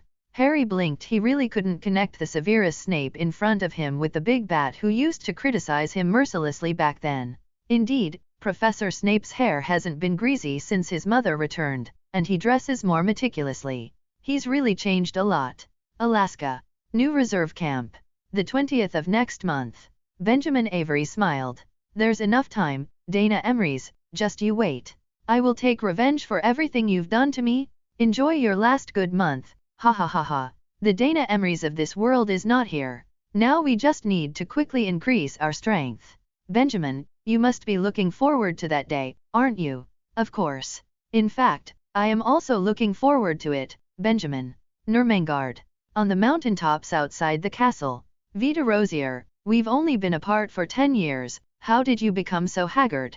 Vita Rosier looked at the white-haired young man, who looked exactly the same as he did 10 years ago, and swallowed the word rude that was almost on the tip of her tongue.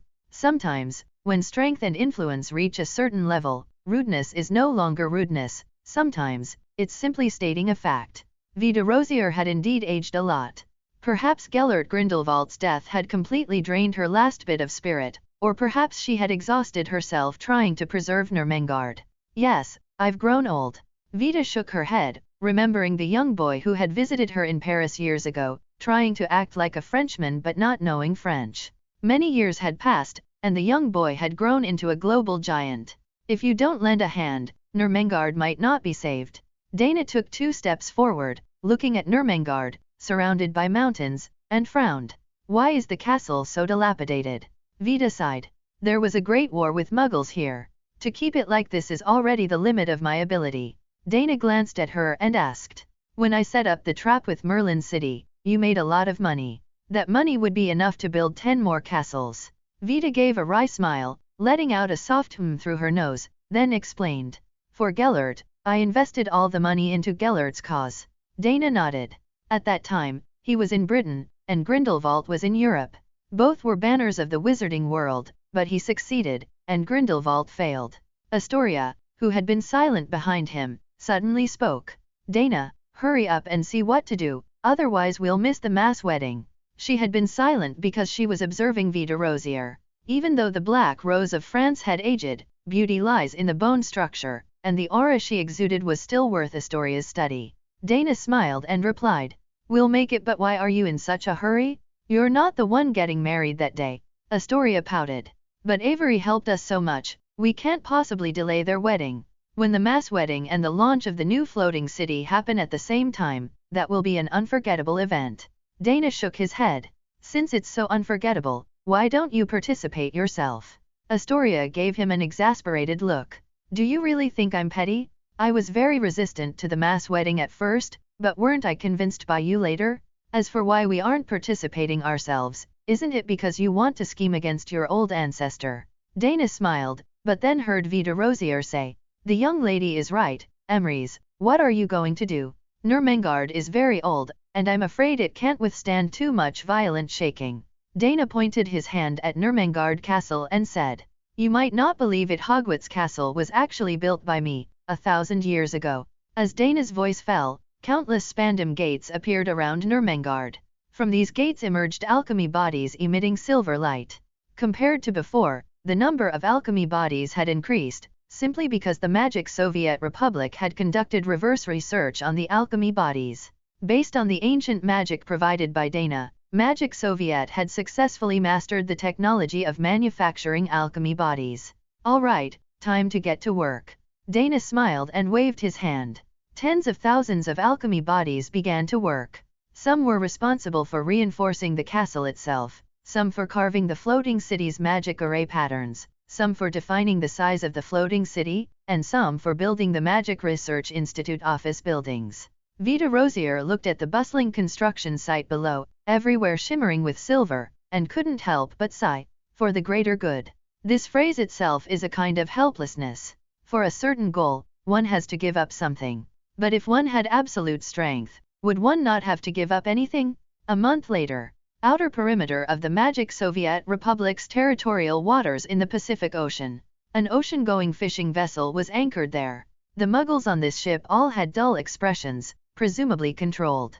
Benjamin Avery stood at the bow of the ship, looking at the colossal structures in the distance, and couldn't help but stroke his chin. Old man, if I take out Dana Emery's, do you think I can take those floating cities? With power in your hands, you can do whatever you want. Ha ha, old man, you're not telling me to be patient anymore? That's truly rare. There is always only one Dana within Magic Soviet. Everything is normal domestically, no new magic arrays have been laid out, defenses have not been strengthened, and even the alchemy bodies haven't made any special movements. However, Albus Dumbledore has moved into Hogwarts. Perhaps this is Dana Emery's confidence. In his view, a weakened him plus Dumbledore might be able to defeat you. Ha ha ha. Benjamin laughed. 300,000 people. I have absorbed the life essence of 300,000 people. Dana Emery's will eventually pay the price for his arrogance. Yes, he and I are truly alike, both arrogant. But we both once possessed the capital to be arrogant, only when we realized that no matter how strong we were, we would be defeated by arrogance, it was too late. All right, then shall I go? Wait a little longer. Their wedding will begin in an hour. I want to strike him down from the clouds at the peak of his life, that would be a better revenge. You have a point. Benjamin did not object, because he had studied Dana Emery's revenge on Avery family, and it seemed to follow the same pattern. He licked his lips, his eyes already reflecting the image of Dana Emery's defeated, kneeling, and begging for mercy. Hogwarts' first castle. That is, the earliest castle, which is the childhood memory of most British wizards. It is now the center of Hogwarts School of Witchcraft and Wizardry and the power source of the second floating city. Albus Dumbledore stood in front of the castle lawn, looking at the bustling crowd and the sacred and magnificent wedding venue, lost in thought for a long time. He seemed to be back more than 10 years ago, when he was still the principal of Hogwarts. Whenever there was a Quidditch match, this large lawn would be just as lively. Albus, what's wrong? Harry and the others are coming soon, let's go to the wedding site. Professor McGonagall walked out of the castle and patted Dumbledore's shoulder. Yes, Minerva, we need to hurry. Today is not just Harry's big day. Professor McGonagall nodded. Today's mass wedding was unprecedented. In addition to the 3 couples, Dana, Harry, and Neville, there were also 10 couples of Muggle-born or half-blood wizards participating in the mass wedding, to demonstrate the Republic's spirit of equality that does not emphasize bloodlines. It was indeed not just Harry's good day. She smiled, something very rare for her. This was because her mind conjured up the image of these children when they first entered school, looking like timid little sprouts. The wedding venue blended wizard and Muggle styles. White sheer fabric set the basic tone of the wedding, while golden snitches swirling endlessly around the venue added a touch of playfulness. People almost forgot that Dana Emery's was once the world's #1 Quidditch player. The floating candles from Hogwarts were moved here intact, making people imagine how romantic it would be at night. In fact, this mass wedding began at 4 p.m., and when the ceremony ended, it was just in time for dinner. So these candles were perfectly timed. The only difference from traditional weddings was that the stage for the brides and grooms was exceptionally large. After all, over a dozen couples were holding their ceremonies simultaneously. There were no seats set up in the venue because too many people attended the wedding. However, considering that many elderly relatives would also attend, a special magic circle was set up on site. As long as attendees softly chanted "legs tremble," invisible chairs would support the chanter's bottom. 4 long tables covered with white cloths were placed in the middle of the venue. It was clear that these 4 long tables were the same ones from the Hogwarts Great Hall, but they had been enchanted and stretched considerably, reaching a length of over 100 meters. At that time, thousands of house elves would set these 4 tables with delicacies from all over the world. Harry arrived, followed by his mother, Lily Evans, and Severus Snape, which looked somewhat odd. Dumbledore, seeing him from a distance, walked over. He was permitted to attend this wedding as a relative of Harry Potter, so he would naturally stay by Harry's side during the wedding. Ginny had not yet appeared. She should be in the castle now, being dressed by her mother and sisters-in-law. However, the 10 couples of Muggle or half-blood origin had arrived early and were currently exchanging greetings with familiar faces around them. For them, today's wedding would be a talking point for their entire lives, because they were about to hold their wedding together with the great leader of the Republic, the world's #1 wizard, Dana Emrys. What an immense honor and fortune this was. When they first heard the news, they almost thought the other party was a scammer. At 3:55 p.m., a spandam gate appeared on the main stage, and stepping out from it were two newlyweds dressed in red. Dana and Astoria. Their robes and dresses were red with gold trim, completely unlike traditional Western wedding attire. But no one would say anything about them, because this was the privilege of the world's #1. What he said and did was always right. Even if it wasn't, countless people would defend him. This was the meaning of having great scholars debate for me. Look, it's Chairman Emrys. The chairman is here. Dana's arrival ignited the venue, and people flocked towards the stage. Hannah Abbott, waiting backstage, looked towards the stage. She was Dana's first peer friend in this world, but unfortunately, Hannah could not be the one to stay by Dana's side. But what did it matter? Hannah had, after all, found her beloved. She turned her head and softly said to Neville, "Neville, you should go up." "What about you?" "Pfft." Hannah laughed. "Remember? According to the procedure, I have to go to the other end and then be led by my uncle, for him to give me to you?" Oh, that's right. Hannah, I'm really too nervous." Neville wiped the sweat from his forehead and let out a heavy breath. "If I had known there would be so many people, I wouldn't have participated in this mass wedding." Dana pressed his hands down. The surging crowd immediately quieted down. Emrys, with his incubus bloodline, possessed such magic. Whether it was #1 or #2, their wishes were always more easily accepted by others. "Everyone, welcome to this mass wedding," he said. "However, as a participant in today's wedding, I am clearly not suitable to be the wedding officiant." A ripple of good-natured laughter spread through the audience. Dana pointed to the twins, who had been waiting in a corner of the stage. "Now, please welcome the officiants for this wedding, Fred Weasley and George Weasley. They are two of the most important ministers of the Republic, and also the elder brothers of Ginny Weasley, who is getting married today. Please welcome them." Amidst applause, Fred and George walked giggling towards the center of the stage. They gave each groom a wink and a smirk, which made Dana admire the twins' skill. If it were him, the muscles around his eyes would surely cramp. "Ladies and gentlemen," Fred shouted loudly, displaying his crowd-pleasing personality to the fullest. "Ladies and gentlemen," George, not to be outdone, also shouted. "Today is a good day, where 13 couples will become husband and wife, joining hands to enter the halls of marriage." After reciting this line, Fred shivered and pulled out a 5 or 6 foot long piece of parchment from who knows where, throwing it on the ground.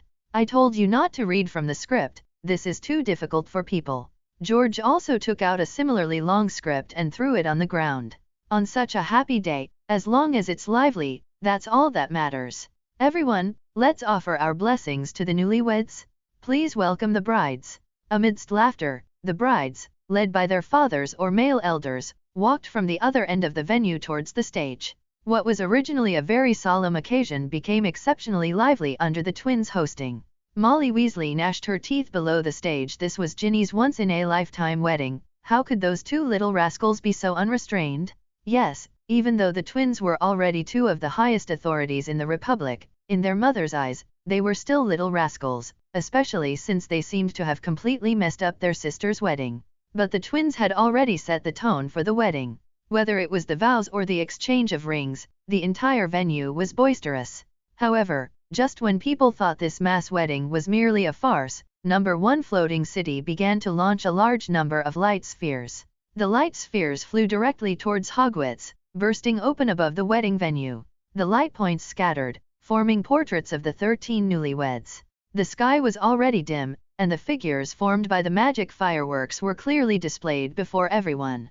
Dana smiled, pulled out his magic wand, and waved it towards the sky. Immediately, dark clouds gathered, completely obscuring the sunlight. This instantly doubled the effect produced by the twins' magic fireworks. There was a gasp of surprise in the crowd, as the figures in the sky began to change. The 13 grooms, formed by the glittering light points, all kissed their brides. Oh, the wedding reached its climax at this moment, and the previous farce was completely turned around in this instant.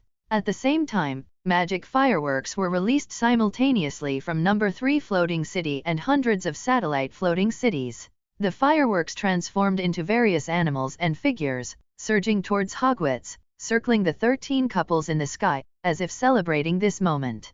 Regardless of what others thought, Dana was very satisfied with this wedding. It was much better than the cold and desolate weddings of pure-blood families. Dana gently held Astoria's hand, feeling the girl's return grip, and Dana knew she was also satisfied with this wedding. Congratulations to all the newlyweds. Congratulations. The twins threw out a large handful of things resembling dung bombs, scaring Molly Weasley half to death. She almost regretted giving birth to these two. However, those things only resembled dung bombs. When they exploded in the air, they didn't release that disgusting yellow, but large expanses of fine silver powder. The powder carried a strong rose scent, falling from the sky. Light refracted within the silver powder, making the newlyweds enveloped in it look so beautiful and enchanting. Molly let out a big sigh of relief. Seeing the wedding guests around her cheering and leaping, she probably began to understand her two sons a little. Ladies and gentlemen, Fred announced, these are not the only congratulations for these 13 newlyweds. George continued, the Republic's fourth floating city is now online, to congratulate the newlyweds. Boom! Amidst a roaring sound, a giant floating city abruptly appeared in the sky, echoing the other 3 floating cities. Oh, another floating city! Long live the Republic! People cheered and celebrated. Boom! With another loud bang, a cloud of black mist flew up from the edge of the floating island and crashed heavily onto the ground. Whole sections of the bluestone pavement were destroyed, and the black mist, carrying churned-up earth, roared towards the wedding venue. Dana Emery's? I've come for my revenge. The appearance of the Obscurus shocked everyone present. But they quickly calmed down for no other reason than this place was the floating city. Although the defenses of floating city number 2, where Hogwarts was located, were not as strong as those of number 1, just look at who was present. The 4 deans of Hogwarts, almost all the high-ranking officials of the Republic, and among the relatives and friends were Remus Lupin, Sirius Black, Mad-Eye Moody, the former elite Auror Kingsley Shacklebolt, and Mr. John Lee Danway. Not to mention, the former First Wizard Albus Dumbledore was also on site. Oh, who did the Obscurus say it was seeking revenge on again? Dana Emery's? That was the current world's first wizard, the Republic's highest combat power, an existence unrivaled across the globe. So, under the organization of the Hogwarts professors, everyone orderly retreated to the castle. As for the individuals mentioned above, except for Mr. John Lee Danway who hid in the castle with a frightened look, everyone else almost immediately went to meet it. With Dumbledore as the arrowhead and former Order of the Phoenix members as the 2 wings, continuous spells were launched at the black mist. Although the effect was not obvious, it at least caused its momentum to stall. Dana escorted Astoria and the other newcomers into the castle. Dana, be careful. Dana touched Astoria's cheek and smiled. Did you forget again? The future is already set, just wait for me obediently. Tonight is our wedding night. With a major battle at hand, this guy was still thinking about that? Astoria immediately blushed, glared fiercely at Dana, turned, and ran away. Dana raised an eyebrow, then turned his gaze to the battlefield.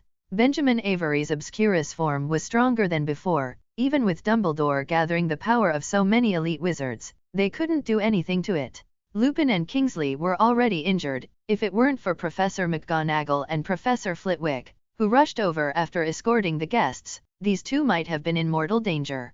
Dana pushed off the ground with his legs, and his entire body flew into the air. Watching Benjamin battle the multitude, Dana probably somewhat understood Lord Voldemort's feeling of helplessness when his killing curse had no effect on his Dementor body. The Obscurus was a mass of magic energy, formless and intangible. No one could capture it. Not to mention, even a slight touch of that violent energy would cause extremely severe injuries. Dana pointed his finger forward, and the towers of the 5 castles began to emit strong light. Then 5 scorching beams of light shot out, hitting Benjamin Avery directly. But the effect was not ideal. The Obscurus, having absorbed the life essence of 300,000 people, had reached its peak in magic resistance. It's useless, Dana Emery's? These things can't hurt me? Come on, face me, don't hide behind these wastes. Dana smiled and pulled out a desert eagle from his pregnant. Dumbledore and the others looked at Dana in the air, raising their eyebrows in unison.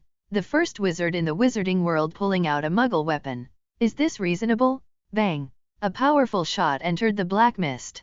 Benjamin Avery was about to mock Dana's weak attack, but the next moment he screamed. Ah, what is that? What is that? Within the thick black mist of the obscurus, there were specks of silver light flickering. This was the effect of Dana's bullets exploding on their own after entering the black mist. Evidently, those silver lights caused a massive amount of damage to Benjamin. It's mantle of Turin powder, Dana said with a smile. Ultimately, you are an existence dependent on magic. It doesn't feel good to be tainted with mantle of Turin powder, does it? Ah! Benjamin roared, the black mist changing into various shapes, with the boy's distorted face appearing within the black mist. Dana raised his gun and continued to shoot, but saw the black mist quickly converge, transforming into Benjamin Avery's appearance. As for the parts of the obscurus entangled by the Mentori metal, he decisively abandoned them. Because the target rapidly shrank, the two subsequent mantle of Turin explosive bullets Dana fired were wasted. TCH, Dana pouted, muttering to himself, the predetermined future is truly boring. He quickly ascended, flying towards Nurmengard, which had just entered the floating city sequence. As he flew, he shot into the sky. Benjamin Avery naturally wouldn't let him escape. Lightning coiled around the boy's feet, and the next second he also soared into the air, but unexpectedly, a bullet shot from a window of a nearby castle. Upon closer inspection, it was a spandam disguised as a Hogwarts window. The boy made a sudden stop to avoid the bullet, but his reaction was unexpected. Old ghost? Don't control my body. Benjamin, calm down. If I hadn't taken over just now, you would have been hit by a mantle of Turin bullet. Humph. Benjamin transformed into lightning and chased after Dana. In an instant, the two figures disappeared from everyone's sight, simply because Nurmengard's current position was slightly higher than Hogwarts. Professor McGonagall waved her hand. Everyone, return and hold the castle. Dana can handle the problem himself. Dana finally landed on the highest peak diagonally opposite Nurmengard Castle. Benjamin Avery followed closely behind. After landing, he sneered, "What's wrong? Not running anymore." Dana shook his head, "I just don't want to hit a child in front of everyone." Benjamin Avery's anger flared up instantly. "Ah!" He screamed like a raging beast. His hands materialized into huge black whips, sweeping across from a distance. Trees in their path were cut in half. If Dana were hit squarely by this, his fate would likely be no better than these trees. But would such a straightforward attack really work on Dana? He was not an old man like Dumbledore. His reaction speed was in a league of its own in the wizarding world. The black whip swept past, and the overflowing obscurus components corroded the ground rocks beyond recognition, but Dana was no longer there. He was now half-crouching 20 meters away, aiming his Desert Eagle at Benjamin Avery's head with an exceptionally standard posture. Bang! Blood blossomed on Benjamin's forehead, and the boy fell straight down. Dana stood upright, but his gun remained aimed. Bang! Bang! Finishing off is a good habit. After confirming the target was silent, Dana walked forward. But Benjamin's corpse suddenly turned into black mist, leaving 3 body parts mixed with Mentori metal on the ground, while the main body rushed towards Dana with lightning speed. Dana was startled, rolled to avoid the sneak attack, but was hit by a Petrificus totalis, standing frozen on the spot. Ha ha ha ha, Dana Emrys, you're finished. Benjamin Avery regained his human form and laughed uproariously. Dana Emrys was finally going to pay for his tragic childhood. But, well done, my child, Merlin's voice echoed in his mind, now, you can rest well. Dana was unable to move. Benjamin Avery was also frozen in place. Nurmengard Castle was ancient and heavy. The desolate wind blowing through the mountains seemed to carry the news of the awkward standoff in all directions. Benjamin Avery's face contorted, and blood tears began to seep from his eyes. After a long while, he was the first to act. He twisted his neck and stretched his shoulders. Looking at his expression again, there was no longer any arrogance, only a complete assurance of having everything calculated. Dana, we meet again, Merlin, who had possessed Benjamin's body, said. I told you, I would come before you again, sooner or later. Merlin leisurely walked up to Dana and reached out to touch the pendant on his chest. These were originally my possessions, it is only logical for me to reclaim them, he said, a pained expression on his face. So many Grebeto magic crystals, why did you, a prodigal son, use them to make a floating city? What a waste. Taking out the last 2 Grebeto magic crystals from the pendant, Merlin shook his head. If you hadn't resisted me, why would you have suffered this? Merlin waved his hands, and the Grebeto magic crystals instantly turned into powder, forming complex geometric shapes in the air, interspersed with profound and obscure runes, finally landing on the ground, surrounding Dana. I am also very skilled in soul magic, otherwise I wouldn't have been able to create Anna's soul, which is almost indistinguishable from the real thing, Merlin said, the smile on his face becoming increasingly difficult to hide. As for now, Dana, you may step aside, and I, Merlin, the god of magic, will finally return.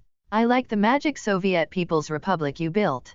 As a reward, I will let you go without pain. Merlin clasped his hands together fiercely, and the magic circle on the ground immediately lit up. Soul annihilation.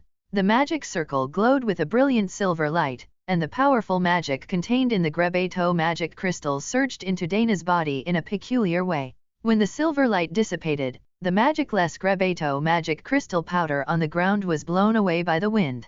Merlin frowned, muttering to himself in confusion. So powerful? The soul hasn't even dissipated like this. Yes, I was almost killed by you, Dana suddenly spoke, startling Merlin. But I am still alive, and your plan will probably still fail. Merlin waved his hand, reconfining Dana's body, and sneered. Even if you survived, so what? After this, I don't believe your soul is as strong as it was before. Merlin looked enlightened. I understand, you are stalling for time. You hope your friends will come to save you. Merlin laughed heartily. Save it, Dana. Everything today I have calculated. I have long known the truth of your magic Soviet. None of the floating cities have added magic circles against me, which shows that the weakness caused by using divination is still in effect, and you have temporarily lost the ability to peek into the future. And the Dana from that world who could restrain me, you sent him back. You should know that those people at the wedding cannot do anything to Benjamin Avery's body. So, your stalling is completely meaningless. Why not be straightforward and let me take over your body? Merlin's spell-casting ability was far superior to Benjamin Avery's. Now Dana's body couldn't move, but he could speak. He said softly, Merlin, you said you thoroughly investigated the magic Soviet. Then this floating city under your feet, have you investigated it? Merlin's pupils constricted slightly, and a very ominous feeling arose in his heart. Humph, bluster? Your soul must be weak now. No matter what trump card you have, as long as I invade your body, you are bound to lose. As soon as he finished speaking, Merlin's soul left Benjamin Avery's body and instantly drilled into Dana's body. Benjamin's body went limp and fell to the ground, black mist beginning to emanate from him. He had been forcibly possessed by Merlin, his soul shattered, and he had no control over his body at all. However, how is this possible? How could you? Within the soul space, Dana, standing before Merlin, was glowing with golden light, as if the magic circle just now had caused no harm to his soul whatsoever. Hello, Merlin, I'm sorry, I can't call you ancestor, because I am not from this world. I am Dana Avery. I'm truly sorry, you've mistaken me for someone else. Merlin. The Dana too in front of him was even more powerful in soul than when they last met. This method of strengthening the soul by utilizing people's worship had exceeded Merlin's knowledge structure. He didn't even give Dana a chance to say a second word, retreating instantly. Leaving Dana's body, Merlin didn't have time to consider what went wrong before rushing towards Benjamin's body. He had to escape from here quickly, as the situation was already beyond his control. It was also his impatience. Nurmengard appearing as the fourth floating city itself represented the unknown. Benjamin Avery did not have the Emery's family bloodline, and unable to see the future, he should have been more cautious. Buzz. A shield enveloped Benjamin Avery's body, and Merlin's soul, unable to dodge in time, crashed into it, becoming dizzy. Ancestor, it's rare for you to visit. Are you in such a hurry to leave? A white-haired youth walked out of Nurmengard Castle. Behind him stood Astoria and Veda, who were Dana I, who had been in Nurmengard all along. One waved his hand, and the confined Dana II regained his freedom. He turned his head and complained. I was almost killed just now, you owe me compensation. One smiled. Naturally. Two looked at Merlin's soul, his white hair rapidly turning dark chestnut. He raised his hand and grabbed at Merlin. Merlin was terrified, truly terrified. This hand reminded him of his last encounter with Dana II, which also gave him a sense of great terror. So he transformed into black smoke and fled high into the sky. But then Dana 1 said softly, "It's no use, ancestor, you can't escape." As he spoke, the entire fourth floating city was enveloped by a golden hexagonal protective barrier, making it impossible for even the soul of the legendary wizard Merlin to escape. Dana 2 looked at Merlin, who was searching for gaps in the formation, and shook his head, golden light blooming in his palm. This was an external manifestation of his soul. When it came to dealing with souls, he was undoubtedly the number one of both worlds. Oh, a special thanks to Donna Avery, who is now only 10 centimeters tall. Her soul provided the initial and most important help for Dana 2's research on souls. "No, you can't do this to me." Merlin had never been so afraid, even though he had already died once. "Brother, how should we deal with him?" Dana 2 captured Merlin's soul and turned to ask 1. 1 tilted his head. "Did you learn that from a Dementor? Just a slight improvement. Can you erase his consciousness, only retaining his knowledge and understanding of magic?" "Easy." Merlin struggled desperately, but he was like a cicada with its wings plucked. No matter how hard he tried, he could not escape the fate of being beheaded and deep-fried. Dana 1 watched 2 perform.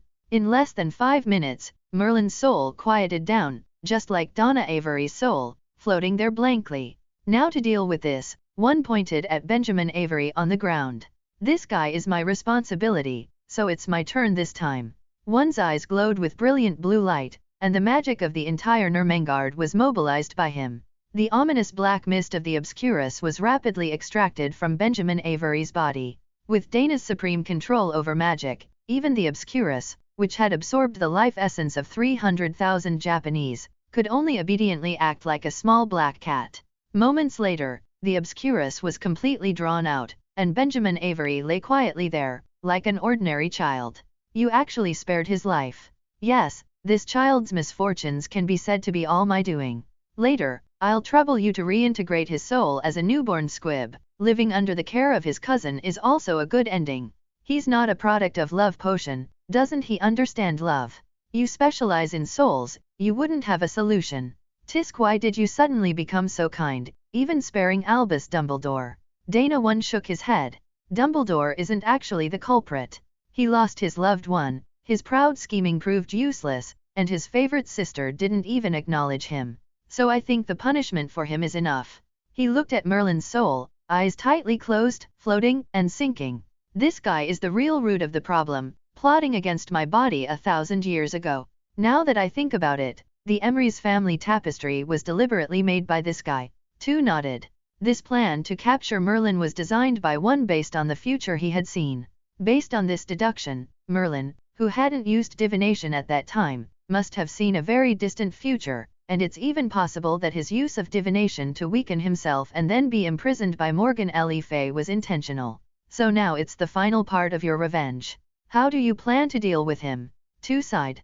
"You asked me to erase his consciousness, isn't that a bit too early? This way he is completely ignorant. No matter what you do to him, he won't feel anything. No, what he thinks doesn't matter. What matters is that I feel good." 1 laughed. "He will be the first research subject of the Nurmengard Magic Research Institute. Merlin, the god of magic in people's mouths, will become material that any Republic citizen can participate in researching." Thinking about it this way, trampling him into the dust conceptually, isn't that particularly satisfying. Magic Soviet Island number 49. Today is the wedding of Dana Emery's and Astoria Greengrass. Given that Dana 2 and Astoria 2 had already held a wedding in public, Dana 1 decided to hold this wedding here. Only close friends and family attended the wedding. Island number 49, publicly declared a nature reserve, is actually the sweet home of Dana 2 and Astoria 2 on this 19 square kilometer island. They are the only living people. Their home is built by the sea. If people had been to Azkaban in World 2, they would know that the castle before them is identical to the castle in Azkaban, only without the Dementor to liven things up. It always felt a bit lacking. But it doesn't matter, the largest Dementor is currently by the shore, competing with the twins in fishing, while the girls watch the fun under a sun umbrella on the beach. "Hey, Dana, I've got another fish." Fred's tone was full of triumph. "Oh, I've got a fish too." George stood up, gripping his fishing rod. The rod was pulled into an inverted U shape, making a series of zzz sounds. "It's a big one too." Dana sat on the fishing platform extending into the sea, unmoving like a mountain, but his tightly furrowed brow and the constantly twitching well symbol on his forehead betrayed his mood. Fred and George had already caught many fish, but he had nothing. Was it because he had too much killing intent?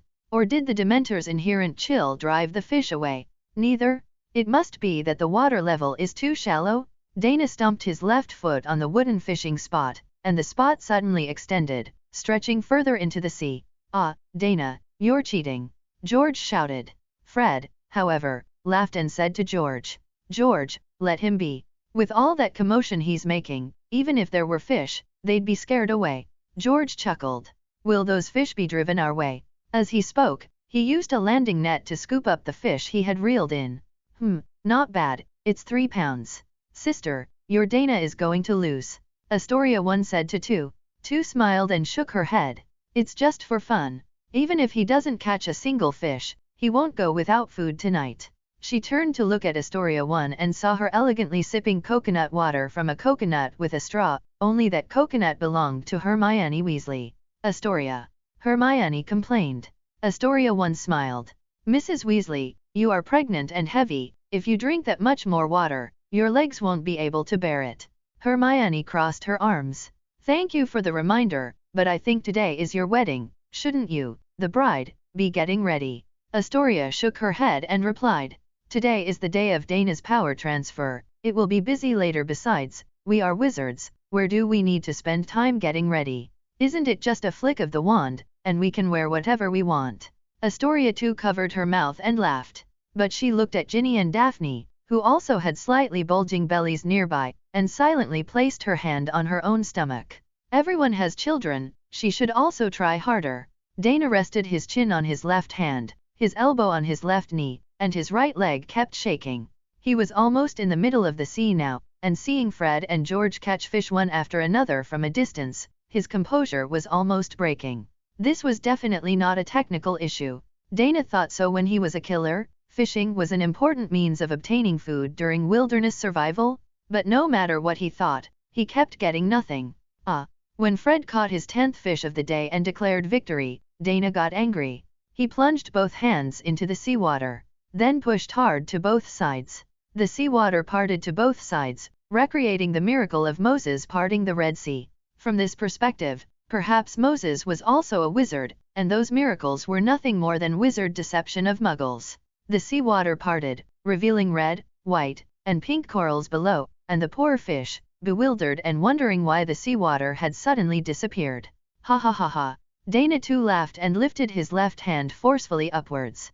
Countless catches flew towards the shore. Fred, George, all the women on shore. Astoria too covered her face with her hand. Her man truly had no shame left. On the top of the castle, Professor McGonagall smiled as she watched Dana 2 go crazy, but in her heart, she recalled the first time she met Dana 1. It must be said that the personality difference between the two worlds. Dana is truly not ordinary. Do you feel like you're really old? Vita Rosier walked to the window and stood shoulder to shoulder with Professor McGonagall. Professor McGonagall shook her head. No, I feel I am still young. That year, Rosier was planning a major operation with Grindelwald, while McGonagall glared angrily at Dumbledore. Now, these two were brought together because of Dana. Look, today's protagonists are here. A huge spandam gate opened on the beach, and Republic officials, led by Dana, walked out of the door. I'll get out of the way. The bewildered crowd hadn't reacted yet when they were caught squarely in a rain of fish falling from the sky. Of course, Dana 1 was not among them. At this moment, he had already apparat to Astoria 1's side, and in just a blink of an eye, he had changed into a magnificent wedding gown. Gentlemen, ladies, Dana shouted loudly. Welcome everyone to my wedding. He extended his right hand and moved it from left to right. As his palm swept across, the entire beach transformed. What was just a casual Hawaiian-style vacation beach had now become a solemn seaside wedding venue. Dana pointed to the new chairman of the Republic, Guy Avery. I just wonder if our new head of state would be willing to act as the master of ceremonies. Astoria gently pushed Dana. Stop messing around, Guy still needs to establish his prestige. Dana turned and leaned into Astoria's ear, whispering, I am the prestige. The closer Guy's relationship with me, the greater his prestige. Indeed, the officials who had accompanied them looked at Guy Avery differently. Astoria wrinkled her nose. Well, She had still underestimated her man's influence in the Republic. While she was in a daze, something suddenly appeared in her hand. She looked down and saw a small box Dana had slipped into her hand. Is this a ring? Then you should put it on me yourself later. No, this is not a ring. Dana laughed. We have successfully cultivated the eternal heart brought from another world. These are the first batch of finished products, retaining 90% of the mother's effect. He held Astoria's hand. Even if it can't last forever, at least it can ensure we can be together for 1,000 years. The end. Author's note. Starting from the middle of the novel, the author's body began to experience problems. Heart issues led to insufficient blood supply to the brain, resulting in forgetfulness, word poverty, and a decline in language sense. This made the latter half of this work a mess, and here the author sincerely apologizes to everyone. But the completion of this work is not the end of the author's writing career. The author will now rest and recuperate, and after getting better, will diligently exercise and strive to open a new book soon. Thank you all for your continued support. Thank you.